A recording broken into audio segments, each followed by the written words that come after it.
Now I speak. I'm sorry. Okay, I think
Good morning to everybody. The Assembly will hear an address. The 8th plenary meeting of the General Assembly is called to order.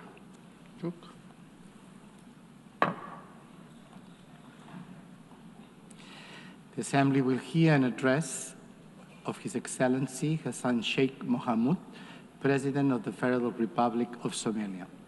I request protocol to escort His Excellency and invite him to address the Assembly.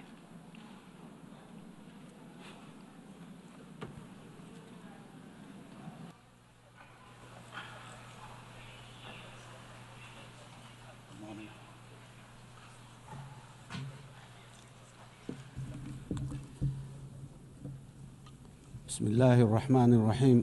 Your Excellency, Antonio Guterres, the UN Secretary General, Your Excellencies, Heads of States and Governments, ladies and gentlemen, it's a great honor and privilege to address the 8th UN General Assembly today at a time when our world is at a critical juncture.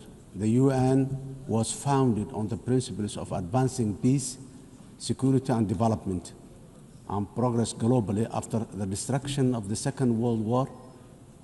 The UN is the embodiment of our common aspiration for a global governance anchored in international law, fairness, and equality. 8 years on, since the first UN General Assembly, we should have already been better together, not seeking to justify why we can't be better together today.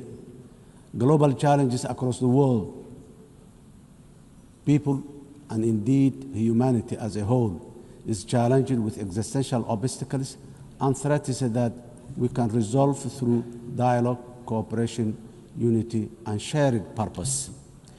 Yet, instead of seeking to strengthen existing and future partnerships and enhancing social solidarity to achieve this, we are in a world of adverse competition and increasing governance uncertainty,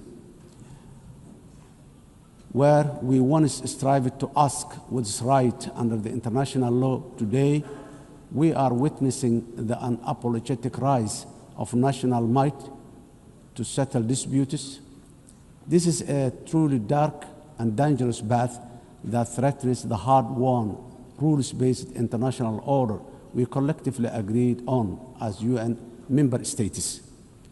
Excellencies, ladies and gentlemen, while we should be focused strategically on accomplishing the Sustainable Development Goals and leaving no one behind by 2030, the number of fragile states and populations living in poverty is increasing globally. Over 30 member states of the UN today, including my country, Somalia, are classified as a fragile, conflict-affected because of both conflict and social and institutional fragility. When you add the vulnerability stemming from climate change, this number is frightening higher. In addition to this, urbanization is rising at the fastest rate in the human history because of conflict, climate, and lack of economic opportunities in rural communities. Furthermore, food insecurity remains a persistent, deadly challenge affecting billions. According to the World Food Programme, 319 million people are facing acute hunger in 67 countries today. These stark and startling facts must give us all pause for reflection and thought.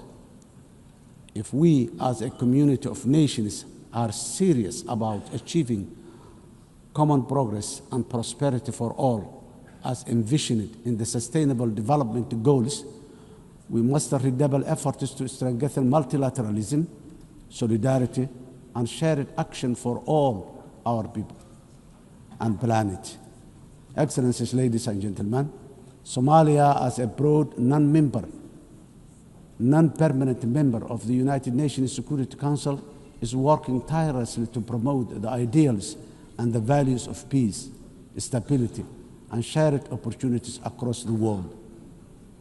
We are actively working with all Security Council members and the wider UN membership to find solutions for peace in the Middle East, Africa, and Europe. Somalia remains deeply concerned by the continued suffering of the Palestinian people.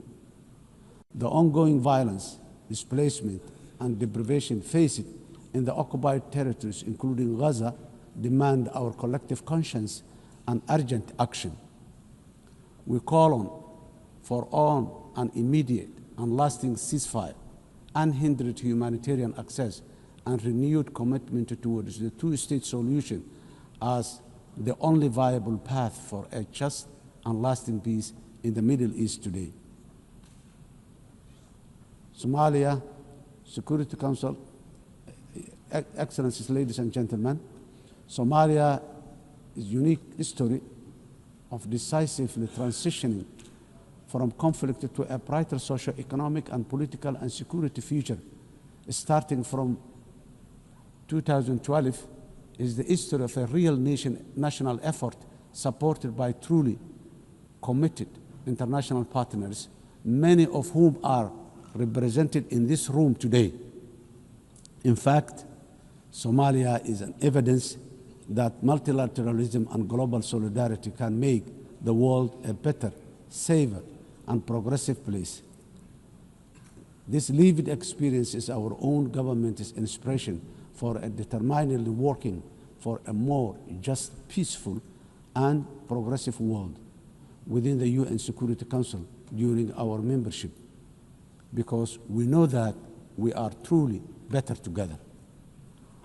When we all work in unison at home, we are bravely fighting the last remaining pockets of international terrorism while building a strong and sustainable national security architecture. We are working closely with all our valuable international partners in defeating the violence, extremism, ideology, falsehoods, and illicit financial systems that facilitate global terrorism. As a result of our efforts in Somalia, our people and citizens across the world are safe today. Of course, while we remain grateful for all international support to combat terrorism, I strongly commend the unwavering commitment and courage of Somali security forces and the local community defense forces for their sacrifices, resilience, and success against Al-Shabaab and ISIS, the two most dangerous terror organizations in the world today. This will continue until we achieve complete victory and harmony in our country, our region, our continent, and the wider world. We must never give in to cowardly terrorists. Excellencies, ladies and gentlemen, our government has embarked on a historic journey to undertake universal suffrage elections in Somalia for the first time in 57 years. Somalia was Africa's first democratic nation in the 1960s, and we are proudly returning to that path of inclusive governance once again. Today, our national election registration process is ongoing, and more than 40 independent political associations have registered to participate in the upcoming elections. Our national experience is that nothing is better than a people-centered, a people-led, guided by the rule of law to build a unified and prosperous nation in our country. Financing development, the sustainable development goals are the blueprint for achieving dignity, justice, and equality through real investment in human capital, job creation, and social protection for the most vulnerable in all our communities. However, it was very clear from the fourth financing for development conference in Seville earlier this year that the financing gap between our ambitions and the reality are very far apart. Today, developing nations are facing the terrible shock of high debt burden, higher cost of sovereign borrowing, and expenditure on recurrent shocks, which is impossible to budget for annually. The traditional economic model of forecasting predictable expenditure supported by clear revenue streams is no longer this simple. Governments of the developing nations are also now subjected to real-time investment cuts in core developmental activities, including health, education, and basic infrastructure. This is because of realignment of the already dwindling development assistance they use to receive from the developing nations. This is not sustainable, and if we, as a community of nations, are to achieve collective developmental progress together. Excellencies, ladies and gentlemen, in Somalia, we are taking responsibility of our own economic development by building on the successes of our recent reform based on the debt relief. Today, we are focused on mitigating the excruciating cost of public service investment by continuously raising domestic revenue, strengthening public financial management systems, and enforcing strict expenditure controls while enhancing transparency and accountability. Furthermore, we are committed to benefiting from strategic location and natural resources through trade with our region and the world. In line support of this ambition, Somalia has joined the East Africa Community and is ratifying the African Continental Free Trade Area policies and joining World Trade Organization. Process is going on very well.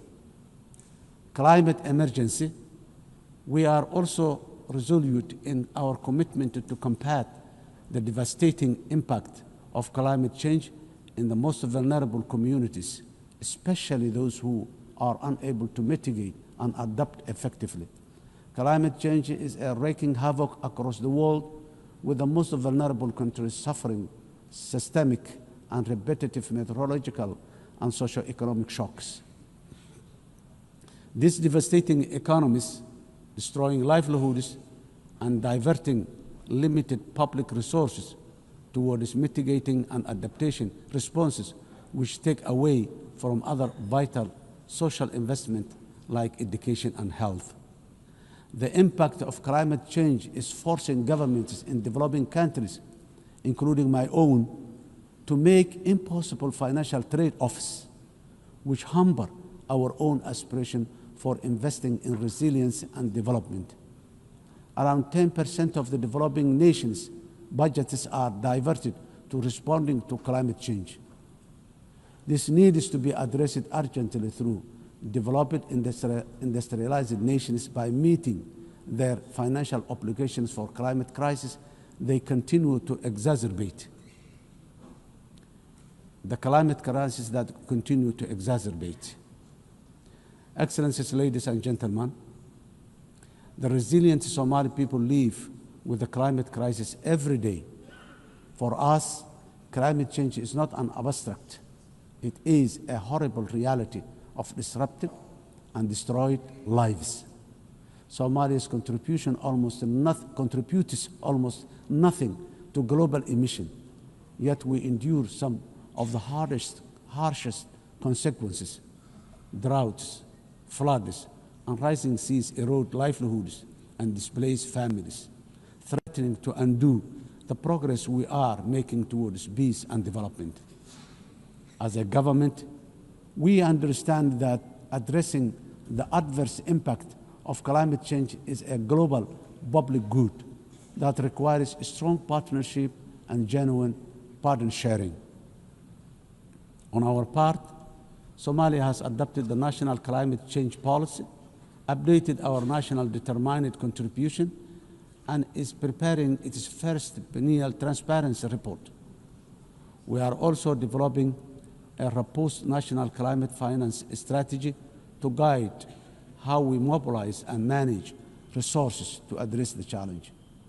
To ensure these resources are used effectively, we have established the National Climate Fund, a dedicated institution to channel climate financing transparently and directly to the communities on the ground, to the communities on the ground. We are restoring degraded lands, strengthening water security, and piloting nature-based solutions that protect both people and ecosystems.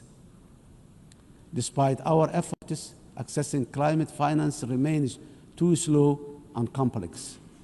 As our government strengthens its domestic revenue capacity and initiates the process for pre-arranging disaster risk financing, we call for financial support that is accessible, affordable, predictable, and just from the international financing institutions and capital markets.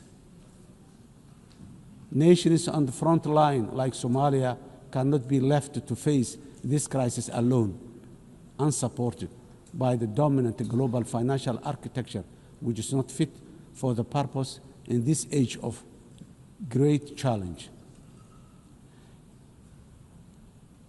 Excellencies, ladies and gentlemen, in conclusion, the 80th anniversary of the UN General Assembly is the best possible opportunity to take stock of our global achievement as far as our common commitments to sustainable development are concerned. We quietly transitioned from the Millennium Development Goals to now the Sustainable Development Goals. Now, I wonder, with the clock rapidly ticking very fast towards 2030, what the next acronyms of our global development aspirations will be. For us, being better together means common ownership, common responsibility, and genuine partner sharing on the global achievement of sustainable development through investment in a resilient and fair future for all. I thank you.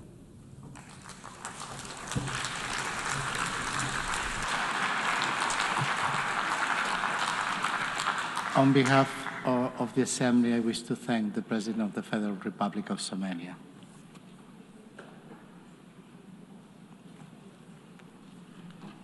And now the Assembly will hear an address of His Excellency Jakob Mitovic, President of Montenegro. I request protocol to escort His Excellency and invite him to address the Assembly.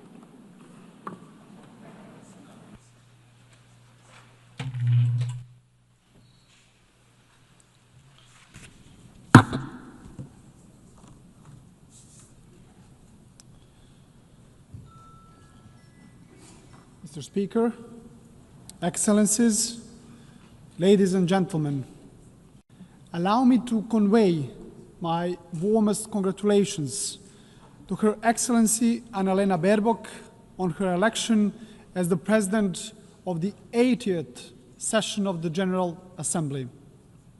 This election is both historic and inspiring, as she is only the 5th woman entrusted with this very high responsibility.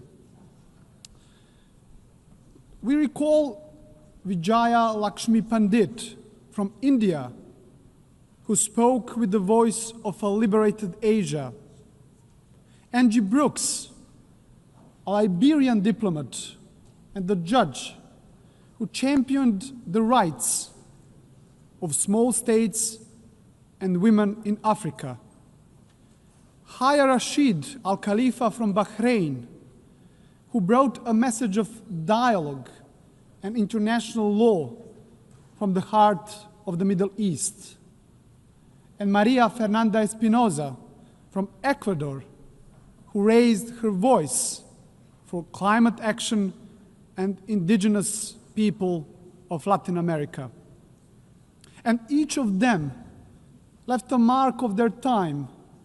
So this election gives Europe the opportunity to embody the principles of the unwavering defense of human rights and multilateralism. Dear colleagues, this year, as we commemorate 80 years since the founding of the United Nations, we reflect on the remarkable journey of this great organization that was created as a mission of global peace. Born from the ashes of the Second World War, the United Nations emerged as a beacon of hope for humanity. Dear colleagues, imagine the devastated cities throughout the world back in 1945. Warsaw, reduced to ashes. St. Petersburg, shattered after the years of the siege. Berlin, in ruins. Hiroshima and Nagasaki struck by the unimaginable horror. And my hometown and the current capital of Montenegro, Podgorica, was also in the bombings virtually razed to the ground. And imagine at the same time the world leaders gathered who, despite their wounds, looked to the future.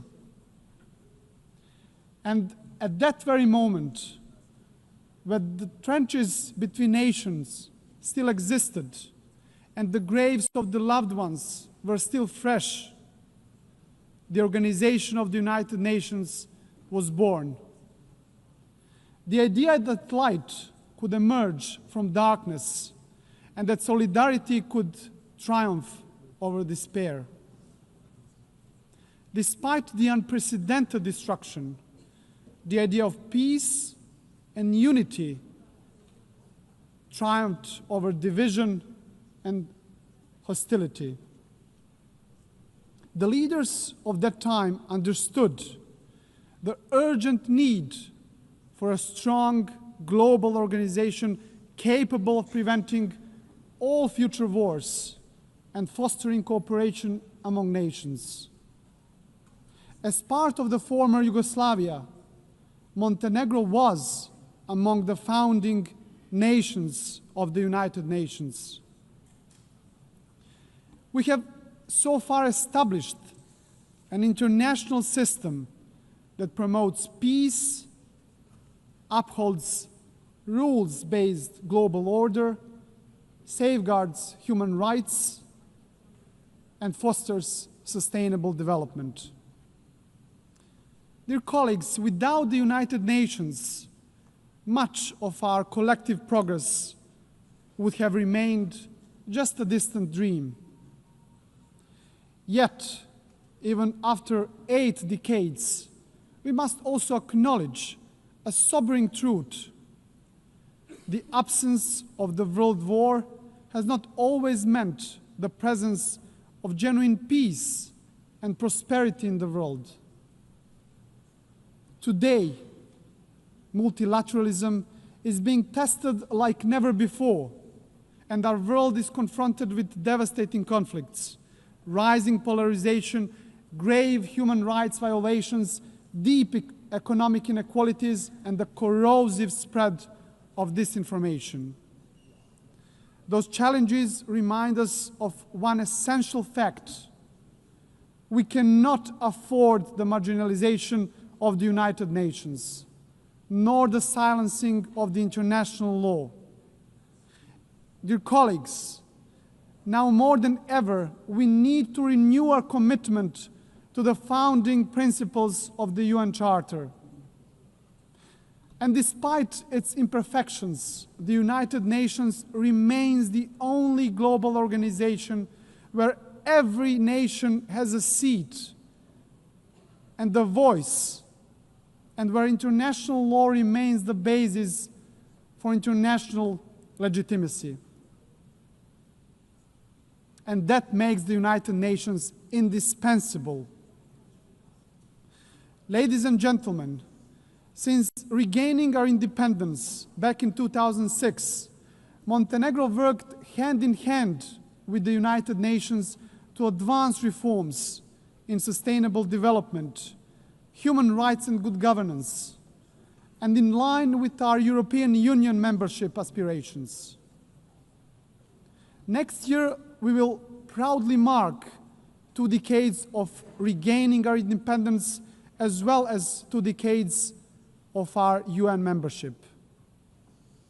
So over the past 20 years, Montenegro has evolved into a modern democracy.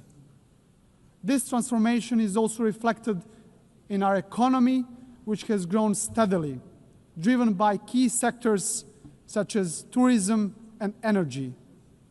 Our resilience has been tested by many global crises.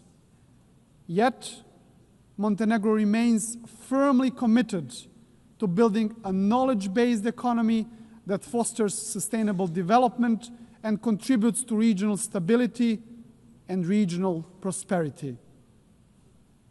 Montenegro's commitment to the United Nations and multilateralism remains a cornerstone of our foreign policy, fully in harmony with our European and Euro-Atlantic paths, and our dedication to good neighborly relations and regional cooperation. With NATO membership as the pillar of our security, our strategic focus is now on joining the European Union by 2028.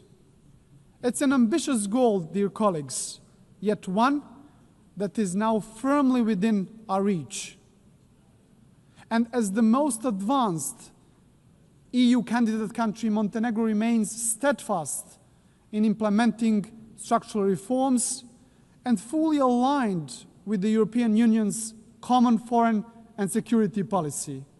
We are convinced that the EU integration is a catalyst for lasting progress, stability, and ultimately security of the European continent. And in this process, Montenegro is not only a beneficiary, but also a contributor, demonstrating that enlargement strengthens the European Union as much as it strengthens the candidate countries. Your Excellencies, to strengthen multilateralism, we also must confront its weaknesses.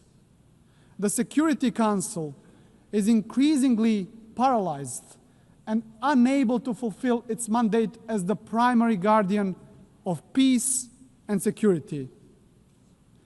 The latest example is the war in Ukraine, which has brought unimaginable suffering to the people of Ukraine. And Montenegro welcomes recent diplomatic efforts of the international community led by the United States aimed at achieving a just and lasting peace. And we sincerely hope that these efforts will succeed. At the same time, Montenegro is deeply concerned about the unfolding humanitarian suffering of the Palestinian people in Gaza. And we call for an immediate ceasefire. Montenegro also strongly condemned the horrific terrorist attack by Hamas on October the 7th, 2023, and calls for unconditional release of all hostages.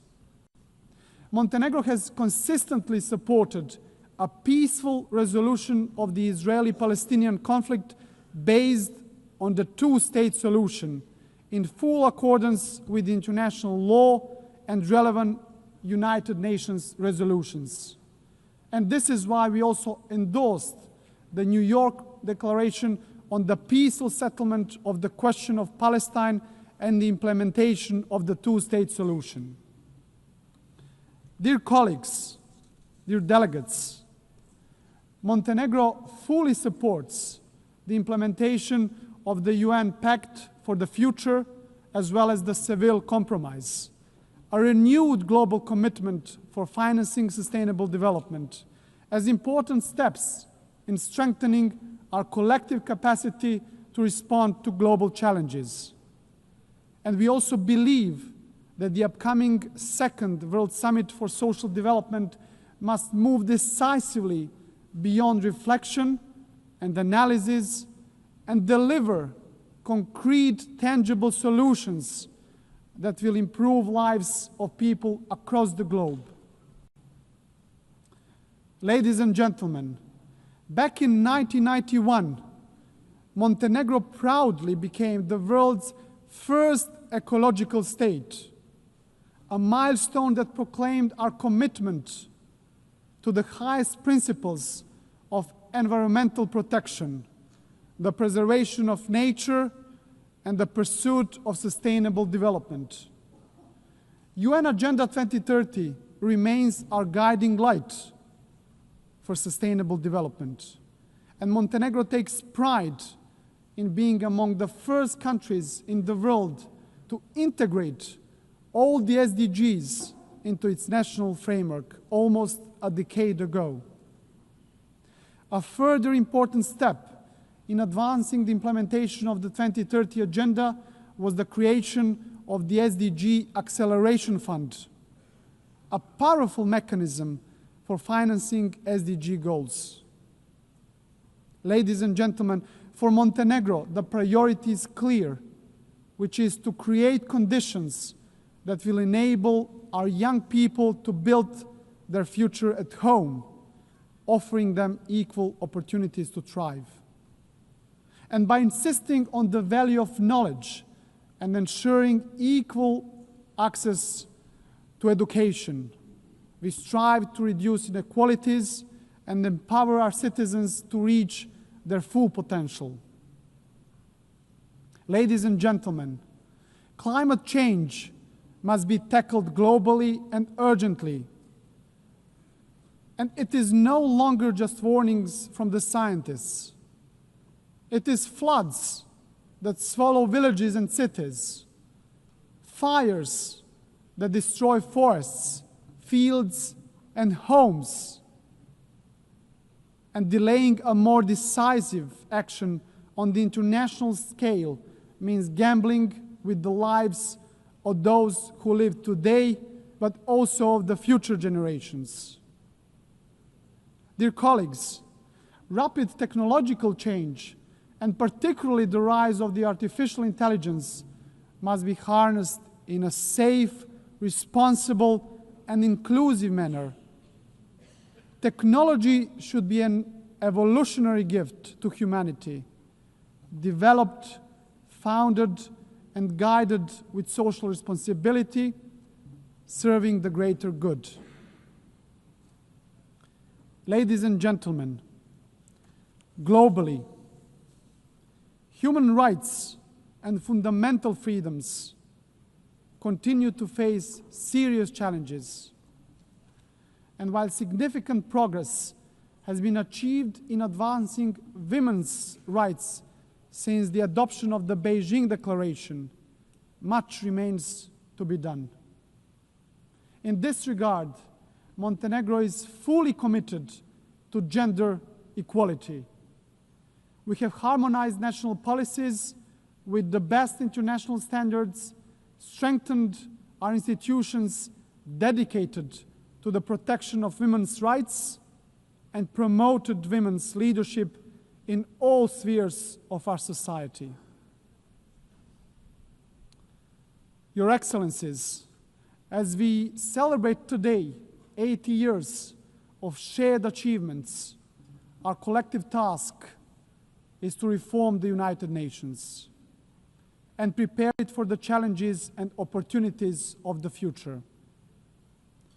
Criticism of the UN reflects not just on the organization itself, but on all of us as member states.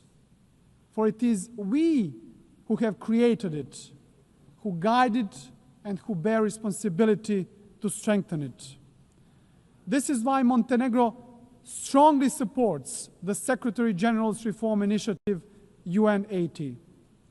It must not be seen as a mere bureaucratic exercise, but embraced as a commitment, a solemn commitment that the United Nations of tomorrow will be more agile and more efficient. And at the heart of these efforts must remain the UN's three key pillars: peace and security, sustainable development, and human rights, as the bedrock of all United Nations action. To conclude, dear friends, Montenegro is firm in its conviction that the United Nations must remain the cornerstone of peace, international law must prevail over force, and the rule-based order must be further strengthened. For without these principles, there can be no trust among nations, no true security, and no hope for a just and lasting peace in the world. And let me, at the end, quote the most famous writer from our part of the world and the Nobel Prize laureate, Ivo Andrić, who wrote in his masterpiece, The Bridge on the River Drina, of everything that man erects and builds in his urge for living, nothing is, in my eyes, better and more valuable than bridges. They are more important than houses, more sacred than temples, for they belong to all and are equal for everyone. Dear colleagues, this timeless truth reminds us that bridges are not only structures of stone, but structures of peace. It is a dialogue that builds bridges, and it is only through bridges that nations can walk towards peace. So our task is not to be passive heirs of history, but active builders of a better legacy. So let the next 80 years of the United Nations be not years of hesitation, but of courage and solidarity. So guided by these values, Montenegro will continue to build bridges, strengthen dialogue, and work tirelessly towards a future of stability, future of progress, and future of common success, fully aligned with the very spirit and mission of the United Nations. Thank you very much for your attention.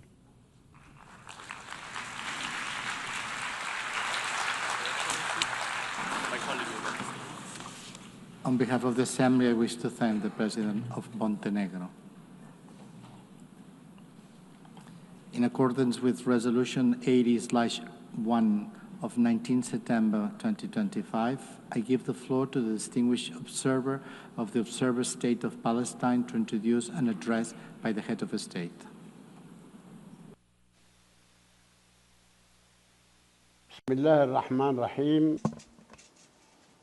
In the name of God, the Merciful, the Compassionate, Her Excellency Annalena Baerbock, President of the General Assembly, His Excellency Antonio Guterres, Secretary General of the United Nations, Your Excellencies, Highnesses, and Heads of Delegations, may the mercy and blessings of God be upon you. I speak to you today after almost 2 years in which our Palestinian people in the Gaza Strip have been facing a war of genocide, destruction, starvation, and displacement waged by the Israeli occupation forces, in which they killed and injured more than 220,000 Palestinians, the majority of whom are unarmed children, women, and the elderly. A war in which they displaced hundreds of thousands and prevented the entry of food and medical supplies and caused the starvation of 2 million Palestinians. They imposed a stifling siege on an entire people and destroyed more than 80% of homes, schools, hospitals, churches, mosques, facilities, and infrastructure. What Israel is carrying out is not merely an aggression. It is a war crime and a crime against humanity that is both documented and monitored, and it will be recorded in history books and the pages of international conscience as one of the most horrific chapters of humanitarian tragedy in the 20th and 21st centuries. In the West Bank, including East Jerusalem, the capital of the State of Palestine, the extremist Israeli government continues to implement its settlement policies through illegal settlement expansion and developing projects for annexing settlements. The latest was the construction plan for E1, which would divide the West Bank into two parts and would isolate occupied Jerusalem from its surroundings and would undermine the option of the two-state solution in a blatant violation of international law and relevant Security Council resolutions, specifically Resolution 2334. Furthermore, the Israeli Prime Minister announced a plan for what he calls Greater Israel, which we reject and completely deplore, and which involves expanding into sovereign Arab states.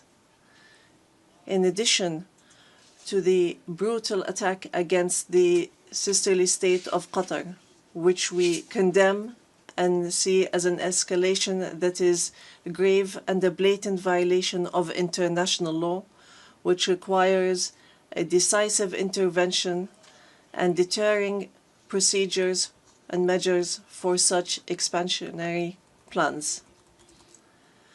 With official support and through increasing facilities, the terrorism of settlers increases. They burn homes and fields, they uproot trees and attack villages and attack unarmed Palestinian civilians. In fact, they kill them in broad daylight under the protection of the Israeli occupation army. Furthermore, the Islamic and Christian religious sites in Jerusalem, Hebron, and Gaza Strip have not been spared the attacks which have damaged the mosques, churches, and cemeteries in a blatant violation of the historic status quo and in a clear violation of the provisions of the international law. Despite all what our people have suffered, we reject what Hamas carried out on the 7th of October. These actions that targeted Israeli civilians and took them hostages, because these actions do not represent the Palestinian people, nor do they represent their just struggle for freedom and independence. We have affirmed, and we will continue to affirm, that the Gaza Strip is an integral part of the state of Palestine, and that we are ready to bear full responsibility for governance and security there. Hamas will not have a role to play in governance. Hamas and other factions will have to hand over their weapons to the Palestinian National Authority as part of a process to build the institutions of a one state, one law, and one legal security forces. We reiterate that we do not want an armed state. Ladies and gentlemen, our wounds are deep and our calamity is great. 7 million Palestinians are still living the tragedies of the Nakba and displacement since 1948. Our people in the West Bank, including East Jerusalem, and in the Gaza Strip, are still living the tragedies of the Israeli aggression and occupation for decades. Years that our people have spent under occupation, killing, arrests, and settlement, and the theft of money, property, and lands. And this still continues without any deterrent or accountability. Years of oppression, deprivation, and the protection for the occupier, and enabling the occupier instead of protecting the people under the occupation, and more violations of the rights of our Palestinian people to self-determination, to freedom, dignity, independence, and sovereignty on the land of the occupied state, on the land of the State of Palestine occupied since 1967, including East Jerusalem. More than 1,000 resolutions at the United Nations, not one of them was implemented. There have been many efforts, many international initiatives without reaching an end to this tragic situation that the Palestinian people are living under the yoke of occupation. In 1993, we signed the Oslo Accords, and we adhered to all its items, and we recognized the State of Israel. Israel, at the time, recognized the Palestine Liberation Organization as the sole legitimate representative of the Palestinian people. Based on that, we restructured our institutions, and we amended our national charter, and we rejected violence and terrorism, and we adopted a culture of peace. We made all our efforts to build the institutions of a modern Palestinian state that lives side by side in peace and security with Israel. But Israel did not adhere to the signed agreements and has worked systematically on undermining them. Ladies and gentlemen, just 3 days ago, we met at a high-level international conference in New York under the joint chairmanship of France and the Kingdom of Saudi Arabia, with wide-scale international presence and united positions that expressed a genuine international will to put an end to this historic conflict by recognizing the State of Palestine, ending the occupation, and returning hope to both the Palestinian and Israeli people. And here I would like to, on behalf of the Palestinian people, to express our gratitude and appreciation to all the states that recently recognized the State of Palestine and those that intend to recognize the State of Palestine soon. We urge all the states that have not done so yet to recognize the State of Palestine. We call on supporting Palestine obtaining full membership in the United Nations. It should be noted that we have already recognized Israel's right to exist in 1988 and in 1993, and we still recognize this right. In this regard, we would like to thank France, the UK, Canada, Australia, Belgium, Portugal, Luxembourg, Malta, Monaco, San Marino, Andorra, and Denmark for their recognition of the State of Palestine. We would like to thank all 149 states which had previously recognized the State of Palestine. Our people will not forget this noble position. We would also like to commend the role of the chairmanship of this conference, the Kingdom of Saudi Arabia and France, and also the United Kingdom. We would also like to thank all the states that headed the various working groups and those which participated and continue to participate in the International Alliance for Peace. We would also like to thank the states that are supporting our efforts to stop the genocide, end the occupation, and achieve peace. We highly appreciate all the peoples and organizations around the world who protested in support of the rights of the Palestinian people to freedom and independence and to stop the war, destruction, and starvation. We reject confusing the solidarity with the Palestinian cause and the issue of anti-Semitism, which is something that we reject based on our values and principles. Within the framework of welcoming the outcomes of the International Conference for Peace, we reiterate today before the General Assembly the following points. First, the need for an immediate and permanent end to the war in Gaza.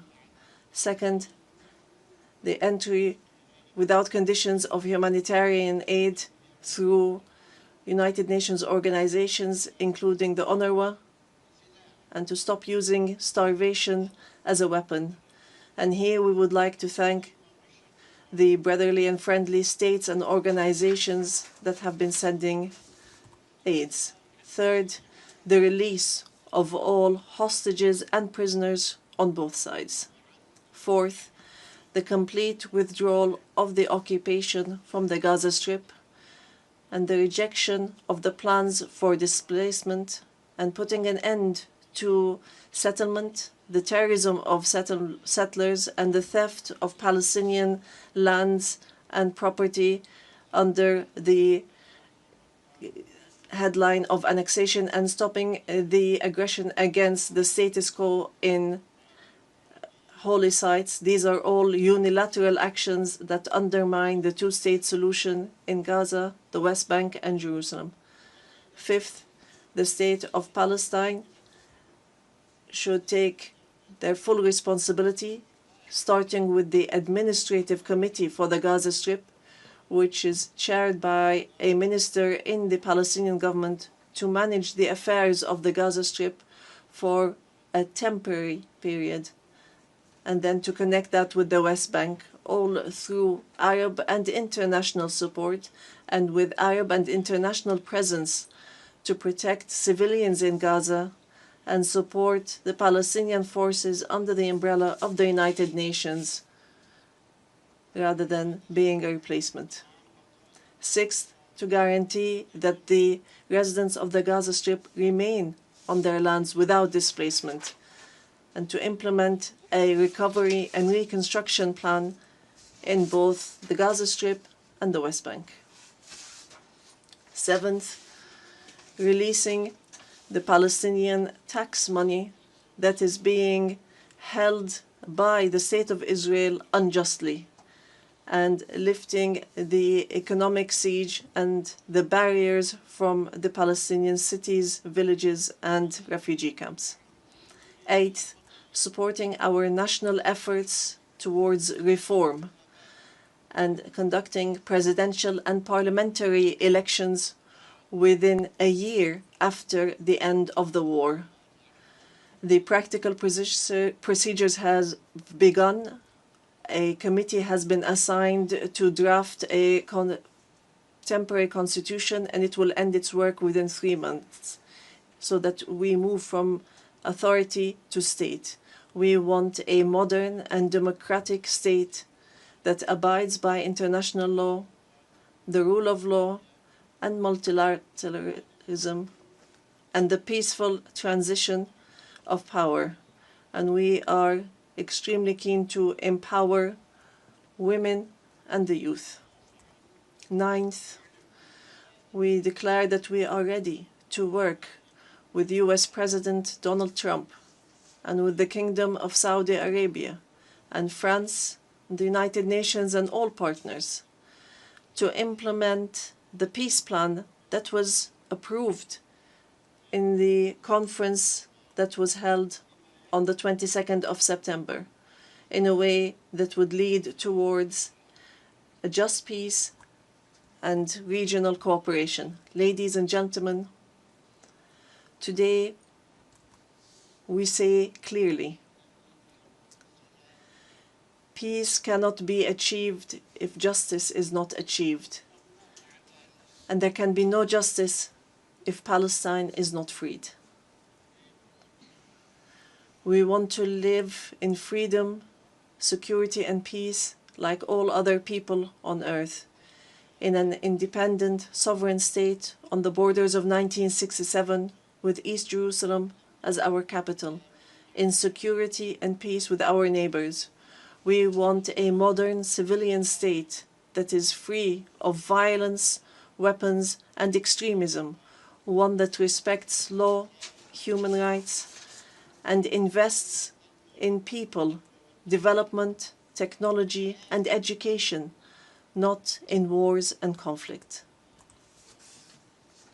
The time has come for the international community to do right by the Palestinian people so that they may obtain their legitimate rights to be rid of the occupation and to not remain a hostage to the temperament of Israeli politics, which denies our rights and continue in their injustice, oppression, and aggression. We are continuing to move forward, and we will continue our peaceful, legal, and diplomatic fight to obtain our rights. In conclusion, we say to our sons and daughters in the homeland, in the exile, and in the diaspora, no matter how much our wounds bleed, and no matter how long the suffering lasts, it will not break our will to live and survive. The dawn of freedom will emerge, and the flag of Palestine will fly high in our skies as a symbol of dignity, steadfastness, and being free from the yoke of occupation. Palestine is ours. Jerusalem is the jewel of our heart and our eternal capital. We will not leave our homeland. We will not leave our lands. Our people will remain rooted like the olive trees, firm as the rocks.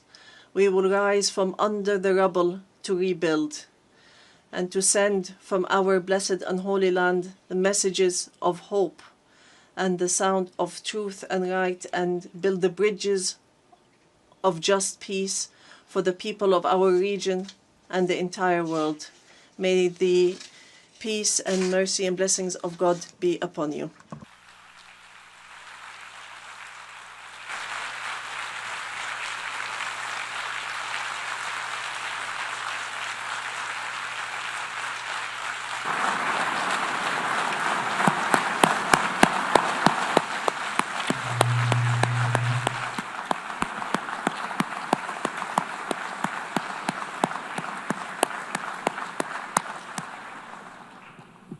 On behalf of the Assembly, I wish to thank His Excellency Mahmoud Abbas, President of the State of Palestine.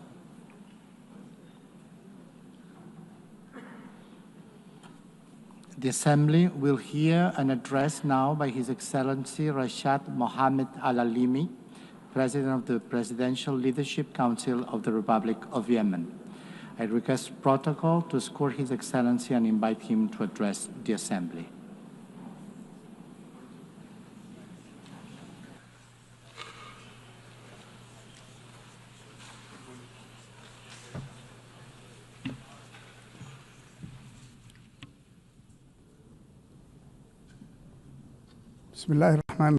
In the name of God, most gracious, most merciful. My statement today will be entitled, For Yemen, for the World. Your Majesties, Your Excellencies, Your Highnesses, Madam President of the General Assembly of the United Nations, Mr. Secretary General, ladies and gentlemen, distinguished delegates. I would first like to offer Madam Annalena Baerbock and her friendly country, the Federal Republic of Germany, I'd like to offer them our sincere congratulations on her election as President of the United Nations General Assembly.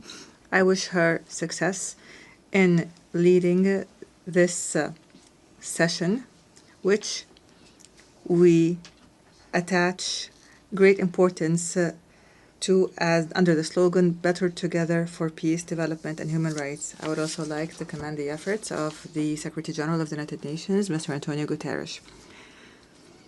We look forward to working with these two leaders of the United Nations to champion peace and human rights in Yemen and to offer protection to the relief staff that have been kidnapped by the terrorist Houthi militias that are backed by the Iranian regime.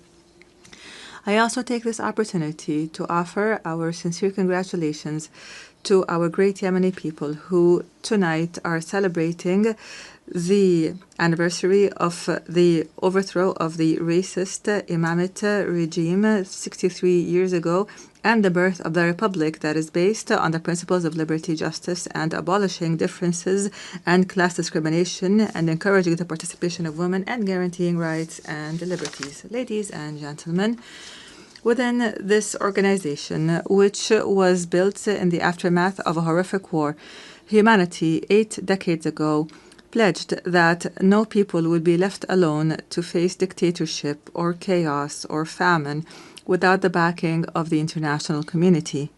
You pledged, and we pledged along, that this organization will safeguard human dignity and the rights of peoples to live in dignity, security, development, and peace. And today, after all these years have passed, we pose to you the same fateful question from the Yemeni people, whether these values and principles continue to exist or not, or else what would it mean for our country to be left hostage to the Iranian regime's expansionist schemes and its militias that use hunger as a weapon, religion as a tool, and maritime passages as a means of blackmail? What does it mean for this country with an ancient history to become one of the most dangerous hotspots of terrorism, cross-border terrorism in the world?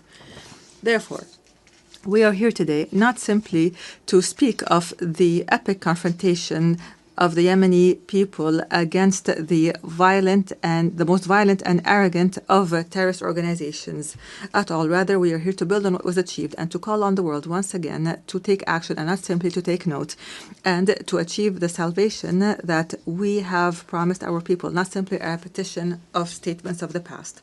Ladies and gentlemen, Yemen today is not simply a domestic crisis. Rather, it is a test of the credibility of the international organization. After a decade has passed to the coup that was orchestrated by the Houthi militias supported by the Iranian regime against the national consensus, our people are living one of the gravest humanitarian crises, facing security threats that transcend our borders and spread to the region and the entire world. The Houthi militias are no longer a rebel group in a remote area in the country. Rather, the Houthi militias are an international terrorist organization armed to the teeth with an advanced Iranian arsenal, including ballistic missiles and drones and booby-trapped boats and sea mines and fissile projectiles and other qualitative weapons that are internationally banned. In addition, this outlaw group supports networks that smuggle drugs and utilize new technologies to disrupt communications and guidance systems in an attempt to transform Yemen into a laboratory to experiment with the weapons of its supporters. These are not simply tools of war. Rather, this is a scheme to redraw the map of Iranian influence in the region. And those who are lenient with this group today must imagine how tomorrow will be when the Red Sea and maritime passengers fall prey permanently to this terrorism. Therefore, ladies and gentlemen, the past years have proven that the policy of conflict management, by offering more incentives, has only brought more disaster and destruction. Moreover, the policy of containment has given the Houthi militias the time and the resources to further expand its arsenal. The United Nations was unable to protect its own staff who were kidnapped in Sana'a, unable to protect the oil installations and the commercial ships. It has become clear that the peace we seek cannot be asked for, but must be imposed by force. Ladies and gentlemen, it has become incumbent upon the world today to reconsider its position on the Yemeni situation. On the one side, there is a widespread national front that believes in international legitimacy and adopts the values of partnership and democracy and maintains local diversity and popular participation and works on building the institutions of a state. This is the front that I represent today, myself and my brothers, the members of the Presidential Council and the government, which is a member of the United Nations and represents all Yemenis, men and women alike.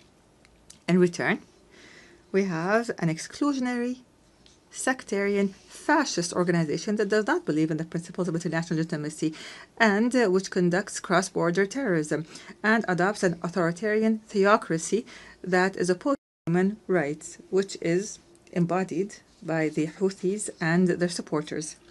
Unfortunately, the disregard by many of the essence of the Yemeni crisis has encouraged the Houthi militias to go further in threatening peace regionally and internationally and targeting energy sources and maritime passages and even kidnapping and abusing United Nations staff.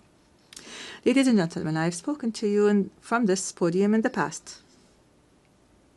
And at the time, I asserted that the government of the Republic of Yemen is always ready to embrace a comprehensive peace, even if that includes making painful concessions, as long as they come in the interest of the Yemeni people. However, and after our efforts to maintain peace have failed, it has become necessary to move collectively and firmly to impose peace. Therefore, I call on you today to form an effective international coalition to restore security and stability to Yemen, a coalition that would rebuild the institutions of the state and would liberate the country from the clutches of the militias and all forms of terrorist groups. Ladies and gentlemen, the United Nations General Assembly, in its 80th session, seems to be in dire need to prove to its members that international law is not simply a myth, and that the rules-based international order is not simply a selective call. Yemen and Gaza, in this context, are the moral testing ground of this important organization. They are the place where we can definitely confirm that the might of right is still able to confront the right of might. And here, the Palestinian cause lies in the heart of this issue as a wound that continues to bleed, and the central cause of the Arab people, which is now also witnessing an important transformation, so the overwhelming recognition of an independent state. And here we would like to express our sincere gratitude to our brothers and sisters in the Kingdom of Saudi Arabia for their efforts, along with their French partners, to achieve these unprecedented political gains. We'd also like to confirm here our full support for the Palestinian Authority and the two-state solution in accordance with international legitimacy resolutions and the Arab Peace Initiative. And we call upon the rest of the member states to recognize Palestine and to support the rights of its people and their dignity. And at the same time, we reiterate our rejection of the use by outlaw militias of this just cause that has, as a trading card, which has only brought Palestine more isolation and destruction. Your Majesties, Excellencies, and Highnesses, in the midst of this suffering of the Yemeni people that has lasted for 11 years, our brethren have not left us alone, namely the Kingdom of Saudi Arabia, the United Arab Emirates, who have not only worked to protect the Yemeni state from collapse, but for the entire region from falling into the clutches of the Iranian scheme. They have presented a practical model of strategic partnership based on development. The world must adopt this model and not simply watch it. At the end of last week, our brothers in the Kingdom of Saudi Arabia once again announced additional economic aid to the country's budget and basic services at a time when the Yemeni government is facing extreme financial bottlenecks. And we hope that the international community would join this effort so that we could keep millions of Yemenis alive. Mr. President, ladies and gentlemen, the title of my statement today was For Yemen, for the World. We are not calling upon you today to simply work for Yemen, but for the entire world. Yemen must not be left to fall prey for blackmail and terrorism, because this would mean opening the door to more victims, and this would deliver a blow to the credibility of this organization and its principles. What we ask from you are not new statements, but international action, firm international action to support the legitimate government as a trusted partner on the ground. The time has come to launch an international coalition that will liberate Yemen from terrorism and rebuild its national state, and would guarantee the security and the security of the region and the world from the dangers of from the dangers of cross-border terrorism. And this is what we call for, to regain sovereignty in our country and put an end to the chapter of militias once and for all. I thank you, and peace and God's blessings be upon you.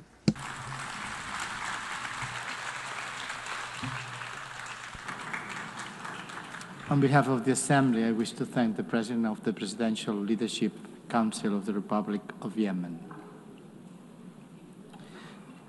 The Assembly will hear now an address by Her Excellency Gordana Dzizanowska-Davkova, President of the Republic of North Macedonia.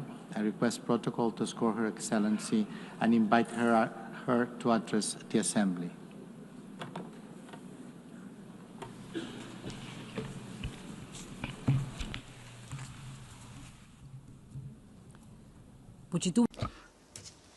Honorable Member President of the United Nations General Assembly, Annalena Baerbock, distinguished Secretary General of the United Nations, Mr. Guterres, esteemed Excellencies, ladies and gentlemen. Being the foundation of international law and multilateralism, the United Nations have prevented another world war and numerous conflicts and have alleviated the consequences of many humanitarian crises. They have helped many nations embark on the path to sovereign equality, lifted millions of extreme poverty, and educated entire generations. They have inspired a global movement for rights and freedoms, for social justice and equality. They have raised awareness of environmental protection and mobilized humanity in the fight against climate change. For these and many other achievements, the United Nations, its agencies and leaders, have won no less than 12 Nobel Peace Prizes.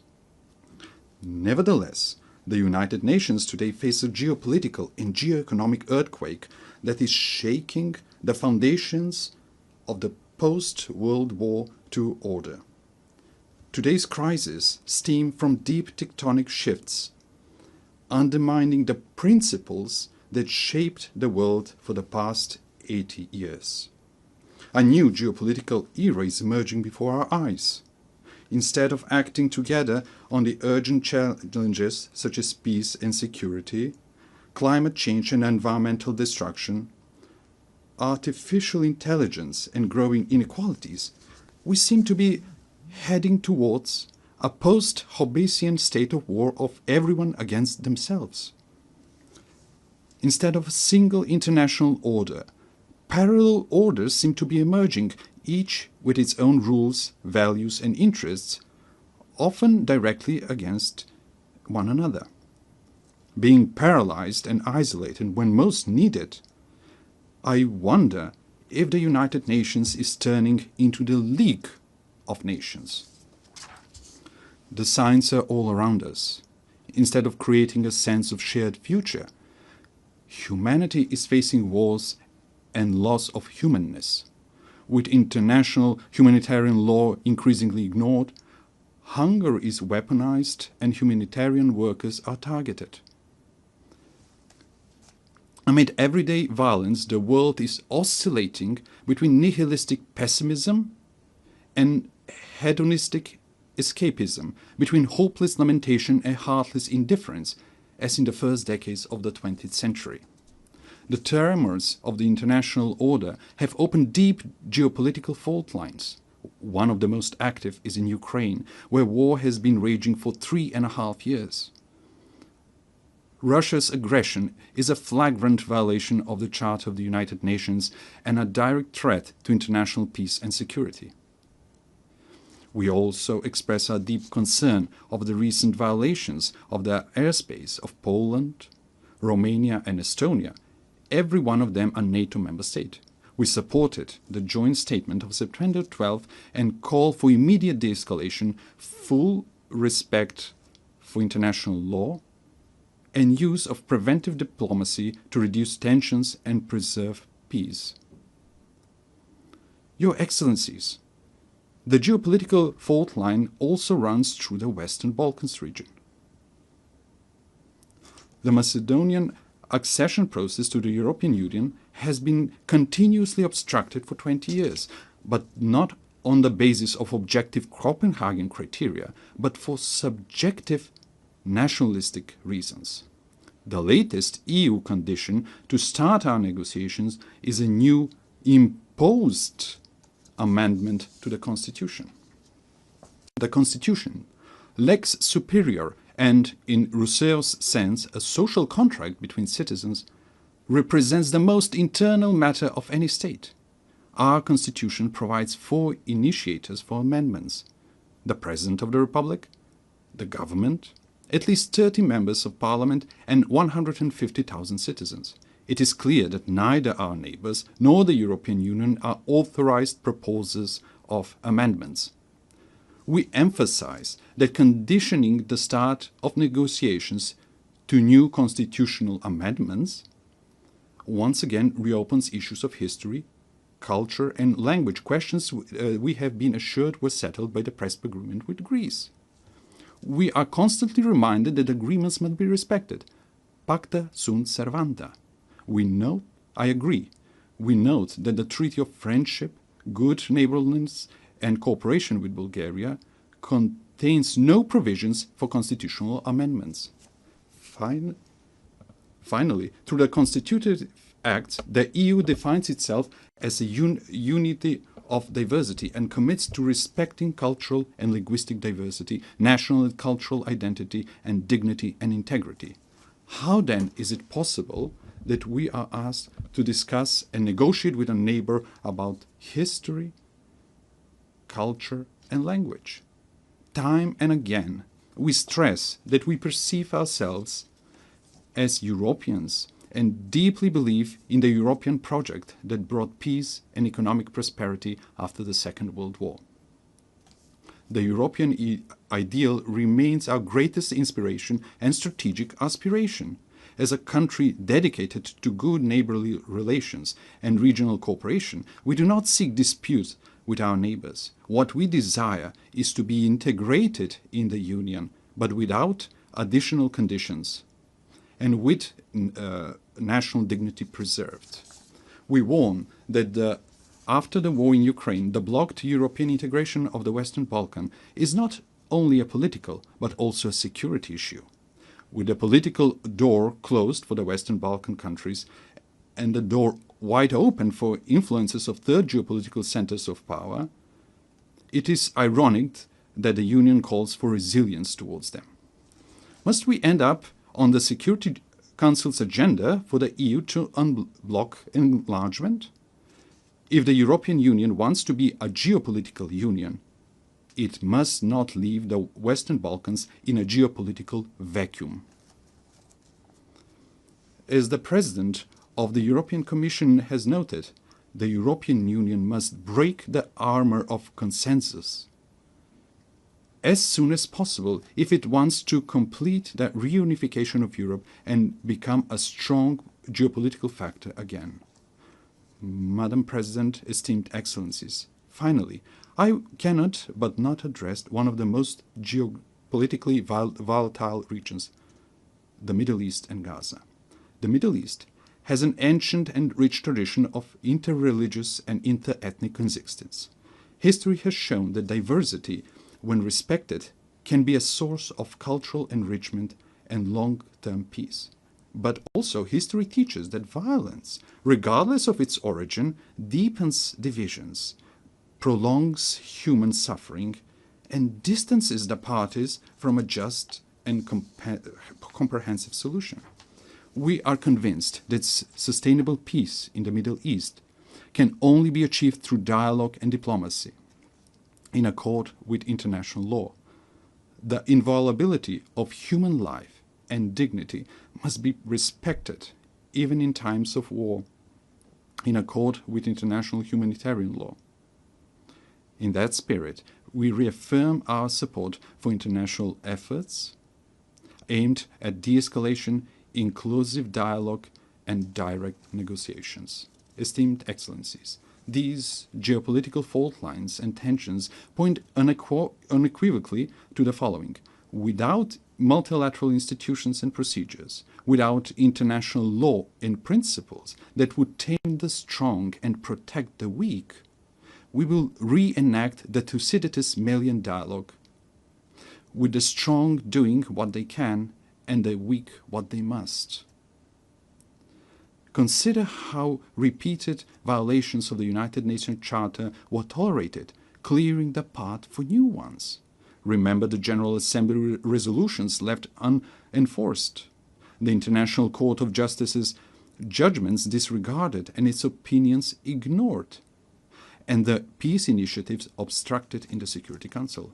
Facing with the dysfunction of the current international order, some realists advise forgetting international treaties and conventions as a needless burden and seeking shelter in regional blocs and alliances. For them, the fastest and best way to resolve crisis is outside the United Nations without a Security Council mandate. However, departing from universal principles and mechanisms in favor of pragmatic opportunism and reaching for ad hoc measures pushes us towards an uncertain future of growing geopolitical and geoeconomic competition and even confrontation in the race for resources. Is that the harsh world we mean to leave to our posterity? The alternative is to try to revitalize multilateralism and make its institutions more resilient to these systemic shocks. Respected Madam President, respected attendees, young generations have the right to a renewed charter, to a reformed and strong United Nations that will enable them to live in peace among nations and peace with nature. These reforms must not be cosmetic, but profound, to enable greater inclusiveness, harmonization between values and mechanisms, optimization of national and global interests, and functional institutions. The UN reforms depend on whether they are seen as an opportunity to renew the rules-based international order or as a challenge to the privileges of some member states. Yet, what is the point of being a privileged member state of a dysfunctional, irrelevant, marginalized international organization? For effective United Nations, it is necessary for the Security Council to be reformed, to be more inclusive, accountable, and responsible for maintaining international peace and security. The General Assembly must evolve into a representative policy-making body rather than a debate club. The implementation of International Court of Justice judgments must become mandatory for all member states, ensuring the rule of international law. Reform is needed not only for all challenges, but also for new ones. Artificial intelligence brings enormous opportunities, but also incalculable risks for our civilization. It is not just a technological leap. Its impact may be greater than the industrial and digital revolutions. Aware of this, my country and I support the proposal to make artificial intelligence a priority of the 80th session. Next year, we will elect a new Secretary General of the United Nations. We need a person with leadership skills, with rich diplomatic experience, and ability to bring differences and build consensus, but also deeply humane and committed to the vulnerable. The next top diplomat of the world must possess knowledge, patience, and tact. After 8 years, it is high time for a woman to be a Secretary General of the United Nations. In a world dominated by strong men, often with weapons, we need strong women with wisdom and empathy. I believe that women who are, along with their children, are the greatest and most numerous victims of wars, have an inalienable right and obligation to prevent them. The anarchic international order is a threat to all, but especially to small states. It is natural for small and medium-sized states to be the greatest supporters of the United Nations reforms. Distinguished Excellencies, let me share with you what we are doing in this regard. We supported the adoption of the Pact for the Future as a new global social contract. Living in one of the most climate-vulnerable regions in the world, the Mediterranean, Macedonian citizens are already experiencing the consequences of the climate crisis, such as extreme weather conditions.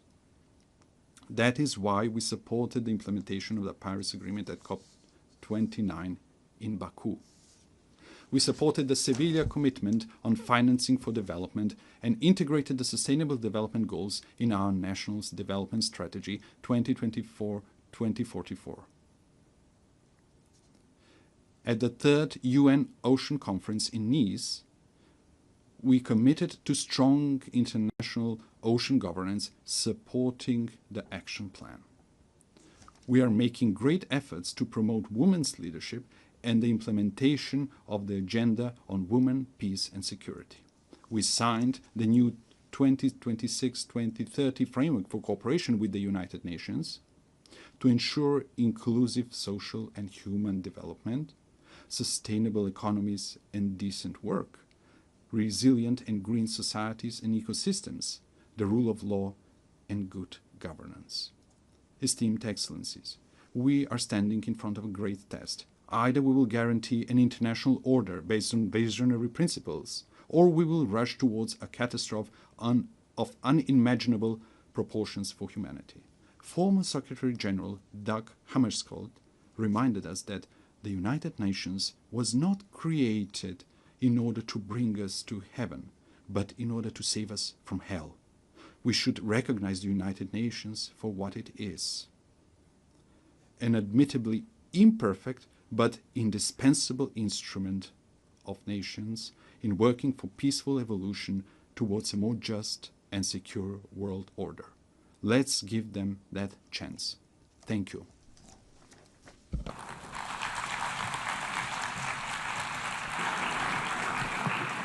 On behalf of the Assembly, I wish to thank the President of the Republic of Macedonia.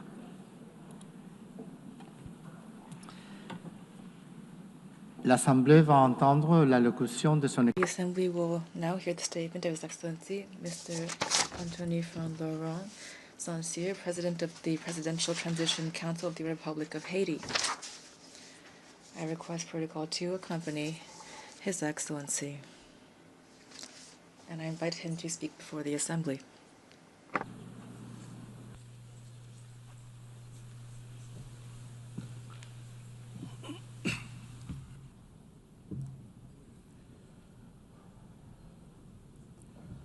Madame la Présidente de la... Madam President of the General Assembly, Secretary General, distinguished heads of state and government, distinguished heads of delegation, distinguished delegates, it's with a sense of gravity and a great deal of hope that I convey the voice of Haiti and the greetings of a dignified and resilient people which, despite hardships, is claiming for itself and for all of humanity three universal promises: development, respect for human dignity, and peace. Peace, which is now an absolute imperative for the Haitian people. On behalf of this people, Madam President, I would like to warmly congratulate you on your election as President of this Assembly. I also would like to thank Secretary General Antonio Guterres for his unwavering commitment to our organization and his constant and multifaceted support for the Republic of Haiti. Ladies and gentlemen, the theme of this session, Better Together, 80 Years and More for Peace, Development, and Human Rights, honors the outstanding work carried out over the past decades. It also recalls the importance of remaining unified and resilient in the face of the unprecedented crises threatening the future of the planet, as well as international peace and security. Today, hunger is threatening millions of lives. Armed conflicts are multiplying and extreme poverty is deepening, causing forced migrations that jeopardize international stability and that put the solidarity between nations to the test. In addition to these challenges, we also are dealing with climate change, a rise of terrorism, mass atrocities, transnational crime, the erosion of human rights, and disinformation. We cannot turn a blind eye to the urgent need to strengthen our healthcare systems, to ensure a just energy transition, and to promote gender equality and youth inclusion. These issues require us, the world leaders, to shoulder our responsibility to build a UN that is better adapted to the challenges of today and the hopes of tomorrow. We must ensure that all of our actions, including technological breakthroughs such as artificial intelligence, foster peace, development, and human dignity. Ladies and gentlemen, just a 4-hour plane ride from here, a human tragedy is unfolding, one of the most devastating of our hemisphere. Every day, innocent lives are extinguished by bullets, fire, fear.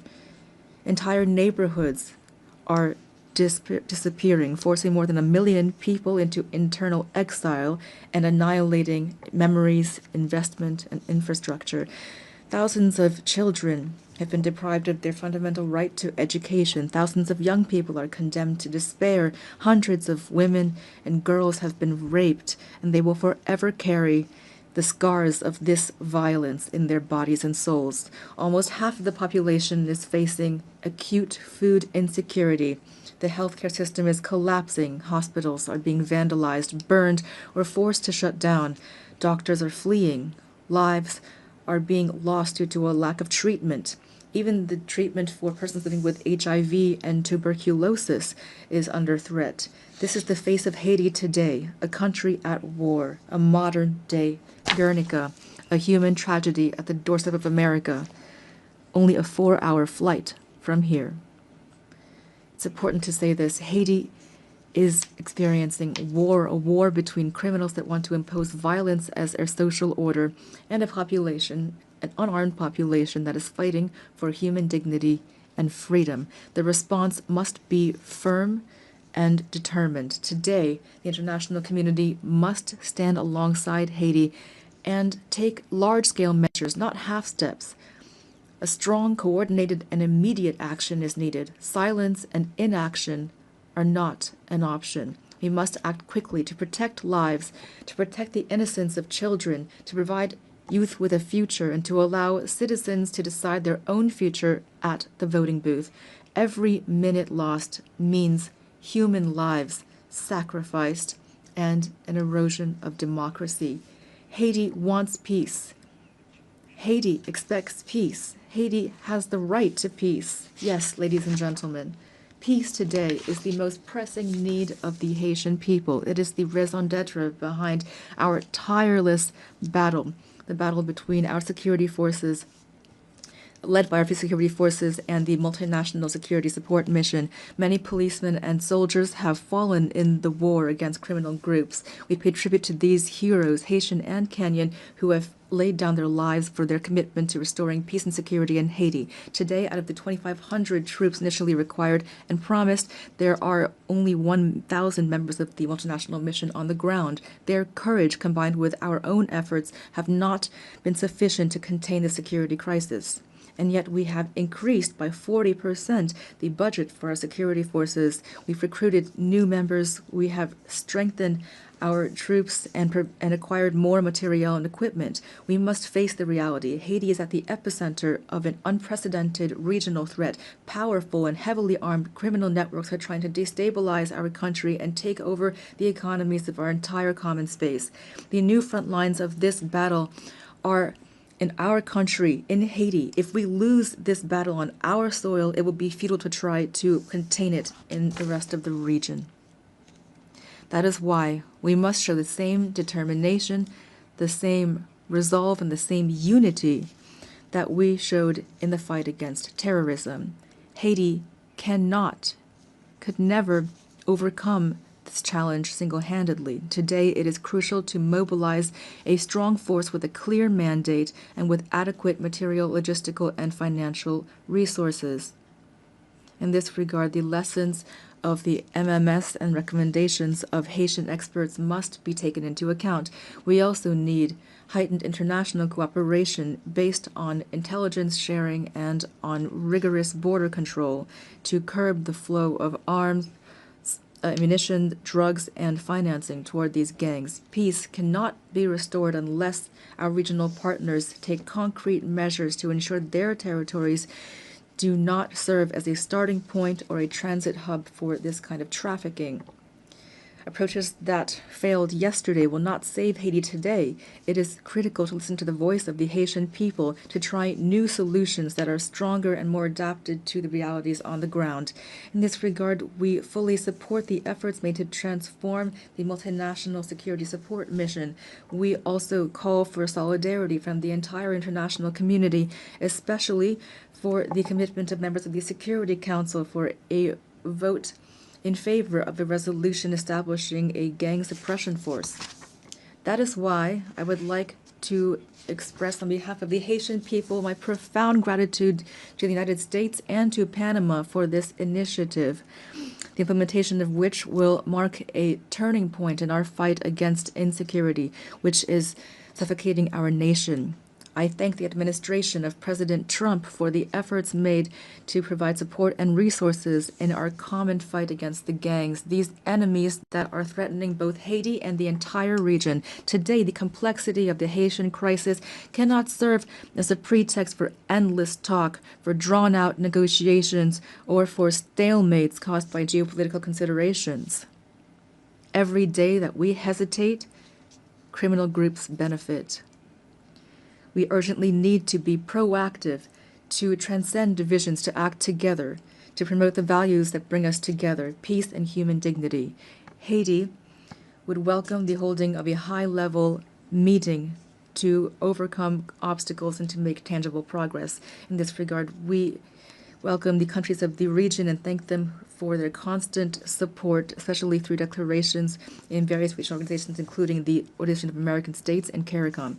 We appreciate their support and advocacy with partners in the Security Council for a real solution to the security crisis in Haiti.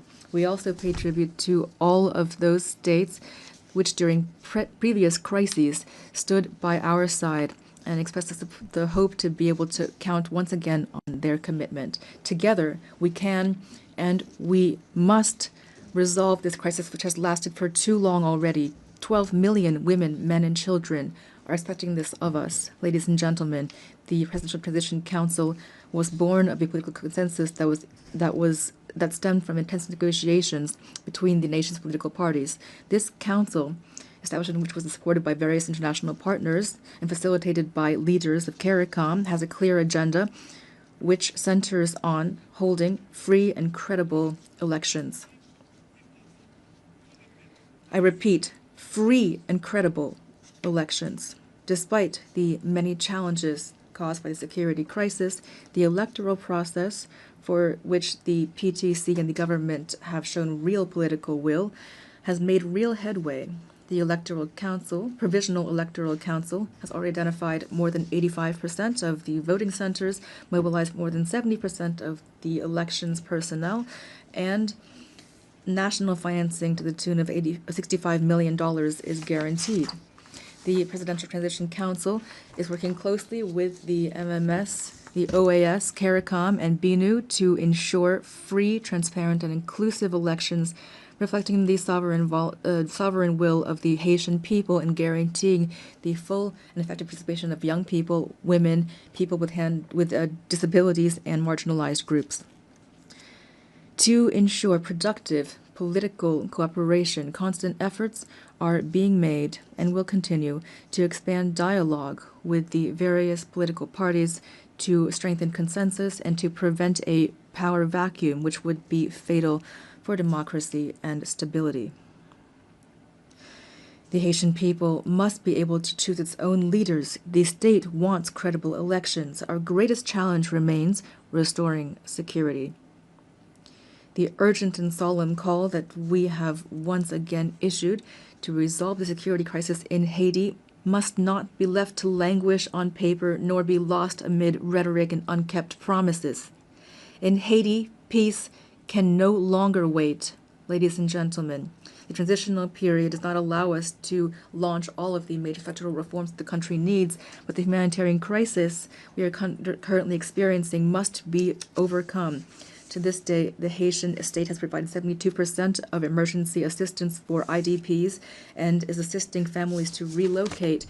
We are profoundly grateful to our international partners that have assisted us in the humanitarian response, and we are keenly interested in the promising initiatives put forward by those which, like the Association of Caribbean States, have chosen to join our effort. But our strategy is not limited to immediate assistance. We must move from assistance to investment. To this end, the government is determined to develop two major economic hubs, the Great North and the Great South, based on strategic sectors such as agro-industry, textiles, renewable energy, tourism, and services. Haiti will continue to count on its key partners to weather this difficult period and to relaunch its economy. We call for their support through the establishment of concrete mechanisms such as the renewal of the Hope Help Law or launching urban renovation projects, which will allow us to create jobs, to put an end to the humanitarian impasse, and to reduce migration pressure on Haitians in the region. Ladies and gentlemen, 2025 marks the bicentennial of the order forcing Haiti to pay a ransom for recognizing its own independence. We call for reparations, not out of bitterness or vengefulness, but out of a desire for justice and truth. We noted with satisfaction the statement by the French presidency recognizing the need to open spaces for dialogue and historic truth, as well as the resolution of June 5, 2025 of the French National Assembly recognizing the injustice of this ransom.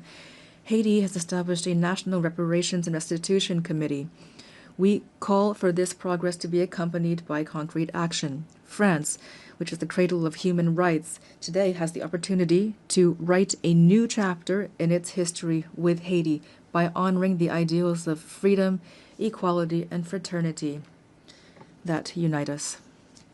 Ladies and gentlemen, I must underscore the invaluable support provided by the Haitian diaspora throughout the world, who are often living in hardship. Whether in America, in Europe, in Africa, or elsewhere, the millions of Haitians living abroad contribute to the development of Haiti. We are undergoing a multidimensional crisis, and we call for patience and understanding from our partners and friends so that our nationals are always treated with respect and dignity. Behind every migrant there is a face, a family, a history, and a contribution to be made to their new country of residence. Haiti reaffirms its commitment to dialogue and to bilateral cooperation in the spirit of neighborliness and mutual respect to identify balanced and long-term solutions to Haiti's problems. The safe and orderly circulation of goods and of people, especially through air transport, is crucial for a shared future and common prosperity.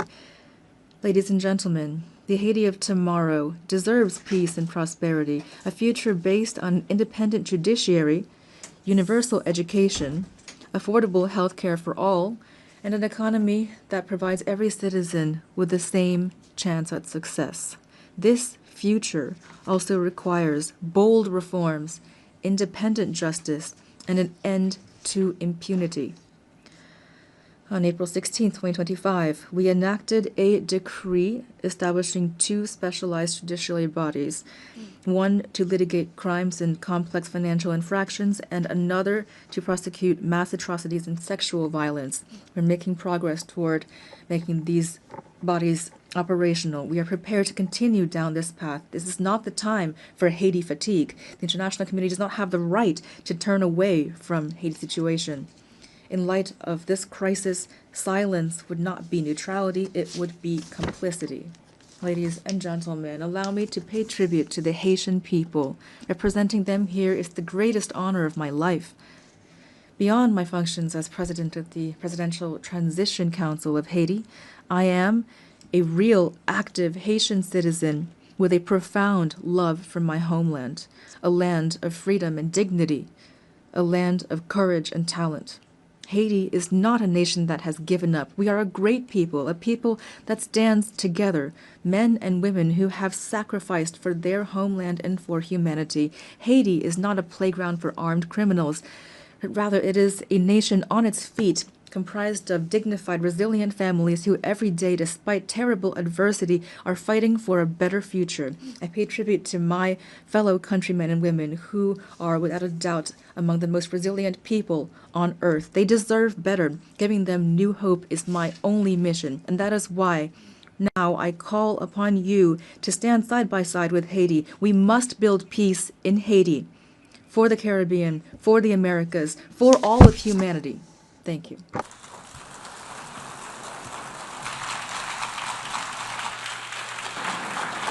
Au nom de l'Assemblée générale, On behalf of the General Assembly, I wish to thank the President of the Presidential Council of the Transition of the Republic of Haiti. An address by His Excellency Mikhail Kabalashvili, President of Georgia. I request protocol to score His Excellency and invite him to address the Assembly. I can see it here. Yeah.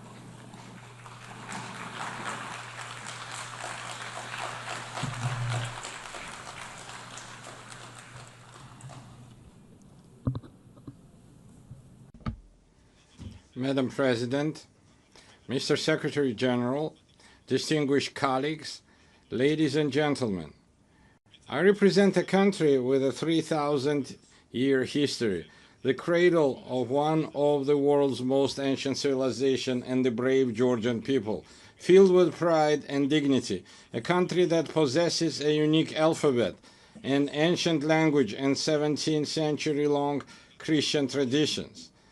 The history of Georgia is a continuous chronicle of our people's struggle for survival against invaders, through which we have miraculously managed to preserve our cultural identity, traditions, and national character.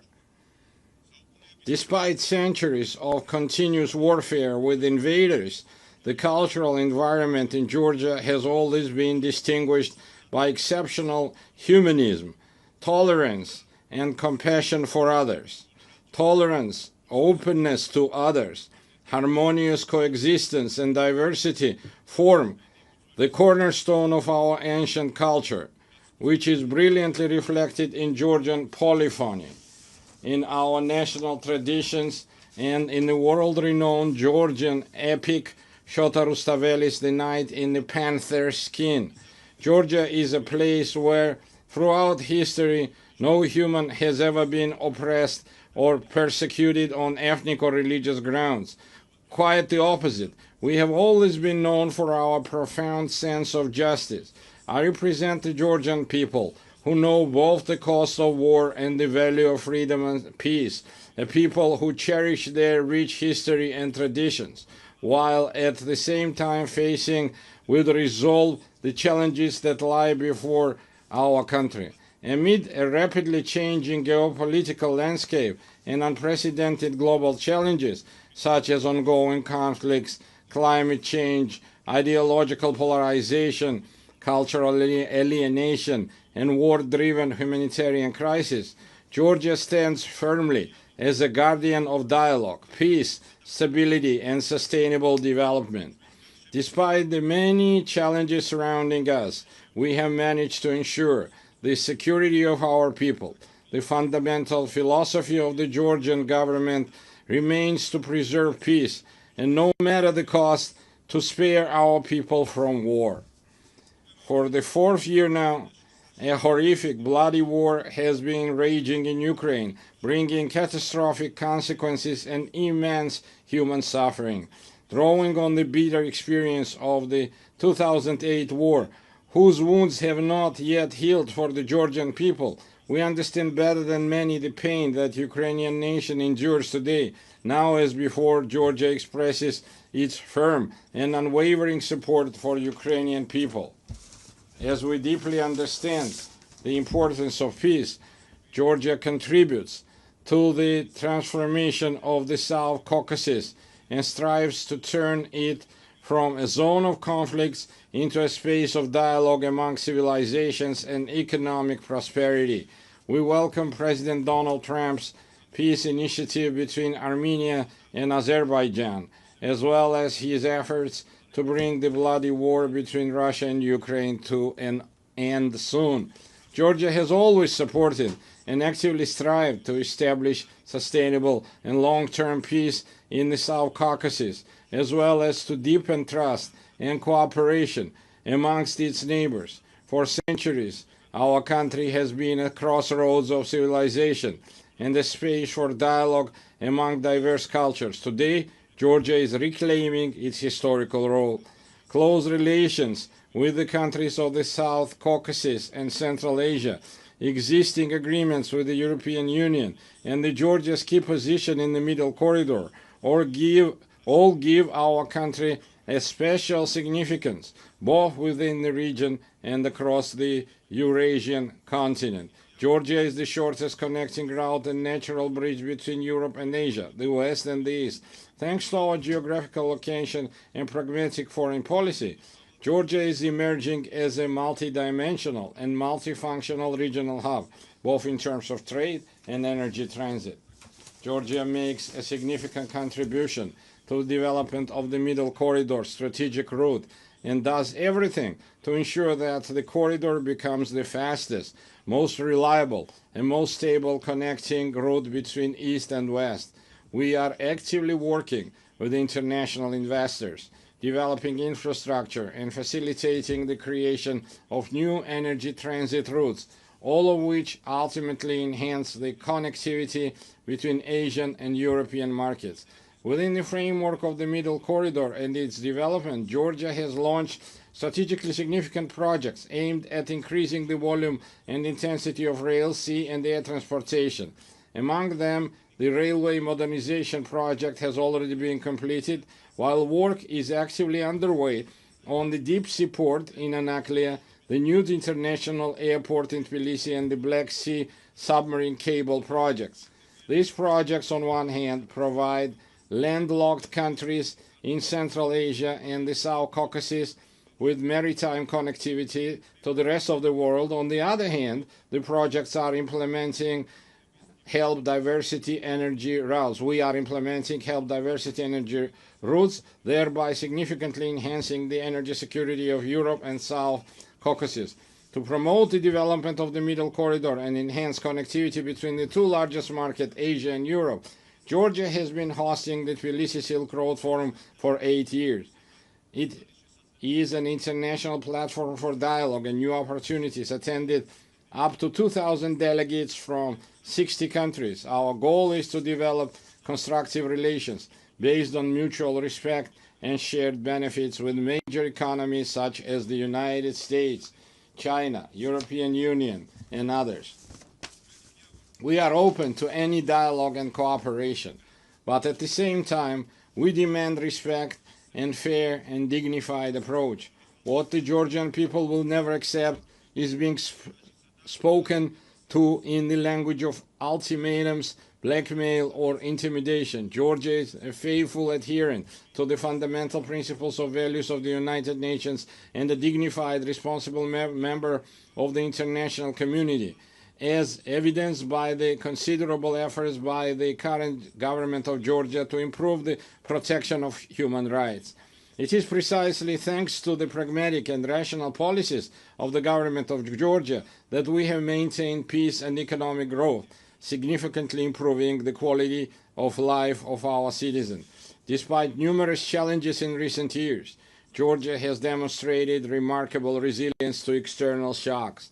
The positive trajectory of Georgia's development is reflected in and confirmed by the international rankings and indicators of the world's most reputable organizations. Despite 20% of Georgia's territory remaining under occupation, we continue to pursue development and progress with great energy and determination. We are entrusted with the mission that our children may live in a stronger, dignified Georgia and peaceful world. And now I want to address our Abkhaz and Ossetian brothers and sisters on the other side of the occupation line. For centuries, we have written Georgia's history together, a history filled with the heroism of our ancestors through our shared struggle for survival of our nation and the love for our motherland. We have never been a large empire imposing its rules on the others. We have always been a country proud of its diversity. Georgia is a place where civilizations have met, blended and balanced each other for centuries. Our culture is the very product of this complex and enduring synthesis. My Abkhaz and Ossetians brothers and sisters, our cultural code has not changed. For us, diversity is not a problem. It remains an essential formula for our existence, which is why we always meet our compatriots from the other side of the occupation line with open hearts and outstretched hands. It's our duty through joint efforts to overcome artificially created obstacles, rebuild broken bridges, and leave past grievances to history as a people of exceptional patience and resilience. I believe that one day we will, together with our children, we will live with our children in a united, happy, and developed Georgia, where nothing will stand in the way of our harmonious coexistence. Herewith, I would like to express my gratitude to the international community for its unwavering support of Georgia's sovereignty and territorial integrity. Georgia, like the entire world, is going through a pivotal moment in modern history. We live in a transitional era where the future of the international order remains uncertain. The United Nations must ensure our planet's transition to a peaceful, stable, and fair, multipolar international order. Georgia is responsible, as a responsible member of the international community, is ready to support the United Nations in becoming the inevitable alternative to war and the principal guarantor of peace. I would like to reiterate that we are prepared and open, taking into account our national interests, to engage in dialogue with all parties on issues of global and regional significance. The current reality requires us to face difficult issues and initiate an open, pragmatic, and result-oriented dialogue. I believe that only in this way we can overcome common global challenges and unlock new opportunities for the benefit of our countries, peoples, and future generations. Thank you very much for your attention. May God bless humanity. On behalf of the Assembly, I wish to thank the President of Georgia. La Asamblea escuchará. The Assembly will now hear an address by His Excellency Luis Alberto Arce Catacora, Constitutional President of the Plurinational State of Bolivia. I request protocol to escort His Excellency and invite him to address the Assembly.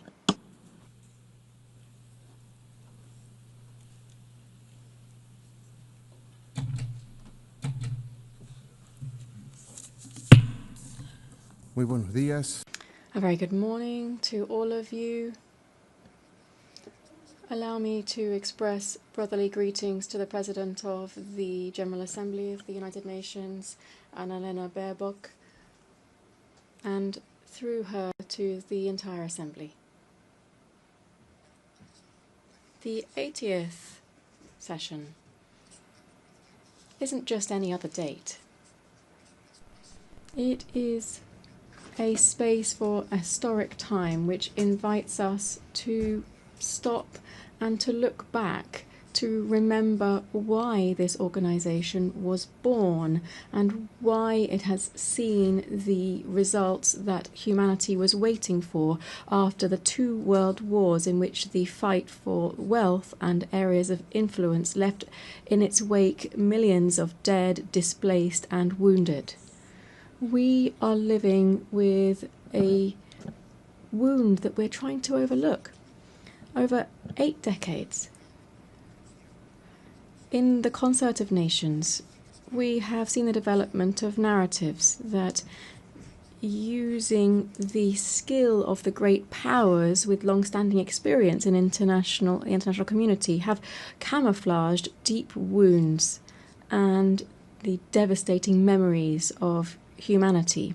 They've done so using smart normative texts that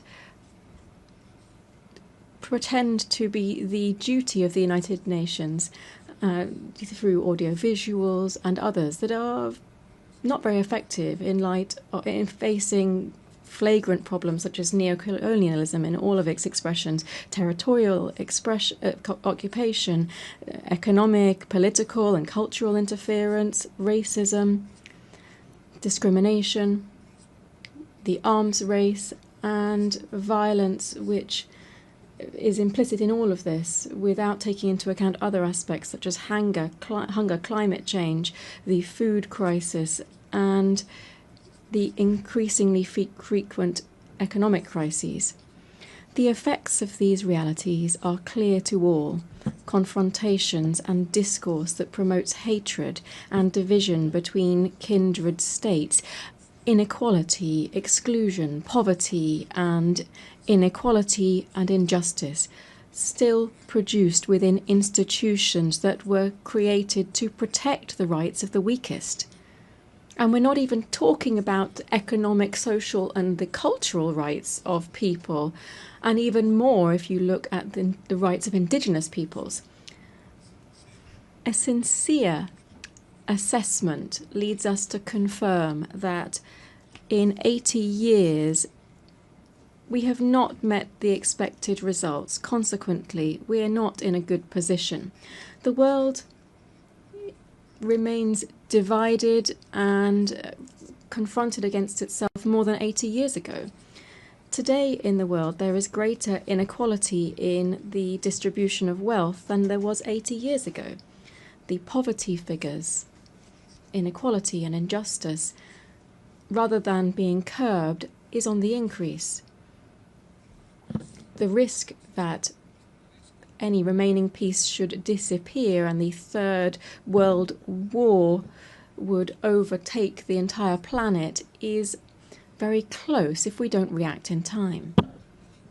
The danger here is that the unstoppable force of capitalism with the misuse of artificial intelligence would increase the climate change, would liquidate the planet, and would convert the immense majority of the population into unnecessary beings is also something that we can't completely rule out. We're not in a good place. The UN was established on the basis of the foundations of the skeletons of the Holocaust and the not only physical but also moral ruins left by the fascist racism and also increasing neocolonialism with the use of 2 atomic bombs. One of the goals that gave rise to the United Nations was to not repeat the barbarity of war. Today we hear the echoes of the drums of war on all continents. We see the practice of genocide on the sole decision of 2 countries. We deny the right to be free and sovereign to a people. Sophisticated weapons are used against a sovereign country, and increasing militarization is being promoted within a region with double standards in combating the war on drugs. And at the same time, we maintain a criminal blockade against its people and the state for the sole crime of having claimed its own independence more than 6 decades ago. Wars are not the same as we had 80 years ago. Wars now are multidimensional. They use economic, financial, media, information, cyber warfare, without even taking into account military warfare, which now encompasses biological warfare, war from space, and other technologies that continue to be developed with impunity on the basis of technology of war. It would be nothing new to have climate wars that would have an impact on sovereignty and food security, jeopardizing strategic resources such as water. We are putting at risk the very survival of the human race on Earth and of life itself on the planet. Just taking off the mask from all of these tragedies, we can see that the cause of all of this is the wild capitalist system that places the greed of the few over the rights and lives of the majority on the planet. The cause of this is the current capitalist development, which tries to resolve its own crisis and ends up returning to the original forms of accumulation and increasing rates of profit. Capitalism and its imperialist face is once again using the deployment of violence, plundering natural resources from sovereign states, and with bloodletting to lead to the political and economic power and take that away from another. Added to that, we have a third cause of the current wars, which is more immediate. That is the obsessive zeal of the new Trump administration to give the United States back its position as a hegemonic power at the cost of the liberal system, free trade, globalization, and to cause pain and death. Why? For what? To take ownership over natural resources, to take control over commodities for the benefit of an imperialist system, and to subordinate the majority of countries for their insatiable thirst for privilege and wealth, and to try to maintain a unipolar order at any cost. The recent publication of the US Strategic Defense Policy sets out a deployment of its troops around the world to in its areas of influence, Canada, Central and South America, among others. The recent history with our neighbours has made us realise this is nothing else but a new way of implementing Monroeism, which was a doctrine which said that America is for the North Americans, generating conditions for a new era of neocolonialism. Madam President, distinguished heads of state and government, from the indigenous in Latin America and the Caribbean, we can say that we are a zone of peace, and we did so at the second summit of CELAC in Havana in 2014. The nations in our region are complying with this mandate that we set ourselves, still bearing in mind our political and ideological differences on various topics and with regard to border and territorial occupation-based disputes that remain ongoing. We can say, when we invert the equation of the Pentagon, that it is peace rather than war that guides our international relations. In hearing this statement in 2022 in this same place, I came to appeal to the United Nations for a General Assembly to declare to the world that it would be an entire territory of peace. And 11 years have passed since that historic declaration of CELAC, and 3 years since I made that statement in this assembly. Not only have we not declared the world as a zone of peace, rather we are facing the harsh reality of seeing how death is becoming increasingly normalized in international relations. We also feel the threat of fascism in all of its variants to try to exploit and dominate peoples at the current time. The threat of death has made is covering Latin America and the Caribbean. We are seeing a bellicose potential, which would even go so far as to use missiles, submarines, helicopters, using the pretext that this maritime space is being used against the national security of the United States, through the illegal introduction of cocaine through illegal gangs belonging to drug cartels. Beyond violations of international law, this provocative action of imperialism has two intentions. First, to intervene into our kindred Bolivarian Republic of Venezuela that since 1999 has been raising high the flags of the freedom of its people and the sovereignty of its state, and which possesses considerable natural resources, particularly in oil, which the North wishes to appropriate and claim. Secondly, to try to reconquer the Latin America and the Caribbean on the basis of it undermining liberal democracy, to impose militarization and to use other colonialist practices that we should call out. Imperialism is said to be used to combat drugs trafficking. This is a fallacy, because if this were true, it would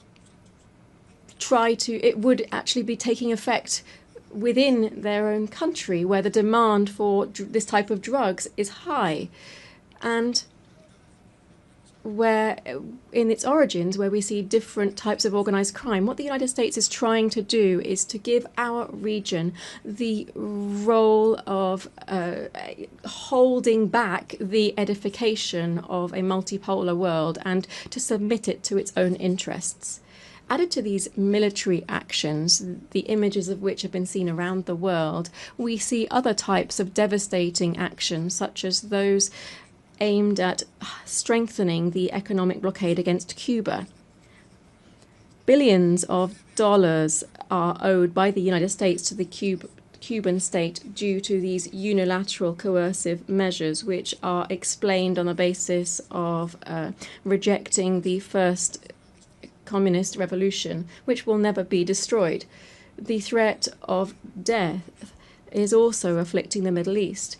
In the Middle East, the pain of millions of families and the death of hundreds of thousands of Palestinians finds no consolation. All of this history tells us, has the unconditional support of the United States, which wants to speed up the displacement of the Palestinian people as quickly as possible.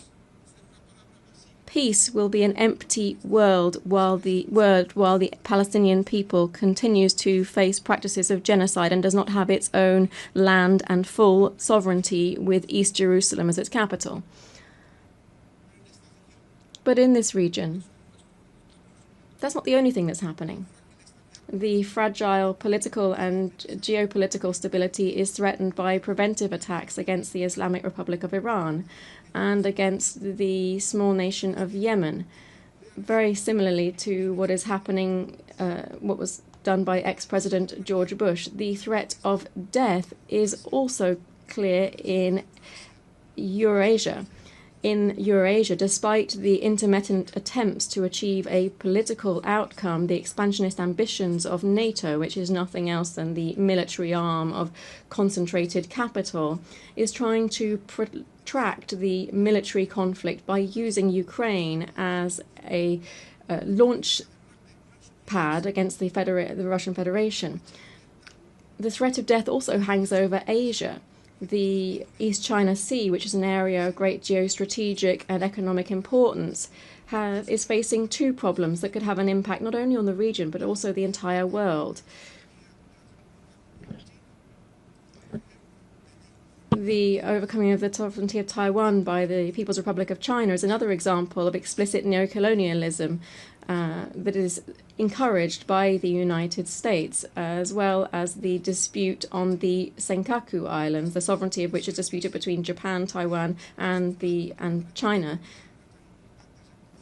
It appears that these islands are home to important hydrocarbon resources. Furthermore, the constant tension between North Korea and South Korea could not only become a problem that affects these two countries, but also the entire security of the world. Heads of state and government, I've been referring to this entire world to say that in this new imperialist intervention, we should call it what it is, neocolonialism. And what should we do? I'm asking this because it's led to one of the most outstanding strategies of the fight for the emancipation of labor over capital. This is also the fight of life over death. I wish to propose that we firstly establish a commission for reparations following slavery, apartheid, genocide, and colonialism in the countries of the Global South. To do so, the United Nations should find a way to ensure that those designing war and death pay their billions of dollars rather into a reparations fund. I hope that this rostrum, the highest on the international stage, will also serve to be able to launch an appeal and recognize that colonialism and neocolonialism was and is an historic mistake that brings and continues to bring a social wound over the population that it victimizes. It also does this with indigenous societies that it affects in particular. Today, on behalf of the construction of a fair future, we have to condemn the devastating impact of colonialism in the past and the present. I appeal to the heads of state of CELAC and the African Union to join forces and to oppose the adverse consequences of colonialism. This commission that I've mentioned should set up effective mechanisms to restore historic justice in the following spheres: reparations, land rights, recovery of the environment destroyed through the action of the colonizers and transnational corporations, apologies for the colonial past through the restitution of cultural goods of the indigenous peoples that were taken by the colonizers during the period of expansion and genocide, the prevention of neocolonial practices, programs for the development of indigenous peoples and the preservation of their culture and identity.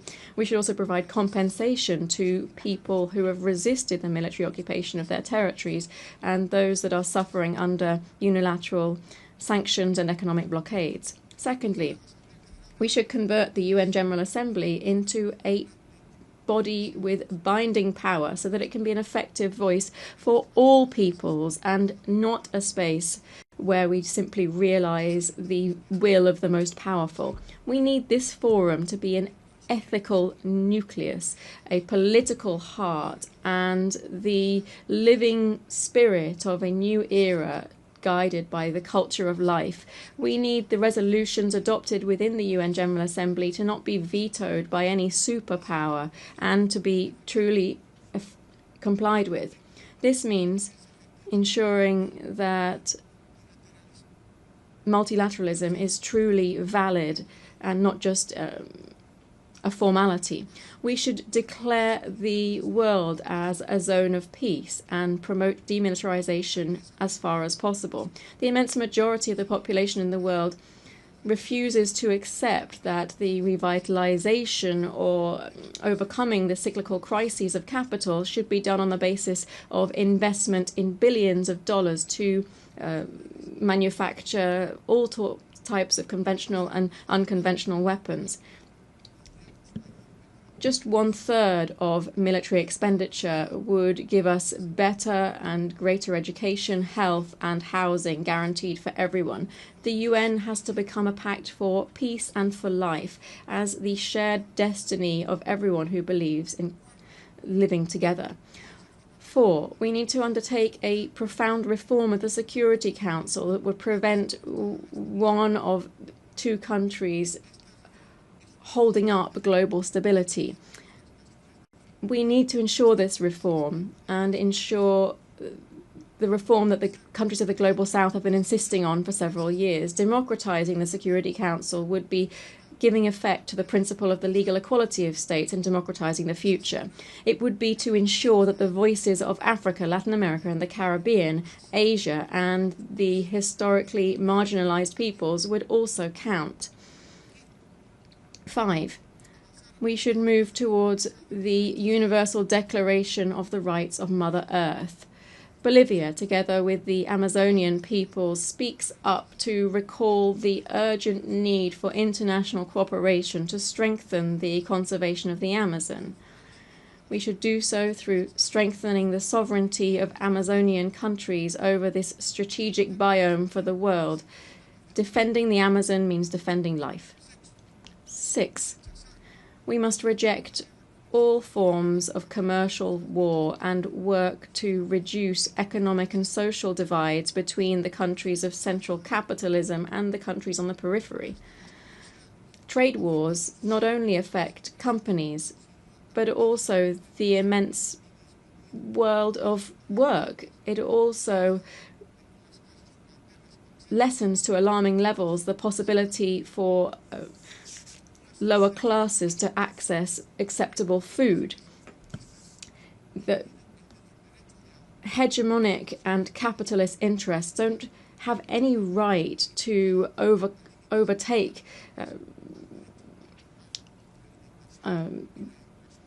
rights of trade and reduce the right to employment, food and education for the working classes. Dear guests here at the 80th session of the UN General Assembly, I'm very grateful that on this occasion of the 80th anniversary of the establishment of the United Nations, having listened to the analysis and the outlook of the plurinational state of Bolivia over critical problems facing us today, and as we look ahead to working together for peace, development and collective human rights, the Bolivian people, to whom we have guaranteed a democratic transit as that we have not seen in 28 years in our country, is looking forward to seeing the changes that we must see within the United Nations in order to guarantee global peace. Thank you very much. Gracias. On behalf of the Assembly, I wish to thank the Constitutional President of the Plurinational State of Bolivia. The Assembly will hear an address by His Excellency Brice Clotaire Oligui Nguema, President of the Gabonese Republic, Head of State and Head of Government. I request protocol to escort His Excellency and invite him to address the Assembly.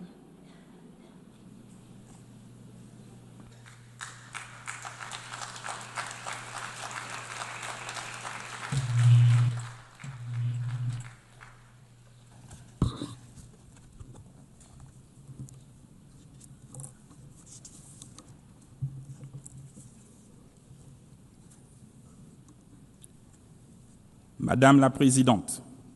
Madam President of the General Assembly, distinguished heads of state and government, distinguished Secretary General of the United Nations, distinguished delegates, ladies and gentlemen, at the outset, I would like to most warmly and sincerely congratulate Her Excellency Annalena Baerbock on her election as President of this 80th session of the General Assembly of the United Nations. Madam President, your experience, I am sure, will allow you to effectively carry out the missions of your august post. Rest assured of the full cooperation of my country. To His Excellency Philemon Yang, your predecessor, I pay tribute to the outstanding work carried out during his term. And lastly, I would like to once again commend His Excellency Antonio Guterres, Secretary General of our organization, for all of the efforts that he has constantly made since he took up his office.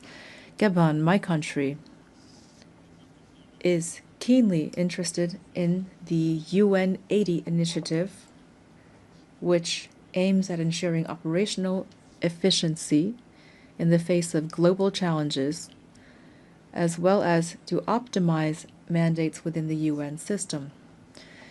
Madam President, 1 year ago, before this prestigious assembly, as the President of the Transition of the Republic of Gabon, I presented the political process begun in my country after the liberation coup which took place on August 30th, 2023.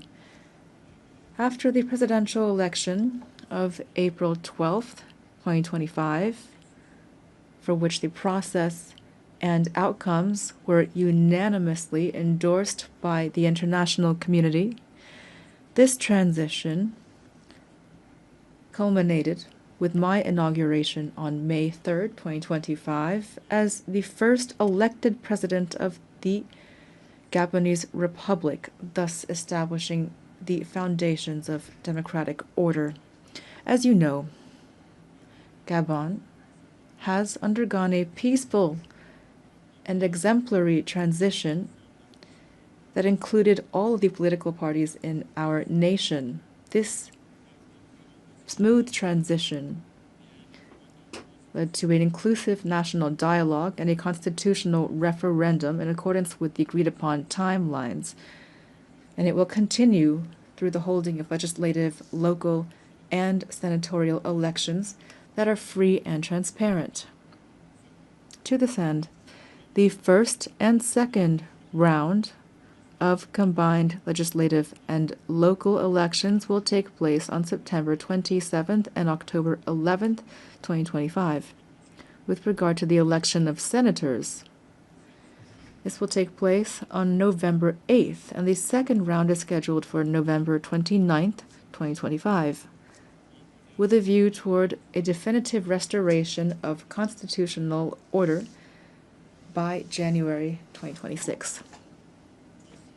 We believe that this peaceful and historic process can serve as a lesson and a model in many other spheres. The people of Gabon have drawn this success from its history, its culture of peace, and its shared vision of the future. Here I would like to express on behalf of the Gabonese people and on my own behalf our sincere gratitude to the United Nations for its multifaceted assistance. I know that I can count on the support of the UN as we implement our National Growth and Development Plan. This plan focuses on bolstering our energy capacity, on strengthening infrastructure, developing the digital sector, and on enhancing youth employment. Ladies and gentlemen, Gabon is standing before you again with a clear message. Our country has changed. After decades of tensions and political and economic missteps, the Gabonese people has chosen the path of reconciliation and renewal, thus becoming the symbol of and testament to the transformation of hardship into hope, of dependency into dignity, of division into unity, and all without bloodshed. Today, Gabon is no longer a country in limbo. It has returned to stand alongside other states, upright, dignified, and ready to take up its rightful place in the community of nations.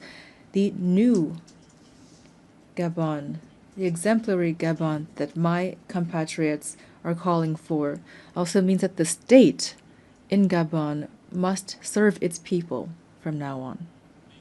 But our national rebirth would be futile without a change in the international order. It is no longer acceptable for African nations to remain relegated to the role of providers of raw materials for which others set the price and from which others profit.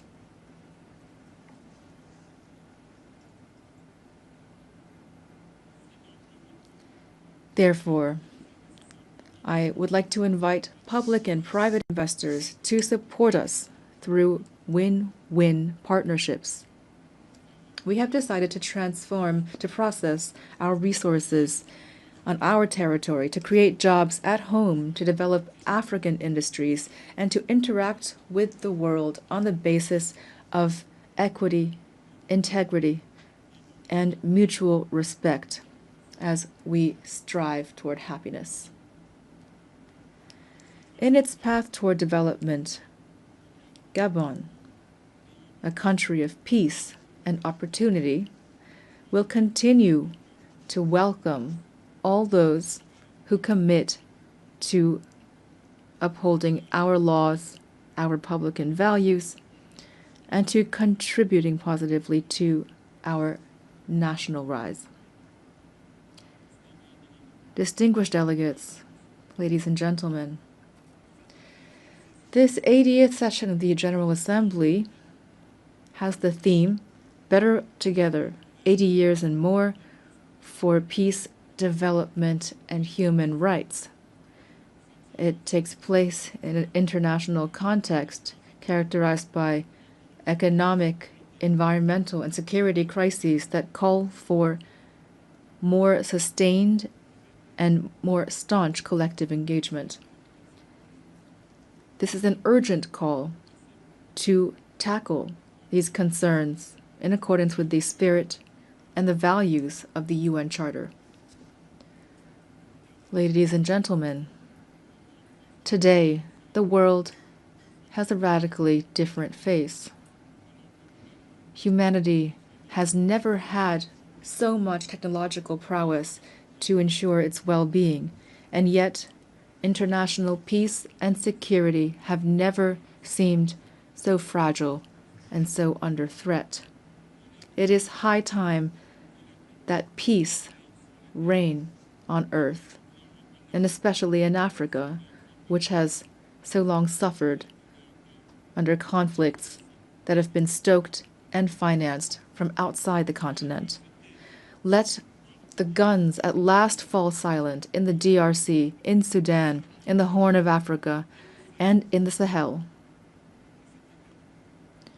In this regard, instead of constantly stigmatizing and condemning the states of the Sahel, the international community would benefit from supporting them in their battle against the many-headed threat of terrorism.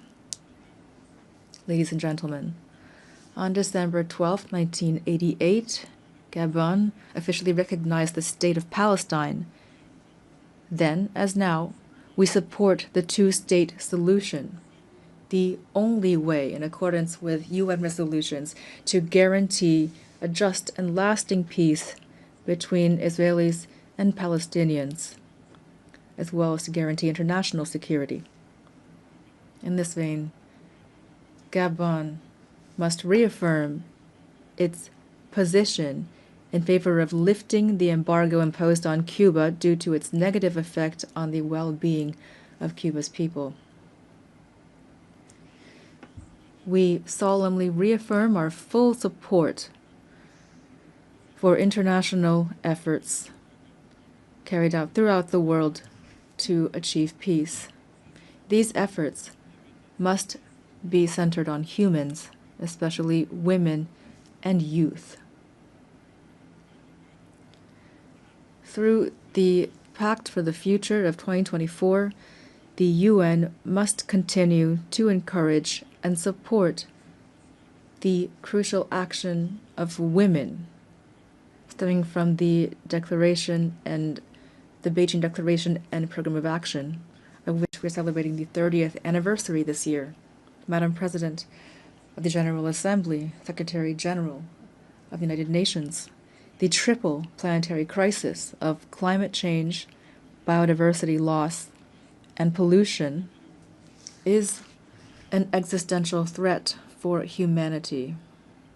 And yet, the efforts of the international community to address these challenges remain drastically inadequate. The Treaty on Biodiversity Beyond National Jurisdictions, which we have just ratified, fills a legal gap and provides an ambitious framework for equitable and sustainable governance of biodiversity. Together, we have a real opportunity to make this treaty a true driver of transformation for present and future generations. Gabon is the guardian of part of the Congo Basin, the second largest green lung of our planet. This extraordinary heritage must not be sacrificed to financial rapacity. We call for an equitable global partnership in which the protection of our forests is accompanied by fair compensation for the ecological services these forests provide to humanity. Ladies and gentlemen, the new global order is underway. The changes taking place in our societies are inevitable and cannot be overlooked. International peace and justice can only be guaranteed by a revitalized multilateralism, in particular through Security Council reform that takes into account the African claims enshrined in the Sirte Declaration and the ESWATINI Consensus, to which Gabon is firmly committed. I wish every success to our work, and I wish a happy birthday to our organization. Thank you.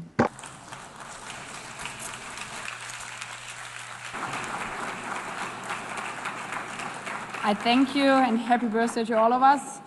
On behalf of the Assembly, I wish to thank the President of the Gabonese Republic, Head of State and Head of Government.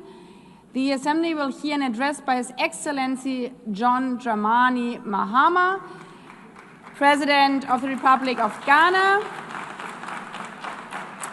I request protocol to escort His Excellency and invite him to address the Assembly.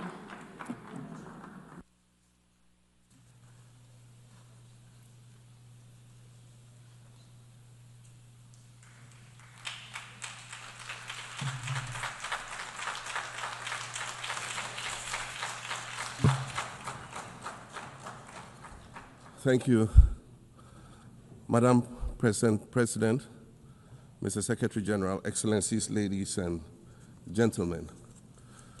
At this 80th session of the United Nations General Assembly, I'd like to speak about Africa's role in the future of this organization. However, it's impossible to do that without first considering the collective role that Africa played in its founding, which was small and relatively insignificant. Of the 51 member states involved in the founding of the United Nations in 1945, only 4 were African: Egypt, Ethiopia, Liberia, and South Africa. It is important to point out that the United Nations came into being in the aftermath of World War II because of the inability of its predecessor, the League of Nations, to avert a large-scale global conflict, which had been its guiding purpose when it was founded in 1920 at the end of the First World War. Out of the 42 founding member states of the League of Nations, only 3 were African: Liberia, the Union of South Africa, and Ethiopia. Egypt was to join later in 1937. Africa's overall participation in the organization's founding was minimal and relatively unimportant. That's because before all the other talks and meetings, representatives from a group of 14 nations gathered in Berlin for a series of discussions that began in 1884 and which led to the partitioning and formal colonization of the African continent, which is also called the Scramble for Africa. It has famously been written that past is prologue. Well, in the past, the majority of the 54 nations that now comprise Africa were never offered a seat at the table where plans for a new world order were being drawn. But, Madam President, as fate would have it, the tables are turning, and Africa's role in the authorship of whatever is yet to come for this world is going to be huge, and it will be consequential.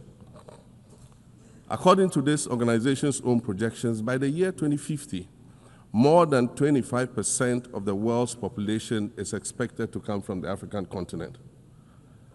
Additionally, by 2050, 1/3 of all young people aged between 15 to 24 will be residing on the African continent. So you see, the future of this world is African. Allow me to say this once again a little louder for those of you in the back. The future is African.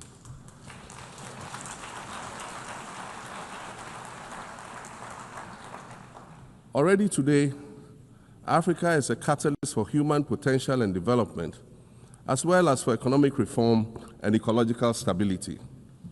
Africa is a catalyst for systemic change. If this reality, which is fact-based and straightforward, seems provocative or unsettling, perhaps it's because you are viewing it through the lens of centuries of filters, colonialism and imperialism, and the resulting implicit bias.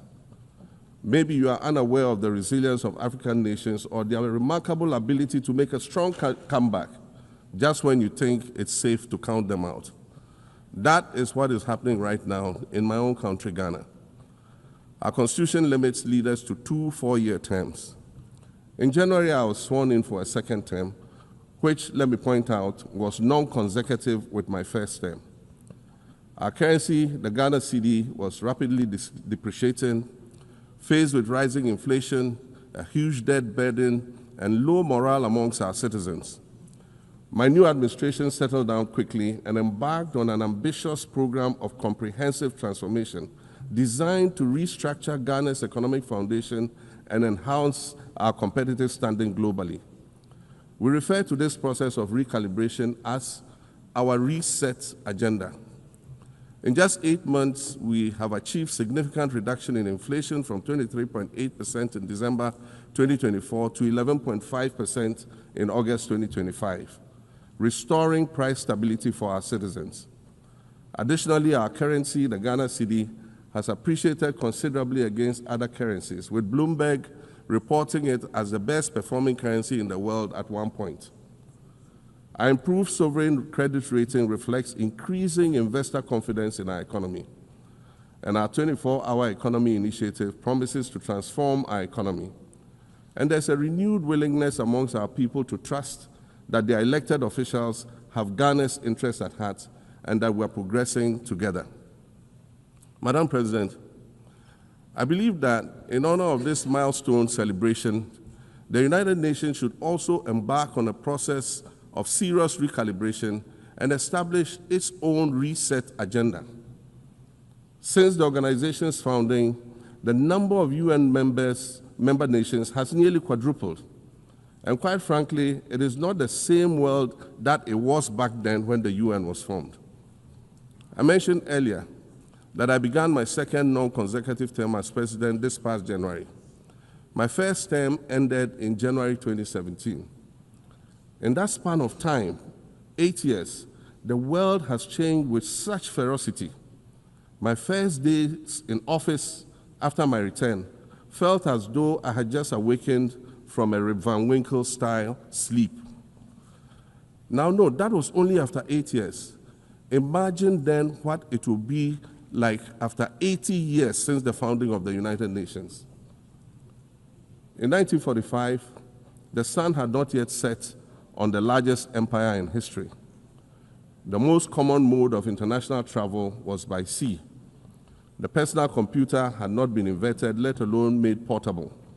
And television, a new convenience, was still in its infancy, albeit in black and white color. Relations between the US and the Soviet Union were turning frosty, with Winston Churchill declaring that an iron curtain has descended across the European continent. Fast track 80 years on, in today's world, hundreds of thousands of commercial flights take off and land every day. Libraries have been digitized so that volumes of literature can exist on a small device, small enough to fit inside your pocket. We live in a world of cryptocurrency, artificial intelligence, social media, the internet and its dark hidden dungeon of the dark web, all of which carry a potential threat to global peace and security. Climate change is real, and we're fighting a losing battle against the loss of Maldives and other island nations to the rising sea level, against the loss of Timbuktu to desertification, and the Amazon forest to global warming and deforestation. Madam President, The UN Founding Charter is outdated when it comes to representation in this August Assembly. The most powerful post-World War II nations are still being rewarded with an almost totalitarian guardianship over the rest of the world. And yet, the first sentence in Chapter 2, Article 1 of the UN Charter declares that the organization is based on the principle of sovereign equality of all its members. If this were true, and was the case, a continent as large as Africa, with its numerous UN member states, would have at least one permanent seat on the Security Council.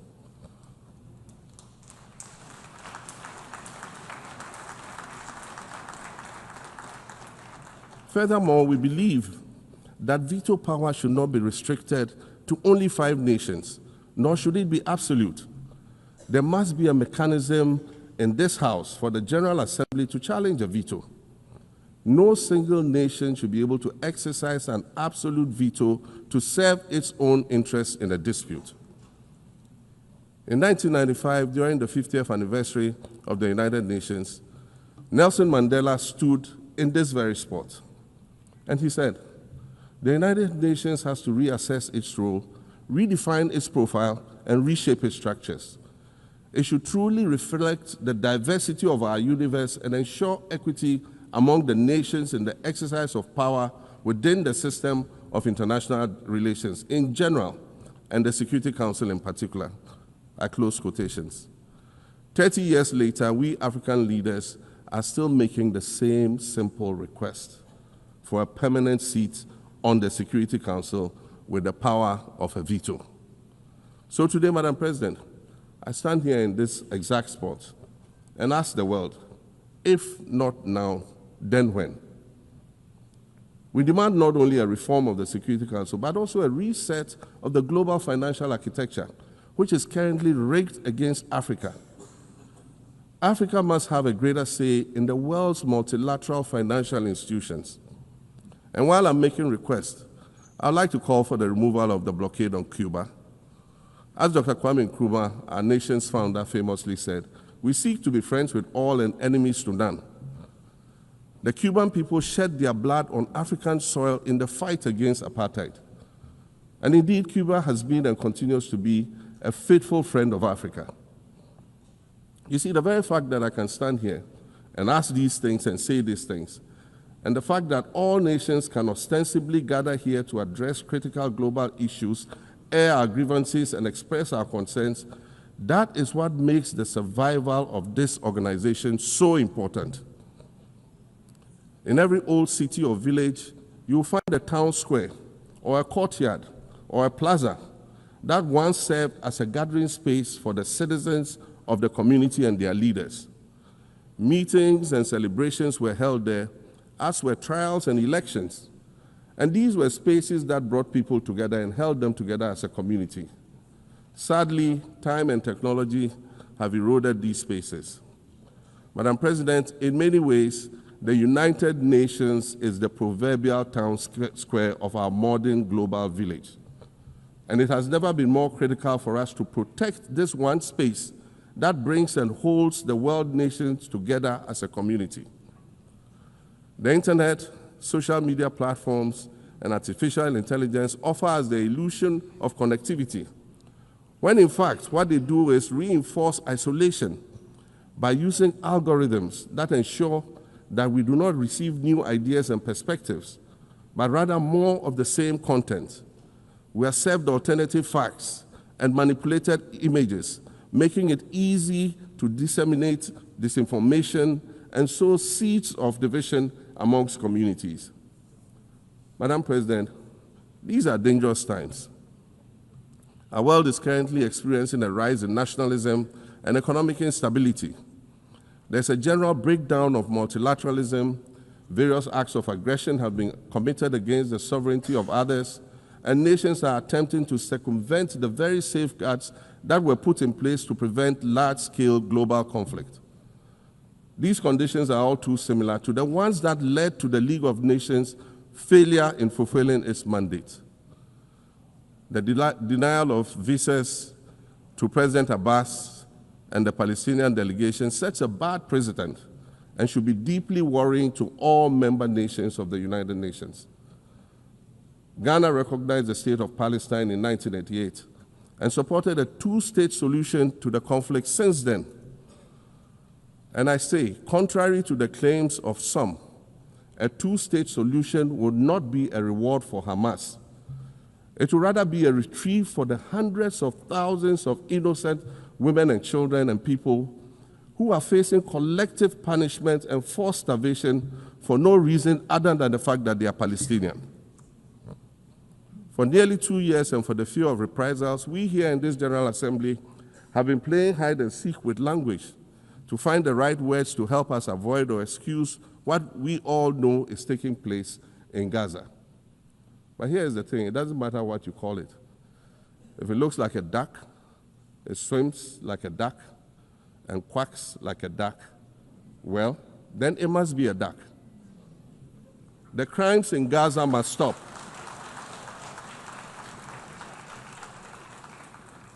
The crimes in Gaza must stop.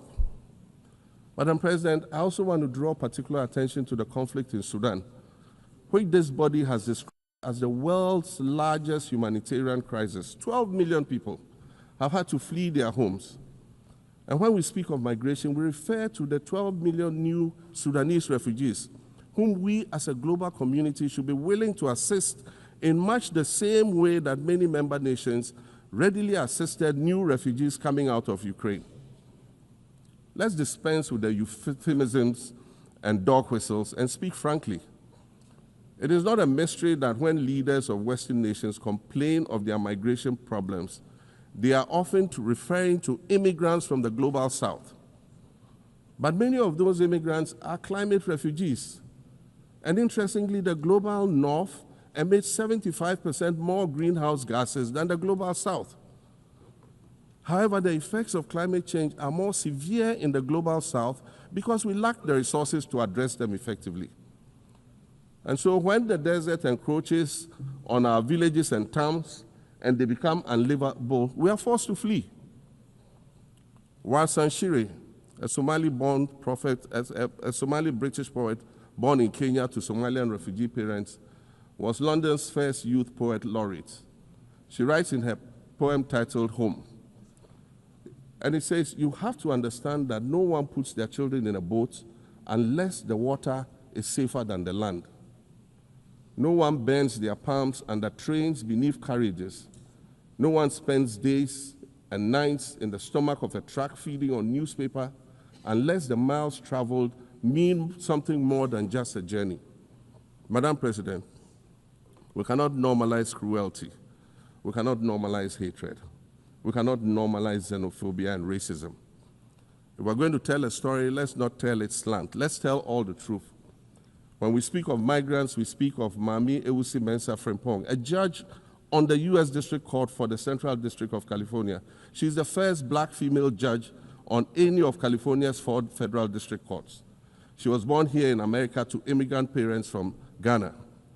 We speak of Peter Bosman, a medical doctor in Ghana who moved to the town of Piran in Slovenia in the 1980s and later became the first black mayor of Piran, the first black mayor in Slovenia and in the whole of Eastern Europe.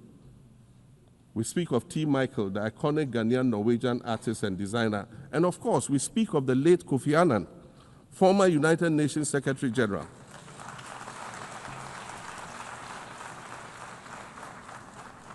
Former United Nations Secretary General and Nobel Peace Prize recipient, who was born in Ghana but spent his adulthood in various places in America and Europe.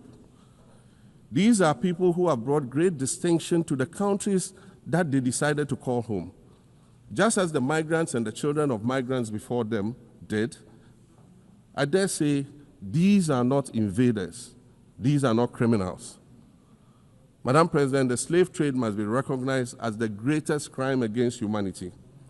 As the African champion on reparations, Ghana intends to introduce a motion in this August body to that effect.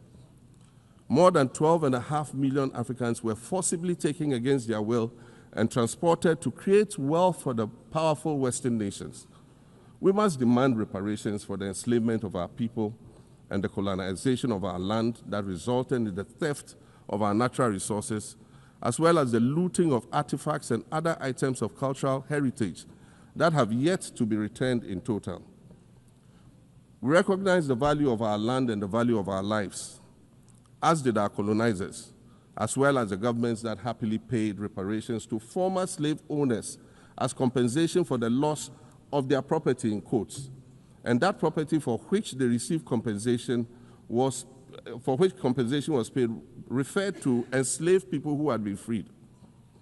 Madam President, an increasingly insecure world is witnessing upward spending on defense budgets of bilateral partners and steep cuts in official development assistance. Since July 2024, it is estimated that there's been a 40% drop in humanitarian aid globally. In this era of global uncertainty, Africa must exercise sovereignty over its natural resources to raise the necessary funds to ensure the well-being of its citizens.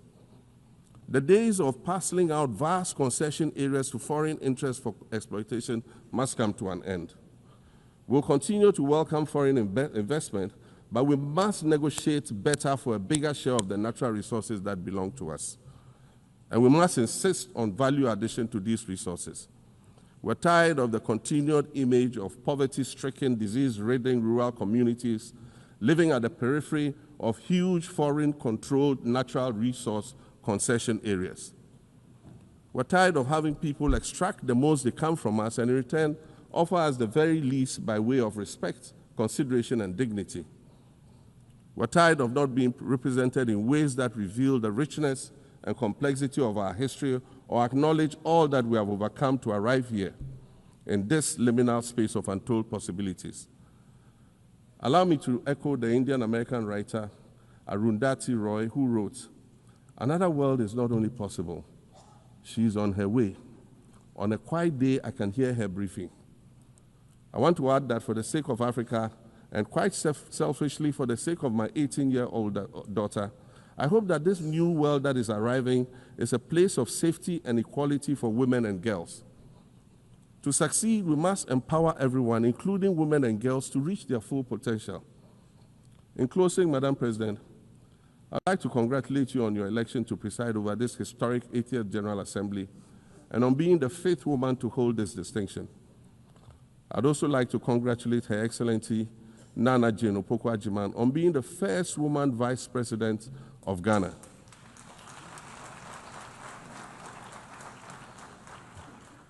Now every Ghanaian girl knows the heights to which she can ascend.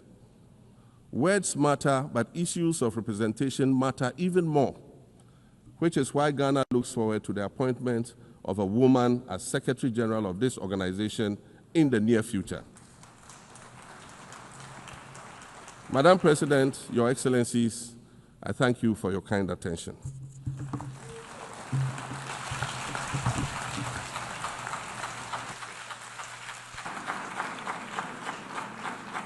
On behalf of the General Assembly, I wish to thank the President of the Republic of Ghana.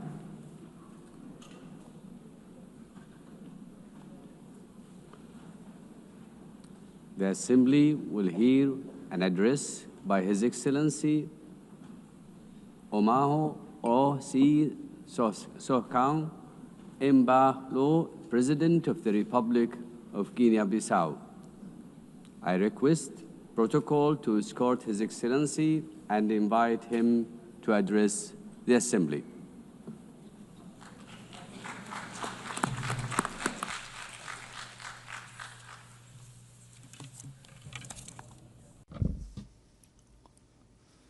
Madam President, distinguished heads of state and government, Mr. Secretary General,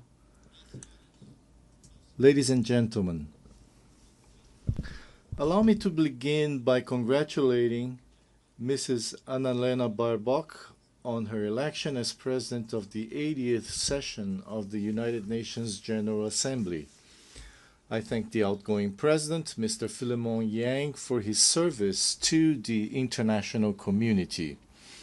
To Secretary General Antonio Guterres, I wish to reaffirm Guinea-Bissau's full support for his tireless efforts in favor of world peace, international cooperation, multilateralism, and sustainable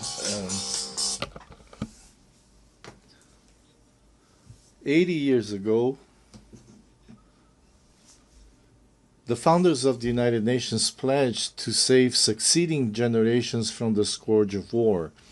That promise, unfortunately, has not yet been fully fulfilled. Yet this commitment, undertaken by each member state upon joining the UN Charter, remains valid and continues to be honored through the dedication of every UN peacekeeper and every humanitarian worker who often make the difference between life and death in conflict zones or following natural disasters.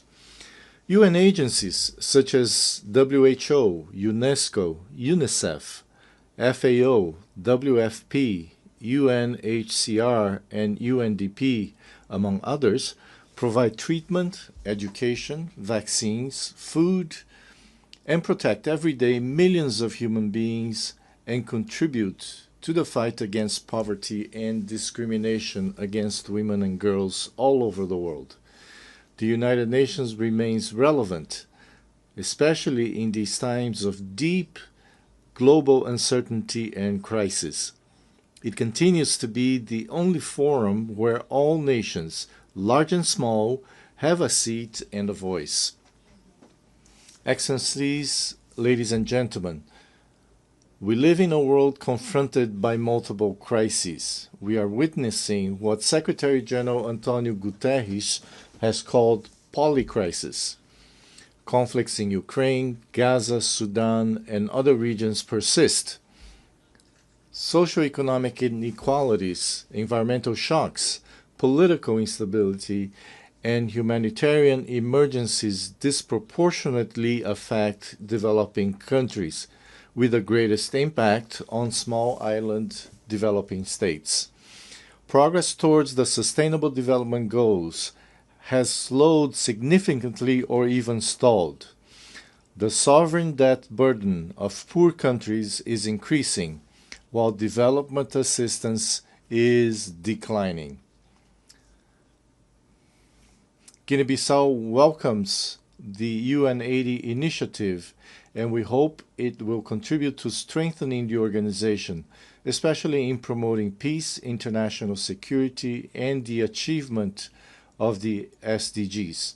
The Pact for the Future offers a roadmap and an action plan that must not remain on paper. Madam President, Excellencies, ladies and gentlemen, last July, Guinea-Bissau hosted the 15th Conference of Heads of State and Government of the Community of Portuguese-Speaking Countries, CPLP. I have taken on the presidency of the CPLP for the 2025-2027 term. The CPLP places high importance on its cooperation with the United Nations and its specialized agencies. During our term, we will continue to work with all partners and multilateral organizations toward the implementation of global commitments, especially concerning the Paris Agreement on Climate Change, the 3rd UN Ocean Conference, and the 4th UN Conference on Financing for Development, held last June-July in Seville. We are convinced that two major international meetings scheduled for November, namely COP30 in Belém, Brazil, and the 2nd World Summit for Social Development in Doha, Qatar, will serve as key platforms and opportunities to strengthen our cooperation and to advance our shared goals. Madam President, Excellencies, ladies and gentlemen, Guinea-Bissau is scheduled to hold presidential and legislative elections on the 23rd of November this year. All necessary conditions are being put in place to ensure that these elections are held peacefully, freely, transparently, and credibly. Over the past 5 years, I have prioritized dialogue, inclusion, political stability, and the consolidation of the democratic rule of law. I am confident that these upcoming elections will reaffirm the irreversible nature of citizenship and democratic values in Guinea-Bissau.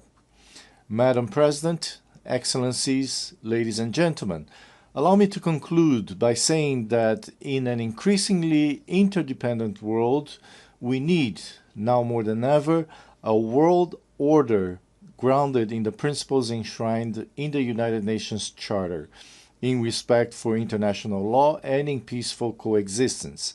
In this regard, Guinea-Bissau reiterates our call for an end to the economic, commercial, and financial embargo and other forms of restrictions imposed on Cuba. 80 years after the creation of the United Nations, the world has changed. We are no longer just the 51 countries who signed the UN Charter in 1945. Today, the United Nations is all of us, the 193 member states, plus observer states, NGOs, civil society organizations, and other actors represented in this great assembly hall. To meet the challenges of the 21st century, the UN must undertake urgent reforms, reforms that reflect today's geopolitical realities and global power balances, reforms that expand and democratize the Security Council, reforms that provide a place and a voice to the Global South, reforms that restore confidence in the multilateralism and international cooperation. The UN continues to be a unique multilateral space where dialogue is still possible, even when diplomacy and good offices fail elsewhere and in other circumstances. The legitimacy, strength, and future of the UN lie in the inclusion and full participation of all of us in deliberations and decision-making. Its core details, peace, dignity, equality, poverty eradication, cooperation, and peaceful resolution of conflicts remain alive and continue to inspire the purposes of the international community and the March of Humanity. Thank you very much.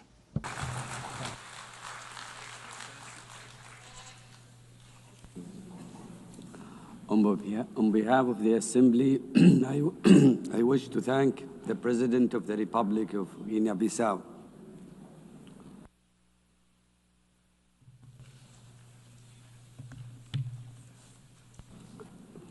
the Assembly will hear an address by His Majesty King Mosawati III, Head of the State of the Kingdom of ESWATINI. I request protocol to escort His Majesty and invite him to address the Assembly.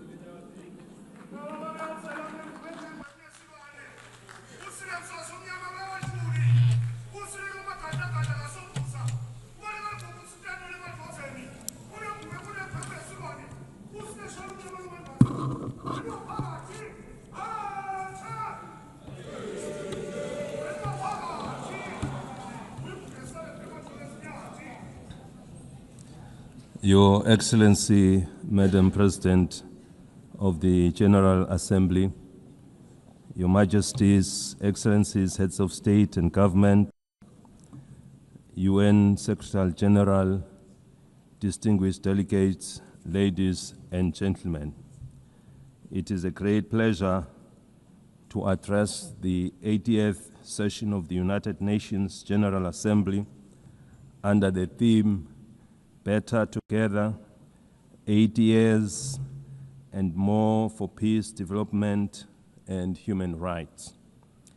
At the outset, we wish to assure you, Madam President, of Eswatini's unwavering support during your tenure.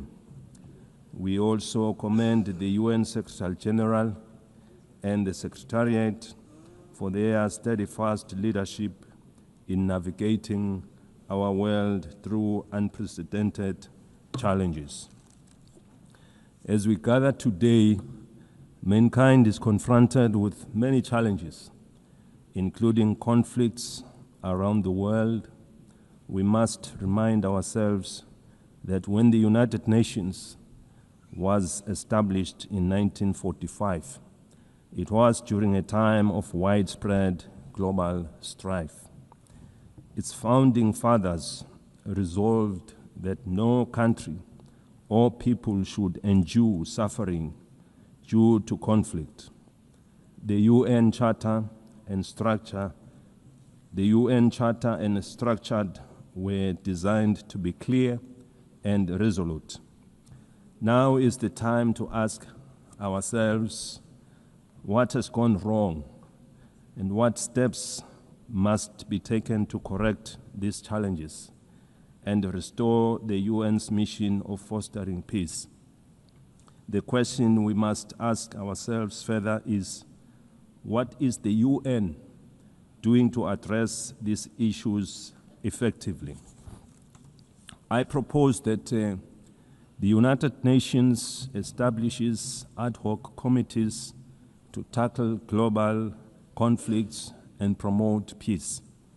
These committees should have equitable representation in dealing with the relative conflicts in the diverse regions of hotspots, including Africa, the Middle East, Europe, and beyond, ensuring that all affected nations have a voice. Supported by the Secretariat of the United Nations, these ad hoc committees would visit conflict zones, engage with local communities, and work towards peaceful resolutions. For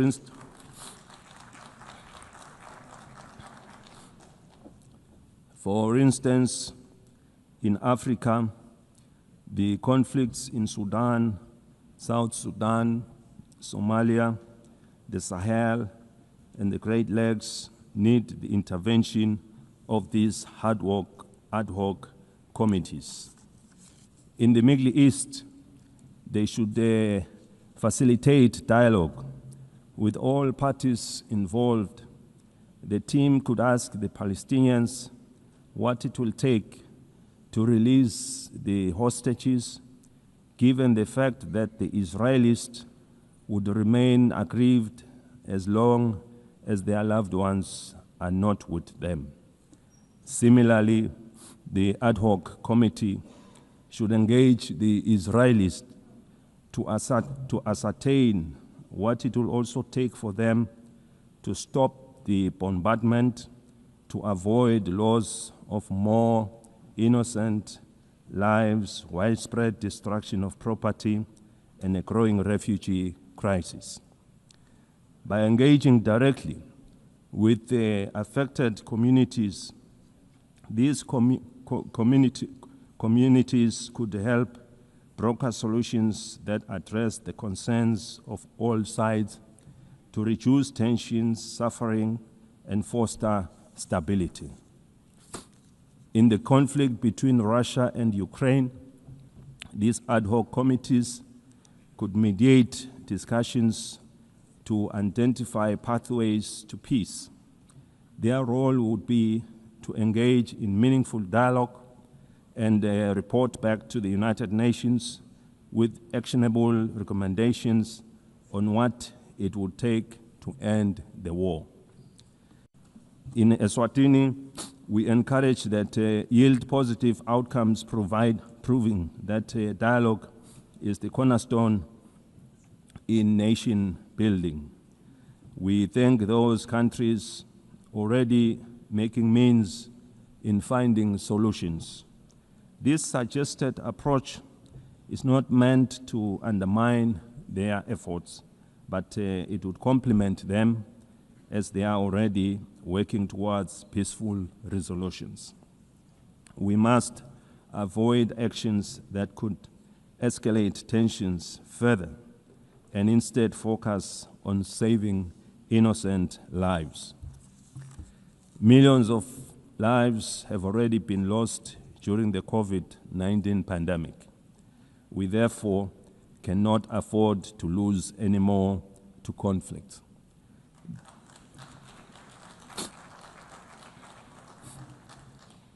The UN must now focus on supporting the building of economies of the world to address issues of poverty and the global financial crisis which we experienced after the COVID-19 pandemic.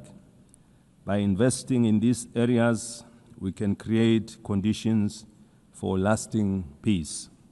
We therefore need one another in building and supporting our development initiatives in our respective countries. The time for action is now. The UN was established in pursuit of international law and peace, and its mandate dates back decades. In 2025 and onwards, we must renew our commitment to this mission by forming these ad hoc committees and making informed, inclusive decisions. We can work towards a world where peace prevails and no nation or people suffer needlessly. We have been calling for the restructuring of the United Nations as a body representing all member states. It must lead with decisions that are inclusive and widely respected, as no one will question the process taken. These reforms should be fully representative of all countries through the regions of the world in the Security Council to create an all-inclusive structure. Without such reform, the legitimacy and effectiveness of this body will remain incomplete. We have been encouraged to witness UN high-level meetings prior to the General Assembly being held to address various issues. These include the Seville and Awaza declarations on financing for development and socio-economic challenges faced by landlocked countries. We are aware that for any growth to take place, nations must have enough resources to achieve sustainable development goals. As we convene to advance international cooperation and to uphold human rights and fundamental freedoms for all, we are reminded that our work is both urgent and indispensable. The theme Better Together underscores the imperative of delivering on the United Nations Sustainable Development Goals and reinvigorating global cooperation. ESWATINI continues to believe that working together remains our most powerful tool for addressing global challenges that transcend borders. The world stands at a critical juncture in pursuit of Agenda 2030. With only 5 years remaining, we must face the reality that progress on the SDG is far off track. This is a sobering reminder that our collective efforts must be redoubled and that international solidarity, cooperation, and shared responsibility are more urgent than ever before. Through my national call to all Eswatini, to all Emaswati of Ngwe, for a greater sense of agency in the pursuit of sustainable development, the Kingdom has made important strides in advancing Agenda 2030, particularly in the areas of the economy, in various sectors, health, education, and gender equality, to mention a few. Furthermore,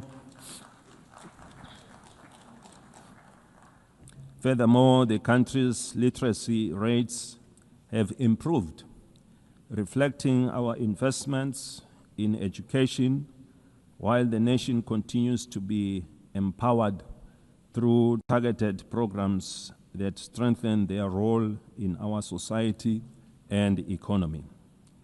These achievements demonstrate what is possible when determination and partnership come together.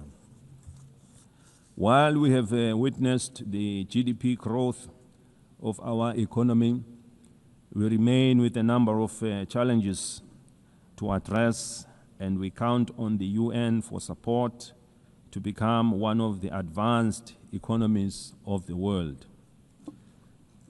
We have implemented initiatives to grow our economy and attract new investments by opening trade opportunities with other countries that give access to regional and international markets. Your Excellencies, the global economy remains fragile. Persistent inflation resulting in rising food and energy prices, as well as tightening financial conditions, have eroded physical space for many developing nations. Across sub-Saharan Africa, countries spend on average 12% of government revenues on debt servicing, diverting resources urgently needed for social cohesion programs. Eswatini also advocates for trade facilitation and economic diversification, simplifying customs procedures, reducing regulatory barriers, and enabling greater participation in regional and global value chains. In this regard, the African Continental Free Trade Area has the potential to boost intra-Africa trade by up to 52%, drive industrialization, and create millions of jobs. For countries like Eswatini, the AfTA offers more than market access. It provides a pathway to overcome geographic constraints through regional integration, cooperation, and efficient trade corridors. In an increasingly connected world, the Kingdom of Eswatini is actively striving for digital transformation as a catalyst for sustainable development. Eswatini is open for business in technology and looks forward to partnering and sharing experiences with other developed countries in advancing our technologies. Eswatini is proud of the significant progress achieved under Sustainable Development Goal 3. We welcome the progress made in the ratification of the Pandemic Treaty. This landmark agreement is essential for strengthening preparedness and resilience against future health emergencies, fostering effective and equitable cooperation. We remain deeply concerned about the decline in bilateral and multilateral support for global health priorities. Weakening our joint efforts threatens to erode decades of progress in this sector, as health is a global security. The Kingdom of Eswatini recognizes that the increasing frequencies and intensity of natural disasters, emergencies, and protracted crises highlight the urgent need for integrated responses that bridge humanitarian relief, long-term development, and peace building. We urgently need to strengthen disaster preparedness, build resilient communities, and integrate emergency responses with sustainable development. Eswatini, like other countries in the region, has many young and marginalized groups who face unemployment and inequality in various sectors.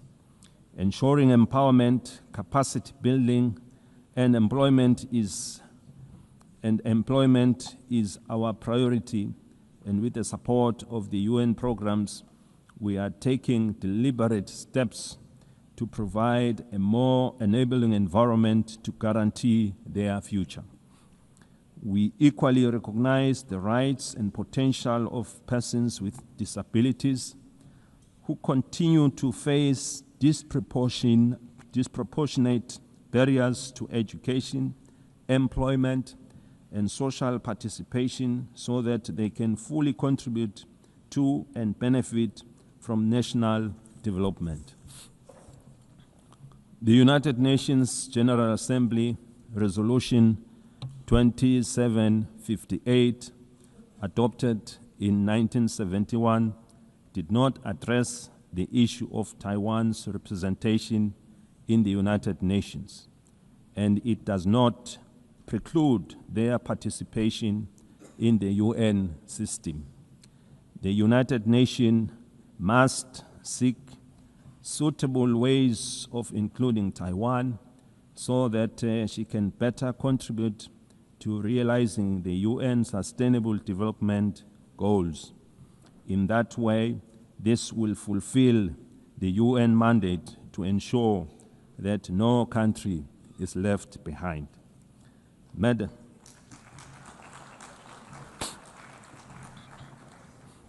Madam President, in conclusion, we are entrusted with the hopes of our people and the future of our children. Let us not leave this assembly without reaffirming our commitment to justice, peace, and sustainable progress for all. The Kingdom of Eswatini stands ready to play its part.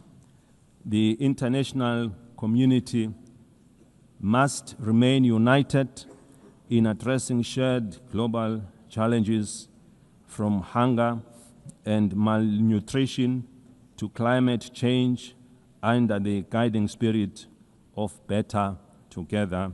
I thank you. May Almighty God bless us all.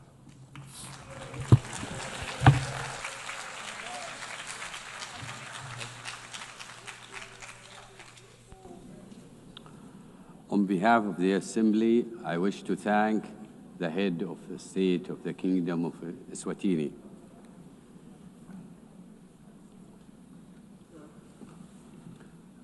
The Assembly will hear an address by His Excellency Solan Jilwebs, President of the Republic of Palau. I request protocol to escort His Excellency and invite him to address the Assembly.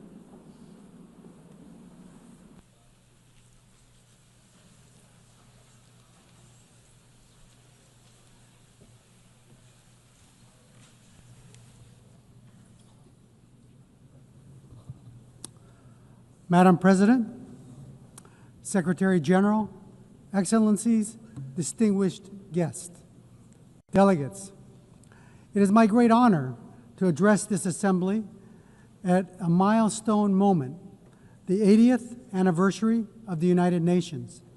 80 years ago, nations scarred by war came together to say, never again. They built this organization on the belief that cooperation, not conflict, could guide humanity forward. Today, as we reflect on that founding vision, let us remember the United Nations was not built for the powerful, but for all nations, large and small. In Palau, we have a saying, "Ndisan son embrari akloes." Small twigs banded together can light the fire that can bring the pot to boil. This wisdom reminds us that even the smallest among us, when united and determined, can drive meaningful change. The recent International Court of Justice advisory opinion affirms this truth, that our voice, though often overlooked, carries the weight of justice. We thank Vanuatu for their leadership and recognize the Pacific youth who co-led this charge. The advisory opinion confirmed that what we have always known. 1.5 degrees is not optional. It is now the benchmark for international law.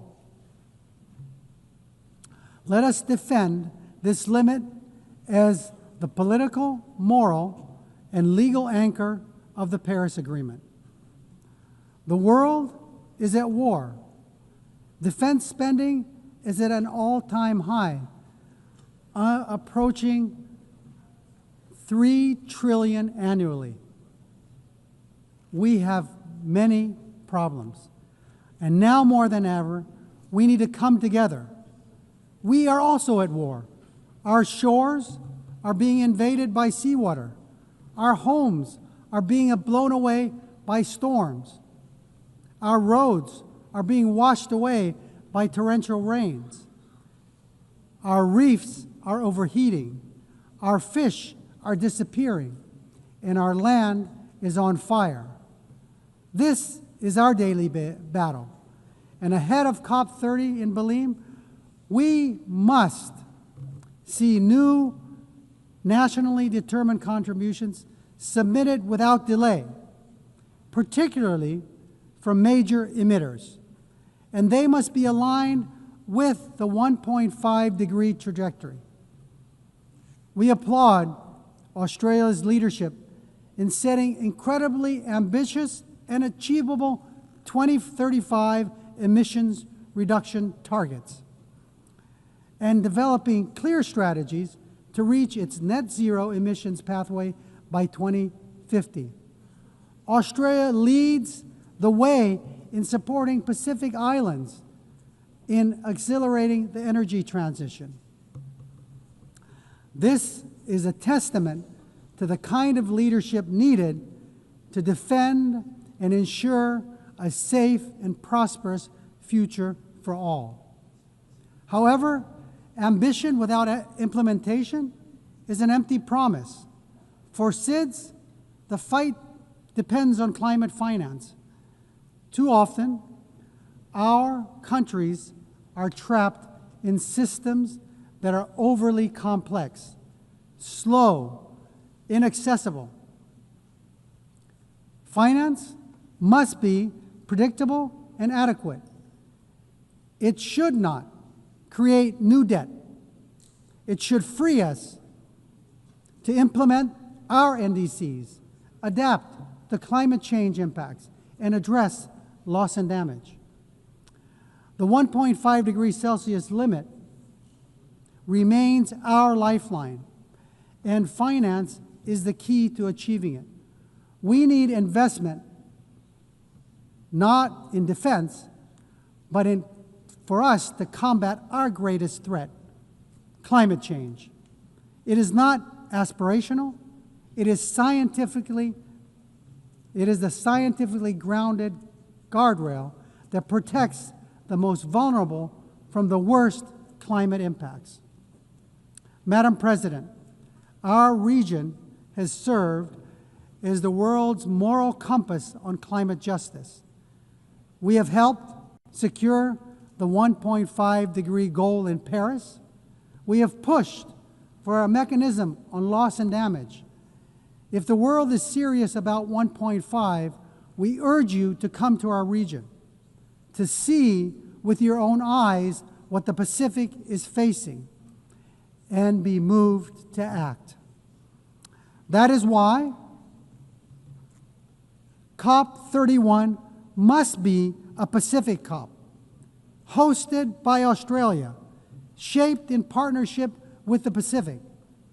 Madam President, on the issue of climate solutions, deep-sea mining has been incorrectly promoted as a silver bullet for the climate crisis. If we rush forward without understanding the consequences, we risk inflicting irreparable harm. The loss of biodiversity, the release of carbon, damage to our water column, and the destruction of fisheries that sustain our people is unfathomable.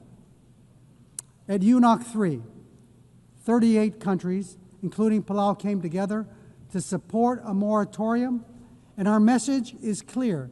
We must let science guide before we exploit the deep sea. The historic BBNJ agreement enters into force in January. And while Palau is proud to be the first ratifier, we couldn't have lit this fire alone. Like the Palauan proverb of the twigs, crossing the collective effort of over 60 countries demonstrates that we are better together. While we celebrate this achievement, we need even more nations to join this commitment to truly safeguard our ocean's future. Colleagues, the BBNJ agreement presents an unprecedented opportunity to design new ocean governance institutions where SIDS have a voice from the start.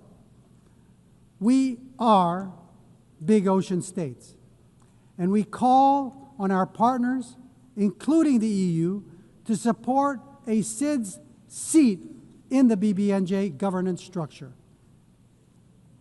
Excellencies, the stakes for SIDS could not be higher. Our economies are small, our vulnerabilities are acute, and our physical space is painfully narrow. The Antigua and Barbuda agenda for SIDS gives us a blueprint for resilient prosperity, but it cannot stand without tools. That is why the Seville commitment matters. The world has finally recognized that the financial system cannot be fair if it measures only income and ignores vulnerability. Multilateralism is our only shield, yet too often it is sidelined, blacklisted, and cut off from finance and boxed in by rules we did not write. We demand a seat not as bystanders, but as equal architects of our shared future. We call for the full and immediate integration of the multidimensional vulnerability index into the policies and frameworks of international financial institutions, multilateral development banks, and international organizations. It is time that we move the MVI from theory to practice. As we commemorate 80 years of this United Nations, we must look honestly at the strengths and its shortcomings. We welcome the Secretary General's UN 80 initiative, but let me be clear, reform cannot be cosmetic. This UN must be more responsive, more equitable, and more focused on delivery. Madam President, Palau knows too well the heavy cost of war, having endured the devastation of World War II on our islands. That history reminds us not only of the suffering left in the wake of conflict, but also the sacred value of peace. Palau has always stood for dignity of every human life and for the peaceful resolution of disputes through dialogue and respect for international law. Our positions, whether in support or restraint, are always guided by a deeper purpose, the pursuit of peace that is just, lasting, and stable. We believe that a durable solution, one that envisions two peoples, Israelis and Palestinians, living in two democratic states, side by side, in peace and in dignity and security, within mutually recognized borders, is essential for lasting peace. Russia's unprovoked war against Ukraine is a stark reminder that when international law is disregarded, peace everywhere is placed at risk. It is only through respect for the rules-based order that all nations, large and small, can live securely. Continuing in that spirit of respect for life and stability, I must raise an important issue of principle. Years ago, China wrongly interpreted UNGA Resolution 2758. And today, it continues to claim that Taiwan is a part of the People's Republic. The end result has been Taiwan been silenced. The 23 million people's voices have been kept unheard, keeping Taiwan out of fully participating in the UN system and contributing to the world. Palau believes that inclusivity, which includes Taiwan, strengthens the United Nations, and that no community should be barred from contributing to the solutions of our world that it so desperately needs. Madam President, let me close with another Palauan proverb. It's about tides, dol raidis. An incoming tide should lift everyone. The choices we make together are about lifting all of us, ensuring the next generation inherits a world that sustains them just as it has sustained us. As we face today's greatest challenges, climate change, ocean decline, debt, inequality, wars, and conflict, no nation can carry the weight alone. But together, guided by the spirit of the UN's founding and strengthened by 80 years of hard-learned lessons, we can turn the tide. Let this assembly be remembered not only for the words we speak, but for the actions we take and for the resilience we build, the justice we uphold, and the future we secure for the generations yet to be born. We are better together. God bless you. Sulang, thank you.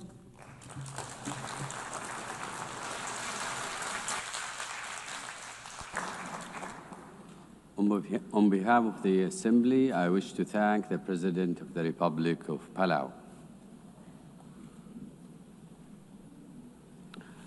The Assembly will hear an address by His Excellency Ilhamu Haydar Ogolo Aliou, President of the Republic of Azerbaijan.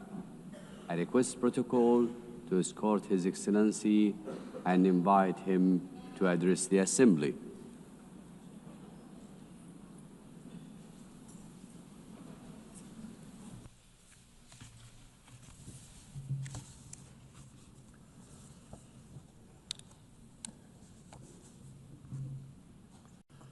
Ladies and gentlemen, for many years, I spoke from this tribune about tragedies of aggression, occupation, and injustice experienced by Azerbaijan. Today, I will speak about our long road to victory and peace, and a new era in Azerbaijan's history, about how we managed to end the occupation through a liberation war and how we won peace by political means. For nearly 3 decades, almost 20% of Azerbaijan's sovereign territory remained under military occupation by Armenia. 1 million of Azerbaijanis were expelled from their homes as a result of the policy of ethnic cleansing and war crimes conducted by Armenia. Their fundamental human rights were grossly violated. 4 United Nations Security Council resolutions adopted in 1993 demanded immediate, complete, and unconditional withdrawal of Armenian armed forces from the occupied territories. Sadly, these resolutions were never implemented. Armenia demonstratively ignored them because no sanctions were imposed on it by international community. The OSCE Minsk Group, established in 1992 to facilitate a settlement, has failed in its mission. Instead of enforcing the norms and principles of international law, its co-chairs sought to preserve the status quo and keep the conflict frozen. In 2020, after almost 30 years of ineffective negotiations, Azerbaijan was forced to exercise its legitimate right to self-defense under Article 51 of the UN Charter. During the war, Armenia shelled our towns and cities with ballistic missiles and cluster munitions, killing more than 100 of innocent civilians. Azerbaijan, in its turn, conducted the war in strict compliance with international humanitarian law. We ensured protection of civilians and refrained from targeting non-military infrastructure. In 44-day patriotic war, our armed forces liberated occupied territories and restored Azerbaijan's territorial integrity in accordance with international law and relevant UN Security Council resolutions. The 10 November 2020 marked the capitulation of Armenia and restoration of Azerbaijan's territorial integrity after nearly 30 years of occupation. Right after our victorious war, Azerbaijan declared its readiness to open a new page in relations with Armenia, based on mutual recognition of territorial integrity and sovereignty. We proposed 5 basic principles rooted in international law. We tabled the proposal for a peace treaty. Then we initiated a negotiation process on its draft text, which lasted from October 2022 to summer 2025. Despite several attempts to derail the process, the negotiations produced positive results as they were conducted on a strict bilateral basis, free from any kind of external interference. On August 8 this year, the foreign ministers of Azerbaijan and Armenia in Washington, in the White House, in presence of the leaders of the United States, Azerbaijan and Armenia, initialed the text of peace agreement. The same day, the President of Azerbaijan and the Prime Minister of Armenia signed the joint declaration. President of the United States, Donald Trump, also signed it as a witness. Moreover, Azerbaijan and Armenia jointly appealed for the closure of the OSCE Minsk Group and related structures as an obsolete mechanism no longer relevant to the peace process. Accordingly, on 1 September, the OSCE adopted a decision to permanently close these structures. Regional connectivity has been at the core of our vision for lasting peace.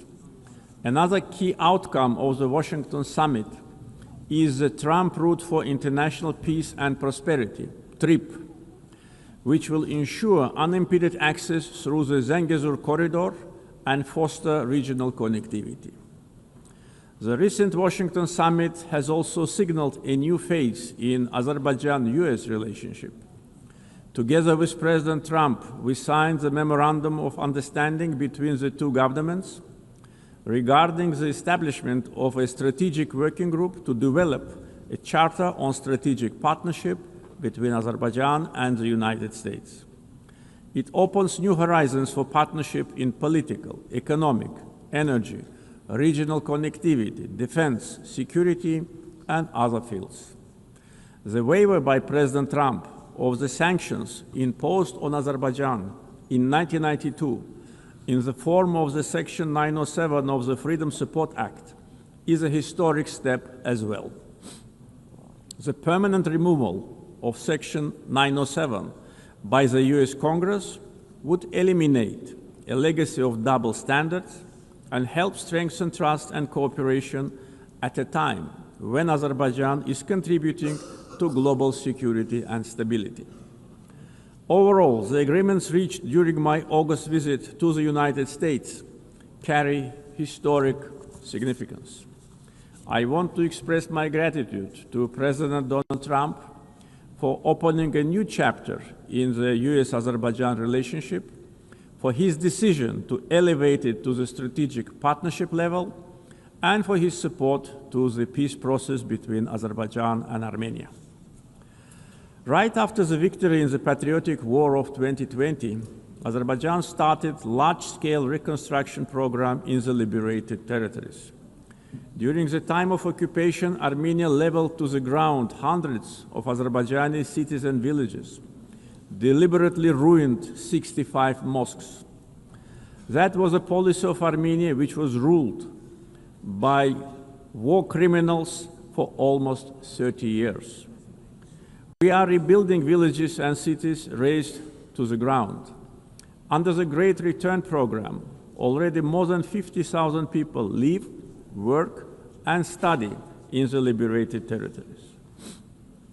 One of the gravest humanitarian challenges facing Azerbaijan in the post-conflict period is landmine contamination during the time of Armenian occupation. Since November 2020, more than 400 Azerbaijani civilians and military personnel were killed or seriously injured by landmine explosions. This massive contamination obstructs the safe return of displaced persons and delays reconstruction projects. Similarly, the tragic fate of nearly 4,000 Azerbaijanis who went missing during the Armenian aggression and occupation since the early 90s continue to require close attention and action. Ladies and gentlemen, coming to the global challenges we are facing, we believe that response must be inclusive, fair, and universal. Through its many initiatives, Azerbaijan has shown its clear commitment to advancing sustainable solutions. Azerbaijan is proud to have hosted COP29 last year, where we achieved important outcomes in advancing climate action, the green transition, and equitable access to financing. As a host of COP29, we guided negotiations towards ambitious and balanced outcomes, ensuring that all voices, particularly those of the developing world, were heard. The adoption of the new collective quantified goal at COP29, also known as Baku Finance Goal, is a historic milestone in global climate finance. This commitment brings previous $100 billion annual climate finance goal to at least $300 billion per year through 2035 from public sources in developed countries to developing countries. Azerbaijan also successfully finalized the long-awaited framework for carbon markets under Article 6 of the Paris Agreement, making the Paris Agreement fully operational 9 years after its adoption. Several key agreements were signed at COP29 to make the Loss and Damage Fund fully operational, providing critical support for vulnerable communities impacted by climate change. Being strongly committed to the green transition, we at the same time should not put unrealistic targets in front of us. The world cannot live without fossil fuels today and in foreseeable future. Energy security is closely linked to peace, regional connectivity, and economic development. Azerbaijan continues to play a proactive role in advancing these objectives globally. Azerbaijan has established itself as a reliable and indispensable partner in providing energy security to many countries. We play a strategic role connecting the Caspian region with international markets through diversified oil and gas pipeline systems. As of today, we are supplying natural gas to 14 countries. This ranks Azerbaijan as a top country in the world in terms of number of countries it supplies with pipeline gas. This reflects our strategic role in enhancing energy security and diversifying supply routes across Europe and beyond. Moreover, Azerbaijan and Syria have recently strengthened their bilateral partnership, focusing on energy supply, infrastructure development, and post-conflict reconstruction. Since August this year, Azerbaijan started to supply Syria with natural gas via Turkey, significantly reducing its electricity shortages. Azerbaijan also attracts large investments in renewable energy sources, like solar, wind, and hydropower. Almost 40% of our energy will be generated by renewables by 2030. Connectivity projects like East-West and North-South corridors cross our country. We have witnessed almost 90% growth in cargo volumes through the Middle Corridor since 2022. The transit time along the corridor have been significantly reduced. The biggest trade fleet in the Caspian, Alat International Trade Port, with its annual capacity reaching 25 million tons in the near future.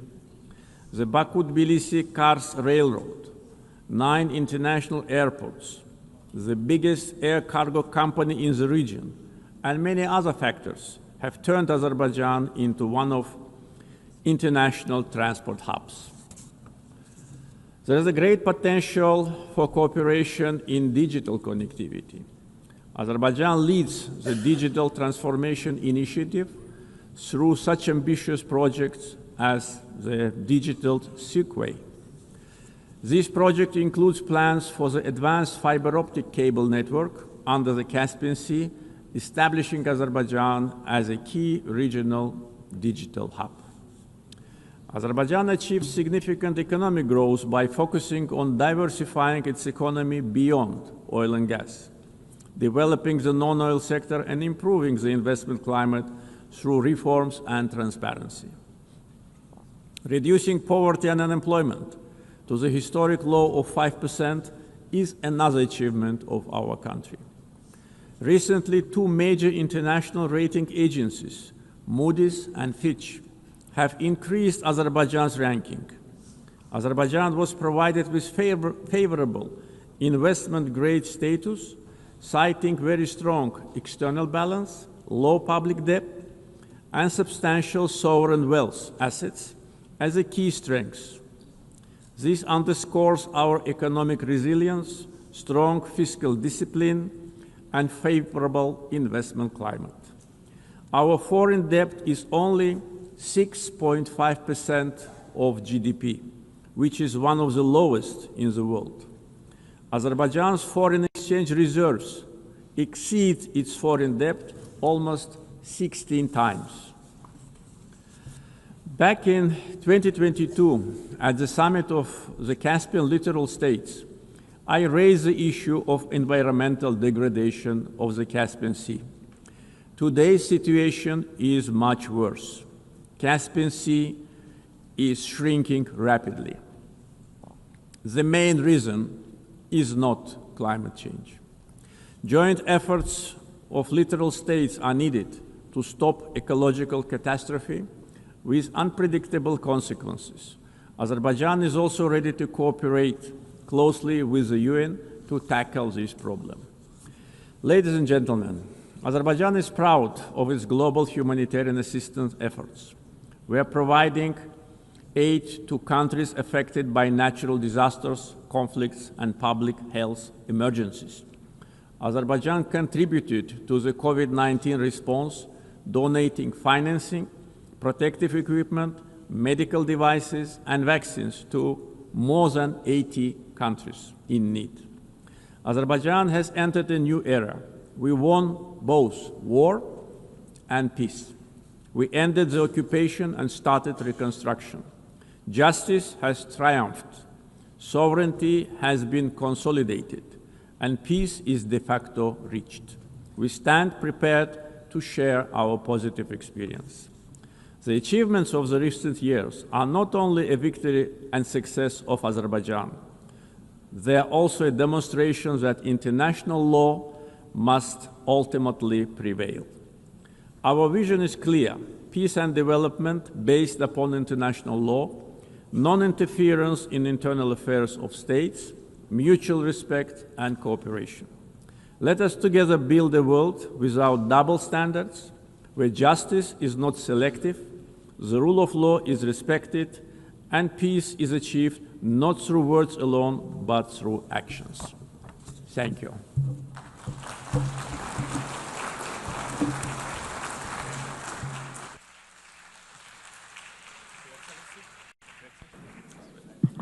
On behalf of the Assembly, I wish to thank the President of the Republic of Azerbaijan. The Assembly will hear an address by His Excellency Zirkol Kohesic, Chairman of the Presidency of Bosnia and Herzegovina.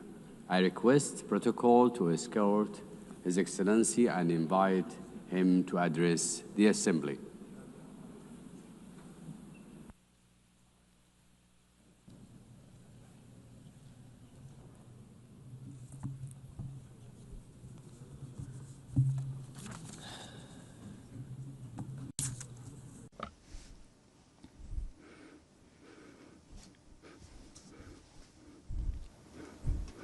Dear Chairperson, Secretary General, dear colleagues, ladies and gentlemen.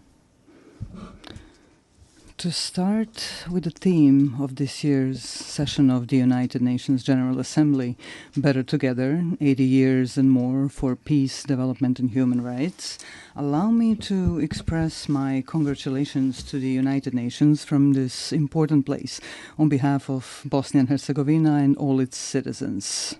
The UN is celebrating 80 years since its founding, and at the same time 80 years of continuous work on the fundamental goal of this organization.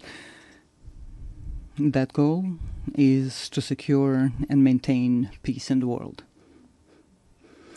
History will give the final judgment on how successful the UN has been in the past, as well as on the results of the work and participation of several generations in the United Nations itself, its bodies and organizations.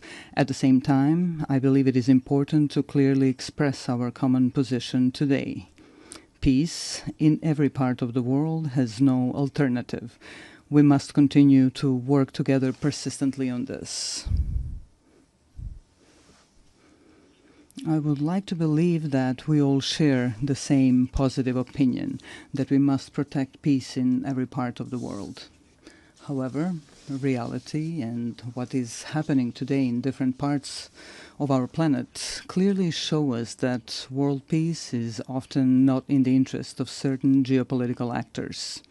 For them, conflict or war is a means to realize their own political and economic interests. These interests largely diverge from the goals set out in the United Nations Charter. If we add to this the fact that attempts are being made to change the borders of state around the world by means of armed force in a manner that is contrary to the United Nations Charter, we can draw a simple conclusion. International law is not applied equally to all states that are subject of that very international law. We have been witnessing that in the past period, certain armed conflicts have been deliberately provoked. What follows is the use of significant armed force, which a state with a smaller or weaker armed forces simply cannot resist. After that, the attacked state is required to sit at the negotiating table and sign a waiver of parts of its territory, ostensibly in the name of peace, but in reality in the name of force. I believe that all of us in this room know that the United Nations Charter allows for the changing of state borders. However, this can only be done by voluntary agreement between states. Armed forces or political pressure backed by armed forces cannot be used. However, if armed force is used to force the other side to agree to an imposed agreement in which it loses part of its territory, then there is no good and sincere will. Only coercion is present, which is contrary to several acts of international law. In this particular case, I'm speaking of Ukraine and the pressures it is under as a sovereign state. These pressures require Ukraine to give up parts of its territory in order to achieve a supposedly lasting and sustainable peace. Are we, in this particular case, participants in a change in the world order? In such an order, peace is not set as the ultimate goal. On the contrary, war and armed force appear as a legitimate means to achieve the political goals of major geopolitical actors. Changing international borders through the use of armed force creates political pressure to force a state to give up parts of its territory. This creates a dangerous precedent in international law, which can easily become the rule. Ultimately, it means living in an unstable world in which peace no longer has value. This is certainly not the desired outcome. Such a thing cannot be justified by any provision of the United Nations Charter or other acts of international law. Today, we have an equally unwanted situation in the Gaza Strip. There, such violence is perpetrated against the local population, which in its form indicates the existence of several elements of genocide, as established in the Convention on the Prevention and Punishment of the Crime of Genocide. Let us recall, in addition to the fact that genocide represents the physical liquidation or removal of a national, ethnic, racial, or religious group from a certain territory, it can also be committed in the event that such difficult living conditions are consciously imposed on that same national, ethnic, racial, or religious group that threaten to ultimately destroy that group completely in a certain territory. Ultimately, such an aggressive genocidal approach is used as a means to forcibly occupy and take over territory. Under international law, these territories cannot belong to those who initiate and produce aggression. However, this is exactly what is happening in the Gaza Strip today. In Gaza, the people of Palestine face these two elements of genocide prescribed by the aforementioned Convention on the Prevention and Punishment of Genocide. A part of the world's political public closes its eyes and keeps silent about this extremely terrible fact. And there is no political interest or even economic interest motivated by the intention to exploit natural resources such as oil or natural gas in that part of the Mediterranean, which could justify such a high level of genocidal violence against the local Palestinian population. Such violence is unjustified and unacceptable. Equally unacceptable is the silence and occasional approval that comes from various political circles around the world. What kind of peace, development, or protection of human rights can we even talk about if this kind of violence is allowed? Violence with forms of genocide against the Palestinian people. Does something like that mean that the political interests of individual countries or the interests of corporate capital are stronger and more important than our common obligation to protect peace in every part of the world and the human rights of every individual in the world? This obligation is a prerequisite for the development and self-sustainability of various societies. This is a major challenge that we are facing today, and we cannot run away from that challenge. We must not continuously silence this interest for the sake of some higher opportunistic interests. Let us just remember the phrase, silence is actually an expression of either cowardice or approval of cowardice. Dear sir, allow me to briefly say something about my country, Bosnia and Herzegovina. A little more than 30 years ago, Bosnia and Herzegovina was faced with aggression coming from neighboring countries. At that time, the United Nations formed a peacekeeping military force called UNPROFOR, with the participation of countries that expressed interest in such endeavor. The role of UNPROFOR was such that they were, to a large extent, mere observers of a series of war crimes, ethnic cleansing, and ultimately genocide committed by the aggressors of Bosnia and Herzegovina. Of course, there were also positive examples of UNPROFOR's activities, which should certainly not be forgotten, and we are sincerely grateful for that. Unfortunately, a stain remains on that United Nations mission. Certain UNPROFOR commanders did not want to activate airstrikes in order to prevent ethnic cleansing, especially the genocide committed in Srebrenica in July 1995. Unfortunately, genocide was committed in Srebrenica. Hundreds of thousands of citizens throughout Bosnia and Herzegovina lost their lives during the aggression. Many more were injured, and more than 1 million citizens of Bosnia and Herzegovina were displaced around the world. I would like to briefly remind you that the International Criminal Court in The Hague, established by these very United Nations, has found the guilt of several individuals for committing genocide, as well as the existence of a series of joint criminal endeavors. They all had the same goal: ethnic cleansing, with the creation of ethnically pure parts of the territory in Bosnia and Herzegovina, in order to separate these parts from Bosnia and Herzegovina and annex them to neighboring states. A little over a year ago, here at the United Nations, we worked together on the adoption of the resolution on the genocide committed in Srebrenica. I consider that a major step forward and an important document, not only for Bosnia and Herzegovina, but also more widely.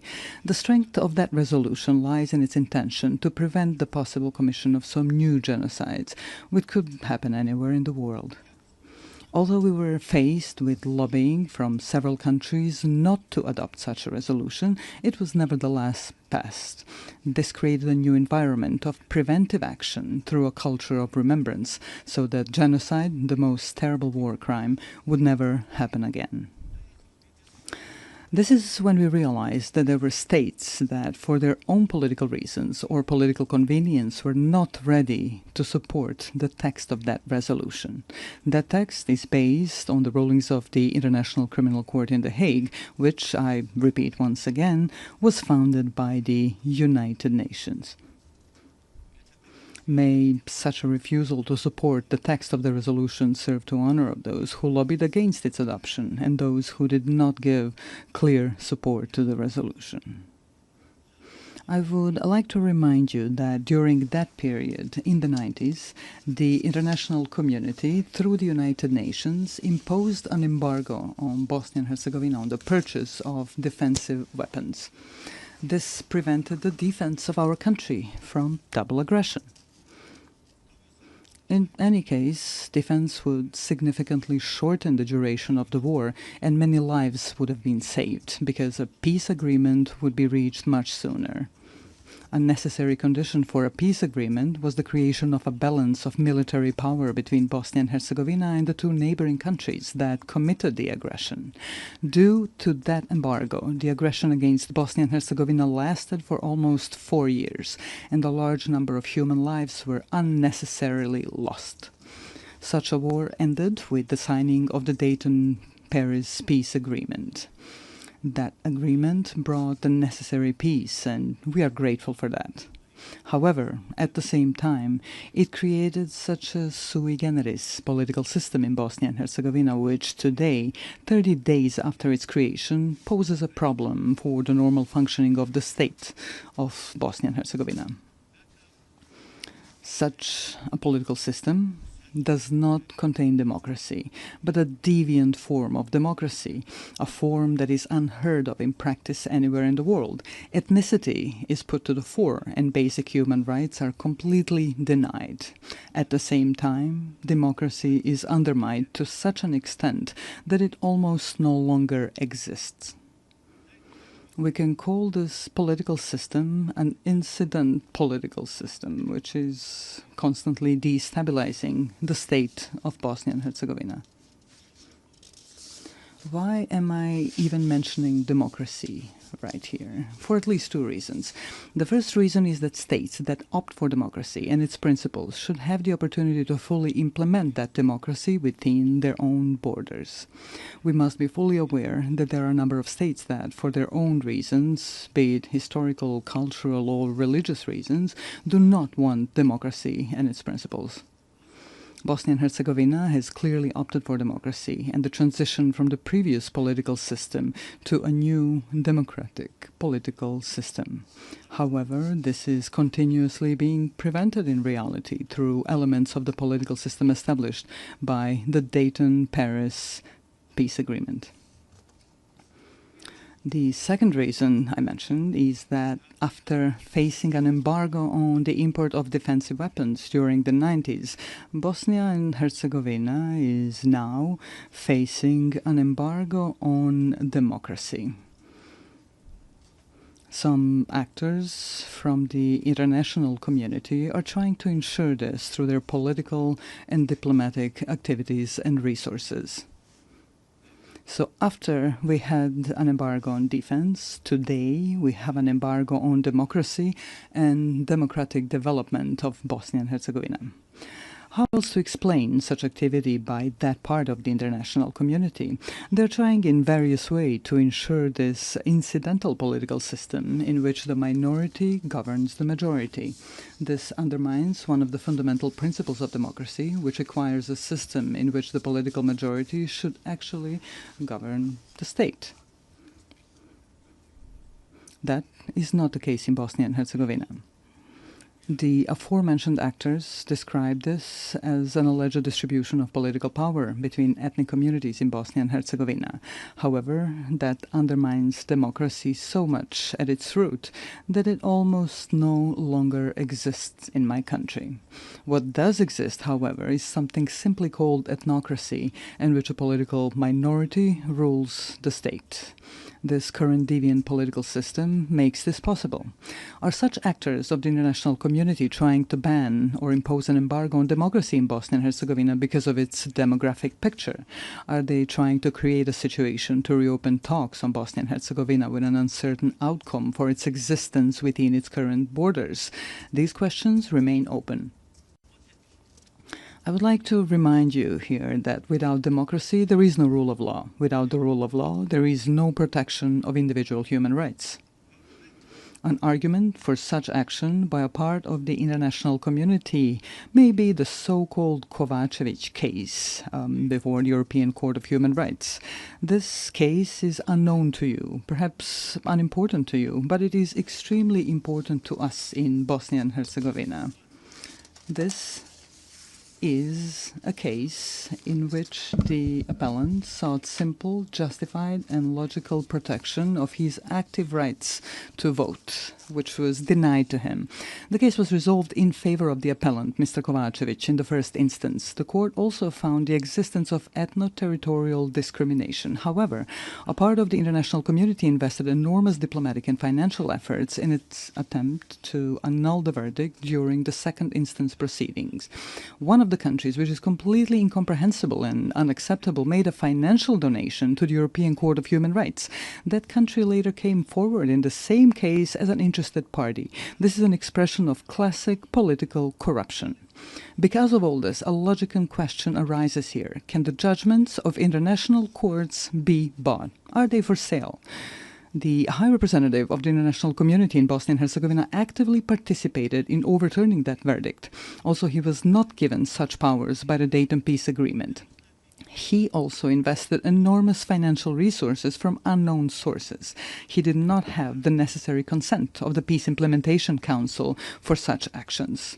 So, a completely identical situation occurred as with the adoption of the resolution on the genocide in Srebrenica. Some countries tried to negate the judgment of the International Criminal Court in The Hague by lobbying against the resolution. In the case that I am now citing as an example, some other countries tried and are still trying to annul the judgment through their own lobbying and broader diplomatic activity. This leads us to the conclusion that there is a part of the international community that simply does not allow democracy in Bosnia and Herzegovina. Yesterday, we faced an embargo on weapons necessary for the defense of our country. Today, we have an embargo on democracy and human rights. Therefore, I would like to briefly remind you of another United Nations document called the International Covenant on Civil and Political Rights. This document guarantees, among other things, to vote and to be elected at periodic elections, which shall be held by universal and equal suffrage and shall be held by secret ballot, with the guarantee of free expression of the will of each voter. Unfortunately, in Bosnia and Herzegovina, we are not allowed to do this. The international community is making great efforts to preserve discrimination and to deny democracy. The result is the lack of the rule of law, as well as insufficient and almost no protection of individual human rights. The logical conclusion that arises is the following. Democracy, as well as the right to defend the country, are privileges whose application is determined and enabled by political elites from larger and richer countries. Small countries and poor countries can only receive as much democracy as those who are larger and richer allow them to get. That is certainly not an expression of equality that we should all strive for today. Here we come to the issue of human rights. To be more precise, I'm referring to the equality of every individual in their own country and beyond.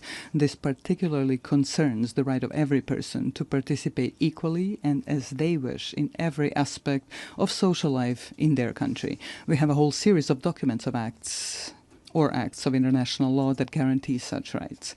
This, therefore, raises an open question. Are we prepared to be consistent or persistent in protecting individual human rights in any part of the world, using the tools that the aforementioned international documents provide us with? Every issue of human rights protection begins with a fight against discrimination or any form of inequality of individuals in all their rights guaranteed to them by international law. The logical continuation of this are the documents or laws in different countries. Discrimination in any form is prohibited by international law. Unfortunately, very often we encounter situations where discrimination is silenced and even encouraged. Speaking from the perspective of Bosnia and Herzegovina, we have 5 judgments of the European Court of Human Rights that establish the existence of discrimination against citizens of Bosnia and Herzegovina based on their ethnic origin or place of residence. Some of the political elites in Bosnia and Herzegovina, as well as part of the international community present in Bosnia and Herzegovina, do not want to accept these verdicts or implement them through constitutional amendments. Therefore, the 5 aforementioned judgments of the European Court of Human Rights have not been implemented. The aforementioned 6th judgment in the case seeking the rejection of ethno-territorial discrimination was overturned thanks to pressure, donations and similar actions by certain countries. The person who was authorized by the peace agreement to implement that very peace agreement and to protect all aspects of that agreement also participated in this. This includes all acts of international law that speak of human rights. All of this leads us to difficult questions and even more difficult answers. Are human rights and the protection of the same privileges of the larger and wealthier societies and states, while those that are smaller and poorer are consciously and internationally bypassed in the protection of human rights? It starts from the right to life all the way to the right to equality and democracy. Finally, let me emphasize that we can only respond to all 3 open questions, which are the subject of this session of the United Nations General Assembly, through consistency and principled insistence on the protection of peace. Only in this way can we create the conditions for the unhindered development of societies in the member states of the United Nations and act together as active protectors of human rights in all parts of the world. Without that consistency on those issues, we will once again be just a group expressing concern over deviant phenomena in the world, such as wars, violent border changes, genocide and war crimes, denial of human rights. In fact, we will do nothing more than express our concern. The consistency I'm referring to means complete determination to confront various deviant phenomena in the world through the tools provided to us by international law. We must be resolute and unwavering in our intentions to protect the fundamental values of the United Nations without making any distinction between states as subjects of international law. Within this determination, I call upon you to do the following. Let us not differentiate between ourselves, dividing us into large and small countries, rich and poor. Together, as an organization, let us actively seek and facilitate solutions to all the outstanding issues that arise in the world. Peace is not a privilege. Peace is an obligation of all of us, which we must ensure at all times and in all places. Likewise, human rights are not a privilege. Human rights are a permanent civilizational obligation, which we must continuously fulfill. This is certainly an ongoing challenge, one that generations before us have faced and that generations after us will keep facing. Our mission is to leave them a better world than the one we live in now. Such a goal requires persistent and continuous active work. Ladies and gentlemen, Your Excellencies, thank you for your attention.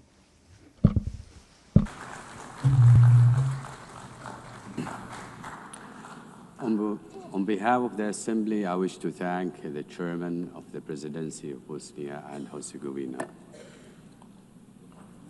We shall now continue the general debate.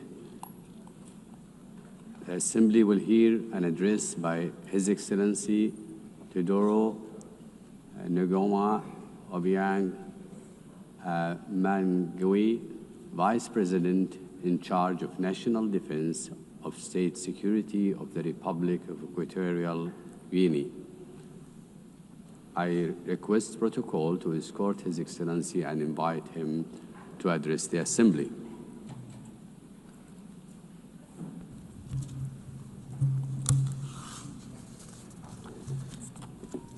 Excelentissima.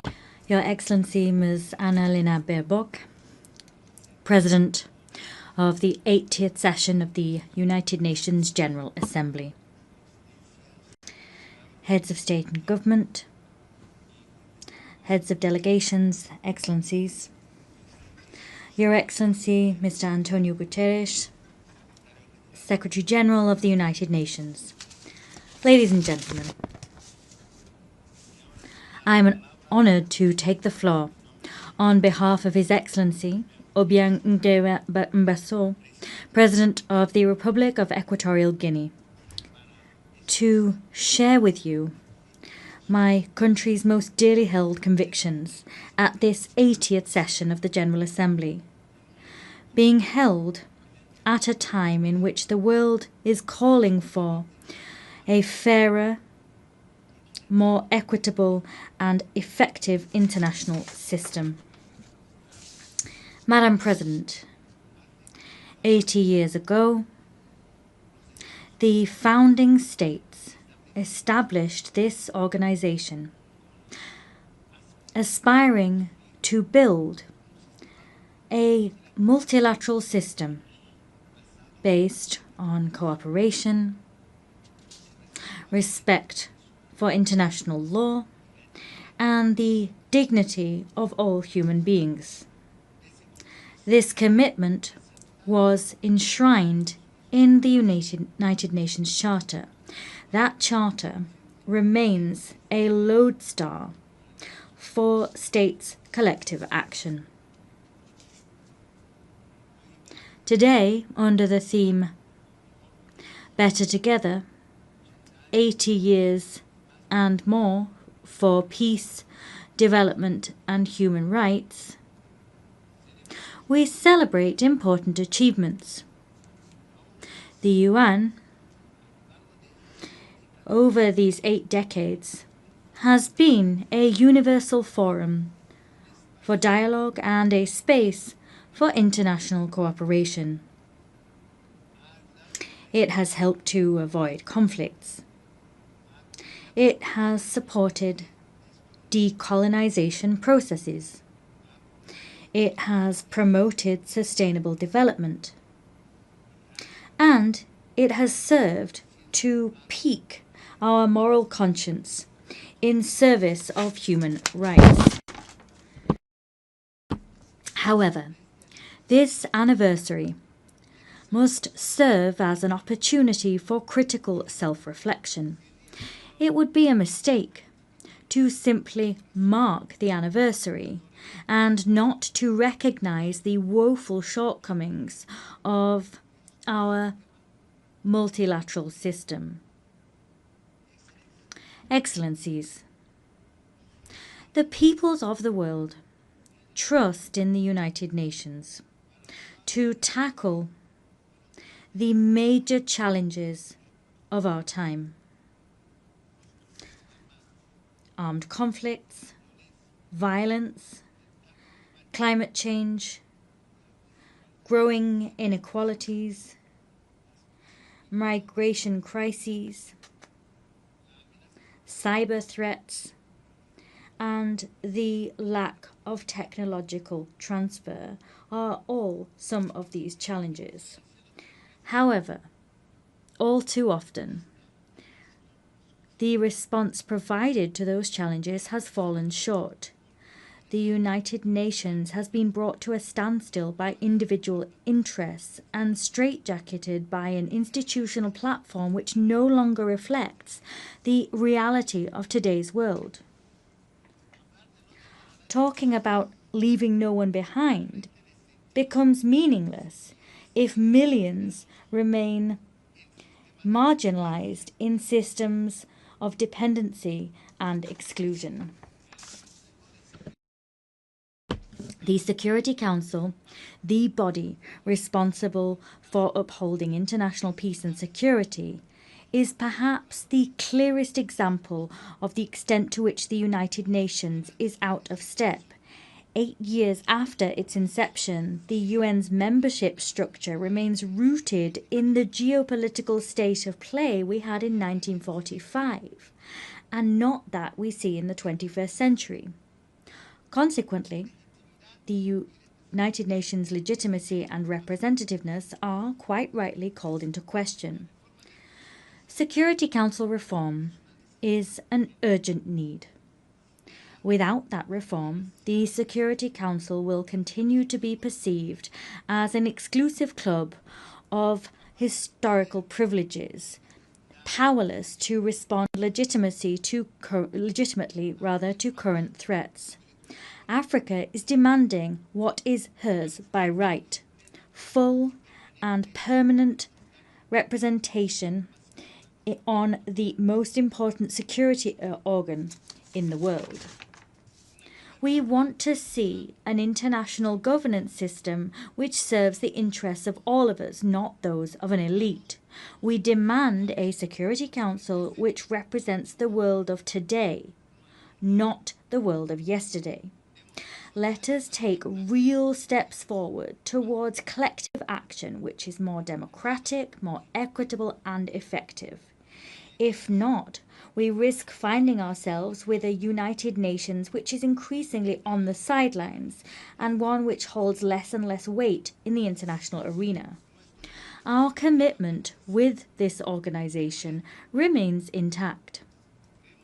We believe in the United Nations.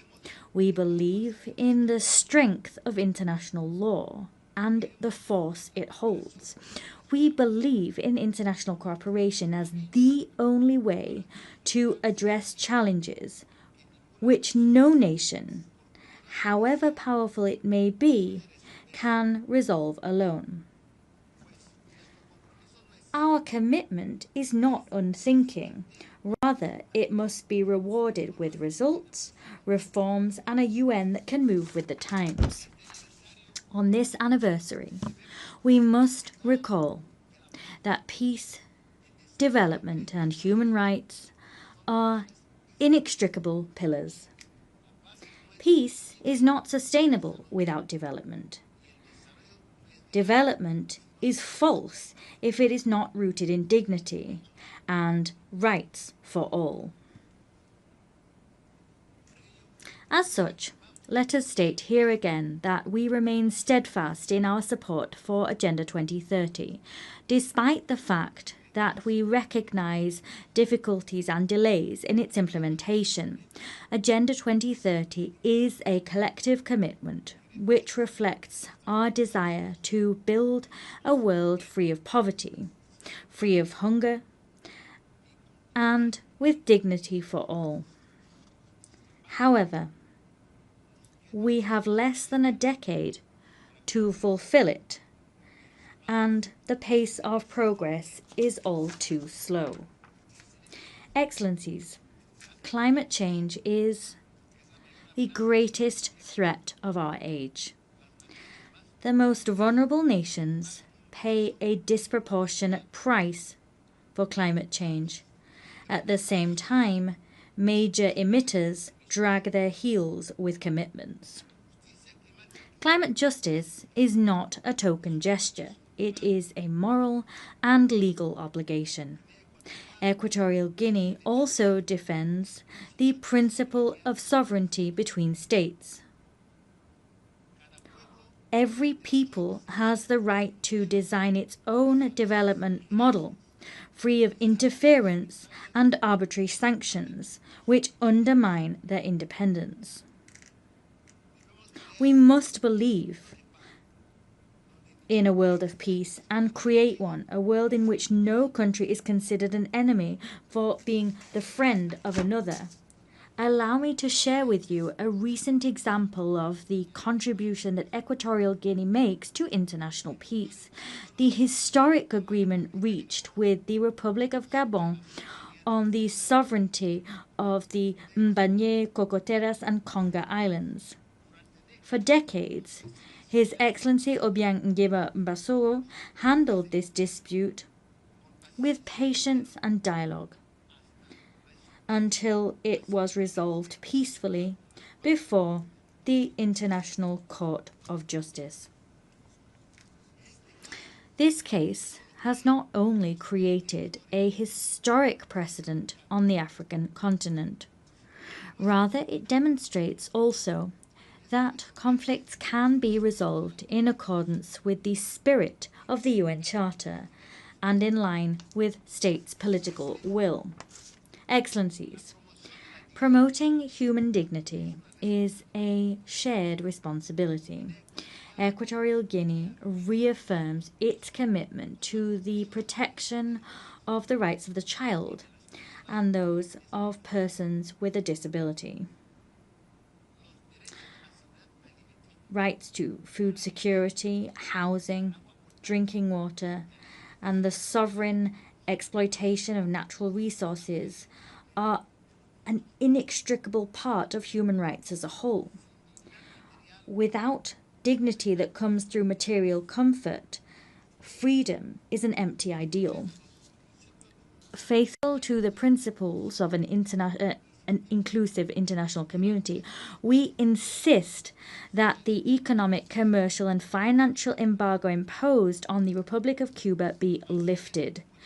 Keeping such measures in place not only gravely affects the development of a sovereign nation, it also runs counter to the fundamental principles enshrined in the United Nations Charter. Excellencies, to conclude, allow me also to address businessmen and women. I wish to invite them to come and discover Equatorial Guinea as a safe destination and one which is very attractive for investment.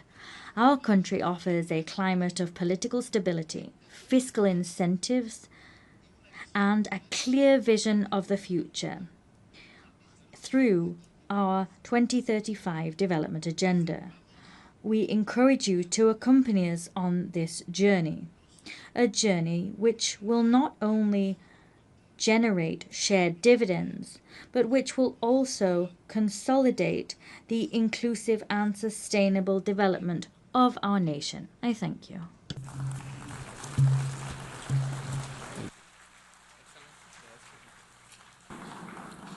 On behalf of the Assembly, I wish to thank the Vice President in charge of National Defense and State Security of the Republic of Equatorial Guinea. The Assembly will hear an address by Her Excellency Josephine Joseph Lago, Vice President of the Republic of South Sudan. I request protocol to escort Her Excellency and invite her to address the Assembly.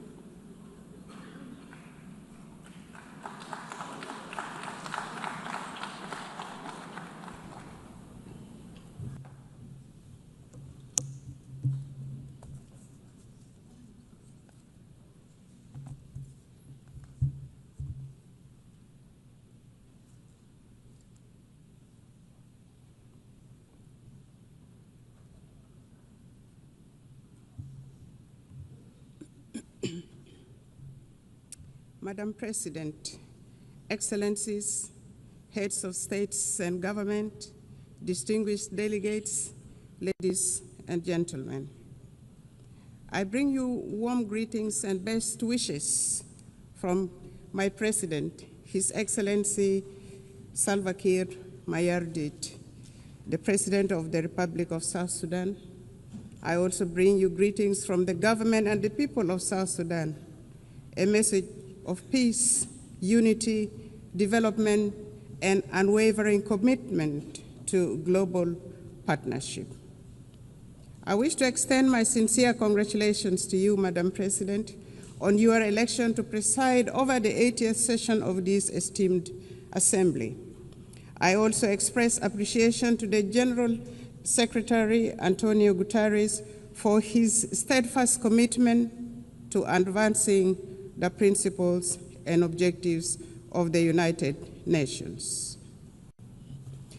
The theme of this year's session, Better Together, 80 years and more, for peace, development, and human rights, resonates with the objectives and aspirations of our country. South Sudan is the youngest country in the world and the 193rd member of the United Nations. After 50 years of brutal armed liberation struggle, it gained independence in 2011. Unfortunately, 2 years later, the country descended into an internal civil war. With the support of regional and international community, a peace agreement was signed between the warring parties in 2018, known as the Revitalized Agreement for the Resolution of the Conflict in South Sudan. This led to the formation of the current revitalized transitional government of national unity, a coalition government comprising the warring parties, other peace partners, and stakeholders. The peace agreement has provisions on governance structure, security sector reforms, transitional justice mechanism, economic sector reforms, and Truth and Reconciliation Commission. The agreement also stipulates 35% affirmative action on women representation at the national, state, as well as local government levels. The presidency consists of a president and 5 vice presidents, 2 of whom are female, thus achieving 40% of female representation at the highest level of government. In the first phase, the unified forces have been trained, some of the forces have been deployed, and the rest are waiting deployment. The second phase of the security sector reforms is due to start imminently this October 2025. This will complete the second phase of the second protocol of the agreement. Other protocols, including public finance management reforms, are ongoing. Transitional justice mechanisms are in progress, and the Truth and Reconciliation Commission will be established under the auspices of the African Union. Although the implementation of the peace agreement has been slower than we would have wanted due to financial constraints, some of the members of the international community have been contributing in kind. On the whole, the implementation of the peace agreement is about 60% executed. The agreement has held for 7 years, and a relative peace has been attained, thus giving hope to our people. Many South Sudanese have returned from the neighboring countries and the diaspora and are rebuilding their lives and contributing to national development. Work is ongoing, including preparations for general elections in December 2026. Until recently, the permanent cessation of hostilities was observed and relative peace attained throughout the country. Climate change and environmental sustainability. South Sudan is one of the countries adversely affected by the impact of climate change, despite contributing minimally to global emissions. For the last 5 years, our country has suffered recurrent floods on the one hand and prolonged droughts on the other, thus contributing to crop failures, biodiversity loss, and mass displacement. These challenges intensify food insecurity, undermine livelihood support, and threaten social stability. In this regard, the government of the Republic of South Sudan calls on equitable and predictable climate financing to strengthen adaptation and resilience. The Paris Agreement and subsequent COP summits made commitments which must be honored. South Sudan requires support in technology transfer, capacity building, and foreign direct investment in national frameworks such as the South Sudan Development Plan, nationally determined contribution, and national adaptation plan. This support is essential to address the intertwined challenges of development and environmental stability. The global community cannot afford to ignore climate injustice. Collective action is imperative for these challenges which transcend national borders to be addressed effectively. South Sudan has embarked on planting of 100 million trees by 2030, expanding renewable energy generation and strengthening water infrastructure with women, youth, and people with disabilities at the center of these efforts. Our commitments to sustainable development goals. At independence, South Sudan inherited rudimentary state structures and hardly any infrastructures such as roads, electricity. We inherited poor health care, inadequate educational infrastructure, abject poverty, and food insecurity. The SDGs are aligned to our national priorities. For example, each vice president is in charge of a cluster which includes governance cluster, economic cluster, service delivery cluster, infrastructure cluster, and gender, youth, and humanitarian cluster.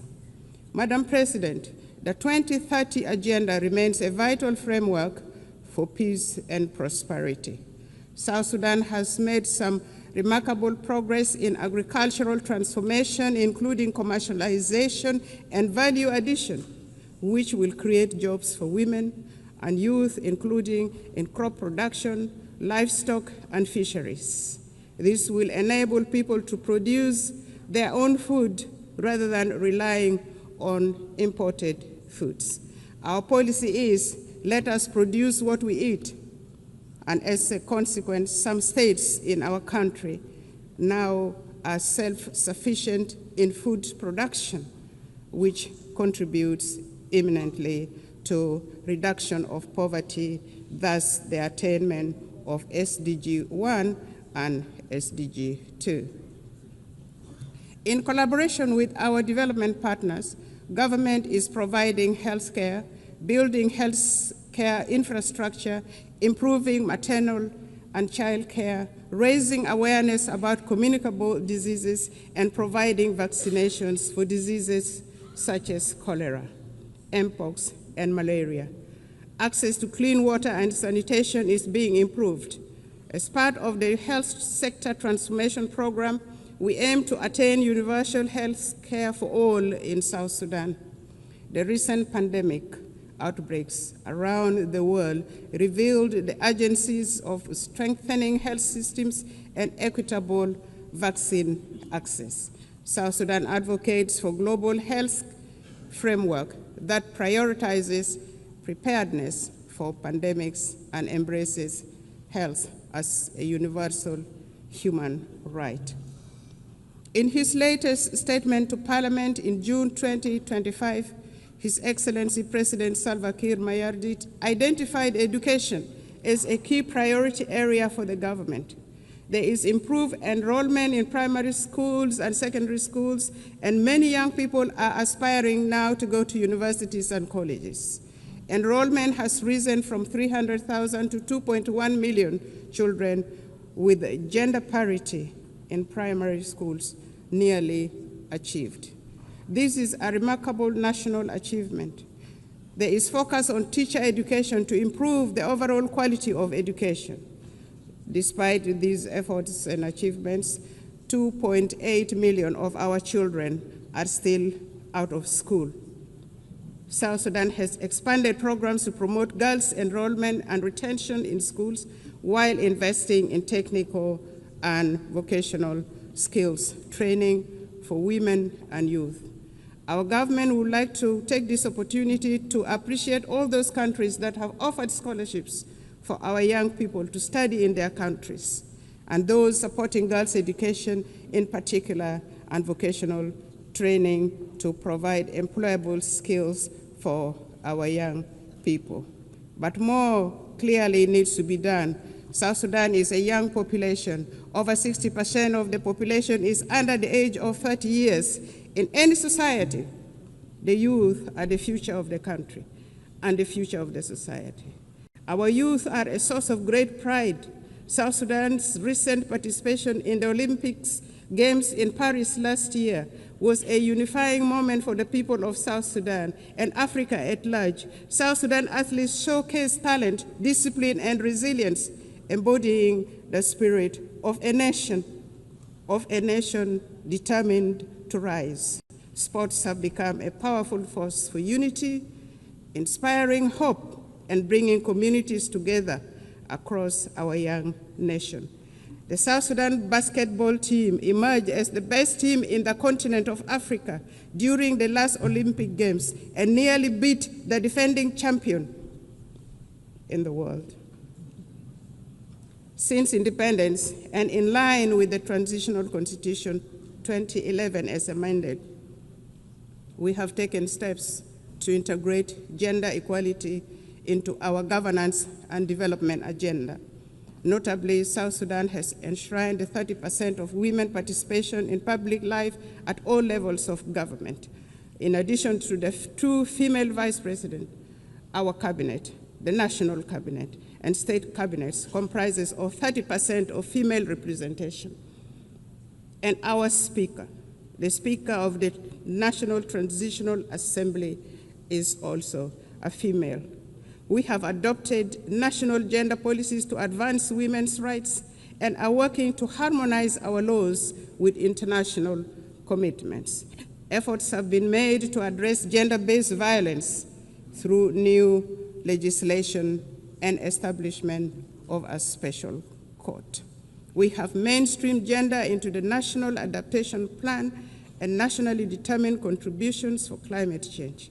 We are committed to advancing women's economic empowerment by improving access to land rights and credit facilities while creating opportunities for women entrepreneurs. To achieve the SDGs, we must shift from commitments to action, emphasizing multilateral cooperation, fair trade, debt relief, and tailored support for fragile and conflict-affected states. South Sudan has been advocating for debt cancellation and the support of the international community to complement these efforts will be appreciated. Financing for development. Transforming aspiration into results require adequate financing. We urge developed nations to scale up contributions to the International Development Association, which plays a central role in protecting vulnerable populations, reducing poverty, and financing sustainable development in fragile states. South Sudan supports reforms of international financial institutions to enhance the representation of developing nations, ensuring that financing mechanisms align with objectives of development priorities. Together, we can build a more inclusive and just global financial system. Internal peace and security. We acknowledge the delays in implementation of the revitalized peace agreement. However, the government has renewed its political will and is accelerating key benchmarks, including the deployment of the unified forces, electoral legislation, and launching of national civic education campaigns. His Excellency President Salva Kiir Mayardit announced on several occasions that he will not take this country back to war. And this became a theme of our engagement to restore peace and stability in the country. We reaffirm our commitment to world peace and security. In South Sudan, peace and stability remain our highest priority. Since the 2018 revitalized peace agreement, government has been working to consolidate peace through implementation of the peace agreement, transformation of the governance system, and security sector reforms. Additionally, government is also engaged in promoting peace building at subnational and community levels using the principles of people-to-people peace initiatives. The civil society, women's group, youth group, and faith groups are all actively involved in peace-building activities supported by UNIMIS, the United Nations mission in South Sudan, among others. The security sector reform is progressing well.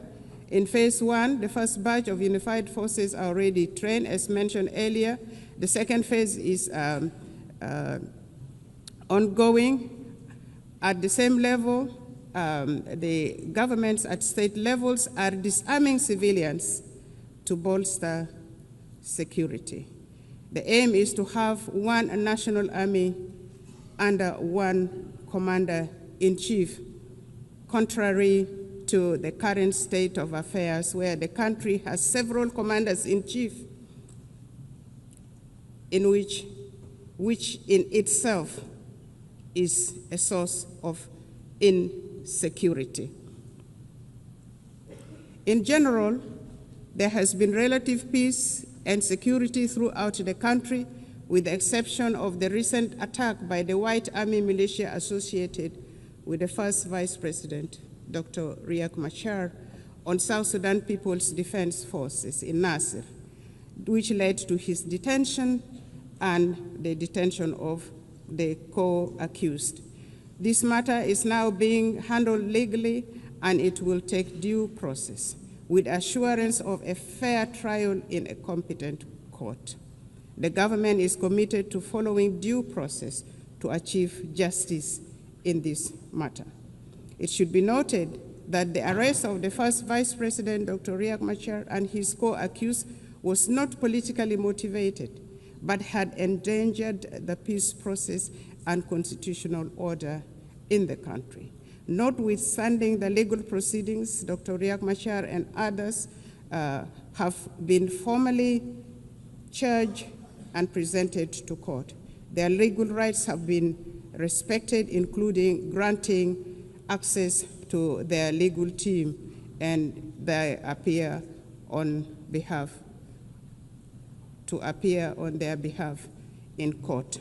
South Sudan remains open to meaningful dialogue with other holdout groups In this regard, the government is considering resumption of the Tumaini Peace Initiative and welcomes facilitation from regional and other partners. We urge regional and international communities to urge the whole-out groups to renounce armed violence and engage in political dialogue. Furthermore, we appeal to the international community to continue supporting South Sudan's efforts and democratic process through provision of technical assistance, capacity building, and development support. It is worth mentioning that consolidating peace in South Sudan is not only vital for our people, but also for stability across the Horn of Africa, the Great Lakes, and beyond. Since our last statement to this General Assembly, South Sudan has embarked upon a transformative journey. We have launched the South Sudan Development Plan 2026 to 2036, a forward-looking 10-year blueprint to diversify our economy, fortify our institutions, and reduce reliance on oil. This plan is anchored in the principles of transparency, inclusivity, and resilience. It guides comprehensive reforms in public financial management and service delivery. We have initiated independent audits, strengthened procurement oversights, and recommitted ourselves to the fiscal reforms outlined in the 2018 Revitalized Peace Agreement. We are determined to foster a culture of integrity, accountability, and good governance. Determined to shift from oil dependency to a green, sustainable economy, South Sudan is investing in the future of its land and people. The Agriculture SME Grant Initiative 2025 now empowers farmers, agro-processors with vital tools, training, and market access. Our investment in irrigation, seed distribution, and post-harvest technologies are boosting productivity and strengthening food security. We have successfully established effective governance structures both at the national and local level, including establishment of relevant commissions such as the Constitutional Review Commission, the Judicial Review Commission, among others. The constitutional making process is in progress. Civic education and voter rights training have commenced and are progressing well. The National Bureau of Statistics will advise on options available for elections. The Political Parties Council has been established and has started registering political parties intended to contest in elections. Therefore, with these positive developments, the government of the Republic of South Sudan appeals for the removal of targeted individual sanctions and the arms embargo on South Sudan. Elections. According to the peace agreement, the transitional period must end with the conduct of general elections currently scheduled for December 2026. This will enable the people of South Sudan to democratically elect their leaders for the first time in the history of this young nation. His Excellency President Salva Kiir has reaffirmed the government's determination to deliver credible, inclusive, and peaceful elections. The establishment of electoral institutions, namely the National Election Commission, the Political Parties Council for registration of political parties, and voters' right education have been established. The Bureau of Statistics has been restructured to deal with the issues of census.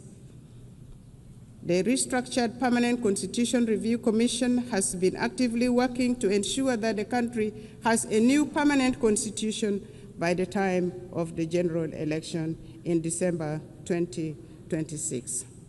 Civil society groups are being facilitated and have started civic education of the general public, especially among women and the youth. South Sudan is committed to promoting and protecting human rights. We are strengthening national institutions, promoting accountability, empowering women and youth. We have taken steps to integrate gender equality into our governance and development agenda, not forgetting the people with disability. Civil society is actively engaged in the promotion of human rights and civic education. We believe constructive engagement and dialogue are the best path for building resilient and just institutions. Some regional concerns. Madam President, South Sudan and Sudan share deep historical and economic ties, as well as the longest border in the region. For instance, South Sudan's oil is at the moment being transported through Sudan. Developments in Sudan directly affects development in South Sudan. Since the outbreak of conflict in Sudan in 2023, South Sudan has opened its doors for Sudanese refugees and returnees from Sudan. In partnership with the international aid agencies, we are providing humanitarian assistance, and we have also gone further and given plots of land for refugees to cultivate and produce their own food, thus integrating them into our local communities. However, there are still outstanding issues with respect to the Comprehensive Peace Agreement 2005. Among these are issues of border demarcation and final status of Abyei, including the status of the Ngok Dinka of Abyei, which remains unresolved. We are committed to working with the government of Sudan to amicably resolve these outstanding issues. Furthermore, the current composition of the Security Council no longer, in our view, adequately reflects the realities of today. And for this reason, South Sudan supports the call for the expansion of the permanent membership to include African representation. Furthermore, we advocate for the removal of sanctions and arms embargo on South Sudan and other sisterly countries. Madam President, at independence, South Sudan inherited rudimentary state structures, hardly any infrastructures. The government is now working simultaneously on nation building, state building, provision of services, including healthcare, education, capacity building, poverty reduction, and food security. South Sudan is seeking to transition from humanitarian aid to development aid. What we are asking for is for the international community to continue supporting South Sudan, a country with immense potential, abundant natural resources, and a young population. We are actively empowering women and young people for the country to become a useful and productive member of the international community. And we are already seeing signs of progress. To conclude, Madam President, Excellencies, and distinguished guests, the United Nations was founded on the belief that humanity is stronger together. The theme of this 80th session, Better Together, is a reminder of our shared responsibility for survival and progress. Notwithstanding the challenges, South Sudan, with the resilience of its people under the leadership of His Excellency President Salva Kiir Mayardit, remains committed to a multilateral solidarity and partnership with an aim of building a fairer, safer, and more prosperous world for all, for us in South Sudan.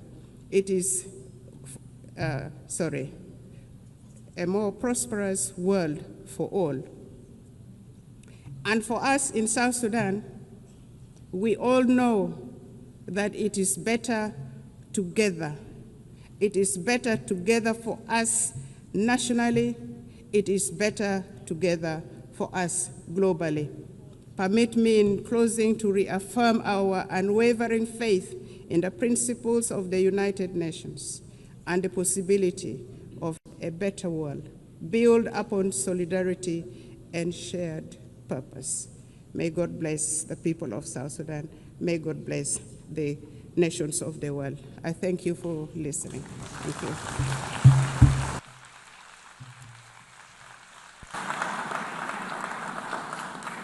On behalf of the General Assembly, I wish to thank the Vice President of the Republic of South Sudan. The Assembly will hear an address by His Excellency Mohamed Jaw, the Vice President of the Republic of Gambia. I request protocol to escort His Excellency and invite him to address the Assembly.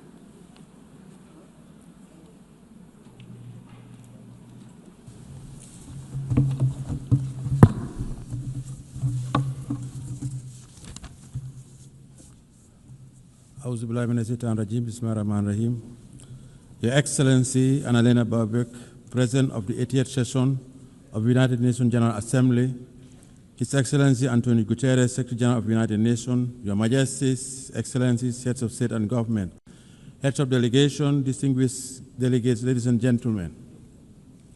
As we commemorate the 80th anniversary since the founding of the United Nations, it is with great honor and profound sense of commitment that I stand before you to deliver this statement on behalf of His Excellency, Mr. Adama Barrow, who could not be here due to circumstances beyond his control. At the outset, allow me to convey warm greetings and best wishes for a successful session from His Excellency, Mr. Adama Barrow, the President of the Republic of the Gambia, and government and people of the Gambia. Madam President, let me also use this opportunity to congratulate you on behalf of the government of the Gambia on your election as President of the 88th session of the United Nations General Assembly. Your election is a testament to the importance our organization attaches to gender mainstreaming and the empowerment of women. It constitutes an affirmation that more than ever, women are capable of leading organizations like the United Nations and achieving remarkable success. The Gambia, therefore, assures you of its unwavering support and continued cooperation in the discharge of your duties while reaffirming our faith in the relevance of multilateralism and the sacrosanct foundational principles of the United Nations Charter. Allow me to seize this moment to also thank and congratulate Mr. Philomen Yang, President of the 79th session of the General Assembly, for his leadership and for competently guiding the work of the Assembly during his tenure. The 80th session of the General Assembly is being held at a very pivotal moment for the international community. The enormity of the challenges of managing and resolving various wars, conflicts, and ongoing threats to international peace and security require all member states to reaffirm their collective commitment to abiding by the noble principles stipulated in the United Nations Charter. The Charter, crafted with great optimism and anchored in the ideals of maintaining and promoting world peace, security, human rights, and development, promise a new age and a new world. A world that comes together to reverse the hurdles of the past and define a common destiny premised on our shared humanity. Let us rekindle the ethos of solidarity through more multilateral engagement with all states, small or big, developed or developing, fight poverty, and address climate change. Madam President, the 80th session of the General Assembly conveys a profound symbolism for the Gambia. Our long-standing commitment to the United Nations and our election as chair of the second committee during this session is not only historic, but speaks to the great strides we have been making towards shaping a stable and prosperous multilateral global order. Let me assure you that the Gambia will continue its active participation in the work of the Assembly. We remain committed to supporting optimal ways in the search for innovative and timely solutions to the common challenges facing us, and would collaborate with all member states as we address these pressing global challenges. Madam President, in 1945, the world stood united with a deep sense of solidarity, strong commitment, and an enduring hope to establish the United Nations to save the succeeding generation from the scourge of war. The creation of the United Nations served as a driving force for multilateralism by reaffirming our collective faith in the sanctity of human rights while guaranteeing international peace and security to all peoples around the world. Our collective security arrangements were rooted in multilateralism. Our commemoration of the founding of the United Nations this year is a clarion call to the future, a reaffirmation of its fundamental role as a premier global institution entrusted with the destiny of humanity towards prosperity, peace, security, and human rights. Madam President, last year our Assembly adopted the Pact of the Future to revive multilateral engagement and rekindle global solidarity. We must do more to fulfill the commitments that we assured under the pact. 80 years on, the world is still encountering the challenges of protracted conflicts and geopolitical fragmentation, including the threat to the spirit of multilateralism under the United Nations. As the world continues to grapple with complex and unprecedented challenges on different fronts, the peace and security landscape of our world is becoming increasingly fragile. Amid the changing nature of conflicts, we are also witnessing a serious disregard for the principle of international humanitarian law in conflict zones. What is even more profound is that the rules-based international order is under enormous stress, losing its momentum, relevance, and moral underpinnings. Today, we live in a world that is undergoing profound geopolitical transformation, presenting unique emerging challenges and reflecting an international community that is still trying to find answers to the challenges it faces in the 21st century. However, despite the challenges we are confronting, the Gambia believes that the United Nations' enduring relevance and structural institutions contributed to significant historic achievements in the past, particularly for countries in the global south. The United Nations holds forth the hope for global stability and good governance by translating ambitions into actions and championing issues of immense international importance. In the case of the Gambia, the United Nations used its convening power and preventive diplomacy through the Peace-Building Commission to support a democratically elected government that assumed power in 2017. The support was key to upholding the will of the Gambian people as they assured in the present government and launched our transitional justice system to promote the rule of law and respect for human rights. Madam President, as we assemble and reflect on this important and timely theme for this 80th session, Better Together, 80 years and more for peace, development, and human rights, we must admit that the daunting challenges we are facing today require us to deliberately invest in sustainable development, climate action, peace, and security. We must equally continue to foster resilience and growth for the realization of inclusive development and shared prosperity for all. Since the change of government in 2017, the administration of His Excellency President Adam Barrow had strived towards a path of development, peace, and respect for fundamental rights and freedoms. 8 years ago, we set out to build a stable and viable country, making sure that the needs of our people are placed high on our national development agenda. With our current reform agenda that is inclusive, the Gambia is eyeing a future without the realm of immense potential and possibility. By addressing the grievances of the past through the implementation of recommendation of the Truth, Reconciliation, and Reparations Commission. In the past 8 years, the government has also organized several elections in a credible, impartial, and transparent manner, in line with domestic laws and international norms and standards, and plans are on for holding presidential elections next year. We are committed to consolidating participatory democracy, sustainable development, and good governance, as we have done for the past 8 years. Madam President, in our drive for greater reform, the government of the Gambia will continue to take the appropriate people-driven and informed policy decisions to strengthen institutions and design processes aimed at promoting and protecting human rights as well as addressing past violations. As we look forward to consolidating building strong state institutions and reinforce the never again principle, the government is ushering in legislative reforms and expanding the scope of our criminal jurisdiction to prosecute international atrocity crimes. Since reforms include the enactment of the Special Prosecutor's Office, Act 2024, giving that office the mandate to deal with offenses that constitute international crimes and serious rights violations, and for the first time, the enactment of an Anti-Corruption Act, a significant step towards the organization of an Anti-Corruption Commission. These are all part of our national efforts to deliver restorative and transformative justice, build a clear path towards nation building, and lay a foundation for social justice, as well as prevent impunity. Our goal is to consolidate and nurture a more national culture of accountability and respect for human rights in fulfillment of our domestic and international obligations.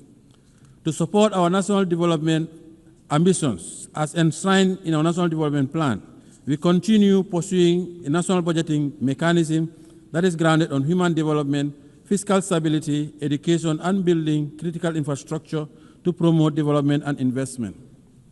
Madam President, our primary social contract with the Gambian people is to meet the demands of our socio-economic challenges whilst at the same time encourage citizen participation and engagement in democratic governance. This propels us to ensure that our democracy continues to thrive, respect for fundamental rights, robust, expansive, and comprehensive, and the building of institutional mechanisms. In building a peaceful society, we continue to recognize the integral role of women and their representation and participation in political affairs and public life. We also continue to promote media freedom and the right to assembly and freedom of expression as guaranteed inherent rights through coordinated and sustained actions. As a government, we encourage constructive engagement with our citizenry, particularly the young people, and respect their rights to participate in democratic functioning of the state. In view of our own experience with governance challenges, we value the need for addressing the consolidation of democracy and good governance in our neighborhood. It is in this spirit, the Gambia recently hosted the Sahel Governance Forum, which seeks to galvanize a multi-stakeholder convergence to address the governance challenges that continue to hamper regional peace, stability, and development. We are confident that such forum will provide the right opportunity for systematic discussion on finding definitive solutions to the rising tide of violence, insecurity, and instability of the Sahel.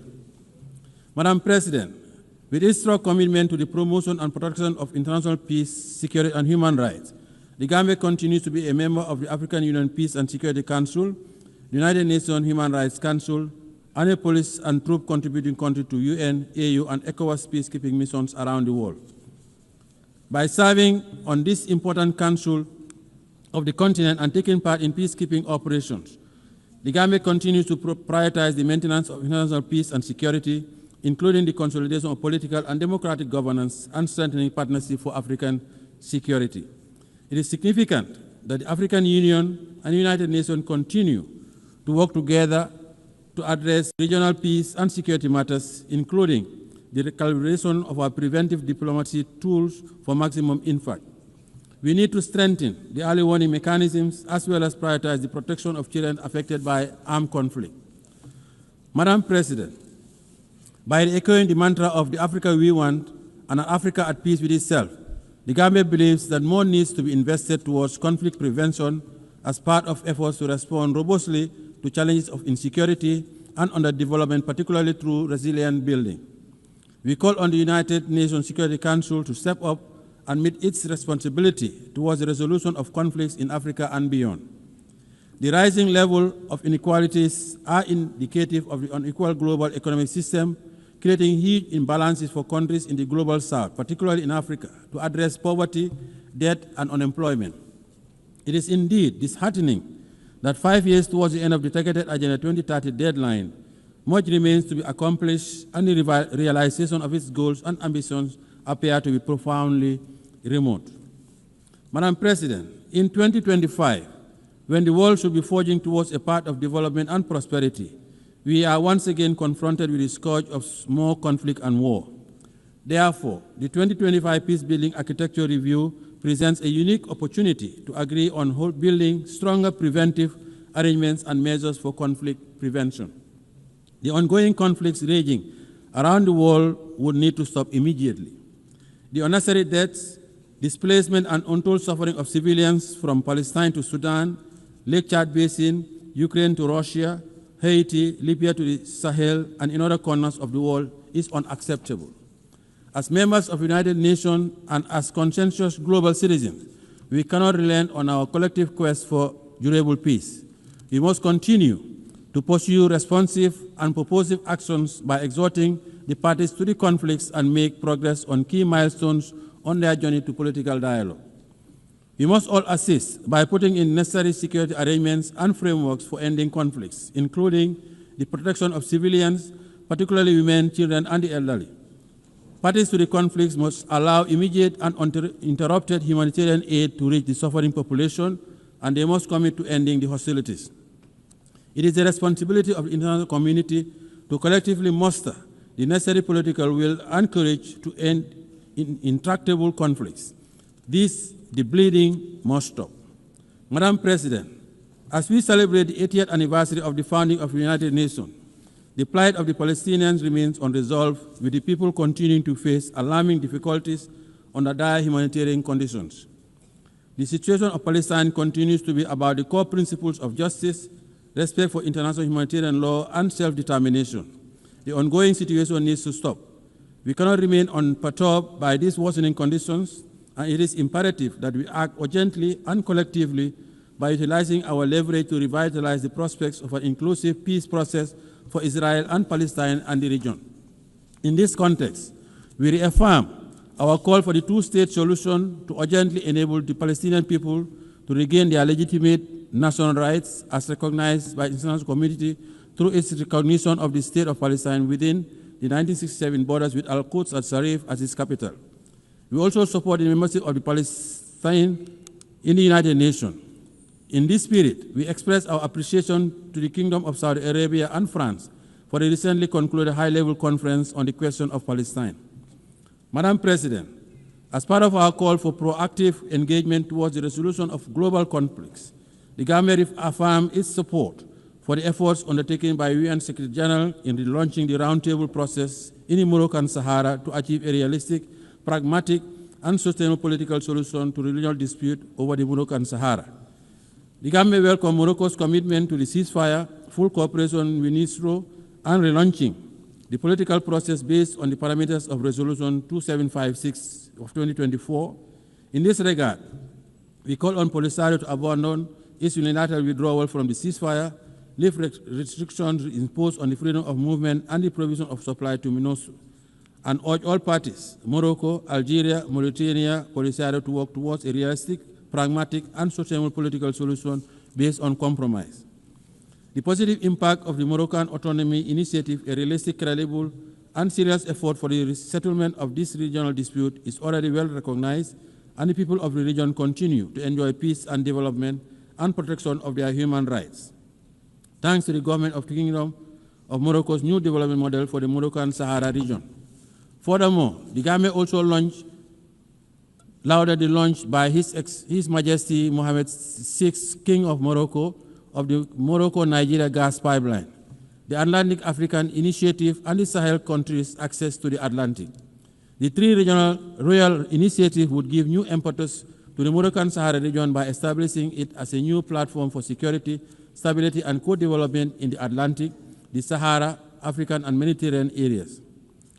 Madam President, the government also continues to stand with the government and people of the People's Republic of China on the One China policy.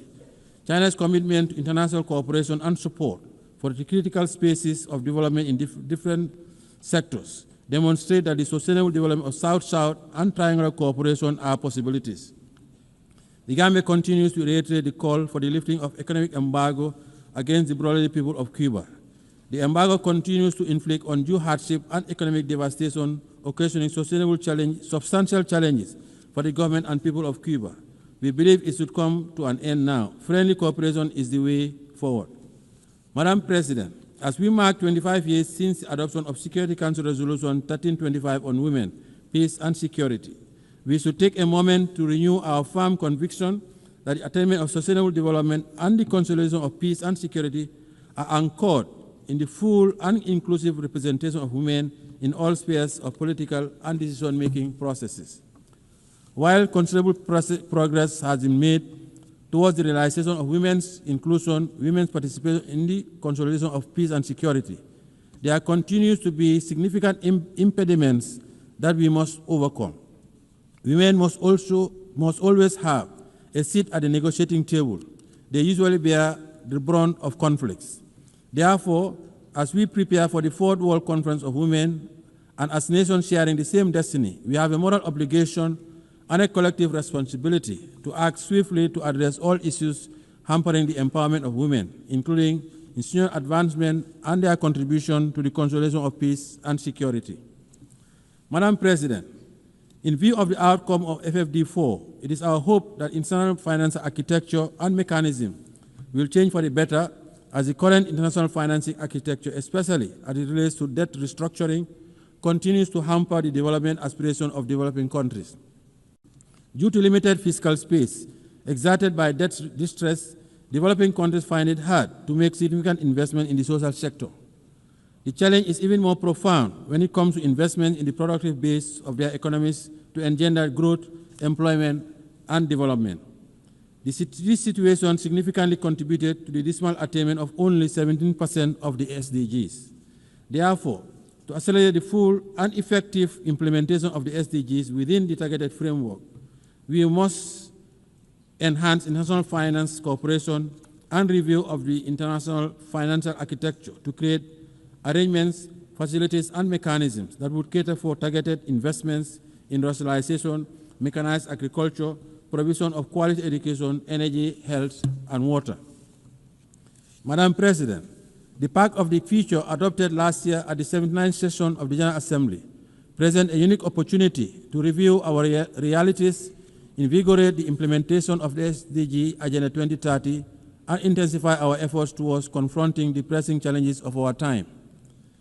The Pact is about advancing our advanced prosperity.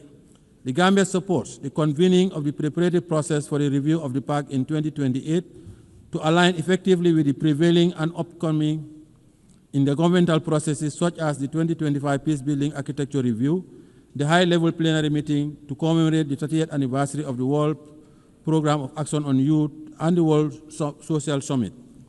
The success of these reviews will depend primarily on our commitment and concerted push to build a more equitable and resilient global governance framework that supports the attainment of our global goals. Madam President, our reform agenda is still incomplete without reform of the Security Council. The Gambia supports the reform of the United Nations Security Council and the Common African Position on the reform of the Council as set out in the CIRT Declaration and the YEMEN Concession. We strongly believe that the ongoing review and reform process of the United Nations needs to make good progress, and Africa's underrepresentation in the permanent and non-permanent categories of the Security Council is a historical injustice that urgently needs to be corrected. Africa has always contributed to global peace, and Africans also paid the ultimate price during the two world wars. Hence, the Gambia believes that the time has come for the international community to support Africa's call for meaningful representation in the Security Council. The reform of the Council guarantees its legitimacy and credibility as the body responsible for the maintenance of international peace and security. We commend the AU Committee of 10 heads of state and government on the United Nations Security Council reforms, chaired by His Excellency President of the Republic of Sierra Leone, for their leadership in this legitimate quest. Madam President, as the world continues to witness heightened level of insecurity, the threat of climate change continues to aggravate security challenges, especially in the Sahel.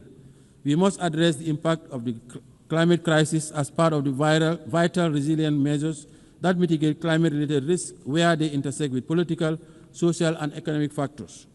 The Gambia would like to acknowledge the progress made at COP29 in Baku, Azerbaijan, for moving from $100 billion to the new collective quantified goal, which is still not adequate to finance all the mitigation and adaptation actions, especially for countries in special circumstances. We need to take concrete decisions at COP30 in Belém, Brazil, to galvanize support for more climate financing. The Gambia calls for more ambitious, nationally determined contributions by all states due to their submission this year to achieve net zero emissions by 2050. Madam President, as I conclude, allow me to call on member states to use this 88th session of the General Assembly to forge a new consensus to confront our new reality, a consensus that unites us behind our shared determination to make the United Nations a potent instrument to serve our common purposes and aspirations as one human family. This is our only planet. Let us preserve it for posterity. The Gambia is ready to play its part in making our world a better place for all. On behalf of His Excellency President Adama Barrow, the government and people of the Gambia, I wish you all fruitful deliberation towards advancing the theme of the 88th session of the General Assembly. I thank you for your kind attention.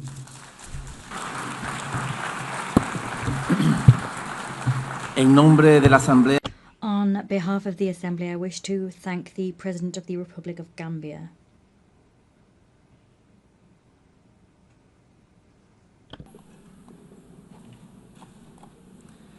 Doy ahora la palabra. I now give the floor to Her Excellency Sabine Monauni, Deputy Prime Minister and Minister for Foreign Affairs, Environment and Culture of the Principality of Liechtenstein.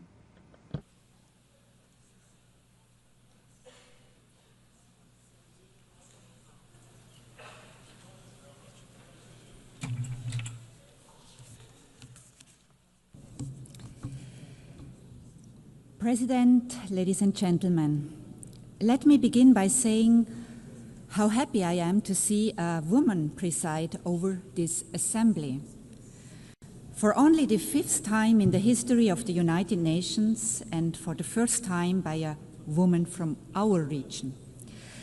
It is my hope that this is also a good sign for the selection process of the next Secretary General, a position in which no woman has ever served over 8 decades, and which will be conducted under your leadership. It is a distinct honor and pleasure for me to address this assembly for the first time as a foreign minister, continuing a very long tradition of female foreign ministers in Liechtenstein. The United Nations is a key building block of our foreign policy, which is guided by a strong belief in international law, cooperation, and multilateralism. We are gathering at a landmark moment in the history of the United Nations. For over 80 years, this has been the place where nations have come together, where international law has been developed, where human rights have been codified, where we have agreed on common development goals. Of course, it has also been the source of many disappointments. Too often people around the world have been looking to this assembly and at the Security Council chamber next door in the hope of decisive action to secure peace. The key purpose of this organization, only to realize that political paralysis was shattering these expectations, justified as they were. In Ukraine, our system has allowed the aggressor to veto collective action supported by the vast majority of the House. In Gaza, we have become bystanders, despite the fact that the two-state solution was one of the first decisions of the United Nations many decades ago. We are merely witnesses to the unprecedented and unjustifiable suffering of civilians in spite of our pledge to end and prevent atrocity crimes. The people of Sudan must have concluded that indifference is the guiding principle of our rare discussions, and that the outrage over a cynical veto wears off after a few weeks, if not days. These challenges to the credibility of the United Nations would be massive enough in and of themselves. But if we are looking at a completely uncertain future for this organization today, it is for largely different reasons. The very foundations of the United Nations are being challenged in a way we have not seen before. Such efforts threaten to undermine our joint commitments to solve common problems together on the basis of the principle of sovereign equality, the principle that we set ourselves rules that apply to us all equally and that they are enforced equally, and the belief in the value of international law as the common ground that allows us to govern world affairs in a way that is predictable, equitable, and fair. For us in Liechtenstein, the United Nations, which we joined 35 years ago, occupies a special place. It has been instrumental in our progress towards gender equality. Our membership in the organization has helped to put human rights at the center of our foreign policy. The Sustainable Development Goals have been embraced by civil society and the private sector. Most essentially, the Charter of the United Nations is the guarantor of our sovereignty. The United Nations is also our window to the world and the one place where we can connect with everyone. And it offers a unique foreign policy platform where we can present our initiatives and ideas as a sovereign equal. We have done so with commitment and enthusiasm, and I believe with some success. Today we feel a special bond with every other state, which is small in size, but not small in ambition and vision. Today we realize more than ever that we need this organization. We need a world based on rules that we have all agreed to. And especially now, those who share these views need to join together in common purpose to safeguard our common interests. The times we live in are fast-paced and full of challenges that can seem incredibly daunting. Many years ago, we identified climate change as the biggest threat to us all, big and small, wherever we are located on the globe. And yet, we are ever closer to the climate abyss and ever further away from agreeing on a path away from disaster. Artificial intelligence is developing with lightning speed, largely unchecked, with obvious risks to our social fabric, but without any agreement on rules and boundaries. In my part of the world, priorities have shifted dramatically in the last 3 years. We are now mostly preoccupied with the fallout of the destruction of the European security architecture by the Russian Federation and with preserving our trade relationships, which we had believed were on a firm basis. Liechtenstein is no different to our neighbors in this regard, and any responsible state will prioritize imminent challenges as we have to. But none of this will be meaningful if it is not embedded in a larger vision, if we do not give ourselves the space to tackle the long-term risks and dangers. The place for us to do this is the United Nations, and we are committed to doing this together with all of you represented in this room. President, today the continued existence of the United Nations is at stake. This is a sobering observation, certainly. But we must find the opportunity that lies in this moment of existential crisis. We have allowed a system to grow that is plagued by duplication, inefficiency, and poor governance. The UN 80 process is the chance, the only chance that we will have to make the organization leaner, more effective in its use of resources, and more productive in generating meaningful outcomes. When we adopted the Pact for the Future a year ago, Liechtenstein made a clear call for this organization to embrace its original purpose as the guardian of peace and security. For our people, our parliamentarians, our civil society, the United Nations is a peace organization. We have to find a way to make it effective in fulfilling this task. If the Security Council is unable to carry out its charter responsibility, as is regularly the case due to the veto power of its permanent members, there are ways for us to take collective action elsewhere, beginning in this hall. We are equally committed to the other pillars of the work of the United Nations, development and human rights, which are existential for the dignity and well-being of the people on whose behalf we serve, and pivotal for more peaceful, just, and inclusive societies. President, the rule of law is the guiding principle of Liechtenstein's work at the United Nations. This can come as no surprise for one of the smallest members of the organization that does not have armed forces and is not member of a military alliance. Our sovereignty is protected by respect for international law and by its enforcement through accountability where the law is violated. Naturally, we are strong supporters of international courts the indispensable enforcement mechanism of international law. Key amongst them is the International Court of Justice, which Liechtenstein joined decades before becoming a member of the United Nations. Liechtenstein has been an active participant in the court's proceedings.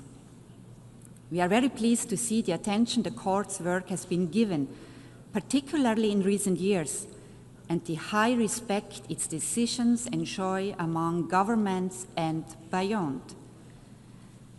The recent advisory opinion on the question of climate change stands out in various ways. The initiative to ask for such an advisory opinion originated in the youth climate movement. The mandate to request it was adopted by this assembly by consensus, and Liechtenstein is proud to have been among the states drafting the text of the decision. The proceedings before the court found unprecedented attention inside and outside the courtroom. Finally and importantly, the advisory opinion was agreed on unanimously by all 15 judges, giving it further authority. We have welcomed this decision, in particular its focus on the area of human rights, where important questions remain unaddressed, and we look forward to working with all of you to put it to the most productive use possible. For us, the International Criminal Court is a complementary and equally important institution. It is the first permanent court in the history of humankind that has jurisdiction over the crimes that are defined as the most serious ones under international law: genocide, crimes against humanity, war crimes, and the crime of aggression. Almost 2/3 of all states have joined this project, the most ambitious treaty since the adoption of the Charter itself. Its central statement is unique and also uniquely important for the rule of law. Nobody is above the law. Nobody is protected from investigation and prosecution for what we have all agreed are the most serious crimes under international law. As we look at the flashpoints around the globe, be it Ukraine, the Middle East, or Sudan, we see how the basic rules of international law are violated, not just frequently, but systematically. This is why we have created the International Criminal Court, to offer protection for the victims and the vulnerable, but also to safeguard international peace and security. Today, the court finds itself under significant political attack and is targeted by unprecedented sanctions. This is the moment for us to protect this unique institution, one of the most powerful statements we can make to express our commitment to international law. President, the most among many worrying trends with regard to the respect for the United Nations Charter is the rapid erosion of the rules governing the use of force. Instances of the blatantly illegal use of force without any consequences or accountability, the threat of the use of force to solve disputes, and the suggestion that aggression may not only go unpunished, but in fact be rewarded and incentivized as part of a political agreement. These dangerous trends can set us back to a time we all believe we have left behind, and they are an attack on the very core of the Charter of the United Nations. Mitigating the fallout of armed conflict will sadly remain part of our daily work. But it is time that we become serious about our central task: preventing war in the first place, ending war where it takes place, and ensuring accountability for illegal war-making. The International Criminal Court, the only institution with jurisdiction over the crime of aggression, is therefore key to enforcing the UN Charter, and thus deserves the support of all states, including those who have yet to join it. President, our world is in a very difficult place today, with the forces of destruction and indeed self-destruction on the rise. If we are to have a chance to be successful in our fight against them, to safeguard our planet for future generations, we need this place, a stronger, better United Nations that we can shape together. I thank you.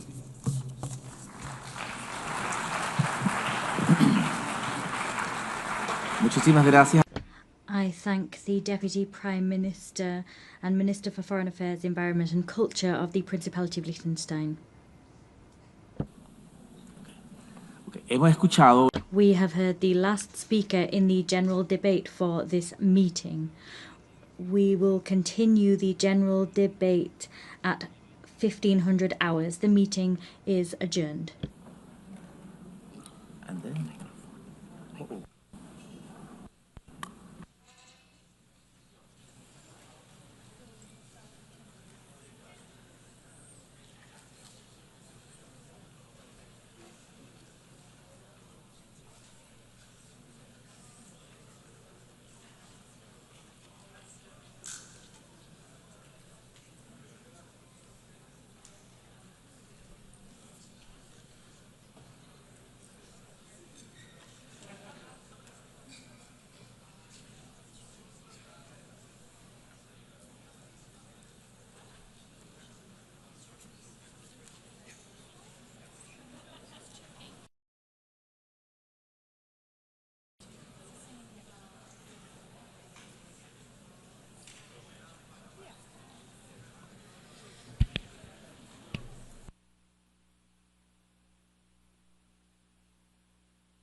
Declaro abierta la The 9th plenary meeting of the General Assembly is called to order.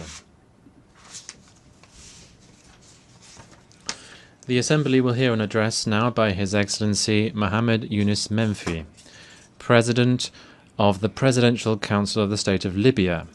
I request protocol to escort His Excellency and invite him to address the Assembly.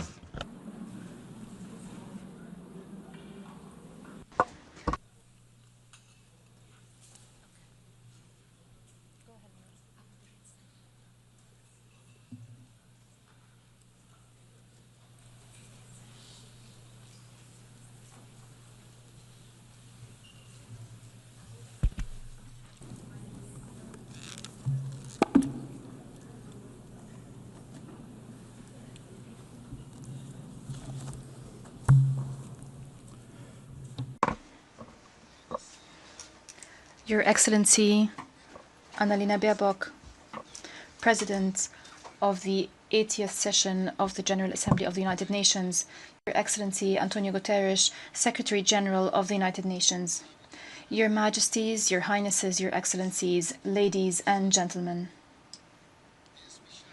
On behalf of the Libyan people, I congratulate you on the 80th anniversary of the establishment of the United Nations. It remains one of the greatest pillars of the international order, one of the beacons of multilateralism over the history of humanity. We appreciate the holding of this session under the theme Better Together, 80 Years and More for Peace, Development and Human Rights. These are principles that we firmly believe in, principles that we are consolidating at the national, regional, and international levels. As we celebrate this global anniversary, we're also celebrating the 70th anniversary of Libya joining the United Nations. It was the culmination of the struggle of the Libyan people when Libyans raised their voices in this hall, demanding freedom and independence following decades of colonization. The organization heeded this urgent call and adopted the historic resolution that led to the independence of Libya in 1951, reaffirming thereby the right of peoples to self-determination. Ladies and gentlemen, I stand before you today representing the will of a people that is still holding on to hope, still believing in its ability to build a stable and prosperous future. Libya is not a zone for fighting. It's not an arena to settle scores or a place to which crises can be exported.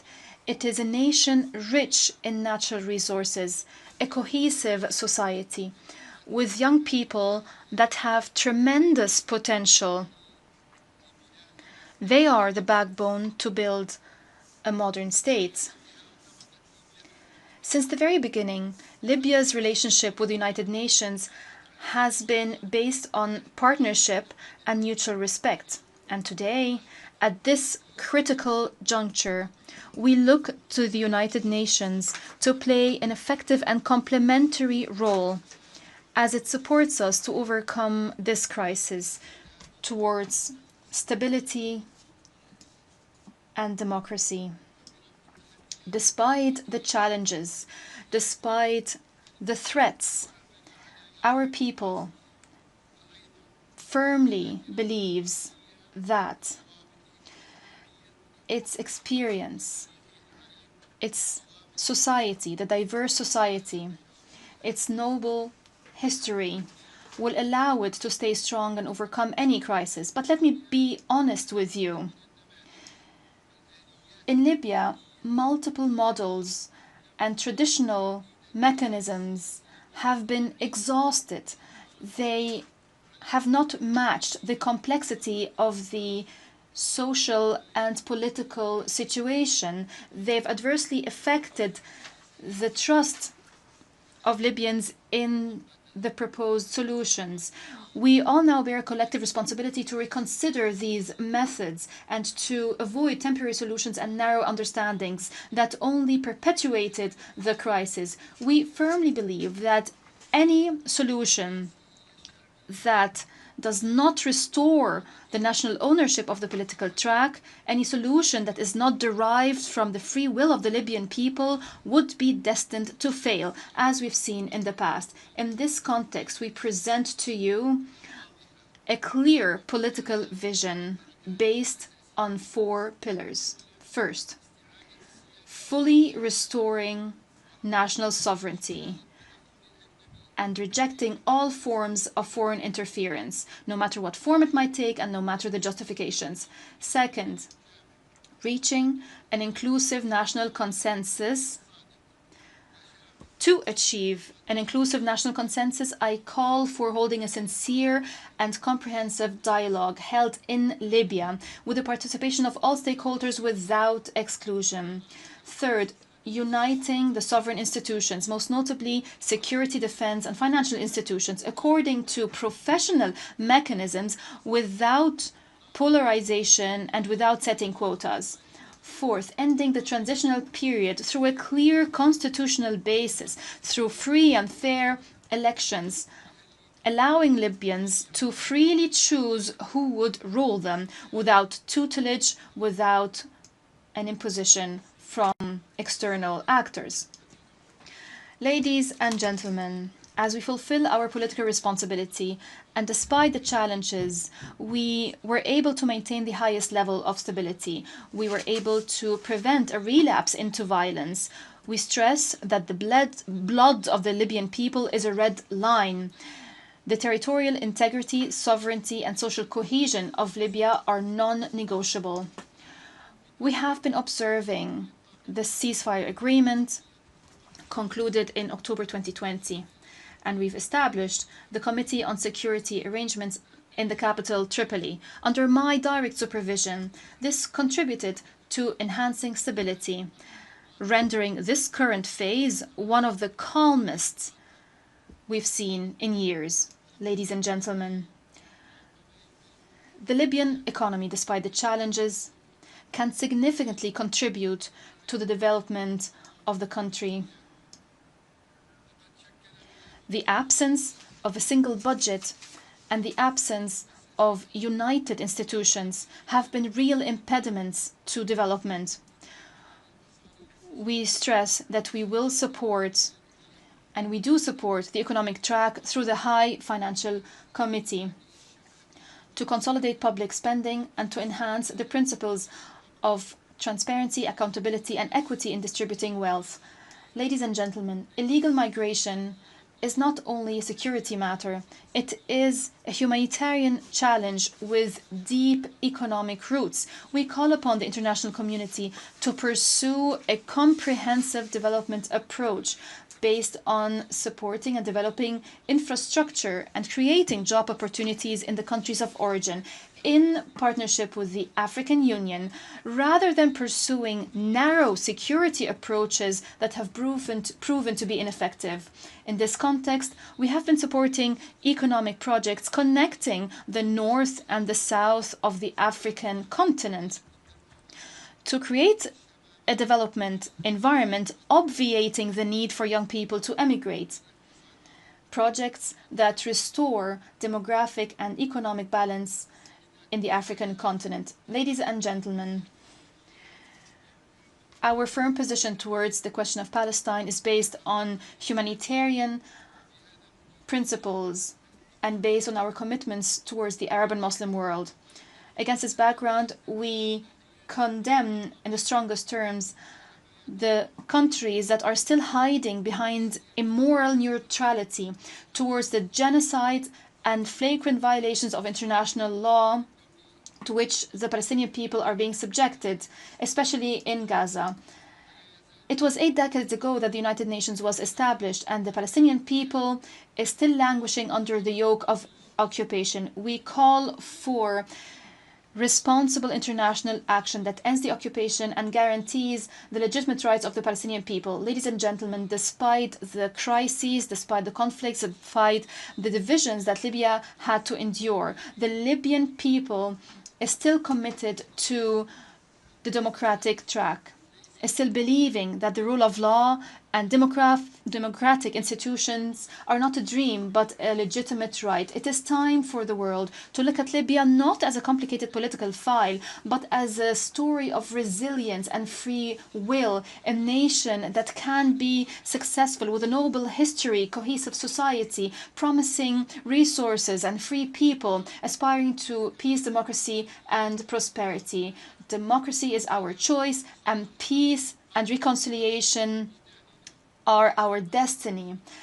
Our history proves that our people can achieve reconciliation, can promote tolerance and justice.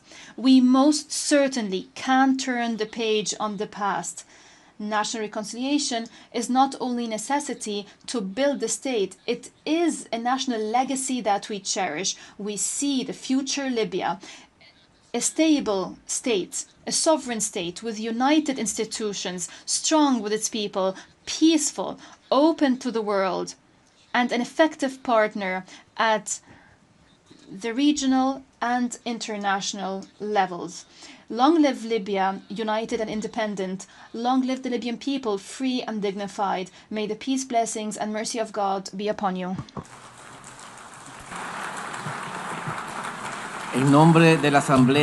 On behalf of the Assembly, I wish to thank the President of the Presidential Council of the State of Libya. The Assembly will now hear an address by His Excellency Duma Gideon Boko, President of the Republic of Botswana. I request protocol to escort His Excellency and invite him to address the Assembly.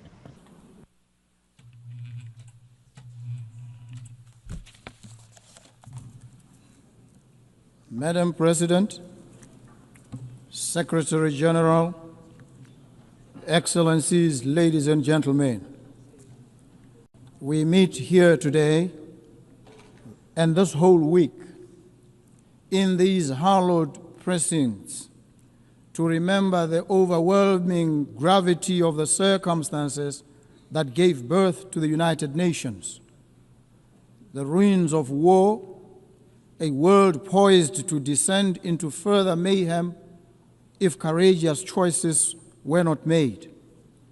Leaders of great vision and courage stepped up. They realized that the charms and allurements of our unity trumped any tendencies to divide us, and from their conviction that humanity is better together, this institution was born. Their courage and fortitude merit our recurrent admiration. So I stand on this enchanted spot today to express my thanks and the gratitude of the people of Botswana to our forerunners and to all of you. We must recommit ourselves to the vision, peace, development, and human rights for all people in all nations. I stand here today in the composite capacity of citizen of Botswana and as an African. Yes, I am an African, stamp and root. For Botswana, the ideals of the United Nations are not abstractions. They are the foundation of our identity. Since our independence, we've sought to embody democratic governance, respect for the rule of law, including an international rule-based normative order, and the dignity of every human being. We reaffirm today our commitment to the Universal Declaration of Human Rights and to advancing equality, including the protection of indigenous peoples, women and youth within our borders and across our region. Yet we also acknowledge that the pursuit of justice is an arduous journey. My administration has pledged to reform and strengthen institutions enhance transparency, and root out corruption. We do so not for accolades, but because our citizens deserve governments that serve them with integrity. We are on a quest for integrity in African leadership. Excellencies, Botswana has been blessed with the gift of diamonds. For decades, this resource has financed schools, hospitals, and infrastructure. But today, we confront the fragility of that reliance. Diamond markets fluctuate. Our people's needs do not recede. Our vision is clear: to diversify our economy, empower our people, and create resilience. We invite global partners to invest in renewable energy, technology, sustainable agriculture, and value-added industries. We extend an open hand to businesses, innovators, and institutions ready to walk with us on this journey of transformation. Botswana is a semi-arid country. Our people know the meaning of drought. We know the anxiety of scarce water, of crops that wilt and wither under a relentless sun, of livelihoods eroded by forces beyond our control. Climate change is not a distant threat, it is a present reality. That is why I've joined the Global Center for Adaptation, because adaptation must be at the center of sustainable development. I call on this assembly to scale up financing for climate adaptation. Let us invest in water infrastructure, early warning systems, and climate-smart agriculture. Let us ensure that the promise of the Paris Agreement is not confined to paper, but realized in the lives of farmers, of herders, and children across the global South. Earlier this year, Botswana faced an acute shortage of essential medicines. This crisis exposed not only the vulnerabilities of our supply chains, but the wider inequities of the global health system. Access to medicines is a human right, not a privilege. We call upon the United Nations, international financial institutions, and the private sector to work with us to build resilient health systems. Together, let us explore local production, regional supply hubs, and fairer mechanisms to ensure that no nation is left to face health emergencies alone. As an African, I stand here as one of the trumpet voices of Africa, a continent all too often treated with affable indifference. Africa's voice is not heard. This United Nations cannot be truly international. It cannot be truly together and will not be better until our continent, home to 1/5 of the population of the world, is afforded an equal voice at the highest body of this organization. Friends and partners in the Permanent Five, it is time to make good on your promise to a continent. Agree a permanent seat on the UN Security Council for Africa for 80 years, the only continent without one. I also appreciate the decision by Britain, Australia, Canada, and France, among others, to give heightened attention and consideration to the Palestinian crisis. The carnage in Gaza, it must prick our collective consciences. We stand in solidarity with the Palestinian people in their pursuit of a home and of dignity. So too, we affirm our support for the sovereignty and territorial integrity of Ukraine. We urge all parties to stop the war and seek a peaceful resolution. Distinguished delegates, the theme of this General Assembly is better together. This is not a slogan, it is a truth. We are better together in combating pandemics, better together in adapting to climate change, better together in securing peace, and better together in ensuring that human dignity is not a preserve of the few, but the inheritance of all. Let us therefore recommit ourselves to multilateralism, not as a matter of convenience, but as a matter of deep necessity. For none of us can weather the storms of this century alone. As Botswana looks to the future, we do so with humility, but also with determination. We stand ready to contribute, to partner, and to lead where we can. Together, let us ensure that when future generations mark 100 years of the United Nations, they will say of us, they were a generation that turned words into action, promises into progress, and hope into reality. I thank you. Thank you so very much. En nombre de la Asamblea, agradezco. On behalf of the Assembly, I wish to thank the President of the Republic of Botswana. The Assembly will hear an address by Her Excellency Sylvanie Burton, President of the Commonwealth of Dominica. I request protocol to escort Her Excellency and invite her to address the Assembly.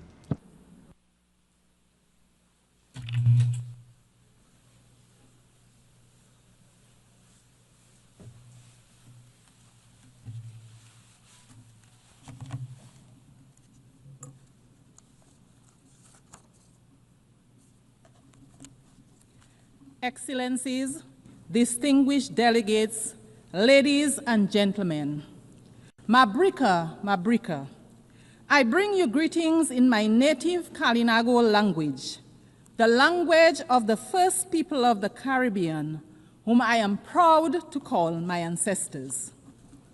Madam President, on behalf of the government and people of the Commonwealth of Dominica, I am pleased to congratulate you, my fellow woman, on your appointment to guide the affairs of the 80th session of the United Nations General Assembly, a responsibility for which you are eminently qualified. We wish you every success in your new role. Excellencies, I address you at a pivotal time in the history of this organization, and indeed of this world. I am reminded of the words of the famous British novelist Charles Dickens in his acclaimed novel, and I quote, "A Tale of Two Cities," end of quote. A novel set in a time of social upheaval, division, and transformation. I quote, "It was the best of times.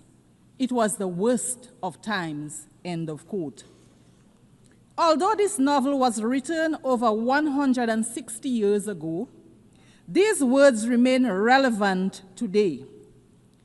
As we celebrate 80 years of the existence of the United Nations, we are living a tale of two worlds. For some, it is indeed the best of times. Strong economies, access to education, medicines, top-class healthcare, clean water, sanitation, and housing. They are at the frontier of the artificial intelligence and other emerging technologies with expanding digital infrastructure and rising standards of living. But for many, it remains the worst of times. Persistent poverty, growing hunger, displacement, instability, and war. Nations on the front lines of climate change, enduring the worst impacts and debt crises, not of their own making, but a price they pay for the excesses of others. Unfortunately, this is not fiction, but our shared reality. If we as the United Nations do not confront this duality, this inequality, we will write a catastrophe of our own. It bears restating that the UN was created 80 years ago to prevent wars, to promote peace and international cooperation based on ideals of mutual respect, human rights, and the rule of law. It has championed multilateralism, recognizing that no one country has the answer for the world's problem, that the world is interconnected, and to maintain peace, we should operate a rules-based and not power-based approach. A Tale of Two Cities portrayed a society where the powerful live in luxury and the oppressed suffer in silence. We can take heed of the warning that we glean from Dickens' work, that injustice should not be ignored, that when powerful nations impose their will on the less powerful without accountability or regard for the rule of law, they plant seeds of discord and future unrest. What have the lessons taught us? What should we ask ourselves as we gather year after year in this chamber? Are we truly listening to the nations that take the podium every year to decry poverty, inequality, climate change, underdevelopment, and conflict? Do we have a system where resources and decision-making are truly being equitably shared, or are we instead operating a system where power protects itself? I am reminded of the old African proverb, and I quote, "When elephants fight, the grass gets trampled," end of quote. We, the small island developing states, we are the grass. In today's geopolitical landscape, we feel the brunt of the impact when global powers engage in political, economic, or military confrontation.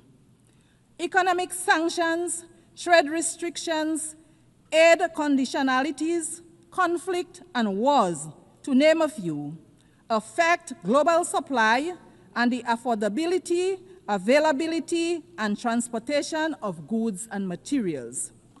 This significantly increases the cost of doing business and the prices of basic foods on our supermarket shelves, putting several goods out of the price range of many. Madam President, we have come here time and time again to advocate for fairness, to advocate for understanding, to advocate for change in respect of matters that concern our very viability as small nations, on matters that affect our very lives and livelihoods. A major area for us is the devastating impact of climate change on our nations. Yet, in climate negotiations, powerful nations still drag their feet. Polluters enjoy protection, and adaptation and mitigation efforts are underfunded. Meanwhile, our countries, which everyone accepts contribute the least to the climate crisis, continue to risk extinction from rising seas, extreme flooding, devastating storms, drought, amongst many other negative impacts of climate change. Madam President, how can this be fair?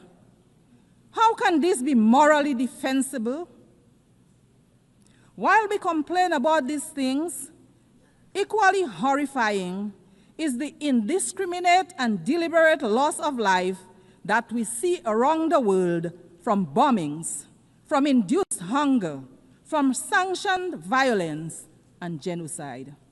We do not have the power to prevent the storms and to bring the rains where there is drought, but we do have the power to limit further climate change and help countries adapt and mitigate its impact.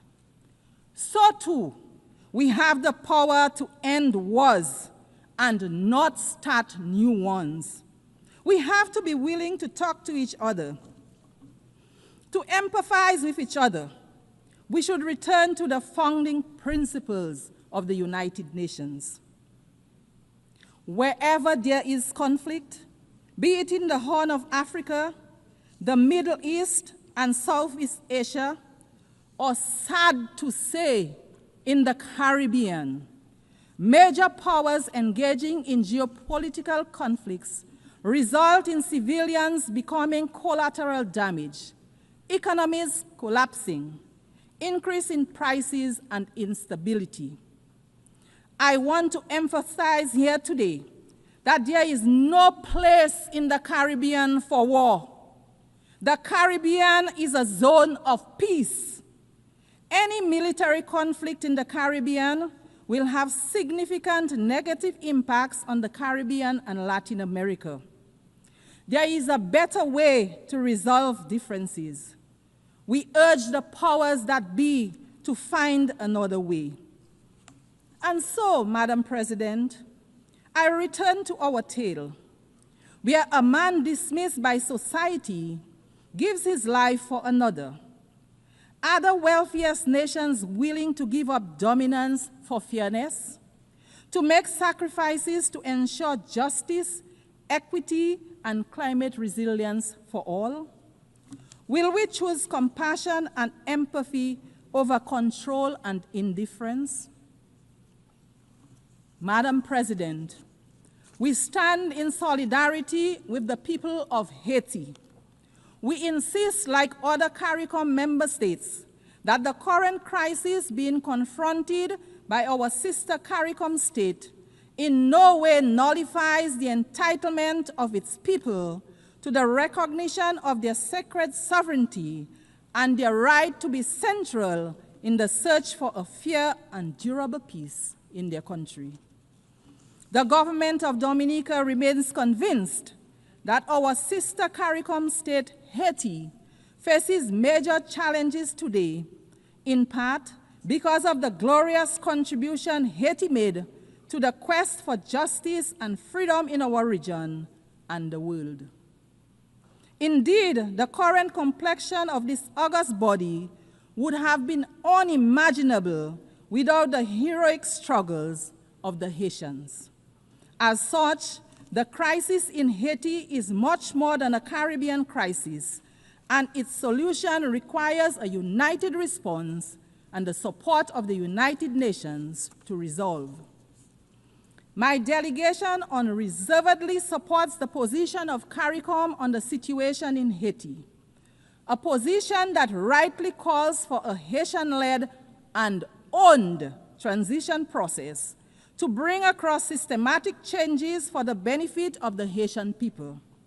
Let us provide them with all the support that they need. Nothing less is demanded of us. Madam President, the Commonwealth of Dominica is keen to underscore its commitment to advocating for unity, justice, peace, and the sustainable human development that they foster. In this regard, we continue to urge that the long-running, unjust, and illegal economic embargo against the people of Cuba be revoked. Maintaining this embargo is harmful, not only to the long-suffering people of Cuba, but also to the image and profile of its sponsors. Cuba, like every other country, has a right to its self-determination. Dominica continues to stand in solidarity with Cuba. The trade and economic embargo imposed against our brothers and sisters in Cuba continues to be of great concern to us in the Caribbean. Its lifting grows increasingly urgent. Therefore, the Commonwealth of Dominica once again joins its voices with the voices of the overwhelming majority of members of this global organization to call for the immediate lifting of trade restrictions and export bans imposed on the good people of Cuba. They are unjustified. They are unjustifiable. They belong to a bygone era. They should cease to exist. They fall, in our view, within the grand narrative of yet another Caribbean people's struggle for liberation. It is for these reasons that the government of Dominica strongly urges a radical reconsideration of these actions. Madam Speaker, our steadfast advocacy for respect for the United Nations norms of sovereignty and non-interference impels us as well to urge that the right of the government and people of Venezuela to resolve internal challenges without outside interference be respected. We renew our condemnation of the imposition of sanctions on Venezuela. The resulting hardship forced upon the people of Venezuela needs an immediate and complete end. We also call for restrained and strict adherence to the rule of law as it relates to the presence of U.S. military assets in the blue waters of the Caribbean Sea. The solution to conflict, to challenges, should never be aggression and war. We urge that all diplomatic efforts be pursued to respect the sovereignty of states, preserve the dignity of human life, and promote peace. Madam President, as we celebrate this 80th year of these United Nations under the theme, and I quote, 80 years and more for peace, development, and human rights, end of quote, let it not be just mere words. Let it instead be a call for respect and adherence to a rules-based order that applies to all nations equally, weak and strong, not just when it is convenient to the most powerful. The UN arose out of the ashes of a world torn by devastating wars. Let us not return to those dark days, but instead be guided by law, diplomacy, and shared values. Let us reform the system where small and developing nations have a real seat at the table, that we may have the opportunity to influence decisions that shape global climate policy, security, and economic well-being for all. Let it be where we build solidarity and cooperation, and where power is exercised with humility, compassion, and restraint. Madam President, let the history books say that in this chamber, in our time, we chose a better path. In the words of Charles Dickens, and I quote, "It is a far, far better thing that I do than I have ever done," end of quote. Let those words not only be the end of a novel, but also the beginning of a new era for us, the beginning of our collective resolve, where our actions are guided by the desire for true peace, by respect for others and the rule of law, for upholding the sanctity of human life, of ensuring true development and prosperity for all. Let us judge the strength of our global system, not by how loudly the elephants roar, but by how well we protect the grass beneath them. Excellencies, the challenges before us are too great and complex for any one nation to solve alone. We all need each other. So let us leave this hall committed to action, committed to partnership, and committed to each other. Because the truth is simple, yet profound. We are always stronger, wiser, and better together. Madam President, I look forward to the day when a woman leads this great institution as Secretary General, which to my mind would be a symbol of true equality. I thank you for the courtesy of your attention. Thank you. Muchísimas gracias a la... I would like to thank the President of the Commonwealth of Dominica. The Assembly will now hear an address by His Excellency Wesley Simina, President and Head of Government of the Federated States of Micronesia, I request protocol to escort His Excellency and invite him to address the Assembly.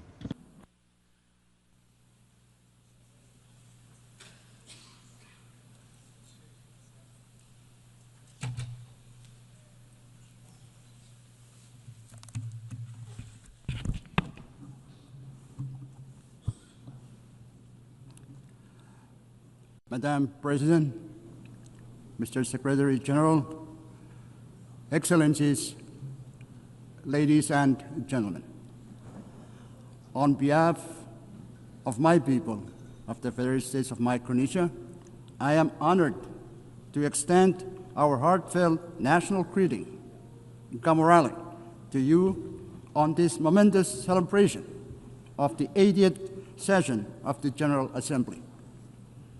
Congratulations, Madam President, on your election to preside over this distinguished assembly.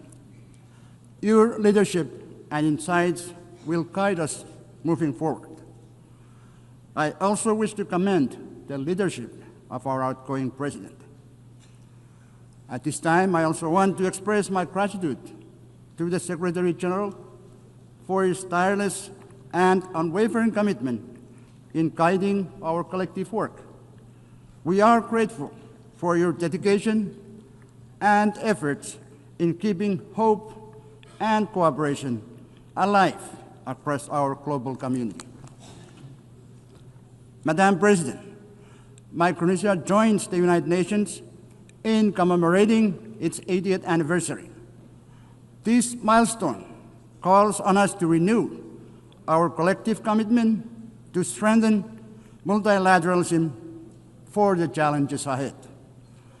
Reiterating our commitment to multilateralism and inclusive reform, Micronesia emphasizes that any measures taken under the UNAID initiative must reflect the delicate balance and unique vulnerabilities faced by small island developing states. It is paramount that structural adjustments must enhance, not limit our access to critical support and representation. We urge that reforms ensure the continued resilience, tailored assistance, and participatory voice of small island developing states in the evolving UN system so that no one is left behind. Madam President, the climate crisis is not up for debate. We all know that. The only question now is whether we, as leaders, will act with the urgency it demands. The landmark ICJ's advisory opinion reminds us that climate action is not only a moral imperative, but also a legal one. It affirms that all states, particularly those who are parties to the UNFCCC and Paris Agreement, must do their fair share to limit warming to 1.5 degrees Celsius, and that major emitters carry the primary duty to act and keep 1.5 alive. It also underscores the obligations of developed countries to support the adaptation efforts of countries like mine, who live with the impacts of climate change every day. It confirms that not meeting these obligations can lead to legal consequences under international law.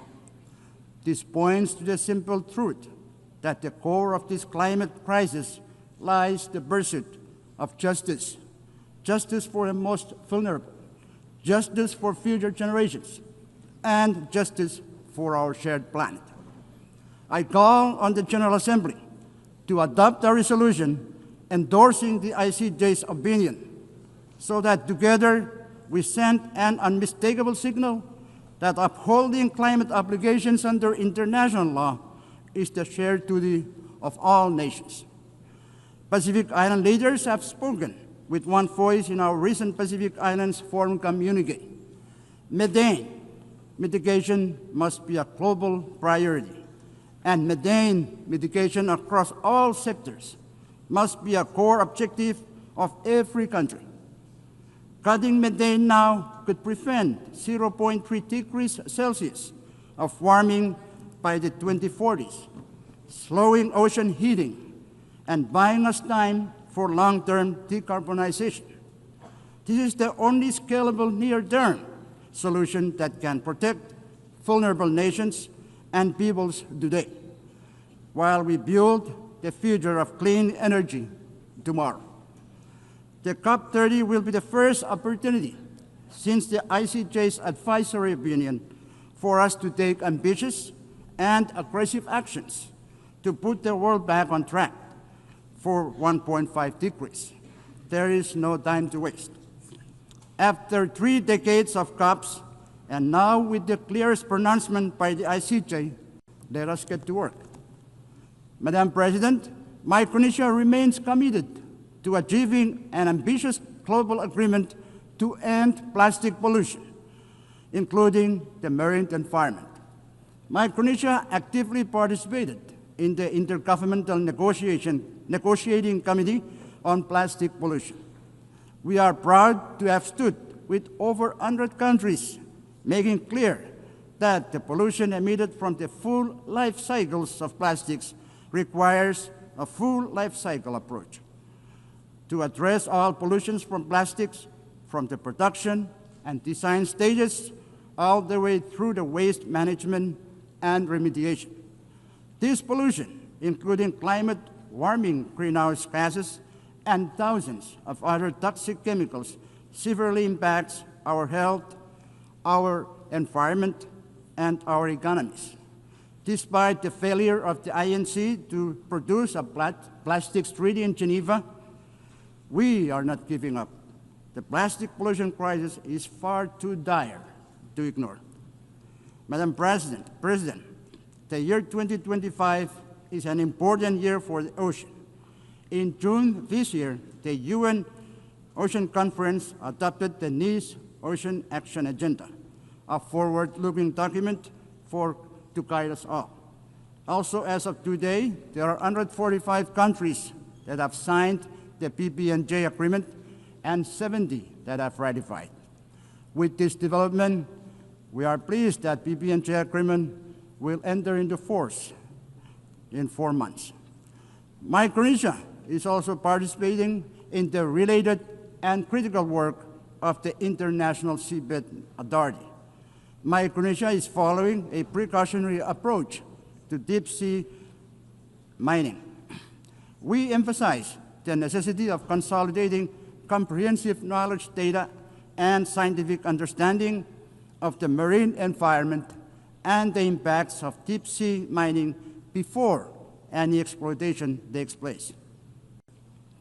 Additionally, it is crucial that all stakeholders, including adjacent coastal states, indigenous peoples, and local communities in the Pacific, are consulted and their perspectives considered before any exploitation occurs. In Micronesia, we have taken steps in preparation for exploration and possible exploitation in a responsible manner. We urge the ISA to finalize without further delay all relevant regulations, standards, and guidelines for its mining code prior to any exploitation, as failure to do so risks countries turning to alternative measures. Madam President, small island developing states face unique and heightened vulnerabilities to climate change shaped by geography and scale. Disaster risk reduction and resilience strategies must reflect these realities. That is why the multidimensional vulnerability index is so vital to us. It recognizes our economic, environmental, and social fragilities, and it ensures that support reflects genuine need, not just income levels. The MVI provides a fairer framework for allocating resources. Development partners must base their decisions or 8 decisions on it, pairing it with traditional measures to better target climate and disaster support. Going forward, implementation demands 3 things: adoption by international bodies, continuous technical refinement, and strong commitment from partners to align financial and policy support with the vulnerabilities the MFI reveals. Only then can this tool deliver the resilience our small islands urgently need. Madam President, Micronesia continues to confront a high prevalence of non-communicable diseases, the persistence of emerging and re-emerging infectious diseases, and rising mental health concern. In response, we are reorienting our health systems around primary health care as the foundation for universal health coverage. We are investing in the rehabilitation of primary health care clinics, the development of our health workforce, and the use of telehealth to extend essential services to our most vulnerable and hard-to-reach populations. However, to realize the goal of universal health coverage, additional financial and technical support from the international community is indispensable. Madam President, gender equality and social inclusion are equally central to our development agenda. Our strategic development plan places this at its core, with the objective of ensuring equal access to services, equitable participation, and opportunities for all our citizens to thrive. Madam President, peace and unity are the foundation of our nation. Our FSM Constitution, or Micronesian Constitution, reminds us that we must, and I quote, live together in peace and harmony, to preserve the heritage of the past and to protect the promise of the future, end quote. Today, as conflicts continue to unfold across the world, we hold hope that they may be resolved through leadership rooted in peace.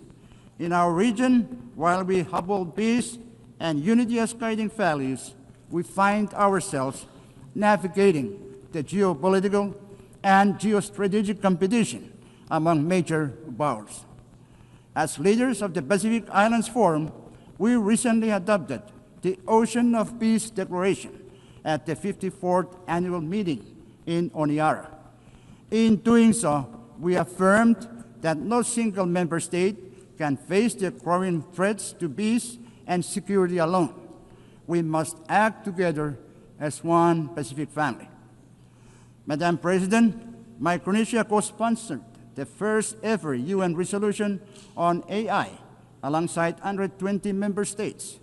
While AI holds great promise for economic development, it also carries the risk that must be carefully managed. The inclusive and constructive dialogue that shaped this resolution offers a model for future discussions, including those on peace, security, and the responsible military use of AI. As the digital world advances at an unprecedented pace, global cooperation is essential to ensure that AI systems remain safe, secure, and trustworthy. Micronesia, through our own cybersecurity efforts, is committed to developing national strategies and policies to safeguard our digital data and mitigate the risk of malicious attacks. Madam President, food and water security remain pressing challenges for Micronesia, as fragile freshwater sources and climate extremes undermine agriculture, marine ecosystems, reduce yields of traditional crops, and increase reliance on costly, less nutritious imports.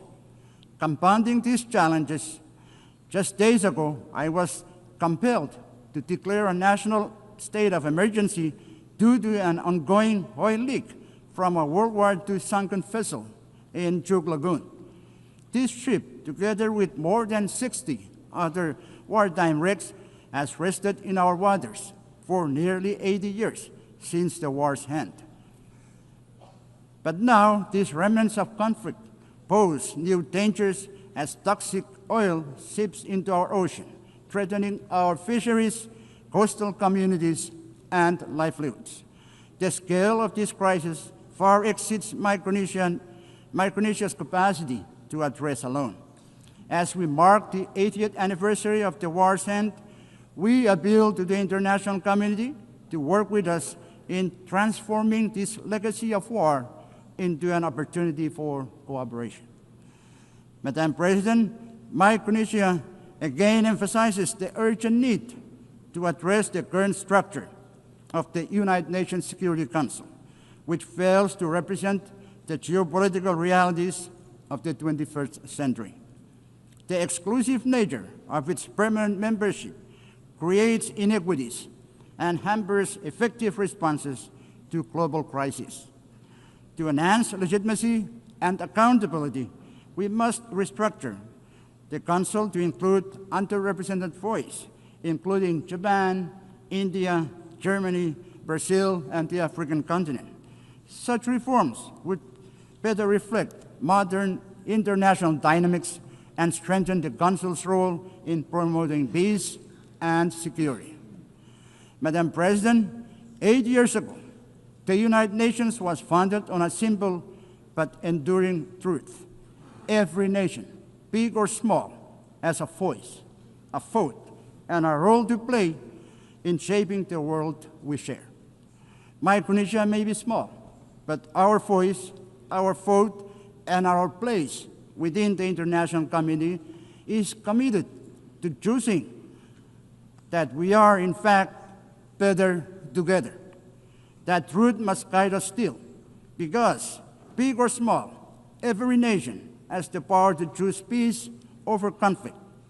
Big or small, every nation has the power to choose peace over conflict. Big or small, every nation has the duty to protect our planet from harm. Big or small, every nation has the responsibility to defend justice and human dignity. Big or small, we always have been and always will be better together. I thank you. Muchísimas gracias al presidente. I would like to thank the President and Head of Government of the Federated States of Micronesia. The Assembly will now hear an address by His Excellency Taye Atse Selassie Amde, President of the Federal Democratic Republic of Ethiopia. I request protocol to escort His Excellency and invite him to address the Assembly.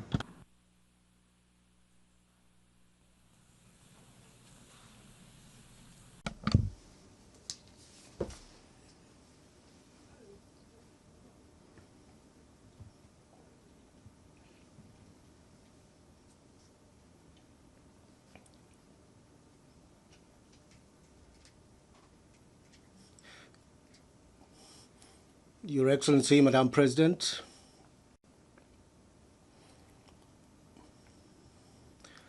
Your Excellency, Secretary General Antonio Guterres, ladies and gentlemen, Excellency Annalena Baerbock, I would like to extend my heartfelt congratulations to you and your country, Germany, on your election as President of the 80th session of the United Nations General Assembly, and wish you a productive tenure. I would also like to thank His Excellency Philemon Yang, President of the 79th session of the General Assembly, for his able leadership. It is a great honor for me to address this August Assembly, representing my country, Ethiopia, a founding member of the United Nations, on this historic occasion, which marks the 80th anniversary of the organization.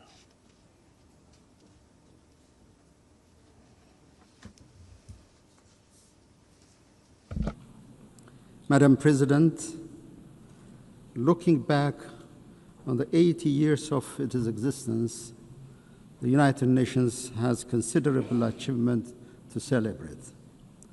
Our sacrifice for decolonization has left a lasting legacy on the global body, making it truly universal with the admission of newly independent states. Armed conflicts are prevented, humanitarian catastrophes are averted, and deadly pandemics successfully contained. Global cooperation under the framework of the Millennium and Sustainable Development Goals has resulted in a reduction of extreme poverty and paved the way for climate action. These achievements, however, cannot conceal the outstanding need for reform and revitalization.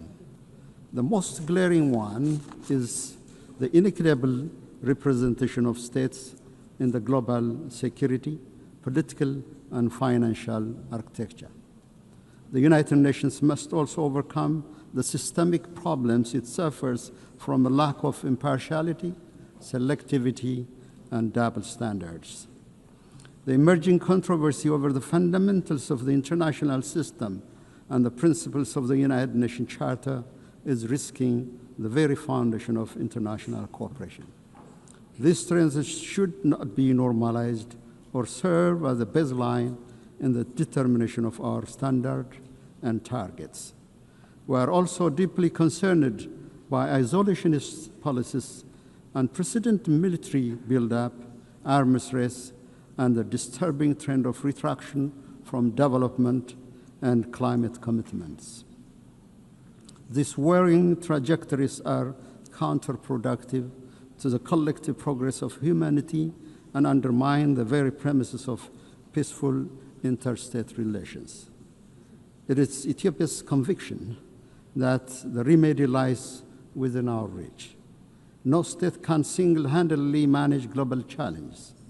We therefore call on fellow member states, especially developed countries that have historical responsibilities, to reverse recent downward trends and intensify efforts towards the collective public good of development and peace. Madam President, Ethiopia supports the peaceful resolution of all conflicts. The path of violence must yield to the power of diplomacy. We affirm our historic position on the right of the Palestinian people for self-determination. Direct negotiation among the warring parties is an immediate necessity. Humanitarian assistance must reach to all the people in need. This is not a political preference, but a moral imperative. As Ethiopia has pronounced in its position during the adoption of the resolutions on the two-state solution, the international community should join hands to end the vicious cycle of violence and stalemate in order to give peace a chance.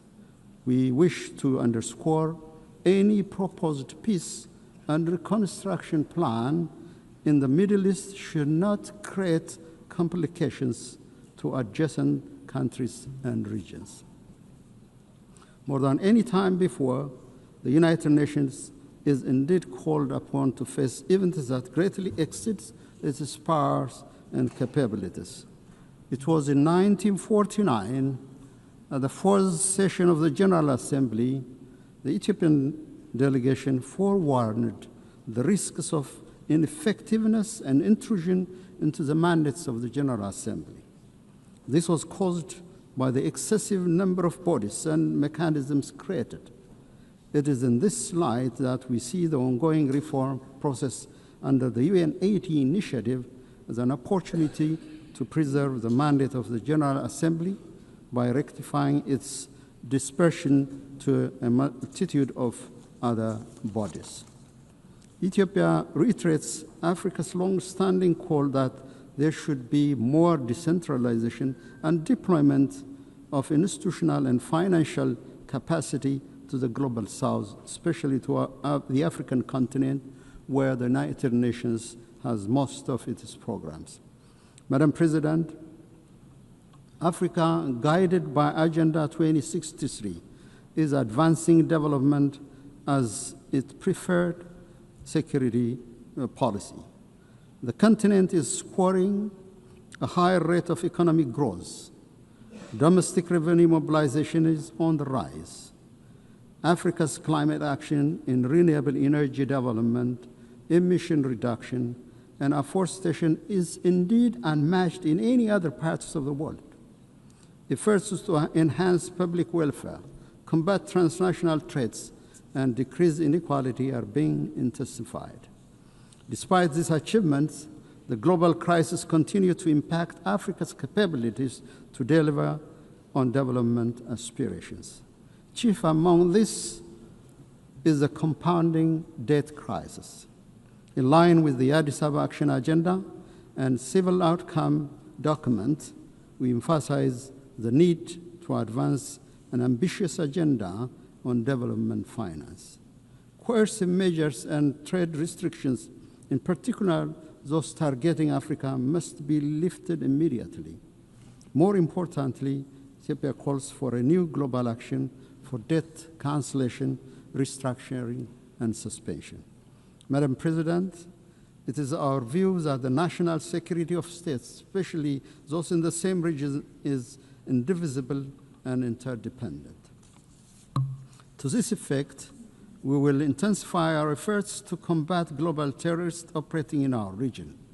We call on the international community to extend the required support to the African Union peace missions, in particular the African Union Support and Stabilization Mission in Somalia. Now is not the time to retreat from global action in combating terrorism. Furthermore, we reiterate our call for urgent action to reform the United Nations Security Council. Africa's representation in both categories of membership of the Council must be given priority. There is no shortcut or half solution to this long-standing pursuit for justice. Distinguished delegates, excellencies, I have the distinct pleasure to share with this august assembly recent milestones of great significance achieved by the people of the Nile River Basin. With entry into force of the Agreement on the Nile River Basin Cooperative Framework, the Entebbe-based Nile River Basin Commission is nearing establishment. This year, we also celebrated another milestone. On the eve of the Ethiopian New Year, Ethiopia commissioned the Grand Ethiopian Renaissance Dam, which transforms Ethiopia's renewable energy generation capacity.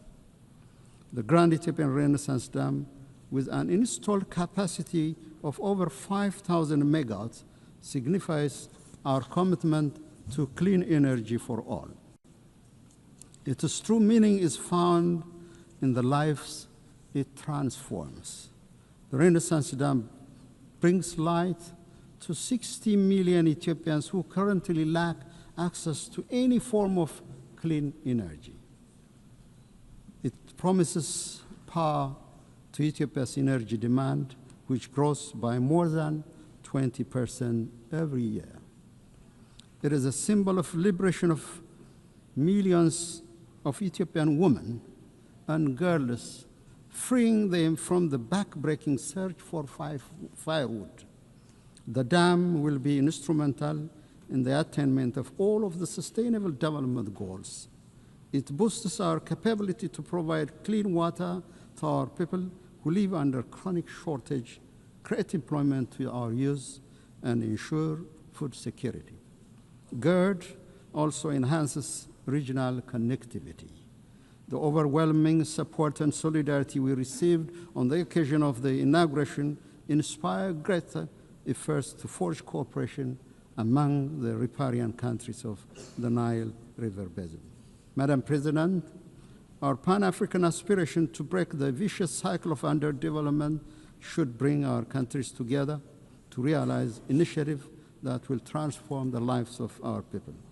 The time is now to work towards Africa's true independence, driven by African agency and guided by the common destiny of our people.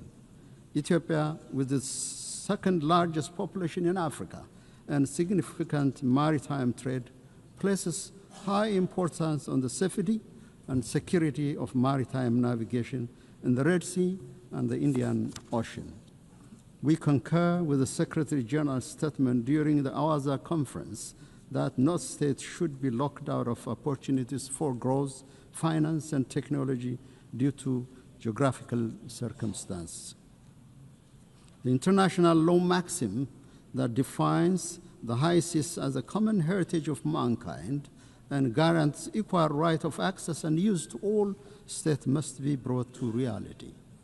In collaboration with other states, Ethiopia will work towards a comprehensive approach to ensure equal development and security for all states along the Red Sea and the Indian Ocean. Ethiopia will also keep on advancing this legitimate policy objective through diplomacy and peaceful engagement. Madam President, in conclusion, I'm convinced the spirit, genius, and competence of humanity towards unity, justice, and collective well-being will triumph over the current atmosphere of rivalry and hopelessness. For its part, Ethiopia is firmly committed to upholding multilateralism centered on the Charter of the United Nations and to contributing to the maintenance of collective security and sustainable development. I thank you, Madam President.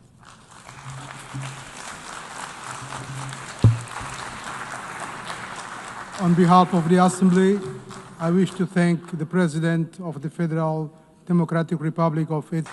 On behalf of the Assembly, I wish to thank the President of the Federal Democratic Republic of Ethiopia.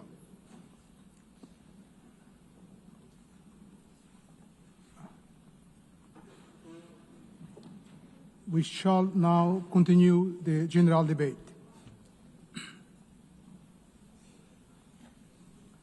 The Assembly will now hear an address by His Excellency Antonio Costa, President of the European Council of the European Union. I request protocol to escort His Excellency and invite him to address the Assembly.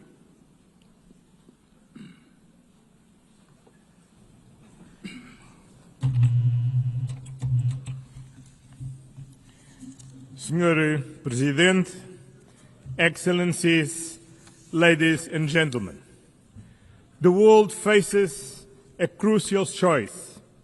Do you want a rules-based international order that upholds multilateralism and the United Nations Charter, or a chaotic world based on unilateralism, violence, and disruption? The European Union knows where it stands. We are a project of peace, of reconciliation, of social justice. We are and will remain a steadfast defender of multilateralism, of the rules international-based order, and of the United Nations Charter. The alternative to this international rules-based order is a chaotic and violent world. As seen in Sudan, an unreported and devastating conflict with destruction of huge proportions, as seen in Gaza, as seen in Ukraine. In Gaza, where we witness an unimaginable suffering, children starving, families shattered, a humanitarian catastrophe that shocks the world's conscience. The use of starvation as a weapon of war is immoral and one that defies words. The European Union condemns terrorism in all its forms.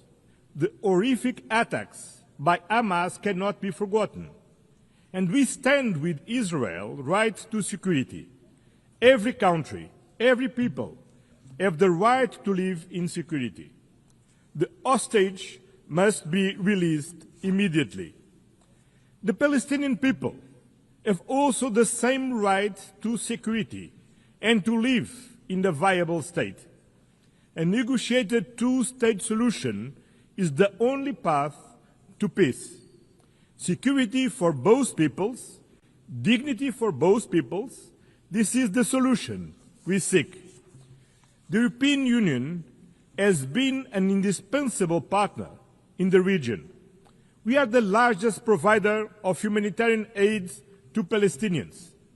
European funding has kept hospitals, schools, and institutions running. We have been, over the years, the largest supporter of the Palestinian Authority, supporting them in their reform agenda and in their efforts to ensure effective control of all the territory of Palestine. Dear friends, the European Union fully assumes its responsibilities, but we alone cannot stop this humanitarian catastrophe. Peace in the Middle East requires a collective response, and we need everyone to assume their responsibilities.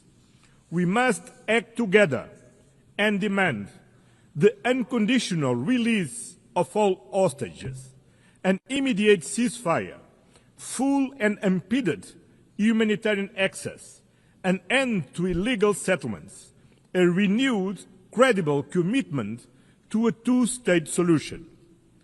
This was the strong message from the two-state conference hosted on Monday by France and Saudi Arabia, to which the European Union is fully committed.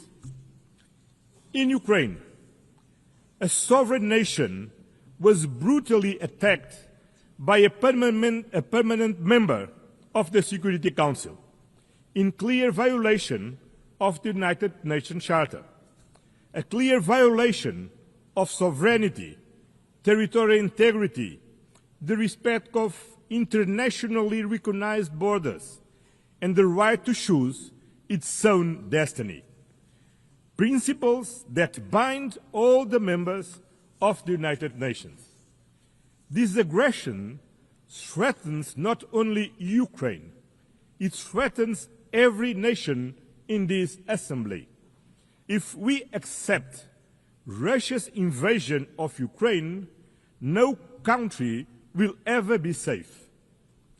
There is only one root cause to this war: Russia's refusal to accept Ukraine's right to choose its own destiny. For over 3 years, this war has claimed innocent lives, destroyed cities, and fueled global insecurity. Our collective security is tied to Ukraine's resilience. The European Union stands firm in supporting Ukraine in their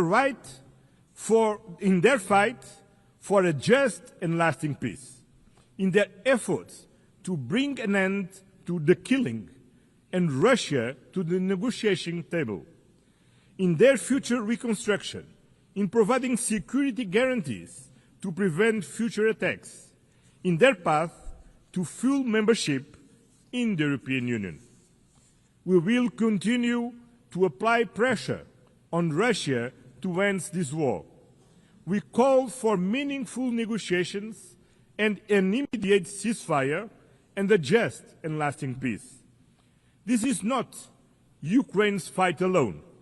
It is a fight for the principles we all hold dear.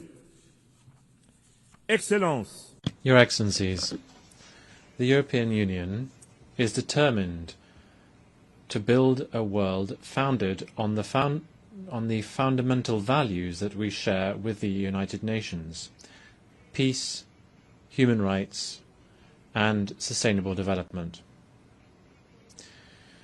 Human rights are the foundation for global peace and stability. Social protection, decent jobs, gender equality, and the fight against poverty are not optional. Rather, they are the guarantees of human dignity, of social stability, and of lasting peace between nations.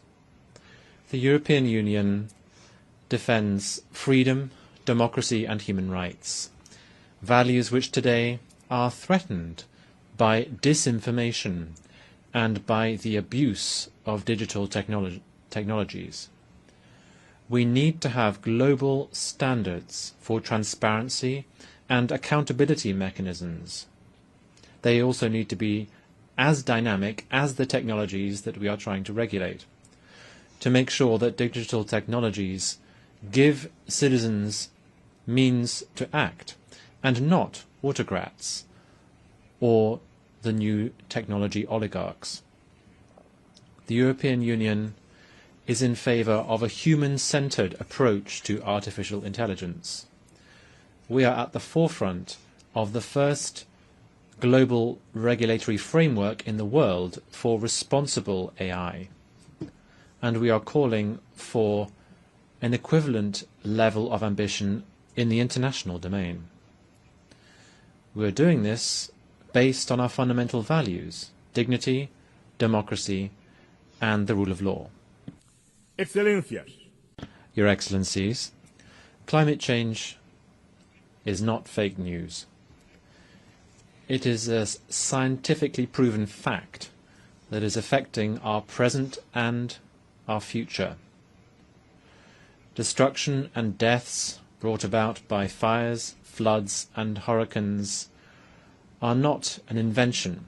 We're talking about something all too real. In addition, investing in decarbonization is key for the energy sovereignty of every country, for innovation, and for the competitiveness of our economies. And that is why the European Union fully shoulders and fulfills its commitments undertaken in the context of the Paris Agreement by reducing its emissions by 55% by 2030 and by achieving climate neutrality by 2050. We will continue actively promoting the protection of our oceans, which are lungs and the lifeguard for our planet.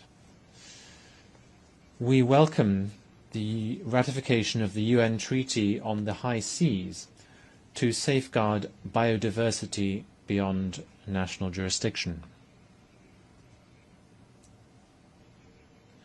Sustainable development also means building alliances, not dependencies.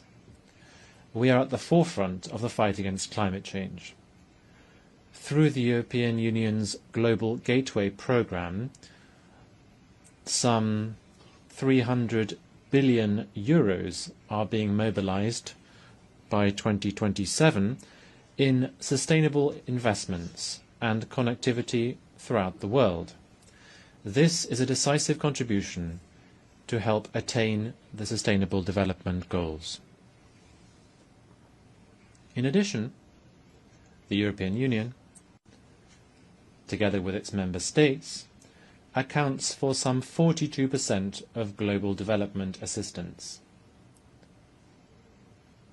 We are the main donors to the World Health Organization, UNICEF, and the United Nations Development Programme.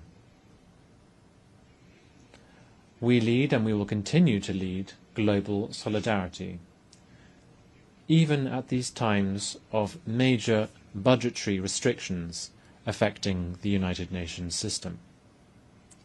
Lastly, we need to make headway in reforming the international financial architecture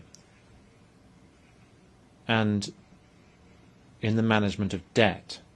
The international financial system needs to be fairer, more inclusive, and more tailored to current challenges, so that it can also help us to close the financing gap for development by following the path that has been set by the Seville commitment.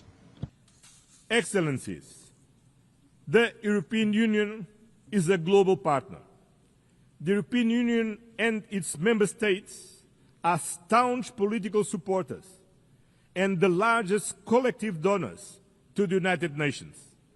As the pillar of the multilateral system, we are working closely with other regional partners. That is why we are building stronger trade and industrial partnerships across the globe. We are advancing deals with Mercosur, Mexico, India, Indonesia, the Philippines, and Thailand. not just to boost trade, but to increase global predictability and resilience. The trade and investment agenda, based on fairness, sustainability, digital innovation, labor rights, and climate alignment. Because trade deals, not tariffs, deliver real benefits for all countries, companies, and citizens. In the multipolar world, we are building a powerful global network of partnerships with Africa, Latin America, and the Caribbean, United States and Canada, the Arab world, Asia, and the Pacific, as well with our European neighbors. In today's multipolar world, there is no global south or global north. Both are plural. And the European Union will continue to work with all partners in the spirit of global solidarity and meaningful partnership, because multipolarity needs an effective multilateral system, a rules-based international order under the United Nations Charter. And this commitment stems from our own history. Europe rebuilt itself from the ashes of World War II through peace, through reconciliation, and through integration. We know these principles work because they worked for us. At a time when international cooperation is being tested, the value of reliable partnerships has never been greater. The European Union is a reliable and predictable partner and stands firmly with the United Nations. We will defend its principles, support the reforms of the United Nations Secretary General Antonio Guterres, work to make the United Nations more inclusive, more representative, and more effective, with the UN Haiti Reform Initiative and the implementation of the Pact for the Future. At a time when multilateralism is under threat, let me leave you with one simple promise. You can count on the European Union. Count on us to stand for peace, for multilateralism, for justice, for human dignity, for sustainability.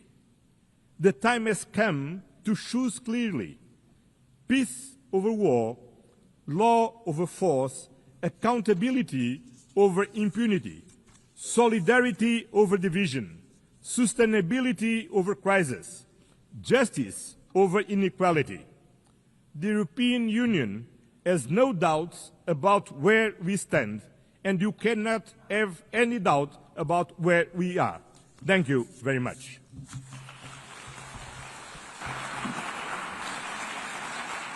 On behalf of the Assembly, I wish to thank the President of the European Council of the European Union.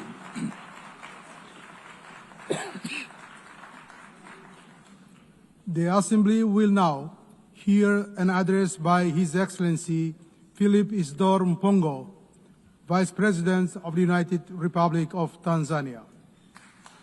I request protocol to escort His Excellency and invite him to address the Assembly.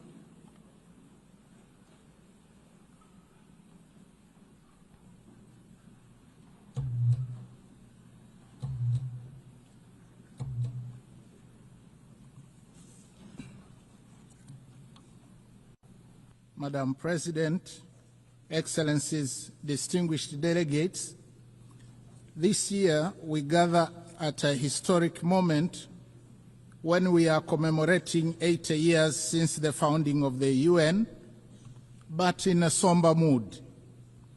The theme of this general debate, that is better together, 80 years and more for peace, development and human rights, reminds us that determined cooperation remains our best vehicle for addressing urgent global challenges of this century and beyond.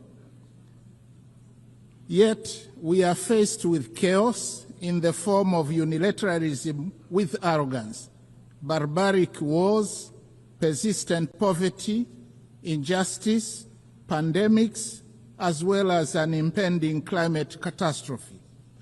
As we mark 80 years of the UN, we are called to rekindle the vision of its founders, anchored on two pillars. First, nations can overcome difficulties and accomplish more when they work together in solidarity. Second, peace is humanity's truest desire, which we must seek and pursue relentlessly on the basis of international law. By contrast, war is undesirable. It is a senseless path to resolving conflicts on which everybody loses, and its bitter fruits include unspeakable loss of innocent lives, too many orphans, widows, and refugees, as well as wanton destruction.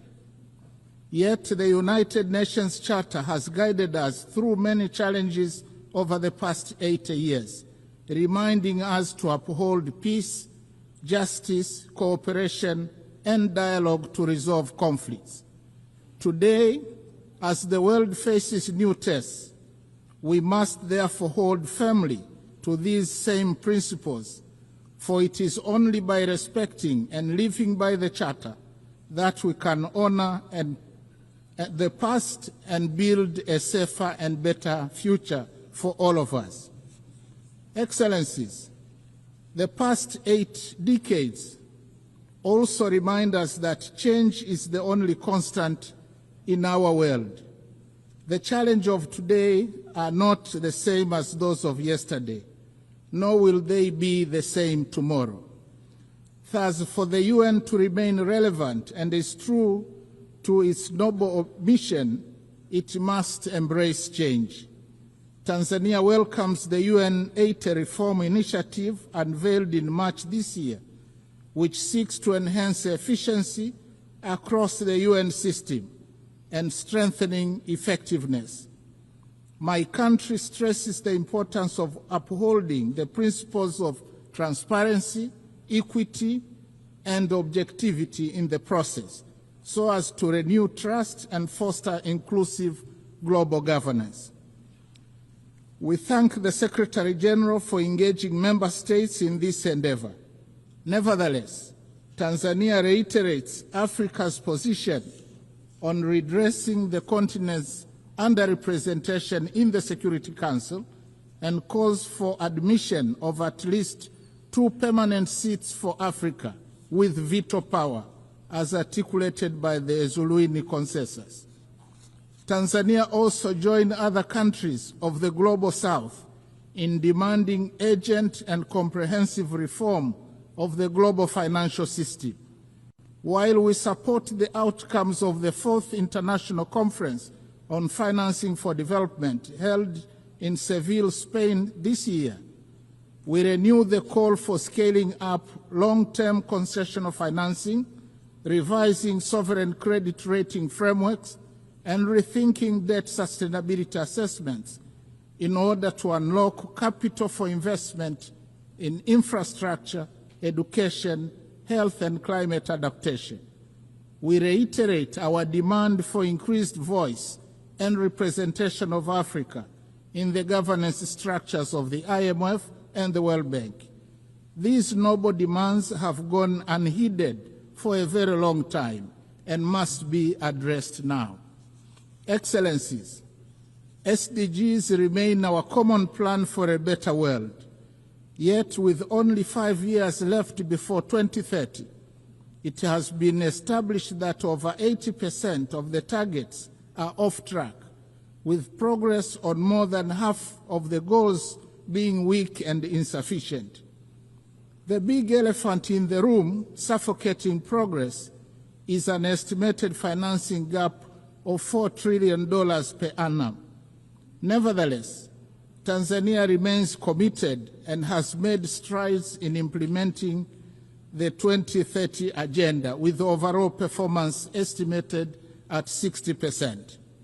Examples include SDG 3, where maternal mortality declined from 750 deaths per 1,000 live births in 2000 to 104 in 2022. For SDG 6, access to clean and safe water increased in both rural and urban areas from 32 and 55% in 2000 to 79.9 and 94% respectively by 2024. On affordable clean energy, SDG 7, the number of villages connected to electricity increased from 8,587 in 2000 to 12,318 in 2024. Only 15 villages remain without electricity.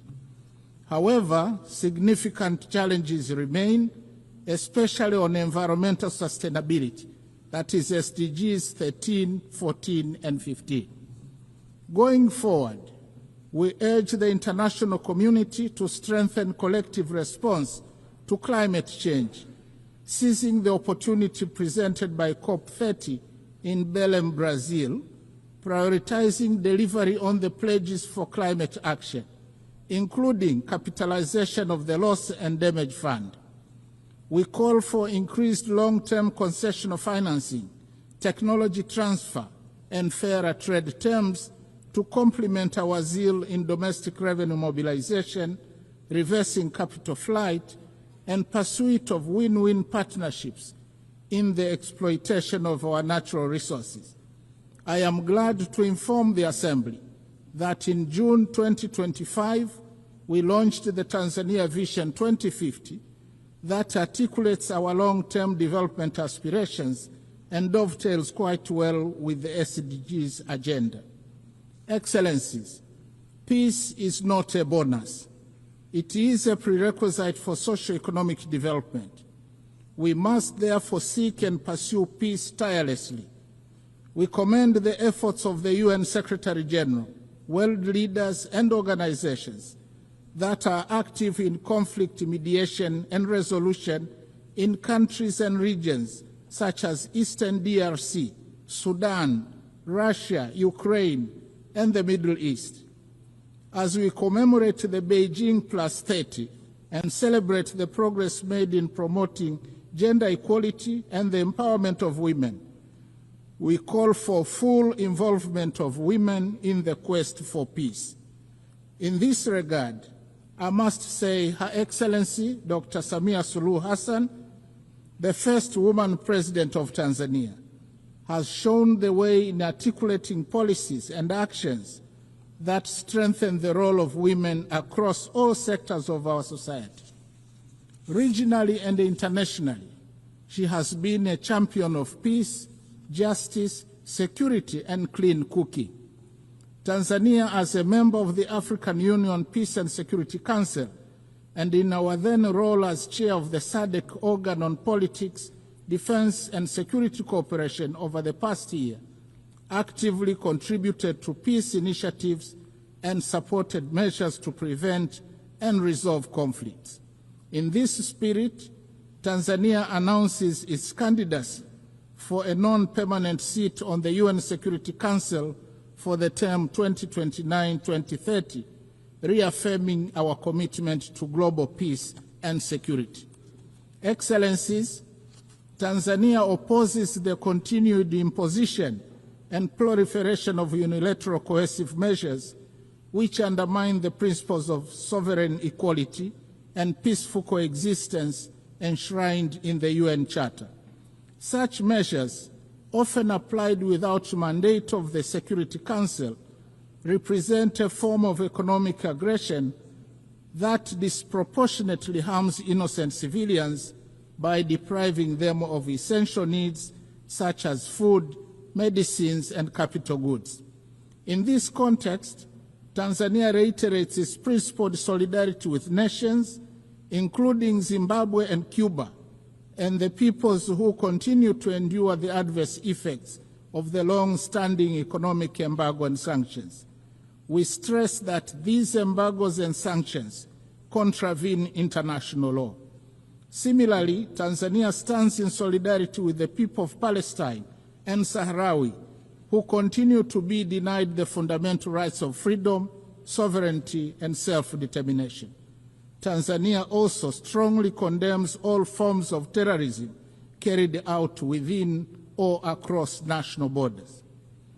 Madam President, Excellencies and distinguished delegates, in his last speech to the United Nations General Assembly prior to retirement in 1985, Mwalimu Julius Nyerere, the founding president of my country, articulated the principle that, and I quote, "To be silent when we see danger, to refrain from attacking policies which are seen as contrary to the interests of peace and justice, to do these things would be to surrender our freedom and our dignity. That we shall never do." End of quote. Following the same principle, Tanzania considers unilateralism and misuse of military might, as well as shameful incapacity of the international community and global powers to bring an end to bloodshed and horrific wars raging in many places around the world to be unacceptable. Similarly, Tanzania condemns the resurging use of the law of the jungle as a means of resolving conflicts, as well as committing atrocities that cast shame on the whole of humanity, particularly extreme violence against children, women, the sick, and the elderly in conflict situations, as well as imperial attitudes, including that of regarding Africa as a free mind to be exploited and ample land to be plundered. The hypocrisy and scandal of international companies, some of which are state-sponsored, to continue to prosper from the exploitation of Africa's natural wealth while causing or supporting conflicts should be brought to an end now. Instead, Africa needs win-win partnerships in the exploitation of our natural wealth. Tanzania also reminds the international community that increased military spending on research and manufacture of weapons for money is tragic and morally wrong. It obstructs the quest for peace in the world and takes away an enormous amount of resources that could have been used to propel sustainable development and prosperity for all humanity. I thank you.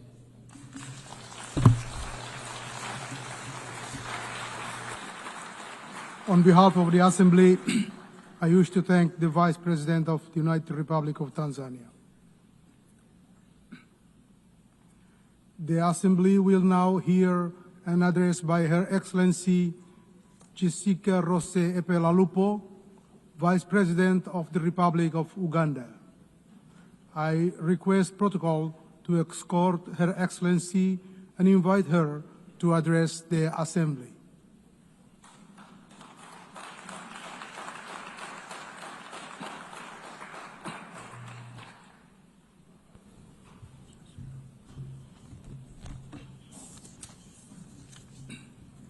The President of the UN General Assembly, Excellencies, Heads of State and Government, distinguished delegates, ladies and gentlemen, I bring you warm greetings from His Excellency, General Yoweri Kaguta Museveni, who could not be present personally on this and on whose behalf I am privileged to address this 80th session of the UN General Assembly. Madam President, let me begin by warmly congratulating you on your election as the President of the 80th session of the UN General Assembly.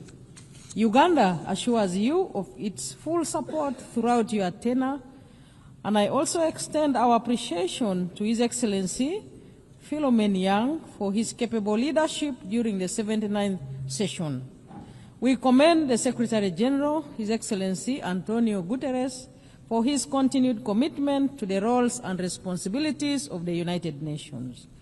This year marks 80 years since the founding of the United Nations, born out of the devastation of the Second World War, with the aim of preventing future wars and promoting global cooperation. This anniversary is timely and is a reminder of our shared responsibility to uphold multilateralism and strengthen global solidarity in addressing common challenges. The theme of this year's General Assembly, better together, resonates well with our national objectives. Uganda firmly believes that multilateralism remains an essential framework for building collective solutions to global problems. We reaffirm our commitment to the Charter of the United Nations as the cornerstone of multilateralism, international diplomacy, and cooperation with the global mechanisms to promote and support the intertwined values of humanity, namely peace and security, human rights, and shared prosperity. We are equally committed to fast-tracking the achievements of the 2030 Agenda on Sustainable Development and implementation of the Pact for the Future. Madam President, Uganda continues to play an active role in advancing peace, stability, and security within our region, e.g. in Somalia, South Sudan, DRC, and the Sudan. Uganda remains committed to the peaceful resolution of regional conflicts. We remain the largest troop contributor to the African Union mission in Somalia since 2007, which has been succeeded by the African Union Transition Mission in Somalia, and now the African Support and Stabilization Mission in Somalia. As a country, we have invested both human and financial resources in promoting peace and stability unreservedly. These efforts require reliable and predictable funding. We therefore call on the international community to commit adequate resources for peace-building and peacekeeping missions to ensure that their sustainability, effectiveness, and success becomes a reality. In South Sudan, Uganda continues to support the peace process as one of the guarantors of the Comprehensive Peace Agreement, contributing to efforts aimed at restoring stability and unity in the country.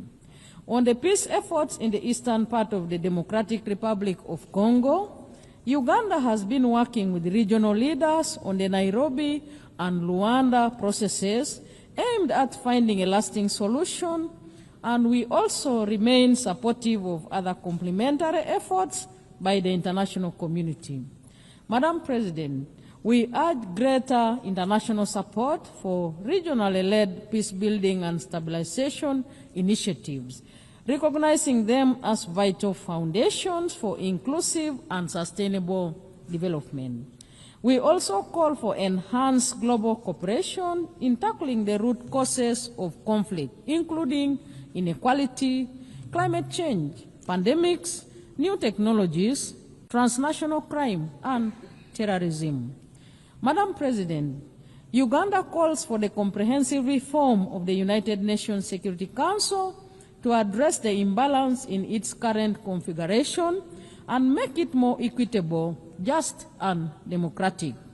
We demand for Africa's representation on the Council as a special case, as a matter of urgency in both the permanent and non-permanent categories, in line with the common African position enshrined in the ESWATINI Consensus and SATE Declaration.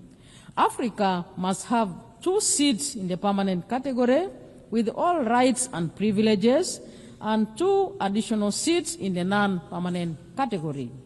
On the question of Palestine, we urge the international community to give renewed priority to the realization of the internationally endorsed 2-state solution. We appeal to the United Nations Security Council to play a decisive and just role in resolving the Palestinian issue, which is crucial for lasting peace in the Middle East and central to global peace and security. We join the international community in the long-lasting call to end the embargo on Cuba that has been tightened recently with unfair designation as a state sponsor of terrorism. Uganda is recognized globally for its progressive refugee policies. Madam President, we host the largest number of refugees in Africa, currently standing at 1.9 million. Uganda allocates land to refugees and integrates them into our national systems, sharing public services such as education and healthcare, etc. However, this model is under serious pressure due to declining international support amidst rising global geopolitical tensions. The drop in partner funding has strained our already limited resources, affecting both host communities and our ability to meet national development targets, including SDGs.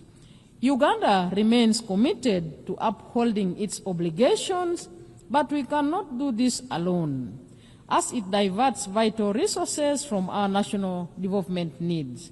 Madam President, we therefore urge the international community to meet its obligation and support host countries like Uganda. Refugee hosting should not become a debt burden. Uganda should not be expected to borrow money to care for displaced population fleeing conflict. Madam President, with just 5 years remaining to achieve the 2030 Agenda for Sustainable Development, progress in many developing countries remains far off track.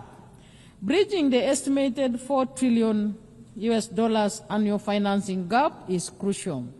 The failure to mobilize adequate resources highlights the shortcomings of current international financial cooperation. We call on the international community to fully implement existing commitments, including the Sevilla Commitment, the 2015 Addis Ababa Action Agenda, the 208 Doha Declaration, and the 202 Monetary Consensus. These agreements provide a framework for enabling developing countries to expand their physical and policy space and drive balanced and inclusive development.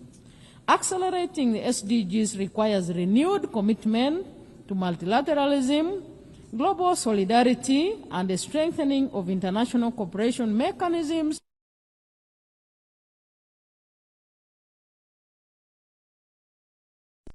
of human rights remain central to our national development agenda.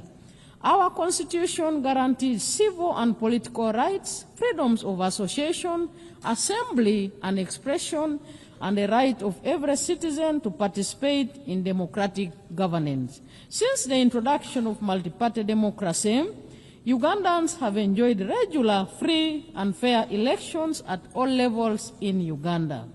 Madam President, Uganda was the first country in the sub-Saharan Africa to introduce universal free primary education in 1987 and universal free secondary education in 2007, an endeavor which has enabled our children to attain basic education and has improved the literacy and numeracy levels in our country, and all the associated benefits and multiplier effects. Health remains at the core of our development strategy. Uganda is scaling up investments in primary health care and deploying digital health solutions to improve service delivery and accountability. Our HIV/AIDS response remains a global model of political will and community engagement. Under the Presidential Fast Track Initiative, Uganda has reduced HIV prevalence to 5.5%, achieved 96% treatment coverage among those diagnosed, and over 90% viral suppression. Madam President, as the current chair of NAM, Uganda is committed to advancing the principle of unity, peace, and solidarity among its members. We support stronger collaboration between NAM and the UN in promoting the interests of developing countries.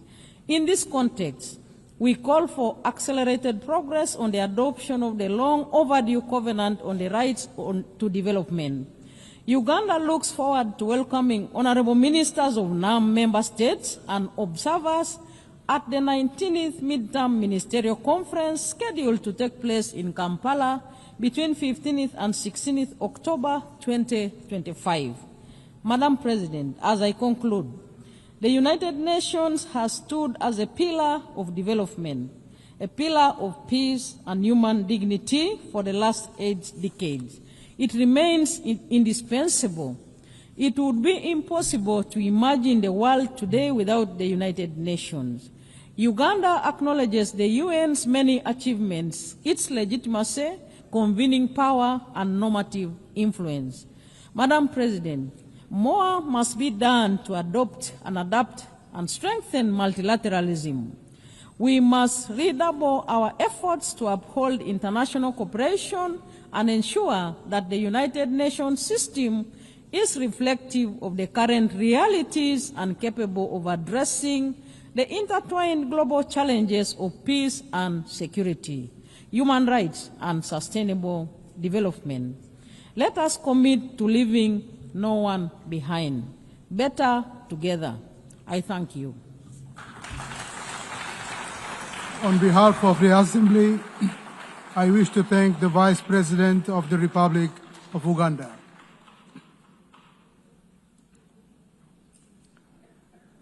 The Assembly will now hear an address by His Excellency Dick Schoof, Prime Minister of the Kingdom of the Netherlands. I request protocol to escort His Excellency and invite him to address the Assembly.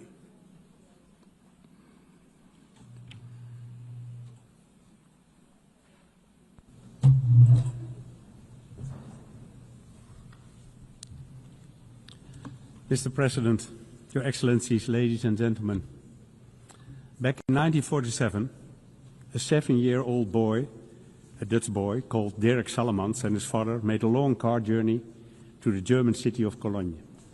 When they arrived, Dirk couldn't believe his eyes. It was a shocking sight, he said in a recent newspaper interview. Rubble everywhere, people living in abject poverty, the entire city flattened by bombing. Today, almost 80 years later, those images are still seared in Dirk's memory, and that was precisely his father's intention.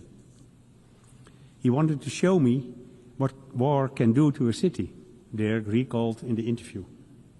At the same time, he added, we were also hearing radio reports about the establishment of the United Nations in New York, and all my father's hope was invested in that. When the interviewer asked what exactly the hope was based on, Dirk recalled the opening words of the United Nations Charter, we the peoples.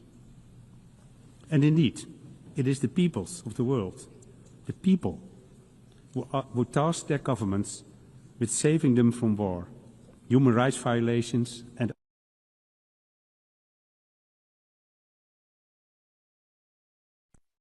inspired Dirk Salemans to embark on a career as a UN diplomat that spanned almost 30 years.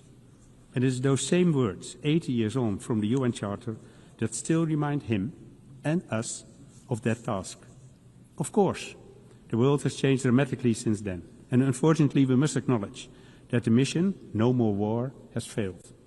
In fact, this year, even as we celebrate the United Nations 80th anniversary, we have heard it said that the UN can no longer justify its existence.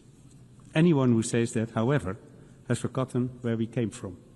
Without the UN, there will be no disarmament treaties, no International Court of Justice, no climate agreements on sustainable development goals. Without the UN, which is often the only organization capable of supplying aid in the toughest places on the earth, millions of people would be deprived of food, clean water, and medical aid. Over the past 80 years, we've taken the UN's achievement for granted. We've neglected to look back on where we've come from and all the milestones we have achieved along the way. And although the situation right now might be especially difficult, I know this too. It has never been easy. Every achievement was preceded by the lengthy confrontations. Countries were often at loggerheads, and sometimes it was tempting to throw in the towel. But that never happened. And the reason can only be that, despite our many differences, we all understand what's at stake. That's the context in which I view the increasingly frank debate on the UN future. Yes, the world has changed. Yes, international relations have changed. And yes, The way we work together has changed. But I believe that this can lead us to only one conclusion, that we must change with times. And that's exactly what we do.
Ladies and gentlemen, as I come to the end of my remarks, I realize, as I'm sure you do too, how much work still needs to be done.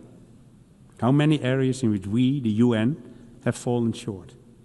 And how long we've waited to adapt to this changing world. So I understand that some of us may be tempted to give in to despair. And yet, we cannot allow that.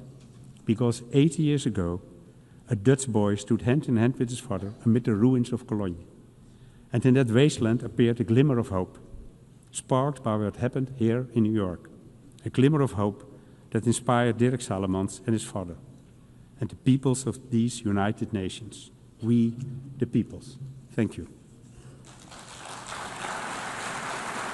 On behalf of the Assembly, I wish to thank the Prime Minister of the Kingdom of the Netherlands. The Assembly will hear an address by His Excellency Bart de Wever, Prime Minister of the Kingdom of Belgium. I request protocol to escort His Excellency and invite him to address the Assembly.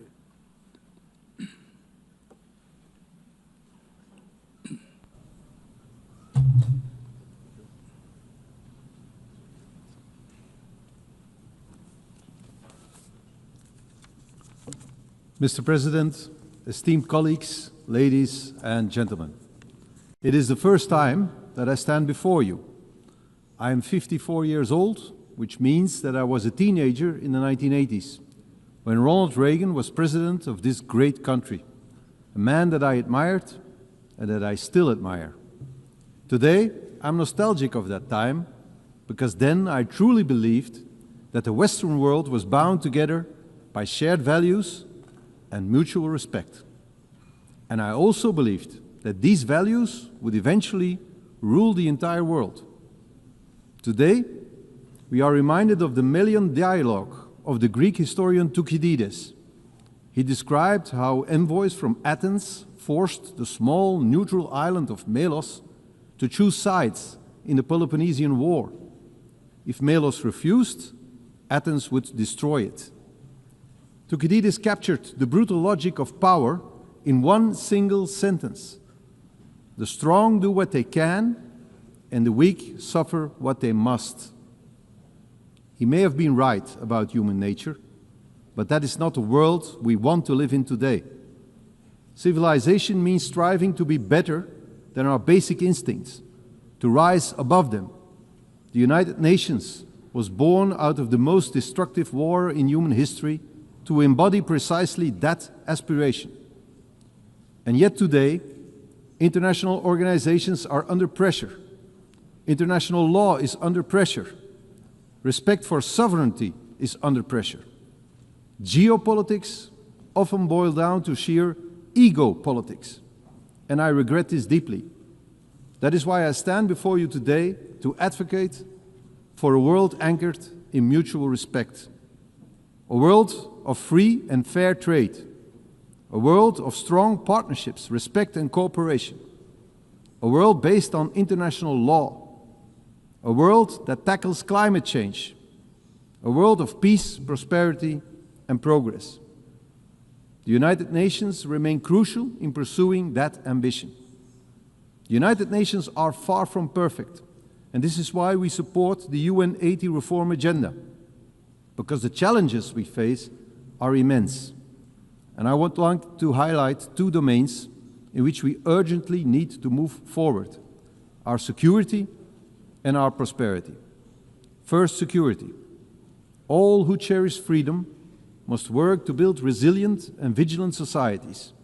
We face new forms of imperialism, new military threats, and violent conflicts that destabilize entire regions. This is not the path we choose, but neither can we afford to be naive. Those who wish for peace must be prepared to defend it. That is why we stand firmly with Ukraine. We must erect a barrier against those who look at us the way the Athenians looked at Melos. Belgium is therefore assuming its full responsibility, investing more in defense. Together with our European partners, we are striving for greater integration of our armed forces and defense industry.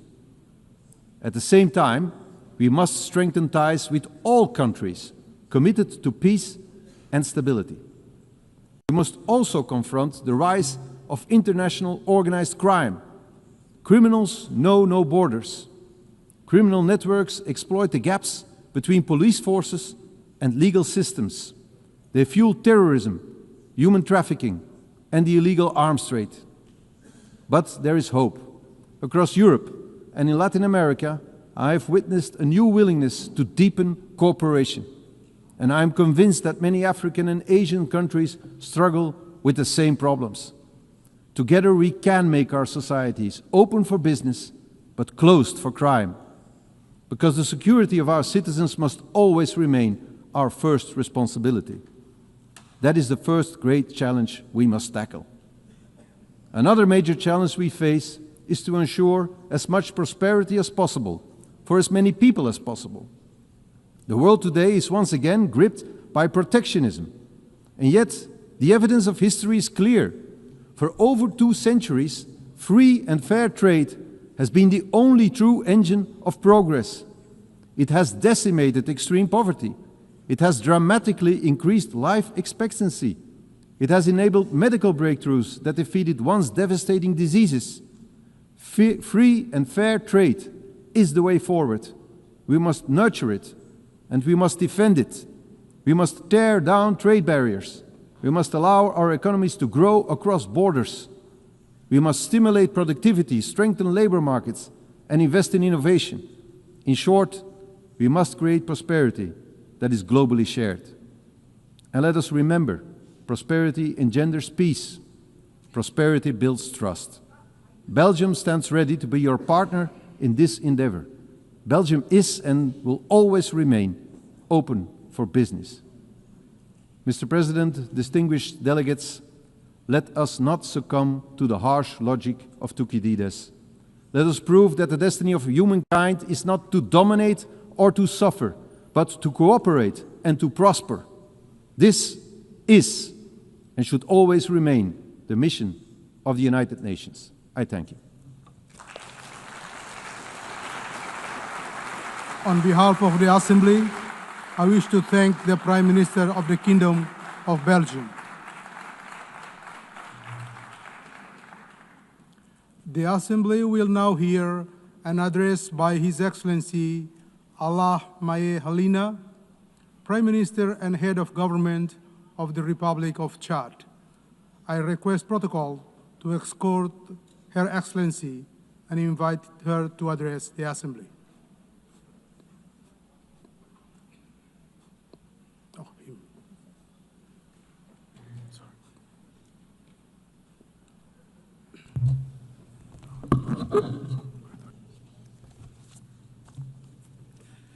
Madame la Présidente, Madam President of the General Assembly, ladies and gentlemen, heads of state and government, Secretary General of the United Nations.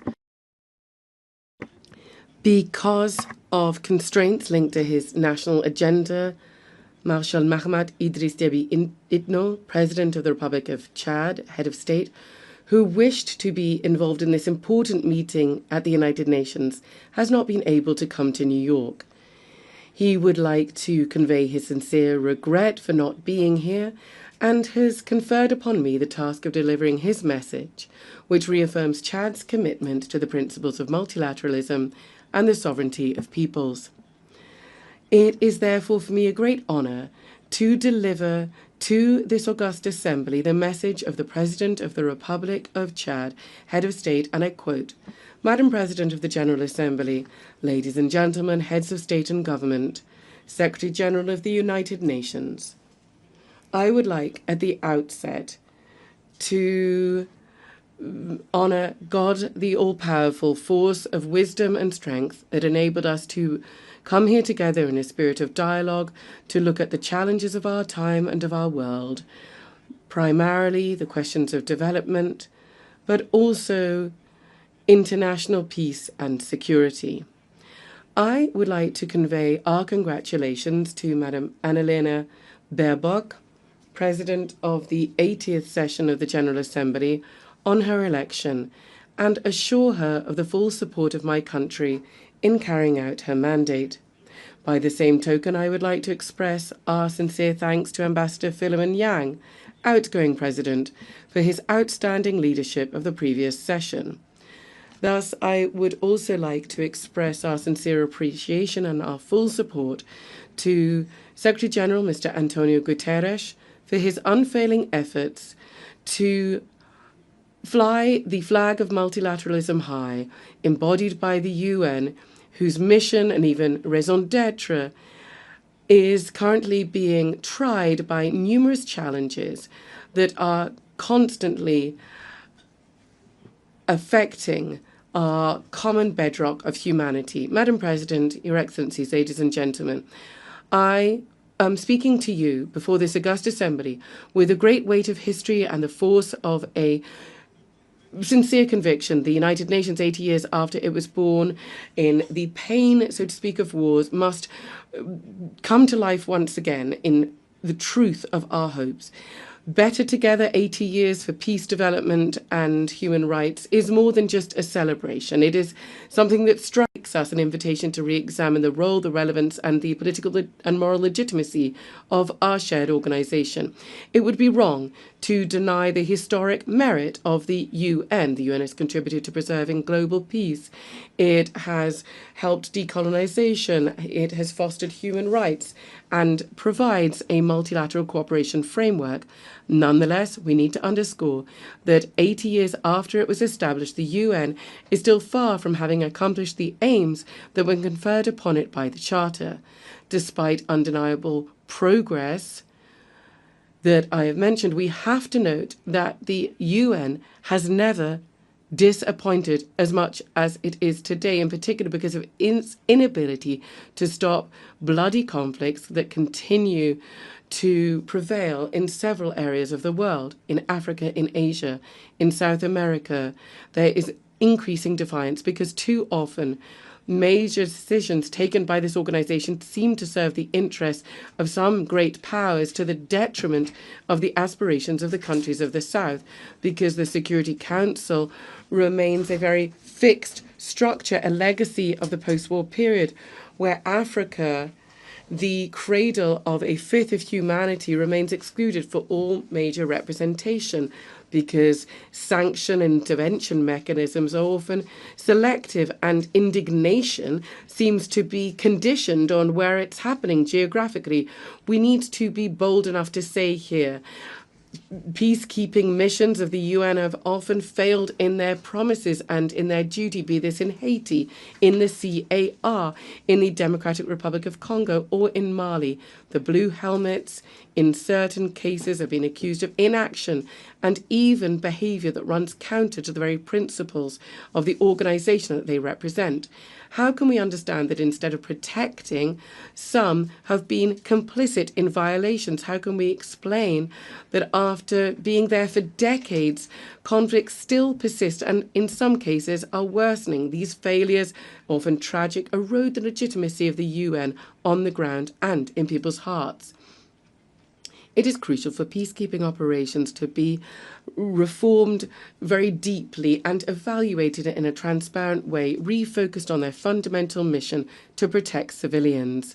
Madam President, ladies and gentlemen, for more than 7 decades, the world is witness powerless to a human and political tragedy. I'm talking to you about the Israeli-Palestinian conflict, the current situation in Gaza with indiscriminate bombing, thousands of civilian deaths, and the systematic destruction of vital infrastructure is a collective failure of the international community. We're not just talking about a conflict anymore. We're talking about a humanitarian scandal and an unprecedented moral challenge. The latent war between Israel and Iran, regional tensions and the inability of the UN to bring a lasting solution undermines not only stability in the Middle East, but peace throughout the entire world. As long as justice has not triumphed in Jerusalem and Gaza, there will be no clear, people's consciences will not be clear here in New York. As long as international law is flouted in Palestine, it will be weakened. elsewhere. We are calling this year, as we do every decade, for the effective recognition of the Palestinian state in the 1967 borders, the immediate end to illegal settlement, and a political solution that guarantees the coexistence of two viable, free and secure states. To this end, my country welcomes the adoption by a broad majority of the New York Declaration on Palestine, dated the 12th of September 2025. This is a historic step forward and a major step in the quest for a just, comprehensive and lasting peace in the Middle East. Our collective duty from now on is to transform this strong declaration into specific acts and to turn the hope of the Palestinian people into a reality. Madam President, ladies and gentlemen, in the area of development, the UN is struggling to make the collective step forward that is needed to ensure the implementation of international agendas, and primarily the 2030 Agenda. 5 years from the fateful deadline, we are going to have to mobilize annually more than $4,000 billion to meet the development financing deficit in poor countries. To this end, the civil commitment is, there is no doubt, our last chance to move from words to action to speed up the implementation of the SDGs. Madam President, ladies and gentlemen, whether we're talking about peace or international security or development or climate action, the future of multilateralism, to which we're all committed, is really at stake here. For this, we need unfailing commitment, relentless determination, and more solidarity-based collective action and robust action to implement the common goals that we've established, such as the 2030 Agenda, the Civil Commitment, the Paris Agreement, the Pact for the Future, or the Doha Plan of Action for LDCs, the Antigua and Barbuda Plan of Action for small island developing states, and the Awaza Plan of Action for landlocked developing countries. Yes, the success of the UN will be judged in the light of our collective ability to help vulnerable countries such as African countries and countries in special situations, their ability to meet the challenges to ensure that no person be left behind. Madam President, ladies and gentlemen, despite these legitimate frustrations with the UN and given the challenges that are increasing and becoming more complex from day to day, it is crucial that the world really needs the UN and it needs multilateralism, because the world's challenges can only be addressed through cooperation and collective action. The aspirations of the peoples of the world for a peaceful life, a healthy planet, and equal opportunities, access to well-being and prosperity, all whilst human rights are upheld, are valid, as are everybody's right to live in a just, fair and safe society. But they can only be ensured through multilateralism. Therefore, we have the Pact for the Future and the Civil Commitment.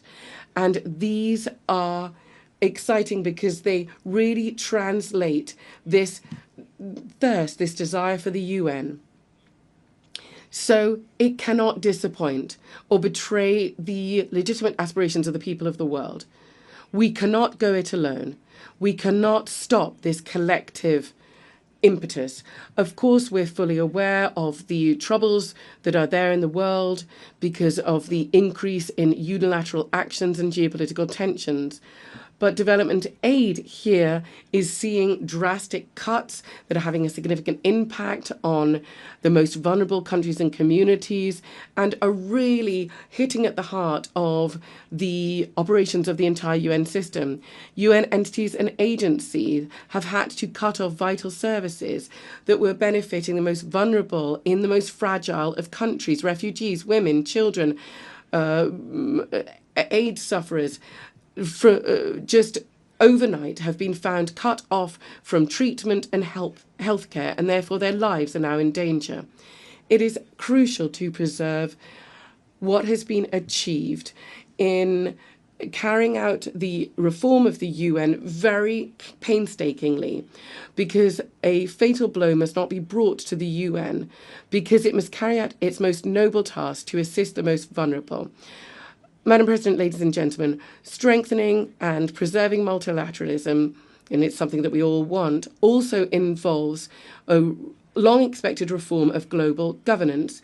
My country, therefore, has quickly implemented the recommendations of the Pact on the Reform of the International Financial Architecture and the UN by improving the working methods and strengthening the General Assembly.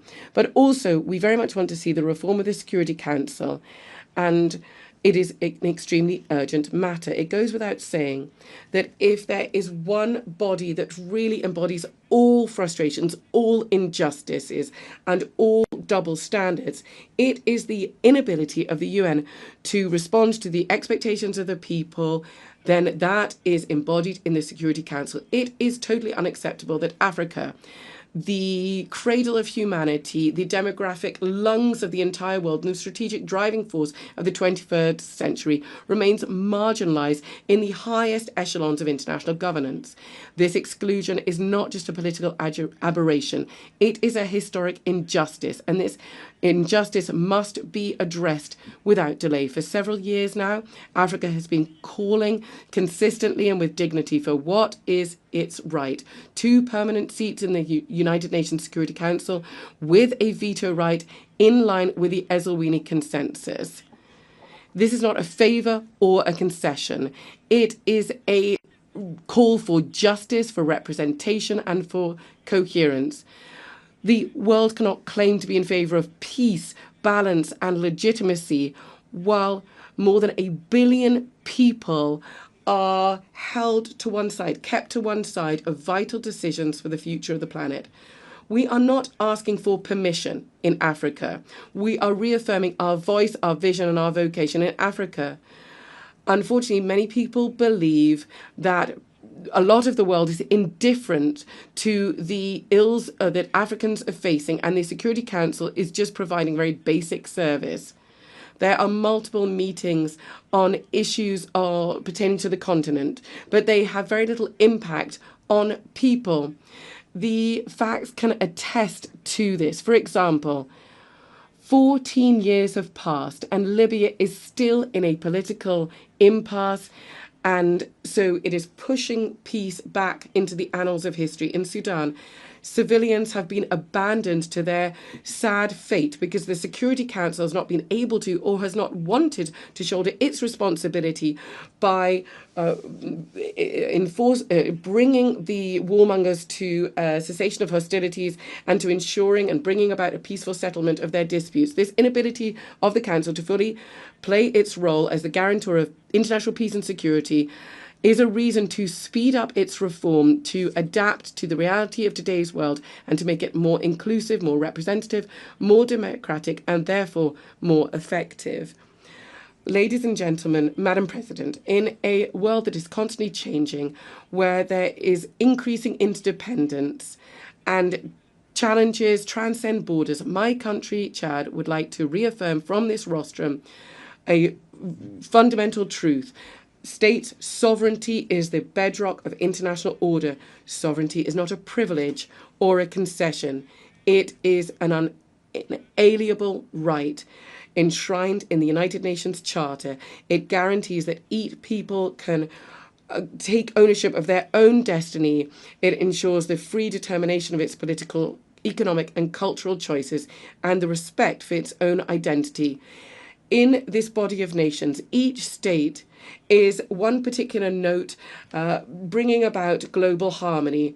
Nobody should be silenced. Nobody should be constrained to be uniform. Sovereignty is the very precondition for dialogue, peace, and international justice. This is why we are calling for more fair global governance, where the states of the South, emerging nations, voices that have long been marginalized, can fully enjoy their rights to speak, to take part in decisions, and to enjoy dignity.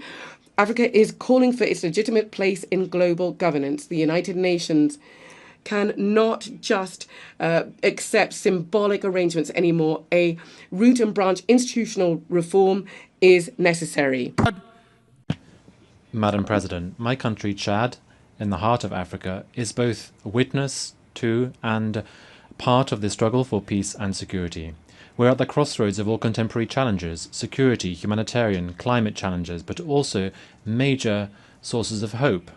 Our country is facing the persistent threat of terrorism, which is destabilizing the region of the Lake Chad Basin.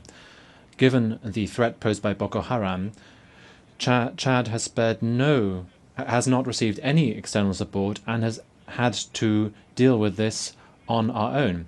This sacrifice bared by the people of Chad, which has often been done without receiving gratitude, bears witness to our country's commitment to bring about peace and security. It is time for the international community to recognize this reality and to support us in this struggle.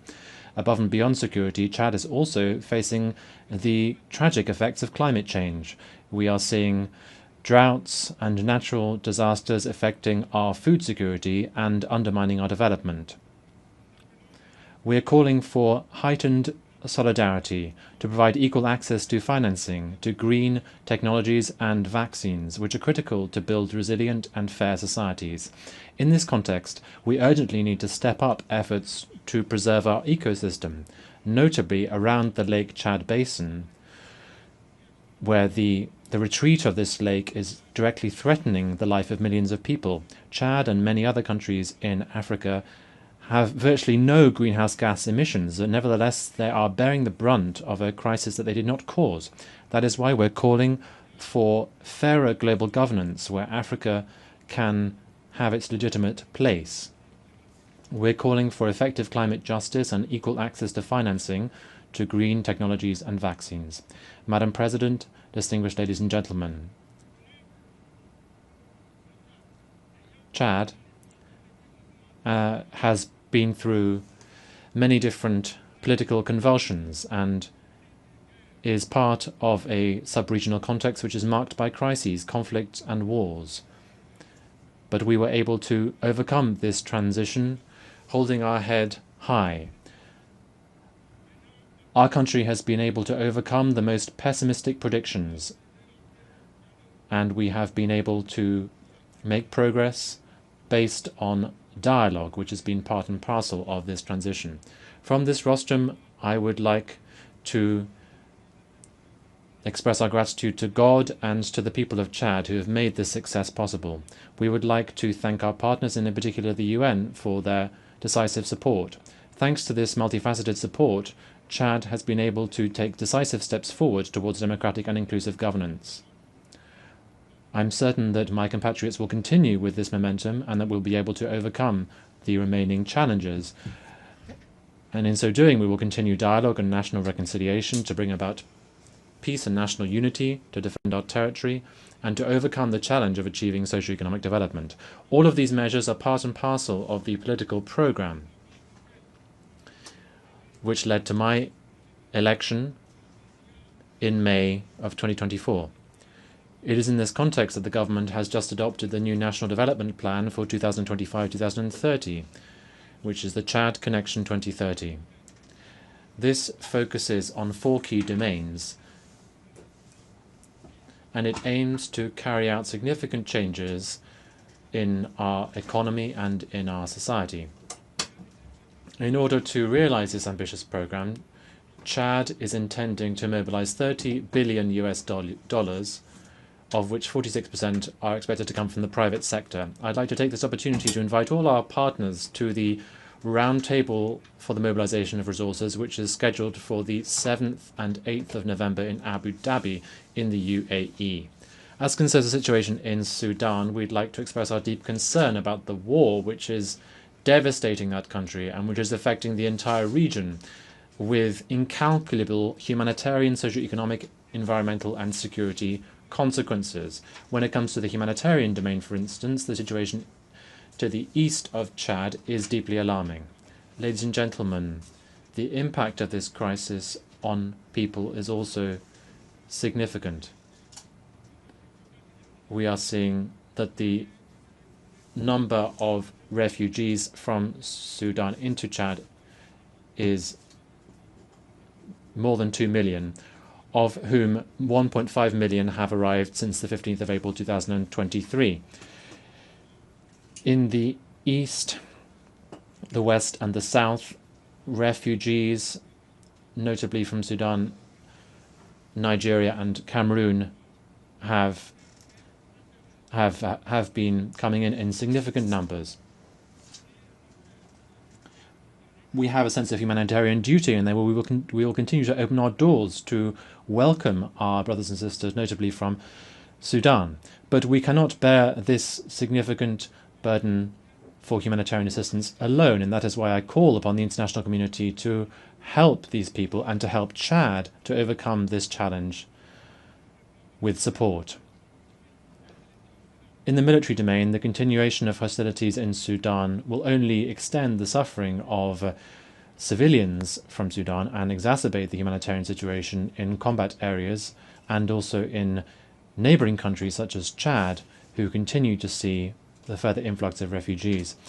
Chad regrets the fact that the numerous appeals for a ceasefire have not been heard, and we urge the parties immediately to cease hostilities, to facilitate humanitarian access, and to engage once again in political dialogue.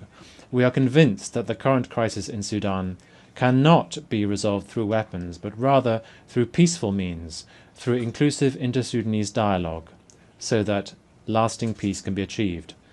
Chad, which has a position of strict neutrality vis-à-vis the conflict in Sudan, and which has always supported efforts to bring about peace in Sudan, reaffirms its commitment to peace in Sudan and its availability to contribute to any initiative that can promote dialogue between the protagonists to end this war which has lasted too long.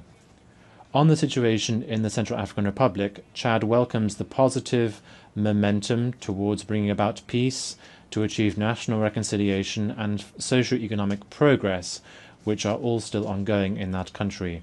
We welcome the policy that His Excellency Faustin Archange Touadéra of the CAR has been rolling out, thanks also to the mediation that Chad has had the honour to be part of. We reaffirm our commitment to the peace and stability of the CAR, and we are willing to further make efforts to support peace and reconciliation in that country. Ladies and gentlemen, beyond our region, Africa as a whole remains a continent that crystallizes all attention. In spite of our marginalization in global governance. If the UN wishes to survive the next few decades, it must once again become the house of the people and not just that of the powerful. The UN must speak to young people in the Sahel, mothers in Gaza, to farmers in the Amazon, to displaced persons in Sudan, refugees in Ukraine and Burma, with one voice, that of shared humanity. Better together, that means recognizing our failures so that better to overcome them in the future. That of shared humanity. Better together, that means recognizing our failures so that better to overcome them in the future. Better together means admitting that no one has a monopoly on truth or pain. Better together means finally building an international system where every nation counts and where every human life has the same value. We therefore call on the UN to once again find its soul and its moral power. Madam President, ladies and gentlemen, Chad believes in peace. Chad believes in the UN. But even more than this, Chad believes in humanity, because Chad is the cradle of humanity, because we are convinced that together, united in diversity, we can overcome the challenges of our time. We can change the world. We can protect fundamental rights. We can ensure that peace wins out, and we can bring about sustainable development for all. The words of Idriss Déby Itno, the President of Chad. I thank you for your kind attention. On behalf of the Assembly, I wish to thank His Excellency Prime Minister and Head of Government of the Republic of Chad.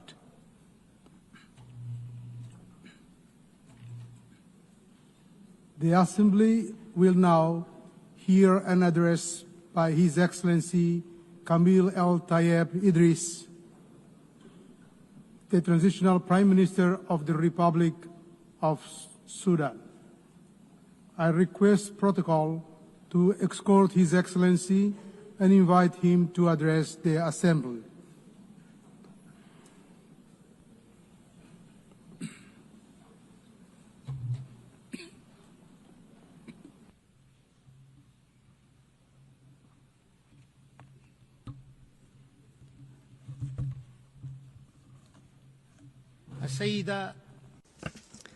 Madam Annalena Baerbock, President of the General Assembly, His Excellency Antonio Guterres, Secretary General of the United Nations, Your Excellencies and Majesties, Kings and Heads of State and Government, Your Excellency, Ministers, ladies and gentlemen, heads of delegations, peace and God's blessings be upon you. I congratulate Ms. Annalena Baerbock on her election as President of the General Assembly's 80th session. I also congratulate Mr. Philemon Yang on his presidency of the General Assembly at its previous session, and we appreciate his good performance and the efforts that he made for the cause of peace. We especially appreciate His Excellency, the Secretary General of the United Nations, Mr. Antonio Guterres, for his tireless efforts and valuable initiatives for peace and justice, and for the achievement of the goals and principles of the United Nations, and for his support for the causes of developing countries. I stand before you today.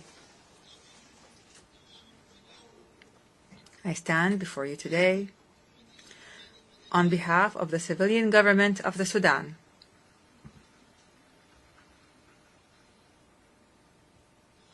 I stand before you today on behalf of the civilian government of the Sudan and on behalf of the proud Sudanese people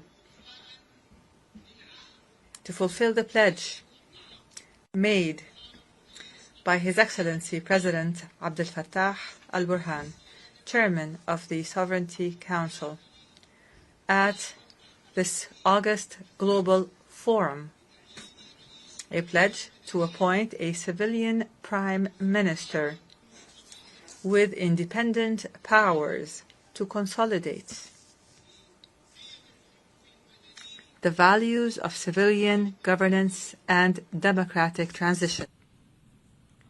I stand before you from the banks of the Nile, from the land where history runs as deep as the river itself, from where the deserts know the footprints of ancient kingdoms, ancient civilizations, and from where, in this present hour,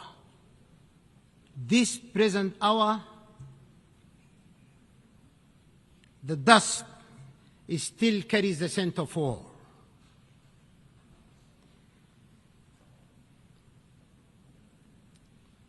Sudan has bled. Our villages and cities have fallen silent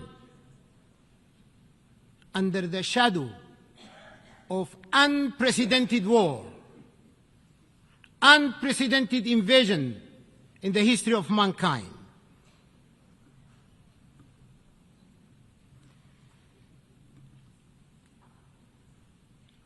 Our children have known fear before they have known the meaning of life.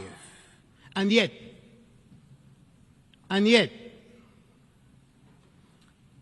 amid the ashes of war, there is a unique pulse that refuses to die. It beats in the refugee's quiet prayer, in the farmer who plants, though he may never reap, and in the mother who sings her child to sleep beneath an open sky. From that pulse, distinguished leaders of the world, from that pulse, I share with you these words. Amalun. Hope reborn of our unity and strength emanating in our peace.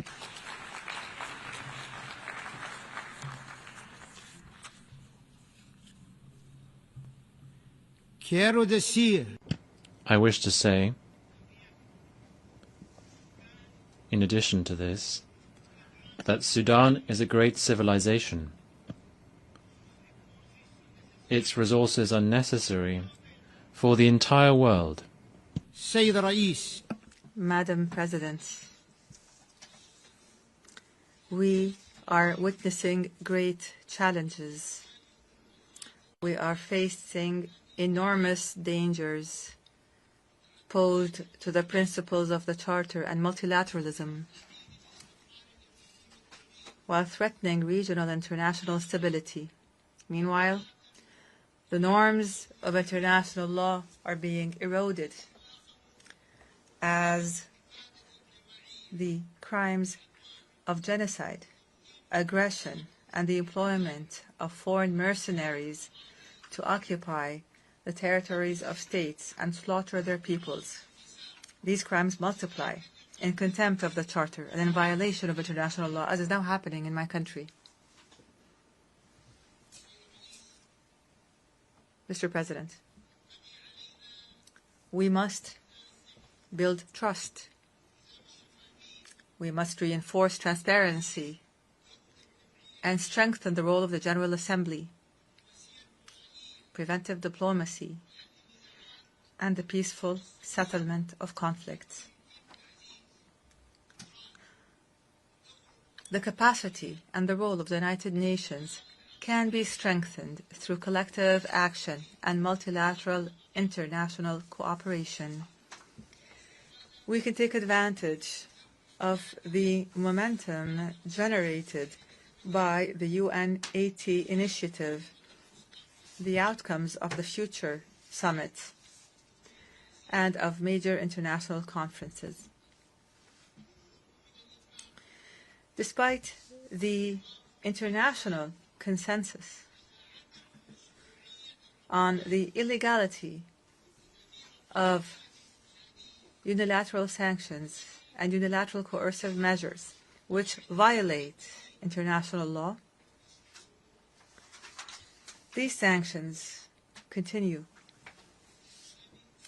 They are imposed for political reasons, which threatens the values and bonds of international cooperation, international relations, and the rights of peoples to development, well-being, and the enjoyment of human rights, especially in developing and least developed countries.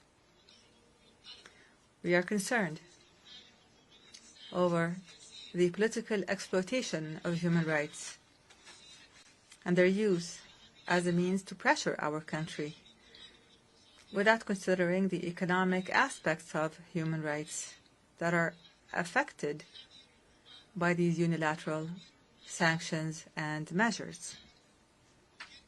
We renew our rejection, our absolute rejection of hate speech, racism, extremism, Islamophobia, and all forms of discrimination and racial supremacy that threaten humanity as a whole.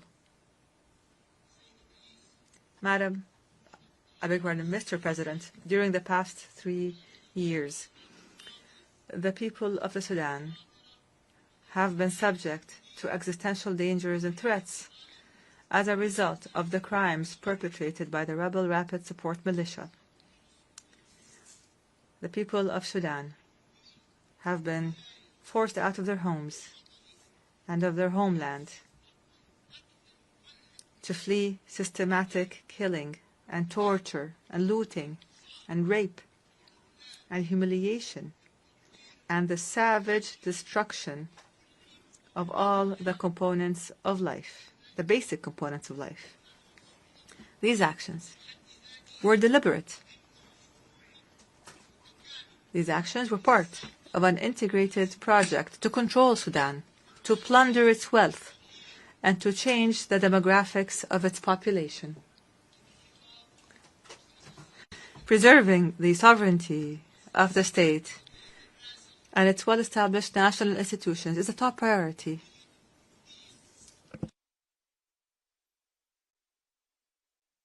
Is an existential issue for the Sudanese people. Therefore, the civilian transition and democratic transformation under the leadership of the civilian government of hope and the establishment of peace will not be achieved without ensuring that we have strong national institutions that preserve the sovereignty and territorial integrity of the state. The international community, and you are the leaders of this international community. You are the entire international family. The international community must work to stop the flows of lethal weapons, advanced ones, to the terrorist militia. It must condemn the militia, criminalize it, and classify it as a terrorist group, and must stop the flow of mercenaries.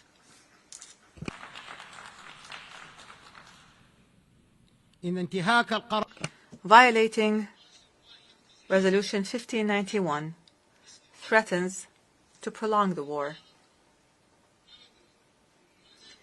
and prolong the suffering of civilians with it.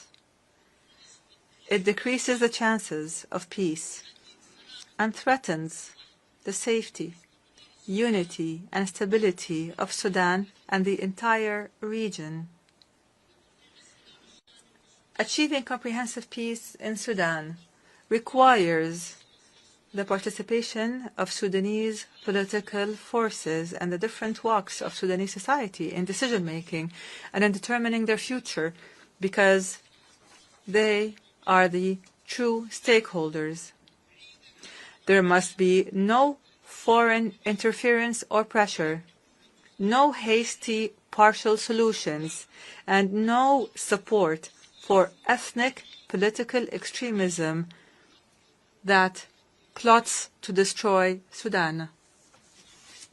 We affirm from this podium the commitment of the government of Sudan to the roadmap, which was drawn up by a group of national forces and civil organizations, and which we presented to the United Nations and to the mediators. This roadmap includes a ceasefire, accompanied by the withdrawal of the terrorist rapid support militia from the areas and cities it occupies. It includes lifting the siege of the city of Al-Fashir immediately.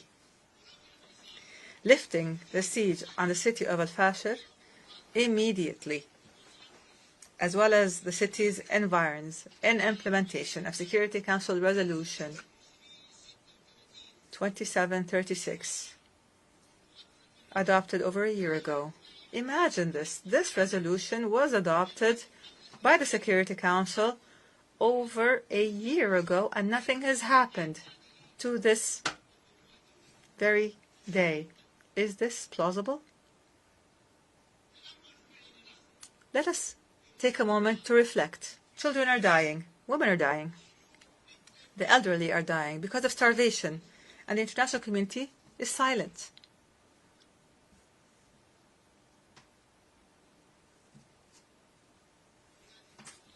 All of these measures include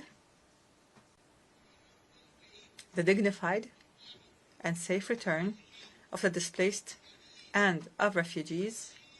It includes facilitating humanitarian access to the needy and affected, and continuing with the transitional political process towards democracy. Here, advanced steps, truly advanced ones, have been taken to implement this roadmap. I have formed a civilian government of technocrats that will engage in a Sudanese national dialogue that includes all political and societal forces to lay the groundwork for elections that are free and fair, and to engage positively with regional and international communities. In this context, the government has committed and continues to facilitate all procedures for all Sudanese citizens abroad to return and engage in this important historic dialogue. Mr. President, one of the priorities of the civilian government of hope is to work to achieve objectives that include the following: achieving peace as a top priority, establishing the rule of law, a state based on the rule of law, fighting poverty and corruption in all its forms, activating transitional justice, accountability, ending impunity, adopting a balanced foreign policy, engaging positively with international and regional organizations, providing services such as electricity, water, security, pensions, revitalizing rural development, providing national health care, and laying the groundwork for comprehensive national elections with regional and international observers. We will work to remove the remnants of war, to return to the capital, the national capital, Khartoum, and start reconstruction efforts, raise the quality of the health sector, and increase the participation of women and youth in the national dialogue for peace. Mr. President, the government of the Sudan affirms its commitment to humanitarian international law. The government of Sudan developed a comprehensive national plan for the protection of civilians that it submitted to the Security Council and the Secretary General of the United Nations. The plan covers all aspects of protection, including the establishment of a national mechanism of protection and a mechanism that facilitates humanitarian access and supports United Nations humanitarian efforts and the rule of law, accountability, and action to halt the proliferation of weapons and combat violence against women and children. This plan addresses issues of displaced persons and refugees and seeks to achieve a comprehensive peace. Moreover, the government has signed a cooperation framework with the United Nations. And in this regard, the government renews its commitment to facilitate, protect, and secure the passage of humanitarian aid through all the agreed-upon crossings identified by the government of Sudan. The continued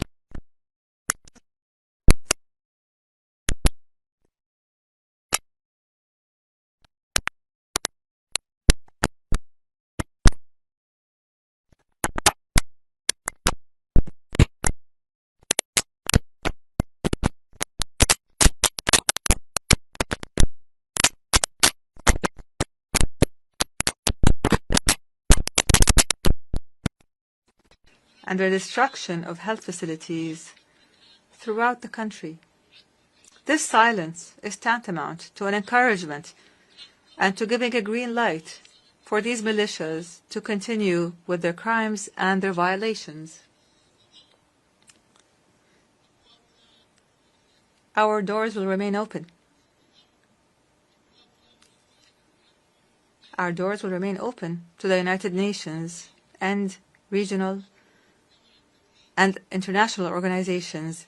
We call on the international community to support the choices of the Sudanese people and their civilian government and to support African solutions to conflicts through the will and national ownership and without any tutelage. Mr. President, the dangerous deterioration and escalation and the status quo, what has become of the situation in the Middle East, especially the catastrophic situation in occupied Palestine and the Gaza Strip, warn of serious consequences for the region and its people and its peoples. And here we renew our conviction that no stability and no security will be achieved in the region without a just and permanent and comprehensive settlement of the Palestinian question. That would allow for the establishment of an independent, sovereign Palestinian state with Al-Quds as its capital on the borders of June 1967 in accordance with international legitimacy resolutions. And here we condemn the blatant Israeli attack on the sovereignty of the sisterly state of Qatar, which threatens international peace and security. Without peace, there is no viable future. Without peace, there is no viable future. Excellencies, ladies and gentlemen, supportive of peace and security, human rights, and sustainable development goals, without which there will be no lasting peace. However, let me say it clearly and openly, our sovereignty and territorial integrity are red lines. We will never give up. I promise you, we will never give up, and I thank you for your attention. Thank you. On behalf of the Assembly, I wish to thank His Excellency, the Transitional Prime Minister of the Republic of Sudan.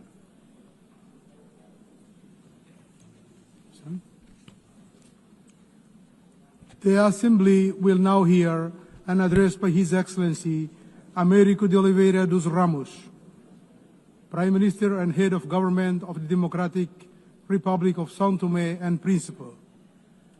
I request protocol to escort His Excellency and invite him to address the Assembly.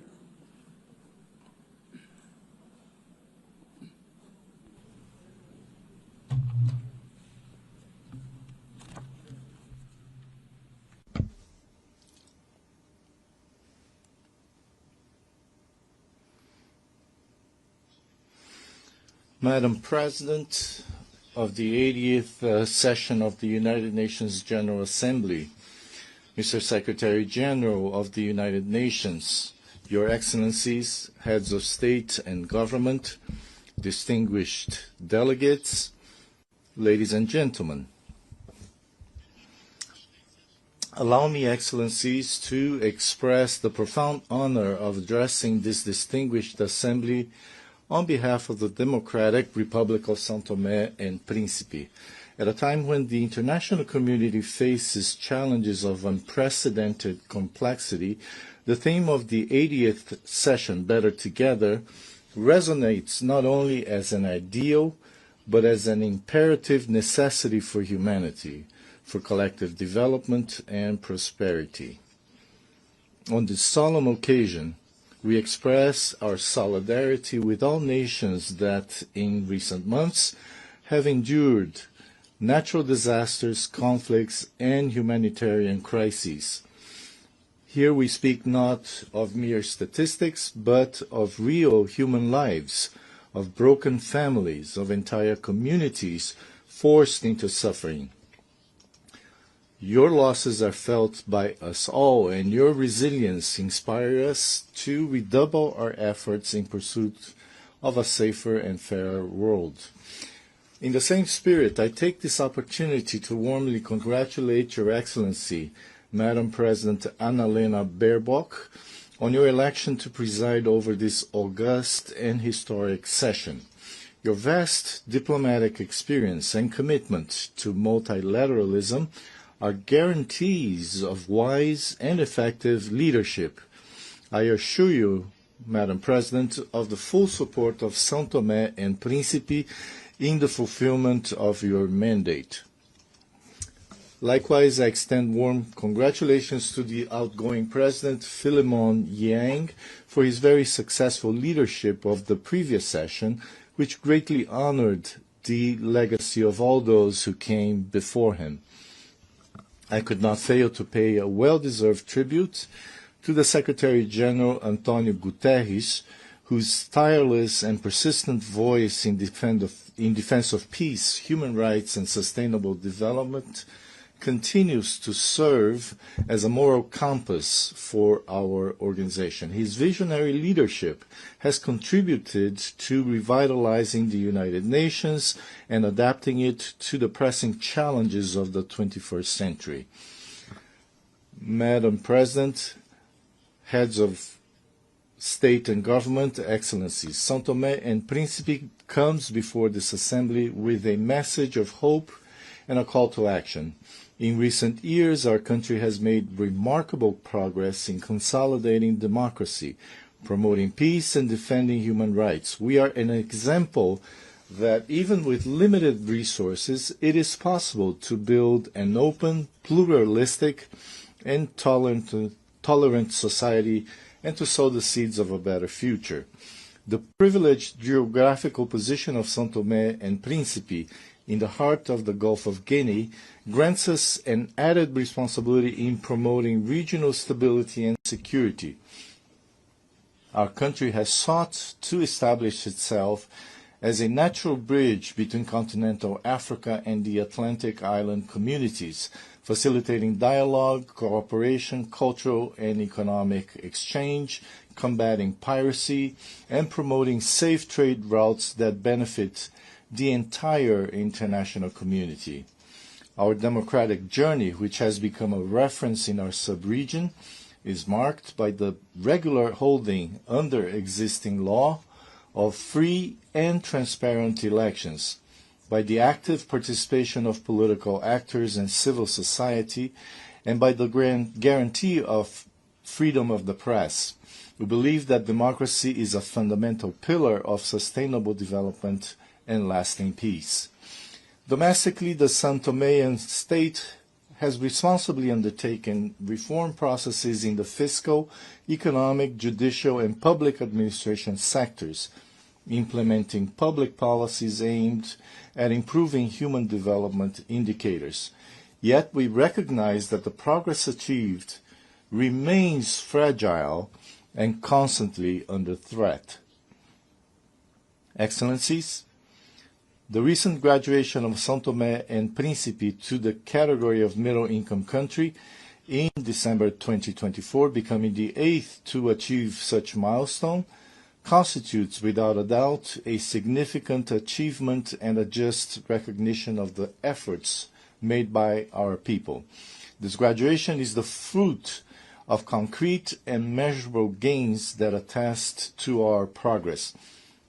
Between 2020 and 2022, our gross national per capita income reached $2,271, significantly surpassing the graduation threshold set at $1,306. At the same time, our Human Development Index showed remarkable progress, rising from 59.3 in 2002 to 91.4 in 2024, far above the threshold of 66 points.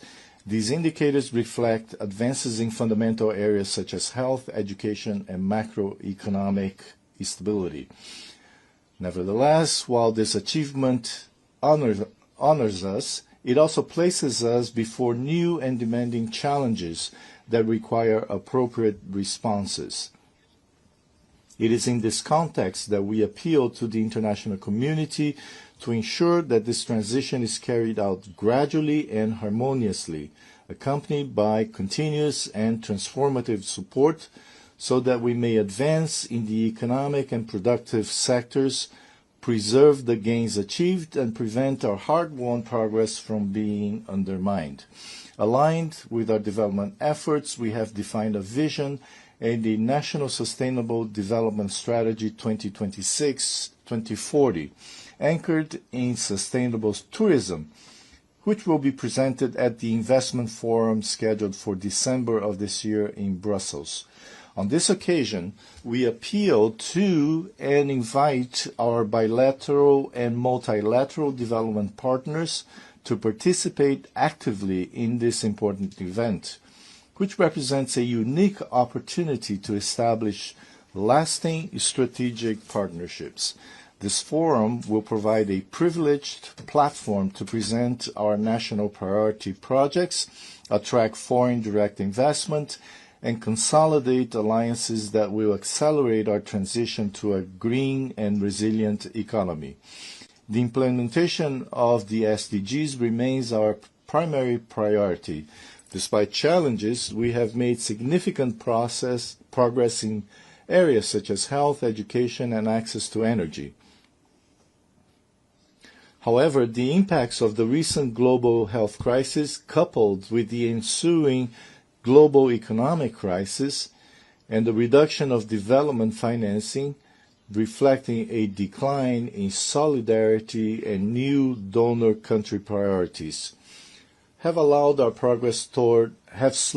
our progress toward the SDGs. This requires a joint and redoubled effort from our country. São Tomé and Príncipe remains firmly committed to the 2030 agenda. Our current performance places us 112th among 167 countries with a score of 64, reflecting the significant challenges we still face, notably in Sustainable Development Goal 8, decent work and economic growth. This highlights the urgency of diversifying our economy and creating more opportunities for our youth, the fundamental pillar of our future. We are fully aware that we still have a long road ahead. With satisfaction, we recognized our best performance in Sustainable Development Goal 14, Life Below Water, which constitutes tangible proof of our unwavering commitments to marine protection and the sustainable management of our ocean resources.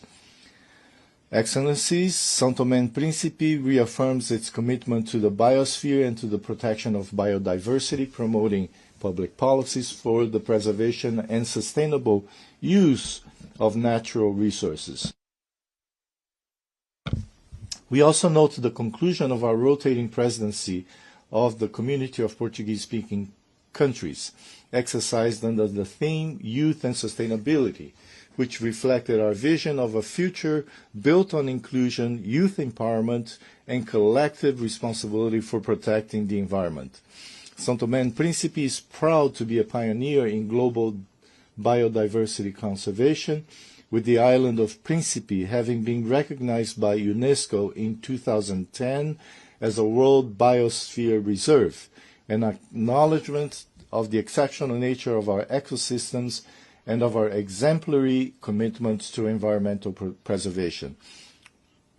We now look forward with equal anticipation to the conclusion of the ongoing process that will, at the 5th World Congress of Biosphere Reserves, designate the island of São Tomé as a World Biosphere Reserve, along with the creation of 8 marine protected areas. Once completed, these initiatives will make São Tomé and Príncipe the first country in the world with its entire national territory designated as a World Biosphere Reserve, alongside extensive marine biodiversity protection areas. This will represent an unprecedented milestone in global conservation history and position our archipelago as a living laboratory of sustainability and global model for small island developing states. I also highlight the decision of the Economic Community of Central African States to establish in São Tomé and Príncipe the regional headquarters dedicated to the blue economy. This initiative reflects our vision of sustainable development that balances economic growth with the preservation of marine ecosystems, a vital heritage for all humanity. Ladies and gentlemen, as a small island developing state, we face one of the greatest injustices of our time. We are among the main victims of climate change, despite not contributing to this global scourge. Our greenhouse gas emissions are practically negligible on the global scale, yet we suffer from heavy rains, floods, the destruction of infrastructure, displacement of populations, and social problems, all consequences of climate change driven by the irresponsible actions of the world's largest polluters. In light of this reality, we need new approaches to financing mechanisms that incorporate multidimensional vulnerability criteria, integrating environmental, climate, and structural risks that do not focus solely on per capita income. We require financial instruments that are more predictable and accessible, with concessional conditions, lower interest rates, and repayment terms compatible with our real capacity, as well as simplified procedures for accessing multilateral climate funds, namely the Green Climate Fund and the Adaptation Fund, whose current administrative complexity excludes countries with limited institutional capacity. These reforms are essential to ensure that international financing translates into tangible resilience and sustainable development for small island developing states.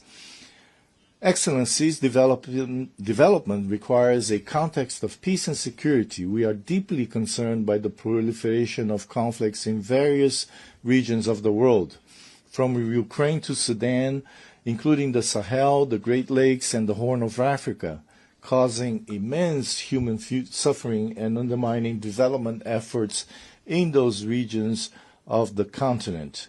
In this regard, we advocate for the peaceful resolution of all these conflicts, because only silencing the guns can create an environment in which a better future with peace and development for all peoples can be built. São Tomé and Príncipe strongly condemns all forms of violence and aggression. We stand for full respect of international law and the Charter of the United Nations.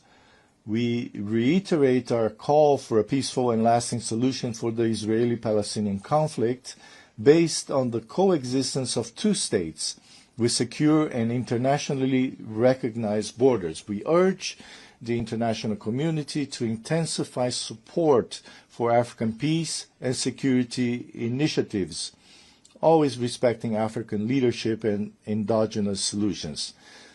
São Tomé and Príncipe solemnly reaffirms its unwavering commitment to the fundamental principles of non-interference in the internal affairs of sovereign states and respect for territorial integrity, essential pillars of the international law and the UN Charter.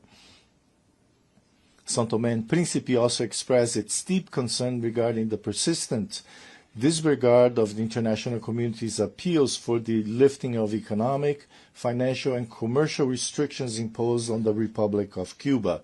We observe that with concern the worsening of these policies through new extraterritorial measures that compromise Cuba's economy and affect its resilient people. Domestically, we remain committed to consolidating peace and stability, essential conditions for our progress. In this regard, a reform of our security and defense system is underway, aimed at institutional modernization, technical capacity building, and the construction of a more effective, transparent, and resilient sector, founded on a preventive approach to conflict. However, this is a demanding process that requires the cooperation of our international partners, both technically and financially, to guarantee its success. Distinguished participants, to control these challenges, we need a revitalized United Nations, more agile and more representative of the diversity of today's world. We support reform of the Security Council so that it reflects 21st century geopolitical realities and includes at least one permanent seat for the African continent. It is equally crucial to reduce bureaucracy within the UN system so that our organization can respond more rapidly and effectively in global crises. We need a UN that is closer to the people it serves, more transparent, more inclusive in its decision-making, and more accountable for its results. Cross-cutting issues such as women's empowerment and multilingualism must be at the heart of this reform. São Tomé and Príncipe has made significant progress in promoting gender equality, with women occupying leadership positions in government, parliament, the judiciary, and the private sector. We cannot build a sustainable future without the full participation of women at all levels of decision-making.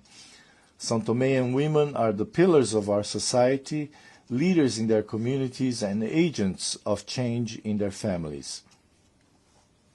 Madam President, in conclusion, I wish to reiterate the unwavering commitment of São Tomé and Príncipe to multilateralism. In an increasingly polarized world, we believe that cooperation and solidarity are the only weapons capable of overcoming the challenges that threaten us all. As a small island, our voice may be modest, but we bring a message of great significance to the world. Our strength lies in the unity of peoples and in our capacity to converge efforts toward a common destiny. Our hope is nourished by the conviction that, united, we can build a more just, sustainable, and harmonious future for all, and by our resolve truly to be better together. In this spirit, I cannot fail to congratulate the United Nations on its 80th anniversary. 8 decades of tireless service to peace, human dignity, and sustainable development have made this organization a symbol of hope for all humanity. We therefore reaffirm our confidence in the central role of the UN as the pillar of multilateralism, and we renew our commitment to continue walking side by side so that all peoples may live in peace with justice and prosperity. At this solemn moment, I would also like to express our sincere gratitude to all cooperation partners with whom São Tomé and Príncipe has the privilege to work. In particular, I highlight the support of the United Nations and its various agencies, whose contributions have been decisive in strengthening institutions and improving the living conditions of the São Toméan people. Our gratitude also extends to our bilateral, multilateral, and regional partners, whose solidarity has allowed our country to overcome structural challenges and move forward on the path of progress. São Tomé and Príncipe will continue to be an active voice and make its contribution on the international agenda, advocating for democracy and peace, for justice and equality, for sustainable development, and for a prosperous and shared future centered on people and on the good of humanity. Together we can build a world where no child, youth, woman, or elderly person goes hungry or suffers violence, where no family fears climate change, and where all peoples can live in peace with dignity and happiness. Thank you.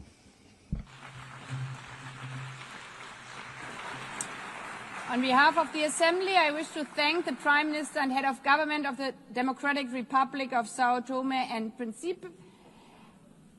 I now give the floor to His Excellency David Lammy, Lord Chancellor and Secretary of State for Justice and Deputy Prime Minister of the United Kingdom.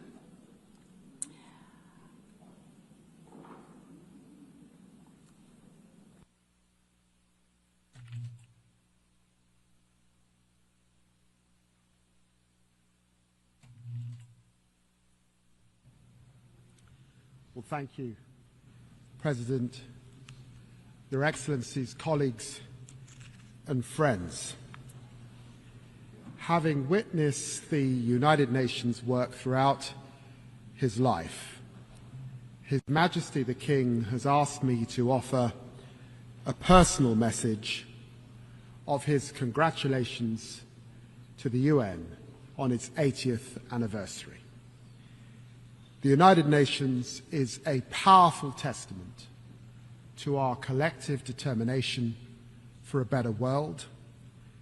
The King recalls that on the eve of the first UN General Assembly, His Majesty's grandfather, King George VI, told the delegates gathered in London, "In the long course of our history, no more important meeting has ever taken place within its boundaries.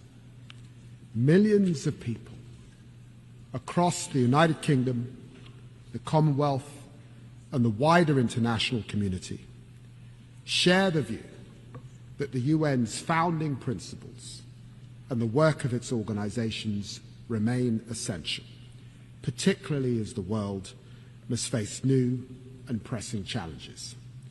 Let us affirm these principles as the United Nations responds to today's reality and evolves for tomorrow's challenges."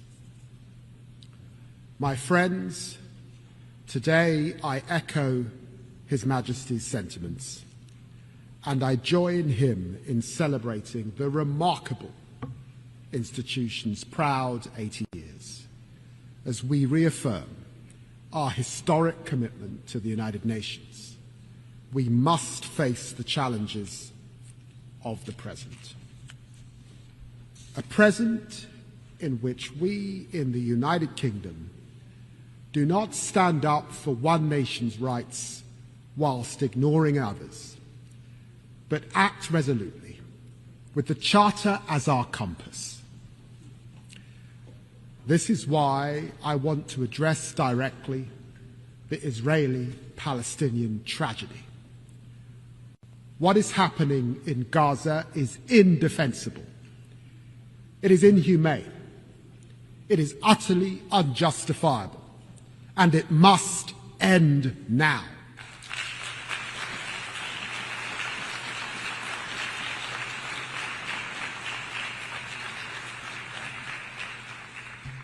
The people of Palestine, whose state we proudly recognize this week, and the people of Israel deserve better than the horrific acts by Hamas on October the 7th that left children without their parents and parents without their children.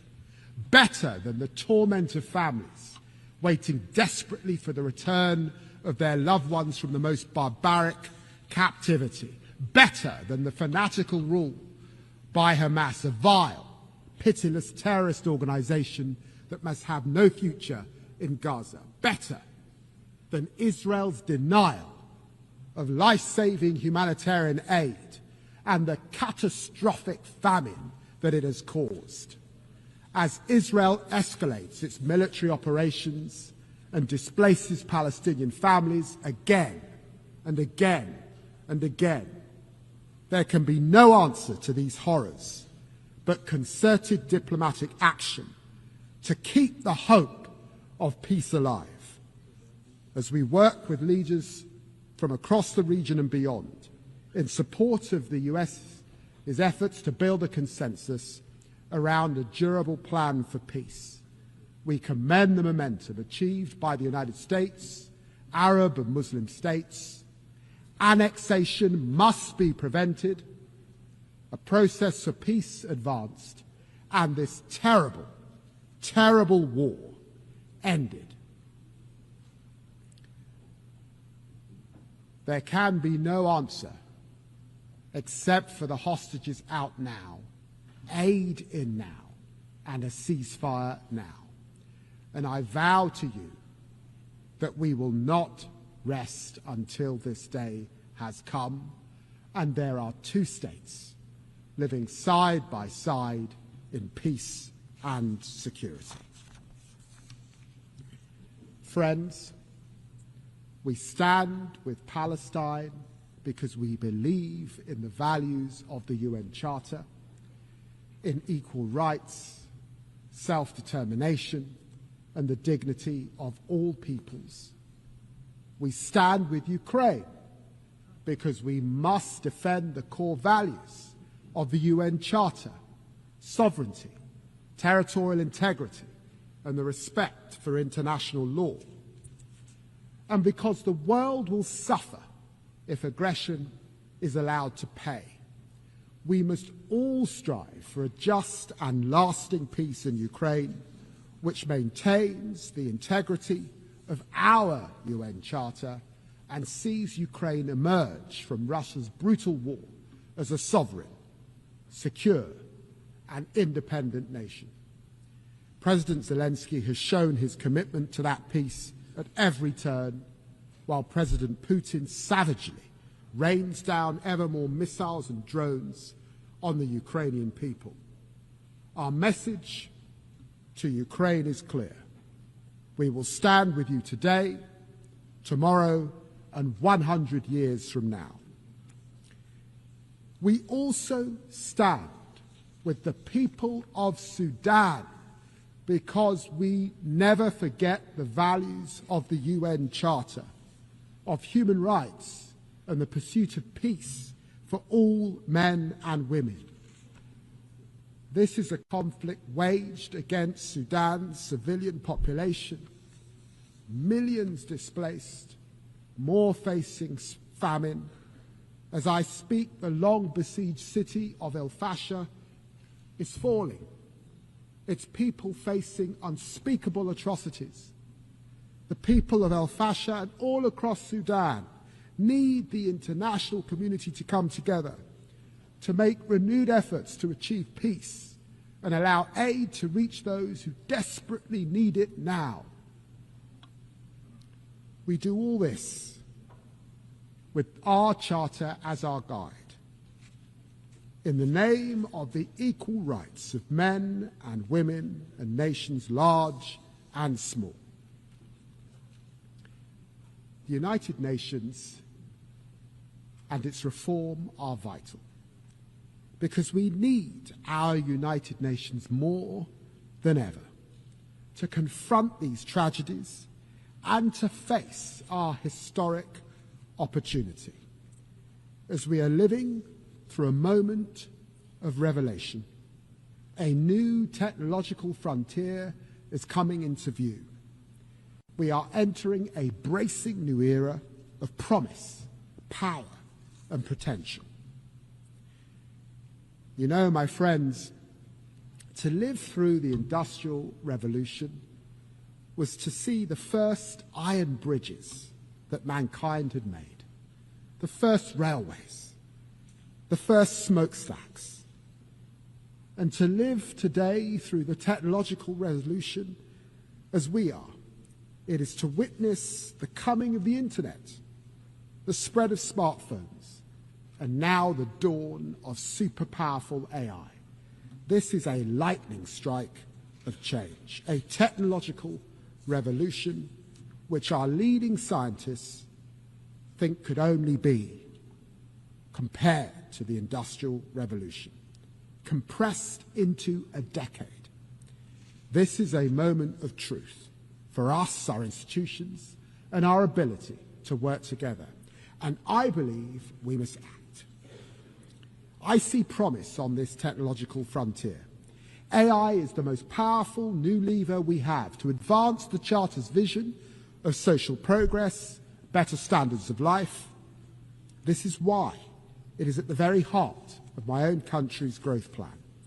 I believe that by embracing artificial intelligence, we can all build better businesses. We can better fight crime. Look, for example, at dirty money. By spotting fraud in real time, we can crack down on illicit finance, a fight we will lead at a UK-hosted summit next year. And AI is not hypothetically making lives better, it is already saving them. At Imperial College, a new AI stethoscope detects major heart conditions in seconds. In our National Health Service, AI mammogram trials double the speed of diagnosis. And AI research tools are unlocking new drug combos to fight cancer. On the horizon, the promise of fusion power, powering limitless servers through quantum computing, enabling ever stronger AI, could unleash ever more advanced biotech.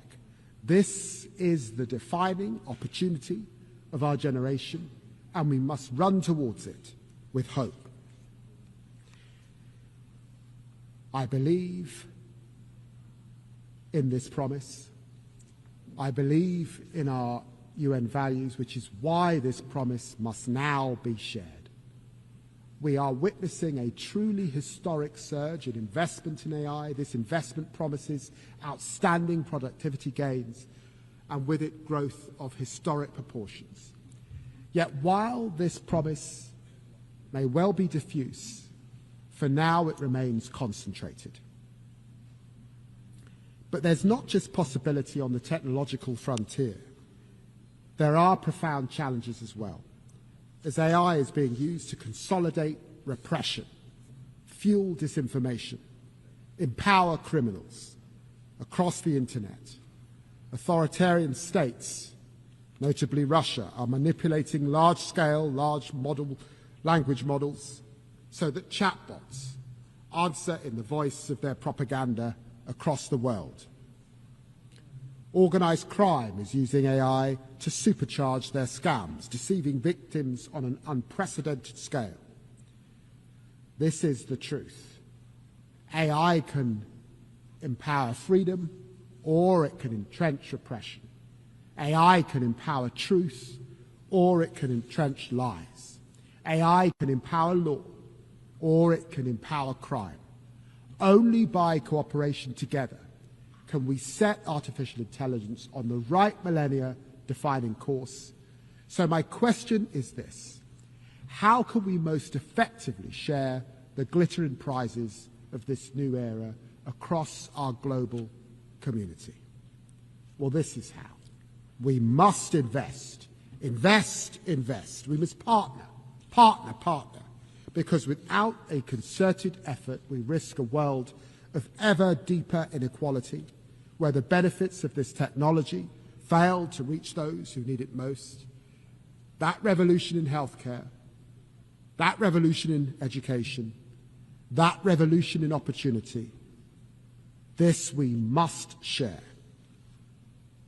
This is the world we face, and we take it and its challenges as it is, but never lose sight of the world as it can be. This is why our approach to foreign policy is one of progressive realism, patiently advancing progress through pragmatism and persistence. I see this in the United Nations as it approaches the technological frontier. I salute the Secretary General for championing the Global Digital Compact, which embodies both progress and realism. And this is why I commend the new independent international scientific panel on AI, which will provide evidence-based assessments to all. And I welcome the new global dialogue on AI governance. It is in this spirit of progressive realism that the UK champions AI as a bridge builder across the Atlantic, across the Commonwealth, and across continents, seeking everywhere to share its extraordinary potential. This is why we invest so heavily in the AI Security Institute, with more dedicated researchers than anywhere else in the world, and this is why we launched OpenBind and its gigantic data set. And this is why we champion AI for development, working with 10 African partners, creating AI ecosystems that empower thousands of communities to meet the Sustainable Development Goals. And this drives our digital access programs, which seek to narrow the technological divide for millions. I have seen this happening with my own eyes. I've been so moved to see in Africa, the continent of my ancestors, the young entrepreneurs using artificial intelligence to launch and scale so many businesses that I know will astonish the world, like the UK-funded startup Vinsight, supported by our Assistive Technologies program, which is using its AI-powered app to help thousands of blind Nigerian students read, learn, and live more independently. This is the promise of tech, the promise of growth, the promise of a better world. A better tomorrow turns on one pivotal question. Can we seize the potential in the technological revolution? Can we commit to forging AI as a force for freedom, prosperity, and human dignity? I believe we can together, and together we must. Thank you very much indeed.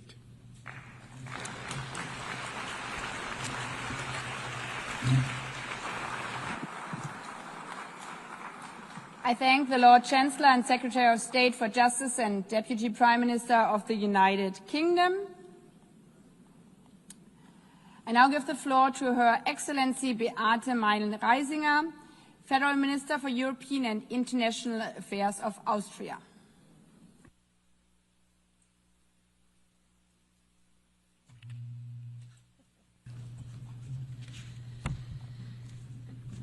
Madam President, Excellencies, ladies and gentlemen, dear friends. As the Austrian Foreign Minister, it is both truly an honor and a profound responsibility to address this assembly today. Yet, I am not only a foreign minister and, by the way, a party leader, I'm also a mother of 3 daughters. When I reflected about why I'm coming to New York to participate in the General Assembly, it became clear to me. The values of the United Nations are the very same values that my husband and I try to pass down to our children. That conflict and dispute can and must be resolved by mediation.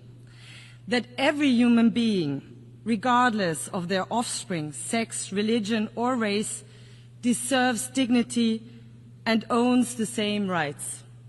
That rules have to be followed by everyone, and big problems can only be solved together, and that every one of us has the responsibility to act not only in their own interest, but to work for a better future for everyone. I suppose that all parents around the globe share a common wish for their children to grow up with the promise of a bright future, especially now, especially in critical times like these, especially in times when these values and simple rules are threatened by disrespect. Madam President, Excellencies, when I listen to my oldest daughter, a teenager, I sometimes get the feeling that weighs really heavy on me, namely that for our children, for my children's generation, the future does not seem brighter than the present. We all can sense that there are fundamental fears of war and conflict, fears of climate change, of radicalization, of fundamentalism, and the division of our societies. That burdens me deeply as a mother, but also as a leader. I believe that the most powerful and most important promise leaders can make is to do everything in their power to ensure that our future is at least a little better than the present. Yet today we cannot close our eyes to the gap between this aspiration and the harsh reality we live in. For example, in Gaza, where devastation, starvation, and despair have reached terrible proportions. For Austria, it is clear the attacks of Hamas on Israel on October 7th were horrible and beyond imaginable brutality. They must be condemned by all of us. We have said it from day one and will continue to do so. Hamas must immediately and unconditionally free all hostages, end its rule in Gaza and hand over its weapons. At the same time, nothing justifies the devastating humanitarian catastrophe we are witnessing in Gaza. Civilians must be protected at all times. There is no justification for violating international law, including international humanitarian law. Austria is, not only because of our own historical responsibility, a friend of the people of Israel, but the actions and decisions of the Israeli government break my heart. This war must end now. The hostages must be freed and humanitarian aid must reach the suffering civilians in Gaza as soon as possible. Our vision, the Austrian vision, is clear: a comprehensive, just and lasting peace in the Middle East. 2 states, Israel and Palestine, living side by side in peace and security within recognized borders. Austria's support for the 2-state solution is not just words. We have supported the Palestinian Authority for many decades. At that point in the future, when this step can make the most meaningful contribution to peace, and when the right conditions have been met, we will also recognize Palestine as a state. We welcome President Abbas' condemnation of the October 7th attacks, his call to free the hostages, the prospect of elections, and his demand to disarm Hamas. We thank all those who took a huge effort to end this war and bring solutions for peace and security to this region. These are steps towards peace, and Austria will work with all partners to turn them into reality. Madam President, Excellencies, we all see the basic principles of the Charter challenged in Ukraine, where Russia has been waging an illegal and unprovoked war of aggression against its neighbor. A very brutal war with horrific numbers of dead and wounded, soldiers and civilians. We support US and all efforts to end the war through high-level diplomacy. Since the beginning of the war, and especially since March, many initiatives have been launched to end this war. Ukraine showed several times that they are ready for peace. But instead, Russia continues its attacks on cities and villages, on schools, on hospitals and kindergartens. Russia even escalates now towards the EU and NATO countries, and this is unacceptable. Austria calls urgently for an immediate ceasefire as a precondition for genuine talks to end this war. Russia cannot simply talk peace during the day and bomb during the night. And it is absolutely clear that it is up to Ukraine and Europe to decide on our hopefully common future and security architecture. But Ukraine and Gaza are not alone. In Sudan, civilians face massacres while a humanitarian catastrophe unfolds on an unparalleled scale. In Haiti, gang violence and organized crime hold an entire nation hostage. In Afghanistan, women and girls are denied their most basic human rights. Against the backdrop of rising insecurity and armed conflicts, countries are now heavily investing in security and defense, also in Europe, also in Austria. We all have the duty to protect our citizens. This is necessary as we are confronted with the biggest war on our continent since 1945. But let us not fool ourselves. Growing nuclear arsenals or uncontrolled autonomous weapons systems will not make our world a safer one. While we all must ensure the safety and security of our populations, we must never give up on international humanitarian law, and we must ban weapons which kill randomly. Excellencies, today we face growing disregard of the UN Charter itself, a rising tide of coercion and unilateralism, a dangerous erosion of trust. The United Nations were born out of the ashes of war and the promise of never again. Does the UN still live up to this promise? Is the UN still fit for purpose? What we do today matters. We must not fail our ancestors. We must not fail our population. We must not fail our children. We must therefore ensure our activeness, an active world community and effective United Nations that can deliver. Austria is ready to do its part to fulfill the UN's promise, to engage in open and fair dialogue, to build true partnerships, to rebuild trust that has been eroded by reckless actions of one country without considerations of others. It is about time to rebuild partnerships. It is about time to rebuild trust. That is why Austria presented its candidacy for the UN Security Council for 27-28 already back in 2011. We strongly hope to count on your valuable support at the elections in June next year. Why should you support us? Austria is a rather small country and a military neutral one. We are a reliable host country, proud host country, of one of the UN headquarters in Vienna and support the Secretary General's reform efforts. Many negotiations in Vienna took place that have bridged divides and saved lives. We know that small countries depend on the rule of law, on diplomacy, transparency, and inclusiveness. That's why we will serve the entire international community if elected. We champion international law, the protection of civilians, disarmament, and UN peacekeeping.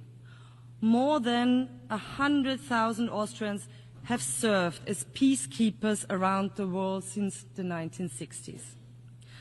We are a reliable development partner and make our contribution to the enormous challenge of climate change. And no, denial will not help us to adapt to this challenge. This is why Austria is proud to co-chair the UN Climate Security Mechanism this year. Excellencies, the people of the world, our populations, the children of the world, rely on us. They trust us to protect peace, prosperity, stability, and healthy United Nations that delivers answers to global challenges. 80 years ago, our predecessors gave the world a charter and a promise for a better future. Let us renew this promise and work hard so that the future is better than the present. Thank you very much.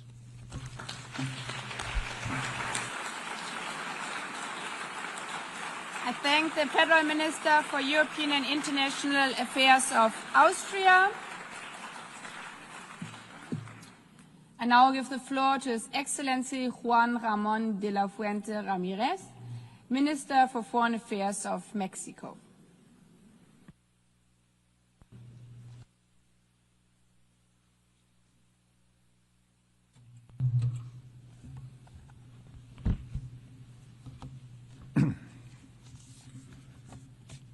Señora.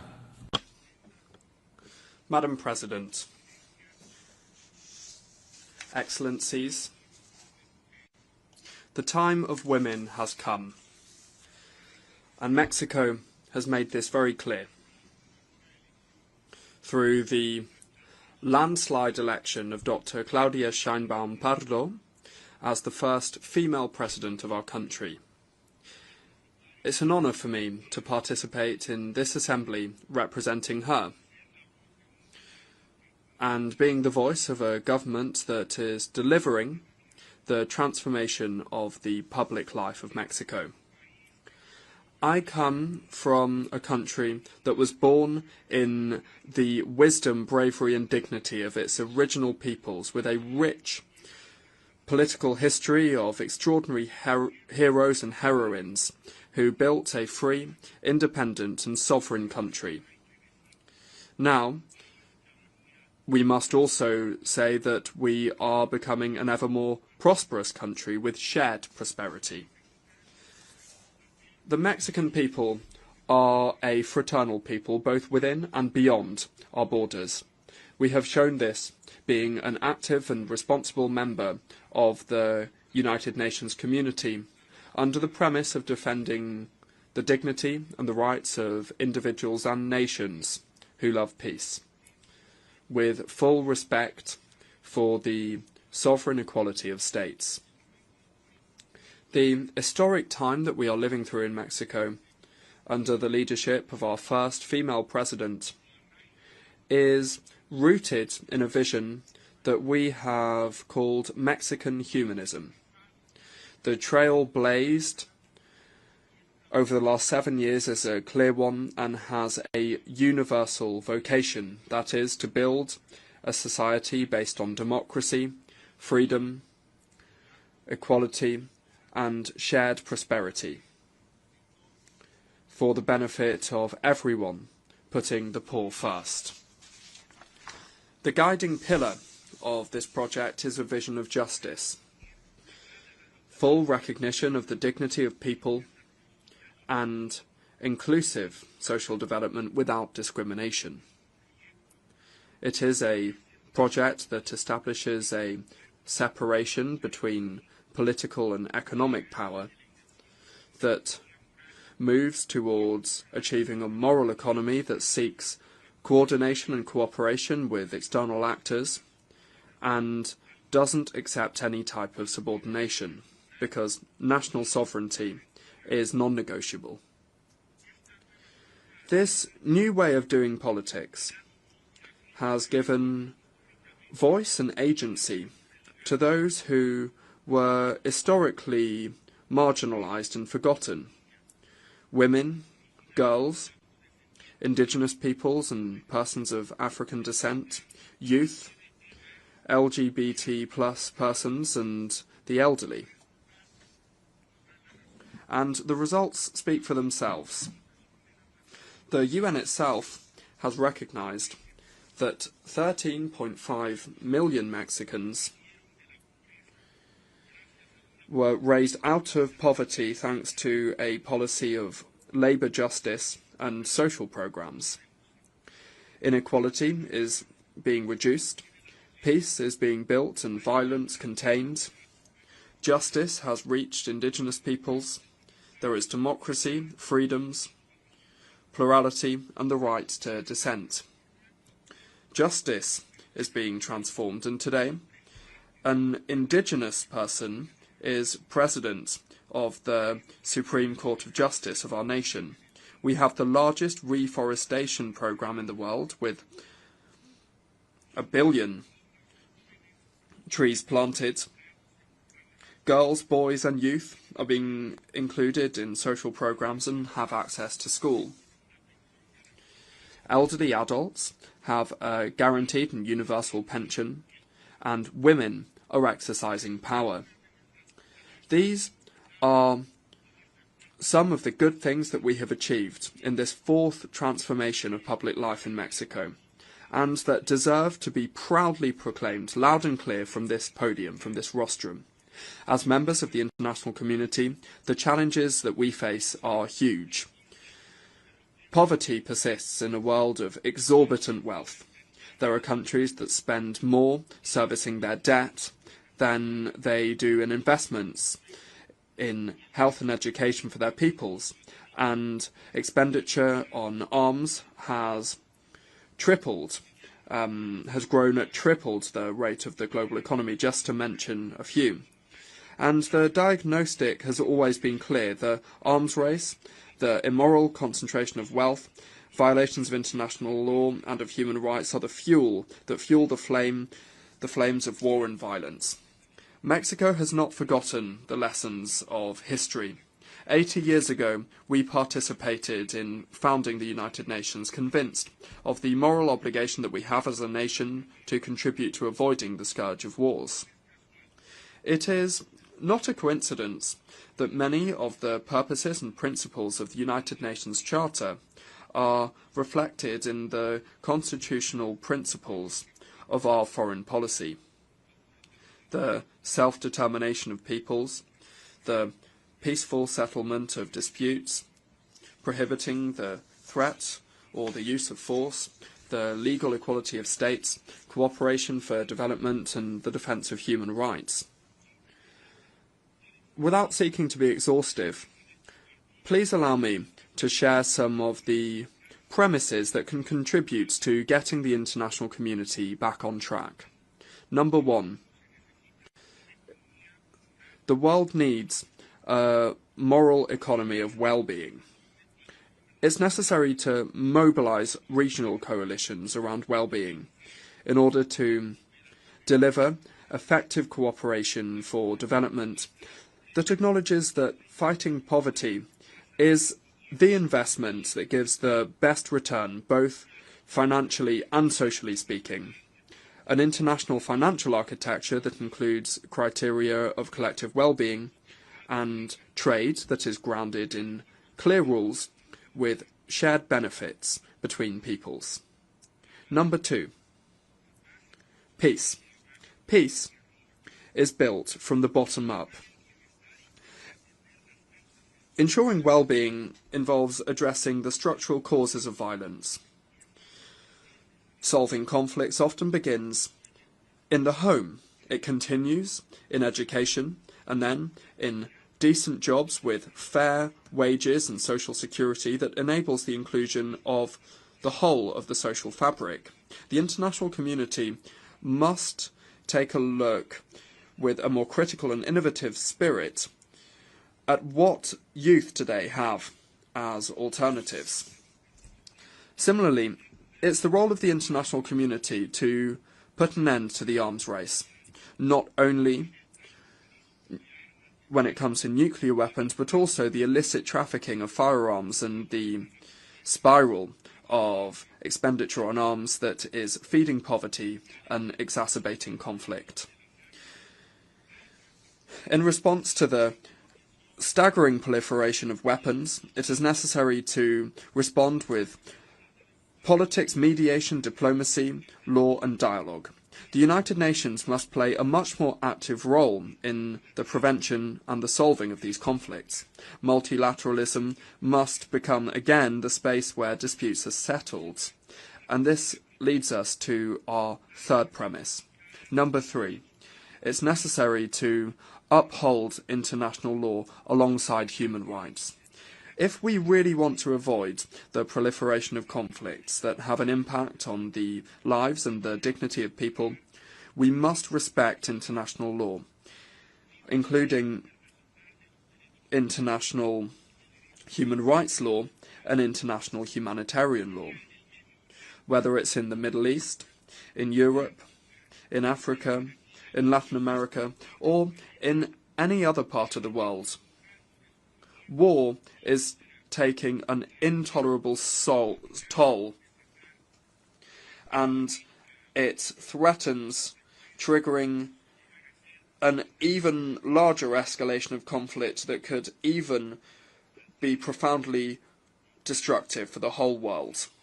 The wars in Gaza, in Ukraine, and in all the other places that they're taking place must end now. We will not tire in insisting on the urgent appeal for a ceasefire, to always achieve a negotiated solution with the participation of all parties directly involved. There can be no negotiated solution if any of the parties are excluded. The solution must be a diplomatic one, otherwise it will be hardly achievable. Mexico will always advocate for the peaceful settlement of disputes, and that's why we reject sanctions and trade embargoes that only harm the well-being of peoples and do not contribute to building regions of peace or prosperity. We reiterate unambiguously our historic position against the embargo on Cuba and our appeal to remove this country from the list of countries that sponsor terrorism, state sponsors of terrorism. Respecting international law is safeguarding peace. It's the antidote to a logic of power that makes the weakest nations even more vulnerable. In the words of our Benemérito de las Américas, our eminent Benito Juárez Garcia, everything through reason and law, and nothing by force. Madam President, the struggle for justice is rooted in the conviction that all people are equal before the law. Compelled by fraternity to understand each other and to respect each other as equals in dignity and in rights. Mexico has a tireless commitment to human rights, to freedoms and to non-discrimination in the world. We condemn classism, racism, and all forms of discrimination, including discrimination based on sexual diversity or gender identity. We particularly reject the criminalization of people who, for whatever reason, have been forced to leave their homes and forced to migrate, whether it's to seek refuge or to escape conditions of injustice or poverty. For us, migrants are people with rights, who care for their families and who contribute with their efforts to improving and strengthening their host communities. It's only by understanding the phenomenon and addressing its structural causes that we will be able to move towards a framework of global and regional collaboration that will enable us to move towards a safer and more orderly mobility. Let there be no doubt, Mexico will not tire in ensuring the attention to and protection of Mexican nationals who are outside of our country and those that deserve all of our support and assistance. In this framework of justice and rights, we are including the fight of women and for gender equality because despite the progress there are still gaps and violence against women in the world that are wrenching away freedom from girls, young women and women in all of their diversity. 30 years since the Beijing Declaration and Programme of Action, the diagnostics and the roadmap are clear, and we invite all nations to mobilise to accelerate the progress towards gender equality. In my country, the transformation of consciences has been intrinsically linked to the fight for gender equality. Today in Mexico, we are seeing gender parity prevail in the legislative and judicial branches of government, in public policies.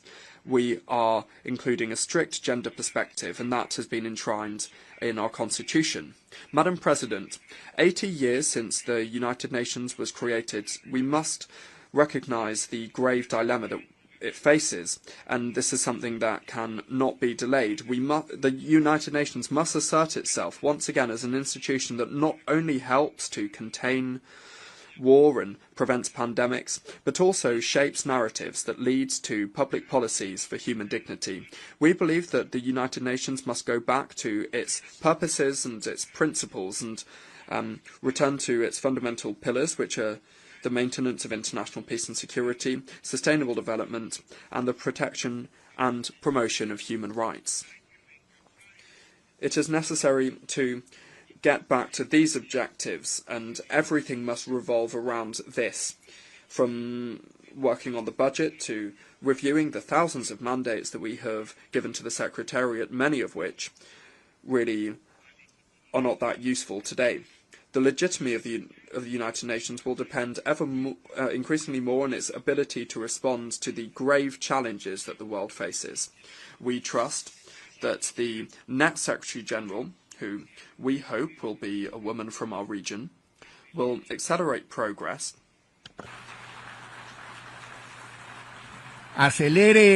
will accelerate the transformation process that we set forth, with the objective of ensuring peace and justice, as well as the well-being and freedom of people, the sustainability of the planet, and shared prosperity.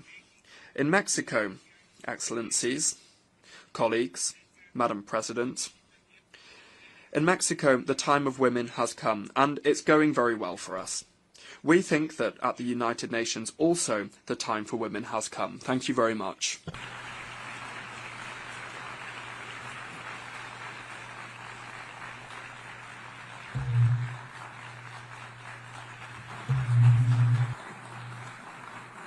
Je remercie le ministre. I, the Minister of Foreign Affairs of Mexico, and I now give the floor to His Excellency Olivier Nduhungirehe, Minister for Foreign Affairs and International Cooperation of Rwanda.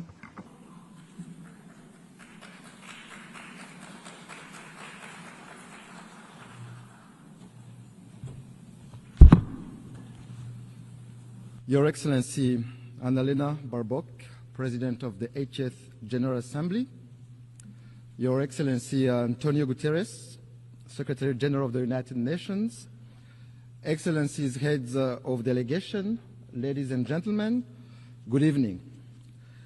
Allow me to begin by congratulating Her Excellency Annalena Baerbock on her election as President of the 80th session of the United Nations General Assembly. I take this opportunity to thank His Excellency Philemon Yang, the outgoing President, for his work and dedicated service to multilateralism.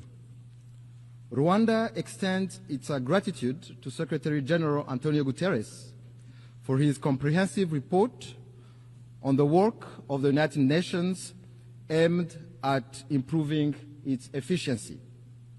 In this regard, Rwanda has formally expressed interest in hosting UN agencies as part of our shared commitment to a cost-effective and decentralized UN system. We reiterate our support to the work of the United Nations and the Secretary General, particularly in advancing peace and security and drive progress on sustainable development goals. Excellencies, this year, the United Nations turned 80. This journey has not been without challenges.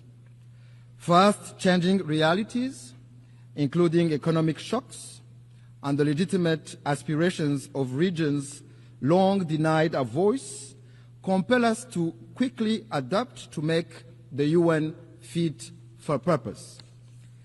That is why Rwanda strongly supports reforms, especially of the Security Council. The composition of this body does not reflect current realities. Africa is a 1.2 billion people strong continent where most of the conflict of the Security Council's agenda reside. Therefore, it cannot remain excluded from permanent membership. Excellencies, the United Nations development pillar remains central to advancing peace, prosperity, and dignity for all. We commend the UN development system and its partners for their tireless efforts in supporting countries to address pressing development challenges, from poverty eradication to climate resilience, and in driving forward the ambition of the 2030 Agenda. This 2030 Agenda for Sustainable Development embodies our collective aspirations for a just, inclusive, and prosperous world where no one is left behind. Rwanda remains firmly committed to its full implementation, recognizing that connectivity innovation, and inclusive development are indispensable drivers of progress. Despite global challenges such as the existential threat of climate change and widening technological inequalities, Rwanda has taken bold steps to align national priorities with the SDGs.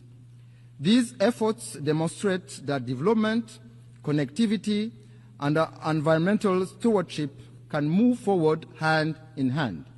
Yet, the persistence of unequal access to finance, technology, and markets threatens to widen the gap between those with means and those without. In this context, solidarity among nations through development cooperation has contributed to bridging development gaps. However, we believe that it is time to transition from aid to trade, enabling developing countries to become self-reliant in a win-win partnership.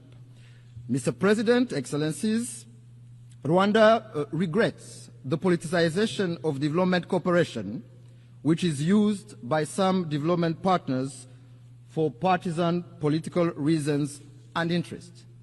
Let me recall that every nation is sovereign and cannot be forced to choose between its security and development.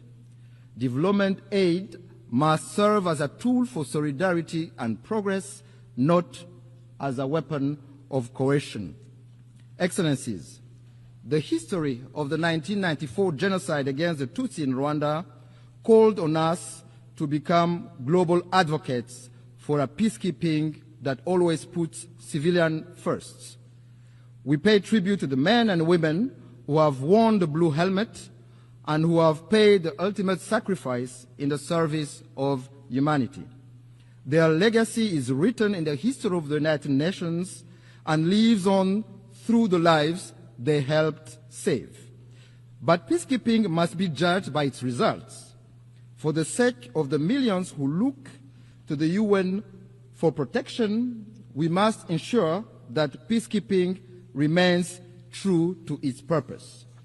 That is why Rwanda champions robust peacekeeping, the responsibility to protect, and the implementation of the 2015 Kigali Principles on the protection of civilians. Moreover, Rwanda has led calls for sustainable peace financing, both in Africa and globally. Among milestone achievements is the revitalization of the African Union Peace Fund, which now mobilizes over $400 million. As a direct result, the Security Council decided to finance 3/4 of African Union peace operations for the first time. Excellencies, beyond the UN, Rwanda contributes to peace support operations on a bilateral basis in the Central African Republic and Mozambique in an effort to promote South-South cooperation and Pan-African solidarity. Major progress has been recorded in both countries in the restoration of state authority, capacity building of local security forces, and the fight against terrorism. Excellencies, I may recall that the United Nations was established to spare succeeding generations from the scourge of war. Yet, 80 years on, conflicts continue to erupt across every continent. Rwanda firmly maintains that for most of those conflicts, lasting peace cannot be achieved through military means. We have consistently held that only genuine, good faith dialogue offers a sustainable path towards global peace. However, peacekeeping alone is not enough. Too often, we deplore relapse into conflict because its root causes were not properly addressed. Prevention, mediation, and effective peace building must be our first resort. This lesson is particularly urgent for the Great Lakes region of Africa. The current conflict in Eastern DRC is not new. It is rooted in decades of bad governance, marginalization and persecution of minorities, genocide ideology, and a persistent colonial legacy. Rwanda believes that peace in Eastern DRC is in everyone's best interest. Our goal has always been and will remain the security and well-being of Rwandans and the people of our region. In June this year, Rwanda and the DRC signed a peace agreement in Washington. It provides for a comprehensive framework encompassing security, political, and economic components. This achievement was made possible thanks to the strong leadership of His Excellency President Donald Trump of the United States and of His Highness Sheikh Tamim bin Hamad Al Thani, Emir of the State of Qatar, whose vision for peace and prosperity in our region, Rwanda fully shares. We also acknowledge the vital role played by African-led initiatives, notably the joint EAC-SADC process, supported by the African Union mediation, for their efforts in favor of peace. Nevertheless, since the signing of this peace agreement, progress has been moving slowly. While promising meetings are taking place in Washington to implement the June peace agreement, the situation on the ground remains deeply troubling. The DRC's renewed militarization, coupled with its continued collaboration with genocidal and UN-sanctioned armed groups, such as the DRC-backed FDLR and Wazalendo militias, and the deployment of attack drones and fighter jets against civilian populations, particularly the Banyamulenge and other Congolese Tutsi, underscore the gravity of the crisis. This goes against the letter and spirit of the Washington Peace Agreement. Additionally, this coalition is supported by foreign forces, including mercenaries, in clear violation of the 1977 OAU Convention and the 1989 UN Convention against the use of mercenaries. Rwanda condemns these developments and calls on the DRC to reject the military solution and implement in good faith the Washington Peace Agreement, which is a golden opportunity to end this conflict that has lasted for far too long. Excellency, since 1999, the United Nations has maintained a robustly mandated peacekeeping mission in the Democratic Republic of Congo, named MONUSCO, to help address the crisis. Yet, despite its efforts, the mission has not succeeded in halting the proliferation of armed groups, especially the eradication of the DRC-backed FDLR. Instead, MONUSCO has ended up working alongside a military coalition that includes the FDLR, going against more than 20 Security Council resolutions calling for the neutralization of that group. There is an urgent need to review the legal conformity of MONUSCO's mandate. Of particular concern to Rwanda is the emergence of Wazalendo militia, armed and supported by the DRC government, which are committing countless abuses, including burning down whole villages of Congolese Tutsi, lynching and burning alive civilians and military officers, as well as arming children for ethnic cleansing. Their brutality, methods, and ideology bear an alarming resemblance to that of the genocidal militia of 1994 in Rwanda. Strong action is needed to put an end to this dangerous development before it is too late. Excellencies, human rights are a major pillar of the United Nations. Rwanda rose from the ashes of the genocide in 1994 by placing human dignity, unity, and accountability at the center of our governance. We thank the United Nations for establishing the International Day of Reflection of the 1994 genocide against the Tutsi, commemorated every April 7th. We also thank the Secretariat and the many member states who have established genocide memorials on their soil as a lasting pledge to never forget. Equally, we commend the work of the International Criminal Tribunal for Rwanda and the residual mechanism for prosecuting genocide perpetrators. However, Rwanda is deeply concerned about the persistence of genocide ideology and related crimes in eastern DRC under the watch of the international community and the UN itself. We call on the international community to not turn a blind eye once more for what is clear to see. The targeting, persecution, and massacre of Congolese Tutsi, including the Banyamulenge community, amounts to crimes against humanity which have all the early warning signs of a genocide. Indeed, genocide follows a pattern. It follows clear stages. It is not an umbrella term. It is defined by international law. Genocide targets a specific group for who they are, with the intent to exterminate them as such. In this regard, no amount of calculated cynicism can rewrite the truth and recast perpetrators as victims or victims as perpetrators. These are denialist behaviors often deployed by perpetrators. In the same vein, no claims from a government arming a genocidal militia will change the facts of history. Financing and providing weapons to a group with a proven genocidal record and ongoing intent is nothing less than complicity in the crime itself. I must say that if there are crimes in the DRC committed for economic gains, they have clear names. Those are corruption, bad governance, and the embezzlement of public funds.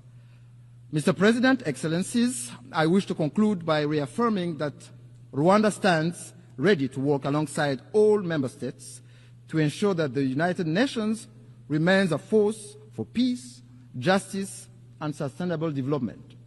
While the challenges and solutions for multilateralism are clear, it is political will that must guide us today to build a UN fit for purpose. Together, we must build an organization capable of addressing the needs of billions across the globe, tackling human rights abuses, climate change, and responding to an increasingly interconnected world for successive generations to come. I thank you.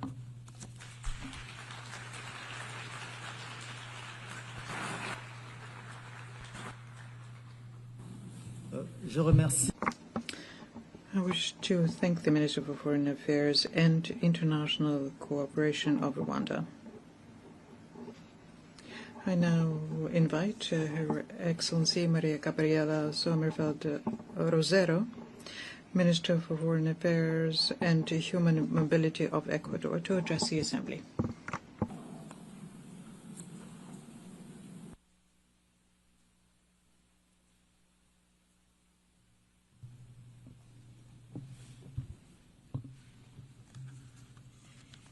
Señora Presidenta. Madam President, on the 80th anniversary of the adoption of the United Nations Charter, Ecuador honours with respect and renewed commitment its status as a founding member of this organisation. What was born out of hope for peace upon the ruins of the Second World War has become the most ambitious project of international cooperation in history. A system of norms, institutions, principles, purposes, and universal values geared towards protecting human dignity, preventing violence, and driving development. 80 years ago, states chose cooperation over disputes, peace over war. My presence here at this Assembly is an opportunity to reiterate before the international community that Ecuador will continue to prioritise cooperation between states, because it is only by working together that we will be able to ensure a future of peace, security and prosperity for our peoples. Therefore, the foreign policy of Ecuador supports multilateralism, which is the model that enables international cooperation to be possible in order to address global challenges and to achieve common goals. Madam President, multilateralism needs to change in order to respond to the current demands of peoples and to confront new threats. Ecuador believes that the concept of international peace and security must be broadened and include the fight against transnational organised crime, which is a phenomenon that undermines governability, that feeds corruption, that perpetuates violence and that erodes the perspectives of progress. Indeed, it causes consequences that are similar to traditional armed conflicts in the economic, political and social realms. We're not talking about local gangs here, but rather international networks and logistic chains that move thousands of tons of drugs, that exploit illegal mining and that traffic weapons, people and even human organs. In light of the rise of the many acts of violence and narco-terrorism, the government of Ecuador recognized the existence of a non-international armed conflict in January 2024 and designated several of these groups as terrorists. We have deployed huge efforts and resources in order to safeguard our security and to put our citizens first. We are doing this by adopting programs focused on the prevention of youth violence, including the recruitment, use and utilisation of boys, girls and adolescents. At the same time, we are implementing public policies to attract investment and jobs in order to ensure sustainable security. I wish to insist on the fact that Ecuador, without having sought this out, but due to the fact that we are very close to the main producers of cocaine in the world, is on the front line of the battle against transnational organised crime and is waging an existential war against narco-terrorism. Milestones in the fight of Ecuador against transnational organised crime and narco-terrorism include the seizure of 295 tonnes of illicit drugs in 2024, as well as the decision to call on friendly countries to provide their support in different areas of this confrontation, because given the potential of joint military operations fully respecting the constitutional framework. The Ecuadorian government has called a national and democratic debate on foreign military bases by way of a referendum that will take place in November next, providing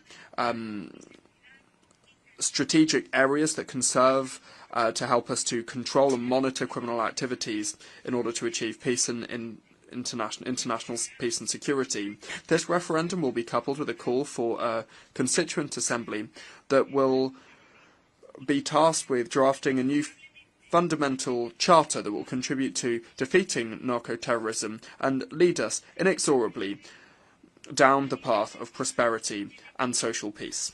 Madam President, on a regional level, Ecuador has established and what spearheaded the establishment of the resolutive plan of action as a strategic response of the Andean community to the illicit trafficking of drugs and transnational organised crime.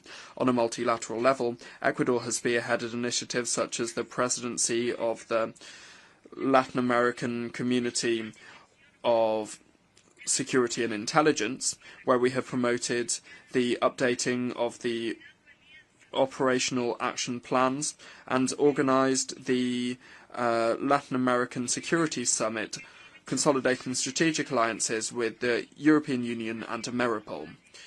We agree that transnational organised crime and narco-terrorism are global scourges that know no borders, and no country can act against them alone. It's therefore essential to coordinate our efforts to reach cooperation agreements with countries and with international bodies that include financial assistance and technological equipment. Madam President, over the last 8 years that the UN has been in existence, it has been shown that lasting peace can only be built upon solid foundations: security, development, and human rights. These three pillars, which are independent and indivisible, represent the pillars of the international order and multilateralism that are currently seeing cracks in them that are compromising their stability. Indeed, today multilateralism is being called into question, and rightly, because it hasn't been able to address the contemporary conflicts and challenges effectively. Ecuador advocates for a more innovative, inclusive and representative multilateralism that takes account of the realities of countries, in particular those of the developing world, that promotes the equality of men and women, and that finally opens up a space for youth in decision-making. It's essential to strengthen the respect of the fundamental principles of international law enshrined in the United Nations Charter, that is the bedrock of this organisation and whose strength depends on our adherence to its spirit and letter. Abandoning it would lead us back to a time in which the only source of law was force. It is therefore our role to reform it and update it, so that it can respond to the current challenges we face on a global level, so that precisely we can strengthen these principles. In summary, this institution is called to support the evolution and accompany the evolution of human beings and of the planet, to address technology changes and new challenges. Madam President, human mobility is yet another of the most complex challenges of our time. Ecuador, which is a country of origin, transit and destination and refuge for migrants, reaffirms its commitment to safe, regular and orderly migration, convinced that managing it properly can contribute to sustainable development. Ecuador strongly rejects irregular, unsafe and disorderly human mobility, because this often responds to the interests of transnational organised crime groups that can also be transnational in nature. Emerging technologies, in particular artificial intelligence, offer up unprecedented opportunities for human progress. However, they also offer up significant risks for security, equity and human rights. Ecuador believes that it's essential to move towards multilateral and ethical governance of these tools that would guarantee their inclusive access to them, that would avoid new digital gaps and that would ensure their use is guided by the common good. Climate change and the loss of biodiversity threaten our stability and development. As a mega-diverse country, Ecuador advocates for more environmental financing, for technology transfer, and for international support for the conservation of unique ecosystems like the Amazon and the Galapagos Islands, which are the treasure of humanity. Financing for development is another great challenge. The international financial architecture must respond to the needs of developing countries, in particular those that are classified as middle high-income countries. The exclusive use of GDP per capita, which is limiting and limited, does not reflect our reality, nor does it reflect our vulnerabilities.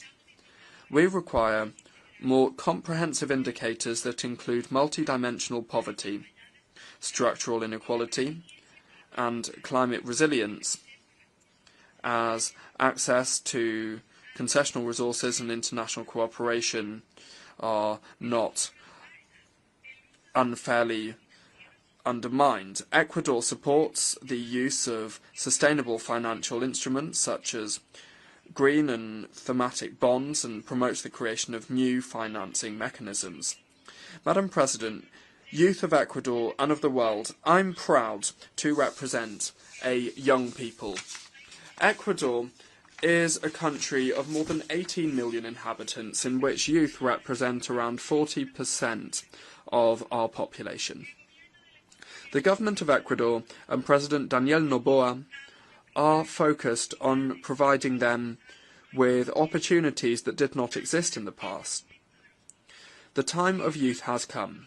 If we provide them opportunities, we can promote and provide better attention to all citizens. It is a positive and multiplying effect. For us, the youth embody the priority of all priorities. Today, youth see in the new Ecuador a country of opportunities and progress, in which there is a firm commitment to eradicating corruption and impunity, as well as the old politics and ideological struggles that perpetuate a status quo that is unsustainable and that benefits only a few people. The new Ecuador is moving with stability and responsibility on an ambitious path of productive transformation as well as social and institutional transformation towards a new chapter in our development model, involving efforts that include the diversification of our energy mix, that include the diversification of our productive mix. The current global economic environment that is ever more complex and demanding, marked by the volatility of the markets, geopolitical tensions, uncertainty in the supply chain, and rapid technological changes, require us to adapt rapidly and in an agile manner. We are fostering a competitive economic environment, generating openness to business and providing attractive opportunities for foreign investment. Several factors foster investment and business in Ecuador. A large range of natural resources, our strategic location in South America, the economic stability provided by us using the United States dollar as our national currency, and our condition as a mega-diverse country with an extremely rich cultural heritage. Our risk indicator as a country continues on its downward trend, and yesterday was at 701 points, which is the lowest level over recent years. Our economy grew by 3.9% in the first half of the year, achieving growth of, heralding growth for around 5% for the second half of the year. And as for the security environment, well, the economy is improving even with the challenges that we still face. In July 2025, we saw 38.6% of decent jobs. In other words, 282,000 more Ecuadorians are benefiting from a decent job compared to 2024. So that is a change of 3.7% compared to July 2024. These achievements are also to do with the laws that President Daniel Noboa and his cabinet have drafted and put to the National Assembly that seek to safeguard peace, transparency, and the fight against terrorism and crime, and also providing jobs, economic stability, and creating social programs and opportunities for development. Madam President, the 80th anniversary of the UN is a turning point. On this historic commemoration of the United Nations, I invite you to adopt a creative vision like the one that we had in 1945 that's able to renew and strengthen this institutionality grounded in an ethical model of democracy and changing to adapt to contemporary challenges. Global challenges such as transnational organised crime, narco-terrorism, migration and climate change require more multilateralism, more cooperation and more collective action. Ecuador reaffirms its commitment to the defence of peace and security, human rights and development. Thank you very much.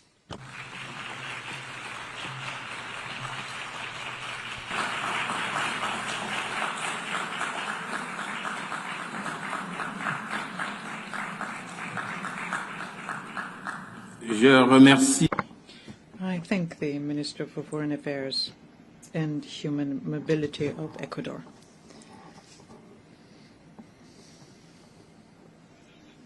I now give the floor to Her Excellency Maria Malmer Stenegard, Minister for Foreign Affairs of Sweden.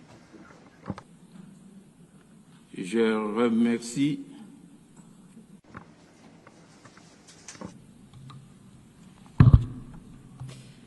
Mr. President, Excellencies, 80 years ago, nations came together. It was a bold act of faith. Faith in multilateralism, the rule of law, and the shared responsibility to save future generations from the devastation of war. But as we gather here, the world and our organization, the United Nations, are facing the risk of failing. Leaders of several nations are choosing conflict over cooperation. Around the world, we are witnessing grave violations of the rules and principles that we have all agreed to.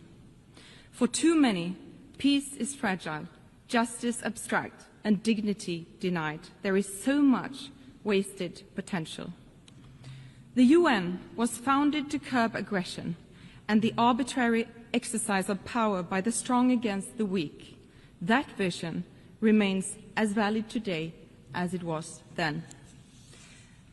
Mr. President, it is not only the UN that turns 80 this year. It happens to be 80 years since Astrid Lindgren published her first book about the strongest girl in the world, Pippi Longstocking, a strong-willed girl who believed everything was possible. Pippi has inspired generations of children, especially girls, to believe that strength and independence are not confined by expectation or tradition.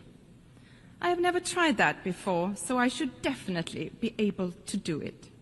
Although not a direct quote, it captures the spirit of Pippi.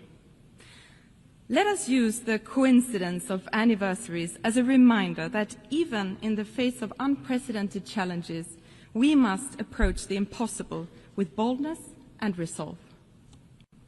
Mr. President, Sweden is a committed defender of international humanitarian law, principles that safeguard human dignity even in the darkest of times, and they must be upheld without exception.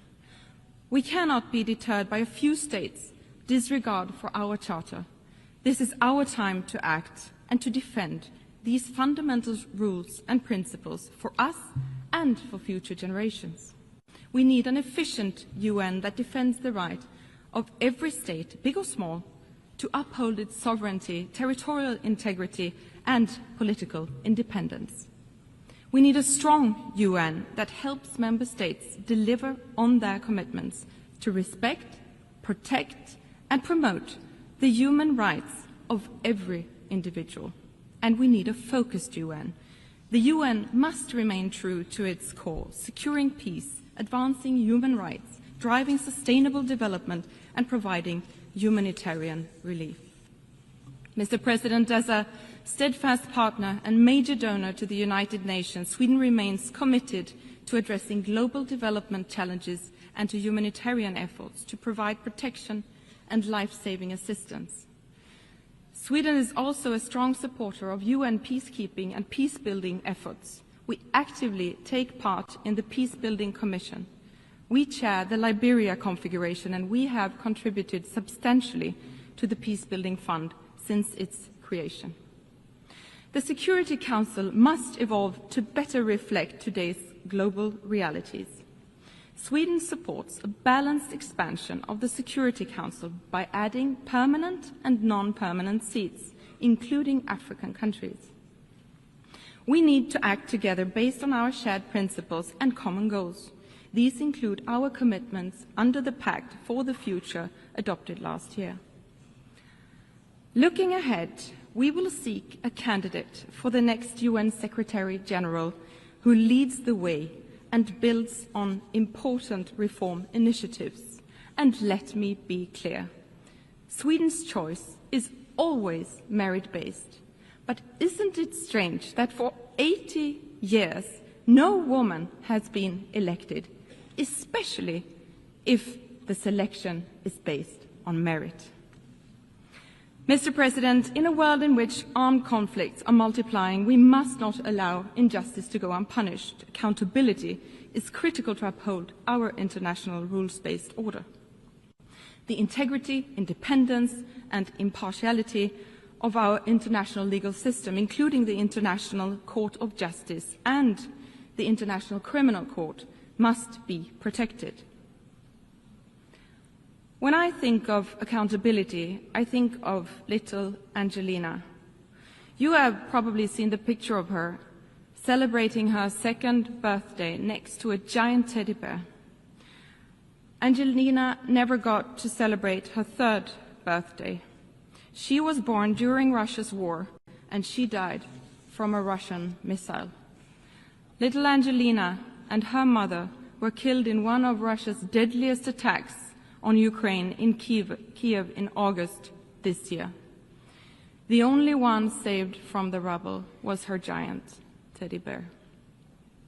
Russia's war of aggression against Ukraine is a blatant violation of the very foundation of this organization. A permanent member of the Security Council has brutally invaded another UN member state. This cannot be tolerated. Holding Russia accountable is essential for all of us to deter further aggression and to preserve the global order. From the very outset, Ukraine has sought a just and lasting peace based on international law, including the UN Charter. Sweden remains unwavering in its support of Ukraine's sovereignty and territorial integrity. Mr. President, on October 7, 2023, Hamas carried out the worst mass murder of Jews since the Holocaust. Men, women, and children were brutally murdered and kidnapped by Hamas terrorists. And when the music faded at the Nova Festival, so did the lives of young, peace-loving people. They were raped, killed, and taken hostage. It was truly a painful reminder of how dark the world can be. The hostages are being held in appalling conditions by Hamas. More pressure must be put on Hamas to immediately release them, and Hamas must never have a place in the future governance of Palestine. The war in Gaza has led to suffering beyond imagination. We are reminded daily of the painful desperation inside Gaza. The offensive against Gaza City is worsening an already catastrophic situation. Parts of Gaza are now officially in the grips of famine. This cannot go on. Israel has a right to defend itself, but that right must be exercised in accordance with international law. And the way the Israeli government is waging its war is unacceptable. The UN and other humanitarian actors must be allowed to work safely in all parts of Gaza. Humanitarian space must be protected and aid should never be politicized. Increased pressure on the Israeli government to change its course and meet its obligations according to international law is urgently needed. Sweden welcomes international efforts for a peaceful resolution to the Israeli-Palestinian conflict. It is in the interest of all states to not only bring this war to an end, but to ensure a sustainable two-state solution for a better future for all, both Israelis and Palestinians. Mr. President, the situation in Sudan is deeply alarming. It is the largest humanitarian crisis in the world and not given enough attention. Full, safe, and unhindered humanitarian access and immediate ceasefire and negotiations, ensuring a return to civilian rule, are urgently required. Conflicts all over the world are wasting human potential. Every conflict tears families apart, disrupts education, and silences voices. The cost is immeasurable. Mr. President, authoritarian regimes challenge democracy, rule of law, and gender equality. Sadly, resistance against women's and girls' rights is on the rise. Sweden is honored to serve as President of the UN Executive Board this year. Gender equality is too often framed as a women's issue, which is a profound misunderstanding. Equality is not only a value we should aspire to, it is a driver of progress. Strengthening women's and girls' rights is not only the right thing to do, but also the smart thing to do, because we know that where women prosper, societies prosper. Equal access to education, work and resources transforms communities. Economically empowered women invest more in their families, leading to better health, education, and overall quality in life for future generations. Societies that include women in peace building are more likely to enjoy sustainable peace. We must stand firm against those who seek to roll back freedoms. We must push back the pushback. Everyone has the right to live safely and freely, regardless of gender, religion or beliefs, skin color, or whom they love. Sweden will always defend the equal rights and dignity of every human being.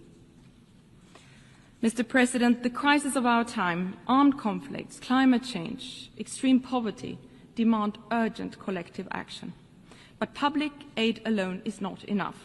To achieve our goals, we need to mobilize finance from every source, not least private capital.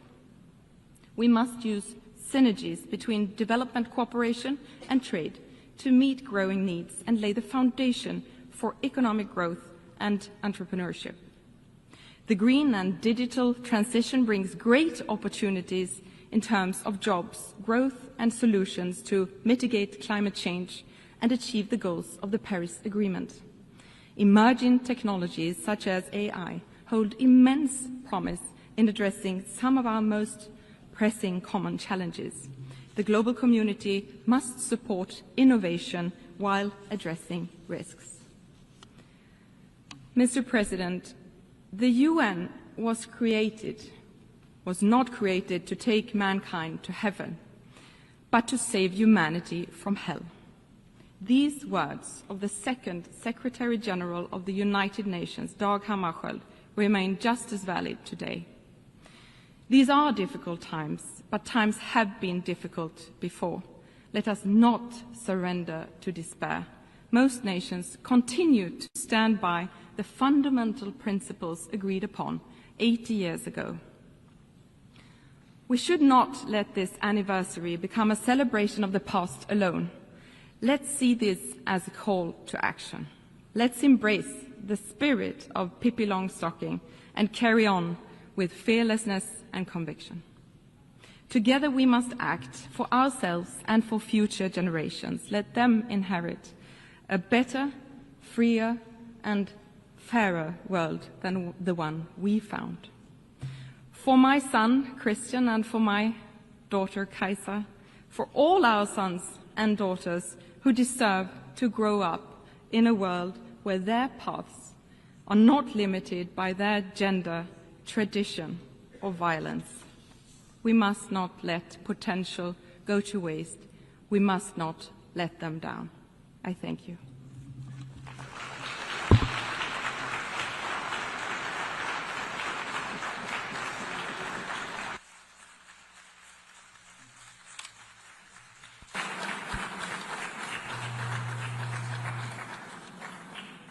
Je remercie la ministre. I thank the Minister of Foreign Affairs of Sweden. And I now give the floor to His Excellency, Mr. Lejeune Mbela Mbela, Minister for Foreign Affairs of Cameroon.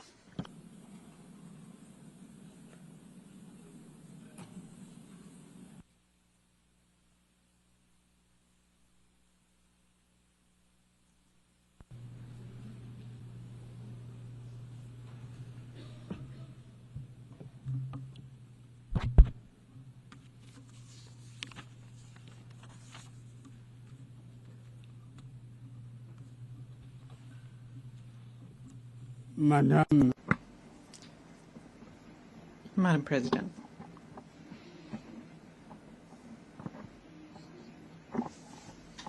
I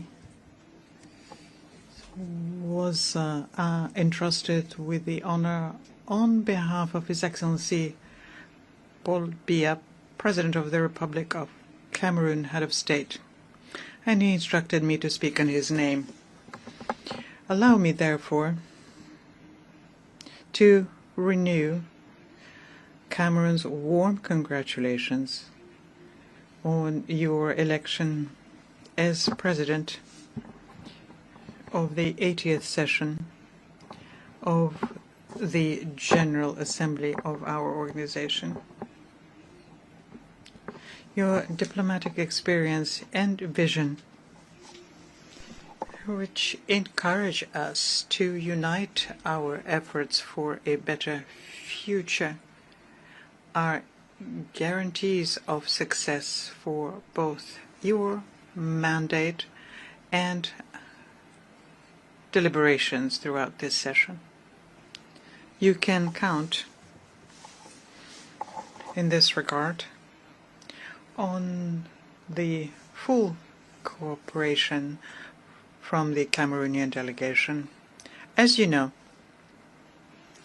my country was honored to see your predecessor, Ambassador Philemon Young, preside over the 79th session of the General Assembly. And I would like here to commend his commitment, his professionalism, and his determination, which was marked by his spirit of being able to listen and conduct a dialogue as he fulfilled his mandate. Let me also reiterate to Mr. Antonio Guterres, Secretary General of the United Nations, the sincere appreciation of Cameroon for his tireless efforts at the helm of our organization and for his clear commitment to strengthen multilateralism in an international context which happens to be particularly difficult and complex. Madam President, Excellencies, Heads of State and Government, Mr. Secretary General, and distinguished representatives, we meet this year at a pivotal moment for our organization, which is celebrating its 80th anniversary. And anniversaries are usually joyful occasions, but we must acknowledge that this particular one leaves us with questions. This is an opportunity for us to take stock and reflect on how we can make the United Nations more effective in fulfilling its missions and recommendations and promises contained in the Charter. You therefore proposed in this regard, Madam President, that we pool our will, our efforts, and our resources. And you believe, and rightly so, that we are better together.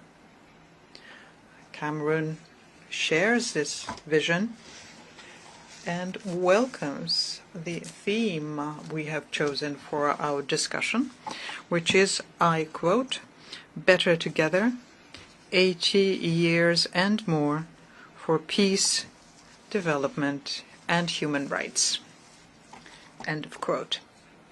This theme is more than just a slogan.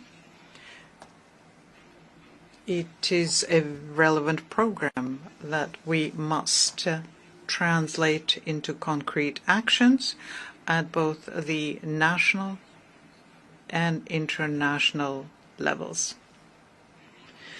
The union of our forces is the very foundation of the UN Charter. Its founding fathers understood that maintaining international peace and security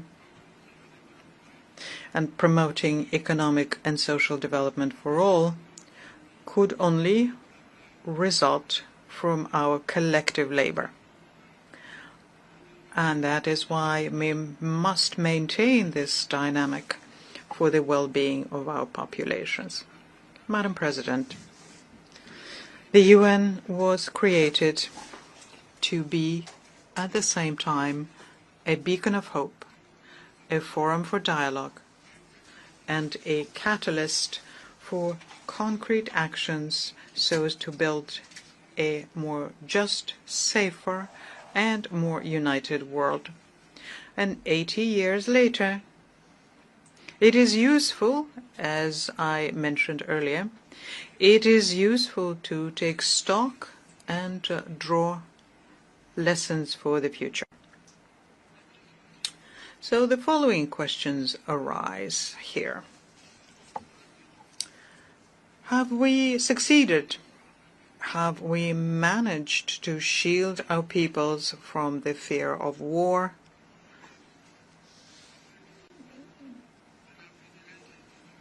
Uncertainty about their future? Have we succeeded to shield our peoples from famine?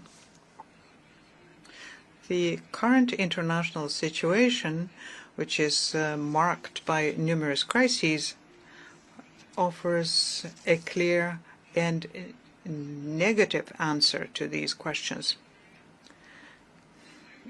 Indeed, in 2025, the global security environment remains, unfortunately, characterized by a proliferation of conflicts and threats of all kinds to human security, including the nuclear threat, which we once thought to be a thing of the past.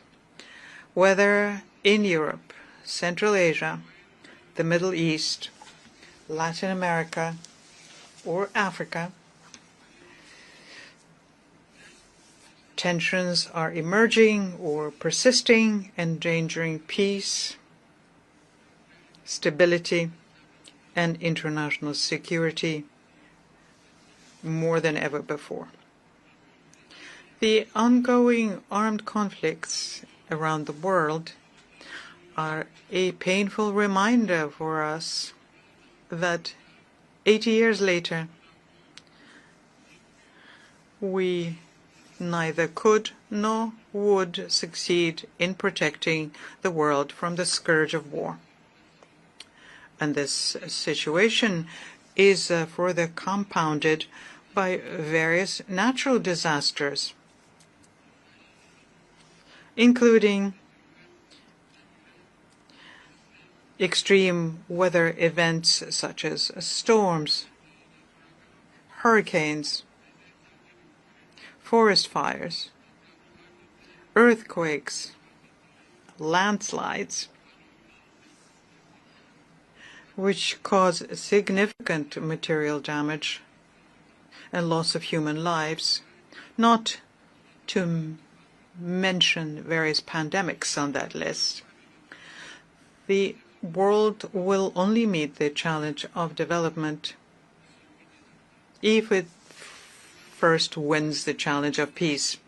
We have a historic responsibility to choose. Either we allow war and these multiple scourges to thrive, or we offer our children a stable, united, and prosperous world. And Cameroon has made its choice. It made the choice of peace and development, and stands firmly by your side in order to turn this aspiration into a shared reality. Madam President, Your Excellencies, it is well known that there can be no development without peace, nor can there be lasting peace without development. The ongoing crises, which negatively affect international trade, the cost of raw materials and market supplies, undoubtedly hinder the development of many countries. And yet, economic development through the Sustainable Development Goals remains a primary objective that the United Nations must attain for the well-being of our peoples. In recent years, however, we have seen with regret that millions of people still live in extreme poverty, facing disease and food insecurity. In this particular context, children, women, and the elderly, and people with reduced mobility are the most vulnerable. And although access to education has expanded, many children and young people remain outside of the school system. At the same time, we observe a decline in life expectancy. We see deteriorating health indicators and a critical shortage of healthcare professionals, especially in Africa. With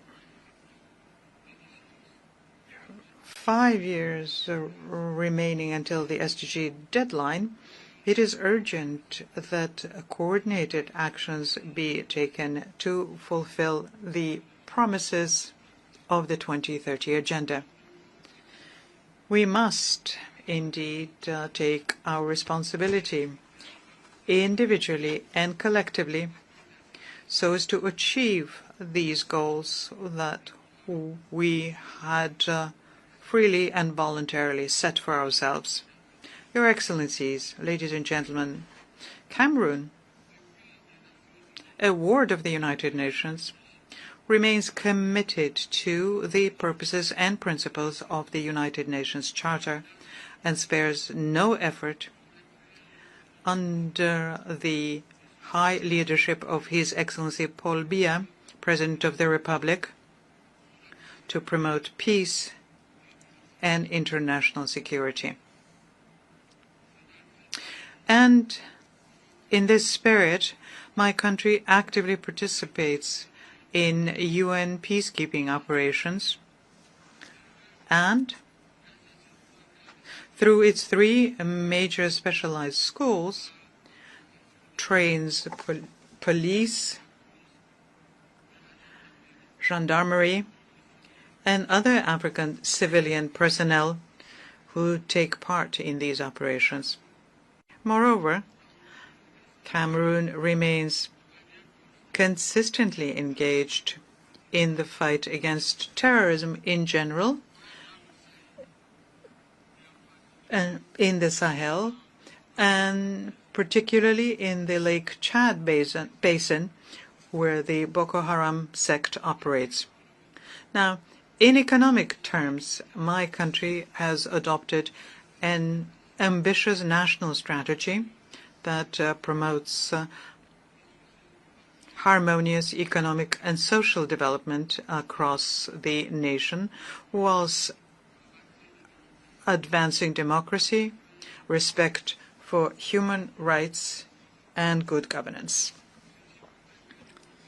This allows us to progressively and systematically realize the Sustainable Development Goals and the African Union's Agenda 2063, among others. Madam President, in the Congo Basin, Cameroon actively contributes to finding solutions to global climate change and to protecting wildlife and biodiversity. He will always do its part and expect that promises made, especially in terms of financing, will be honored. For Cameroon, it is essential that the efforts of developing countries be supported. In this regard, it is worth recalling yet once again that over a decade ago, developed countries pledged collectively to mobilize $100 billion annually to support climate change efforts. The same applies to development aid, which was set at 0.7% over 50 years ago. To date, none of these promises have been fulfilled. Cameroon believes that it is time for these funds, which were expected to be effectively mobilized to support the substantial efforts made by developing countries, especially in Africa, to preserve our shared environment for the benefit of all. On another front, Cameroon is mobilizing resources for major projects in education, health, infrastructure, and rural development, etc., all aiming to bring about structural transformation in our country. We take this opportunity here to thank our multilateral and bilateral partners who support us in this endeavor. And we encourage them to strengthen this partnership to help us achieve our goals. Your Excellencies, the Pact for the Future and its two annexes, namely the Digital Compact and the Declaration for Future Generations, require that we implement them. Similarly, the recent final documents that came out of the Nice and the Seville conferences, as well as the Yaoundé Declaration on Sustainable Blue Economy in the Gulf of Guinea, reaffirm commitments regarding financing and access to technologies, especially in this digital and artificial intelligence era, as decisive factors for promoting sustainable development. Cameroon welcomes these advances and the commitments made during these occasions for reforming the international financial architecture and advancing energy transition. My country aspires very much to see the realization of other long-awaited reforms, notably that of the United Nations Security Council, to allow Africa to occupy its rightful place in line with the ESWATINI Consensus and the Sirte Declaration. When it comes to human rights, Cameroon welcomes the drafting of the International Pact on the Right to Development. The eventual adoption of this important instrument will mark a milestone in human history by unequivocally affirming that development is a fundamental right and not a privilege. Madam President, Your Excellencies, ladies and gentlemen, at this pivotal moment in the history of the United Nations, we must act. It is imperative obligation that we cannot ignore.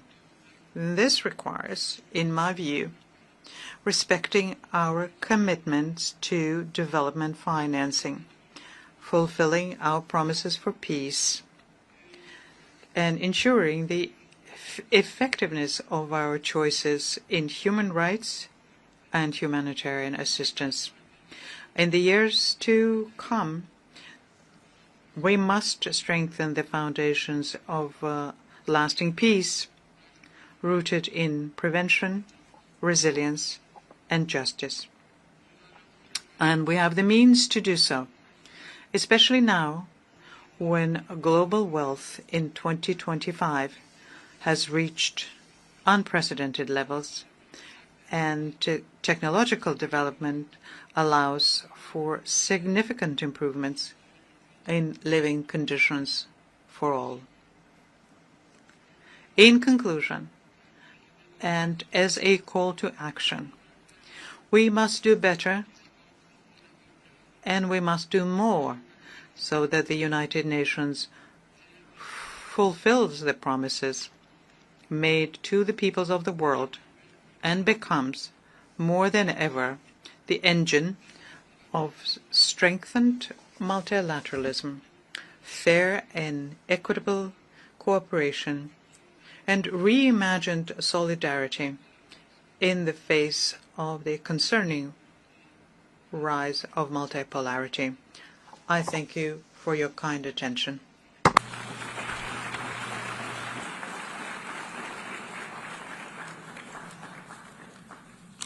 Je remercie le ministre. I thank the Minister for Foreign Affairs of Cameroon.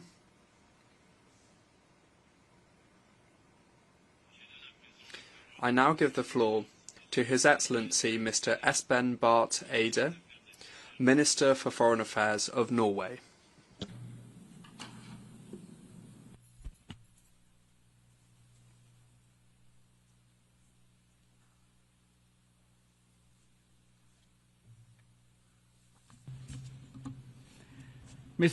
Mr. President, Excellencies, distinguished delegates.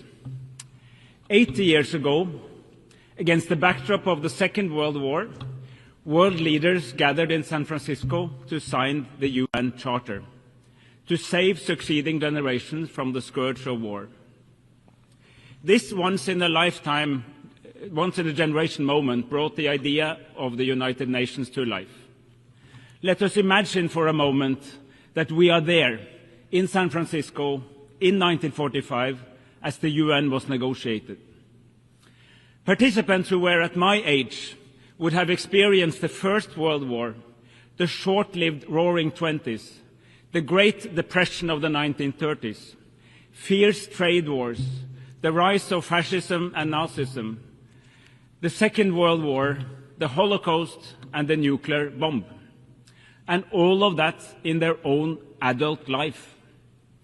If events like these constitute your life experience, you do not believe that the world is a rose garden.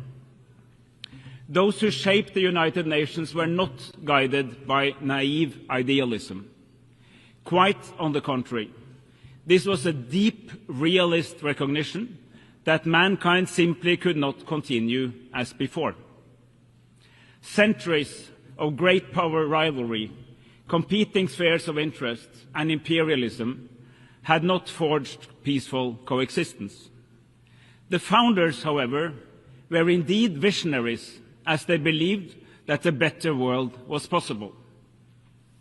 Our founders realized that the world needed shared norms and principles in order to avoid yet another world war. They were adamant not to repeat the debacle of the interwar years. This noble insight shaped the United Nations Charter. Simply put, the Charter rests on three sets of principles. Peace and security should be achieved through recognizing the sovereign equality of states, the prohibition of the use of force, and through peaceful settlement of disputes.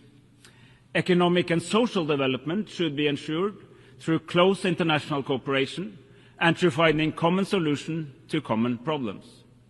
The dignity and worth of all human beings should be established through mutual commitment to universal human rights. Our United Nations, imperfect as it is, has since provided an unrivaled global arena for seeking common solutions to common challenges. There is little doubt that the world would have been a more brutal and less prosperous place without the United Nations. Since 1945, interstate wars have been fewer and further apart. Former colonies gained independence and became sovereign states of their own. Hundreds of millions have been brought out of poverty. President, however, at Haiti, we find our United Nations in crisis. This crisis is both political and financial. Political, because core principles of the Charter are under threat. The world is more divided, more dangerous, and more unpredictable than it has been for decades. Respect for international law is eroding. Gross violations go unchecked. This, in turn, weakens the trust in our institutions. It is a vicious cycle. The crisis is also financial, because several member states are significantly reducing their economic contributions, and this, in turn, makes it difficult to accomplish the core mission of the United Nations. President, savage wars are raging in several corners of our world. In Sudan, civilians are facing the largest displacement and hunger crisis in the world today. The war in Sudan has been raging for almost 900 days. This is but one of the many horrific wars that receives way too little attention in the power centers of the world, even in this organization. In Ukraine, Russia has violated the most fundamental principles of international law.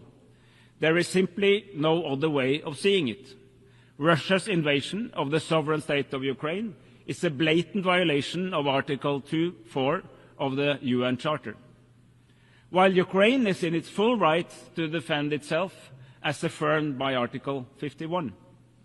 Norway and so many other states stand firmly with Ukraine's fight for freedom and independence.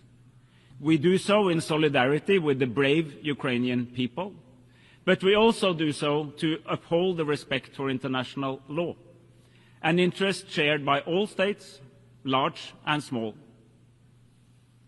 In Palestine, Israel is in clear violation of international law. Life in Gaza is living hell. For almost 2 years, we have witnessed extreme levels of death, starvation, forced displacement, and massive suffering. The fact that these atrocities continue is a disgrace to all humanity. In the West Bank, the illegal occupation, settlements, and settler violence continues unchecked. The Palestinian authorities are under massive stress, its finances strained, and its capacity to operate is severely restricted. The war must end now. Massive humanitarian aid must reach those in need now.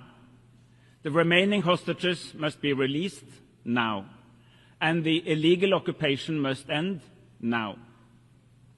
But, colleagues, there is an alternative to this never-ending cycle of violence. We have made important steps just these past few days. At the Conference on Palestine in this hall on Monday, member states further developed the roadmap to a settlement to the deeper conflict between Israel and Palestine. By now, 159 member states have recognized the state of Palestine as a contribution to the realization of the two-state solution. However, the recognition of Palestine is only one of the elements needed to reach such a two-state solution. There are many pieces in this puzzle. Palestinian governance and economy must be strengthened. Hamas must be demobilized. We need security guarantees to both Israel and Palestine. And key Arab states aim to normalize their relation with Israel as part of a broader agreement.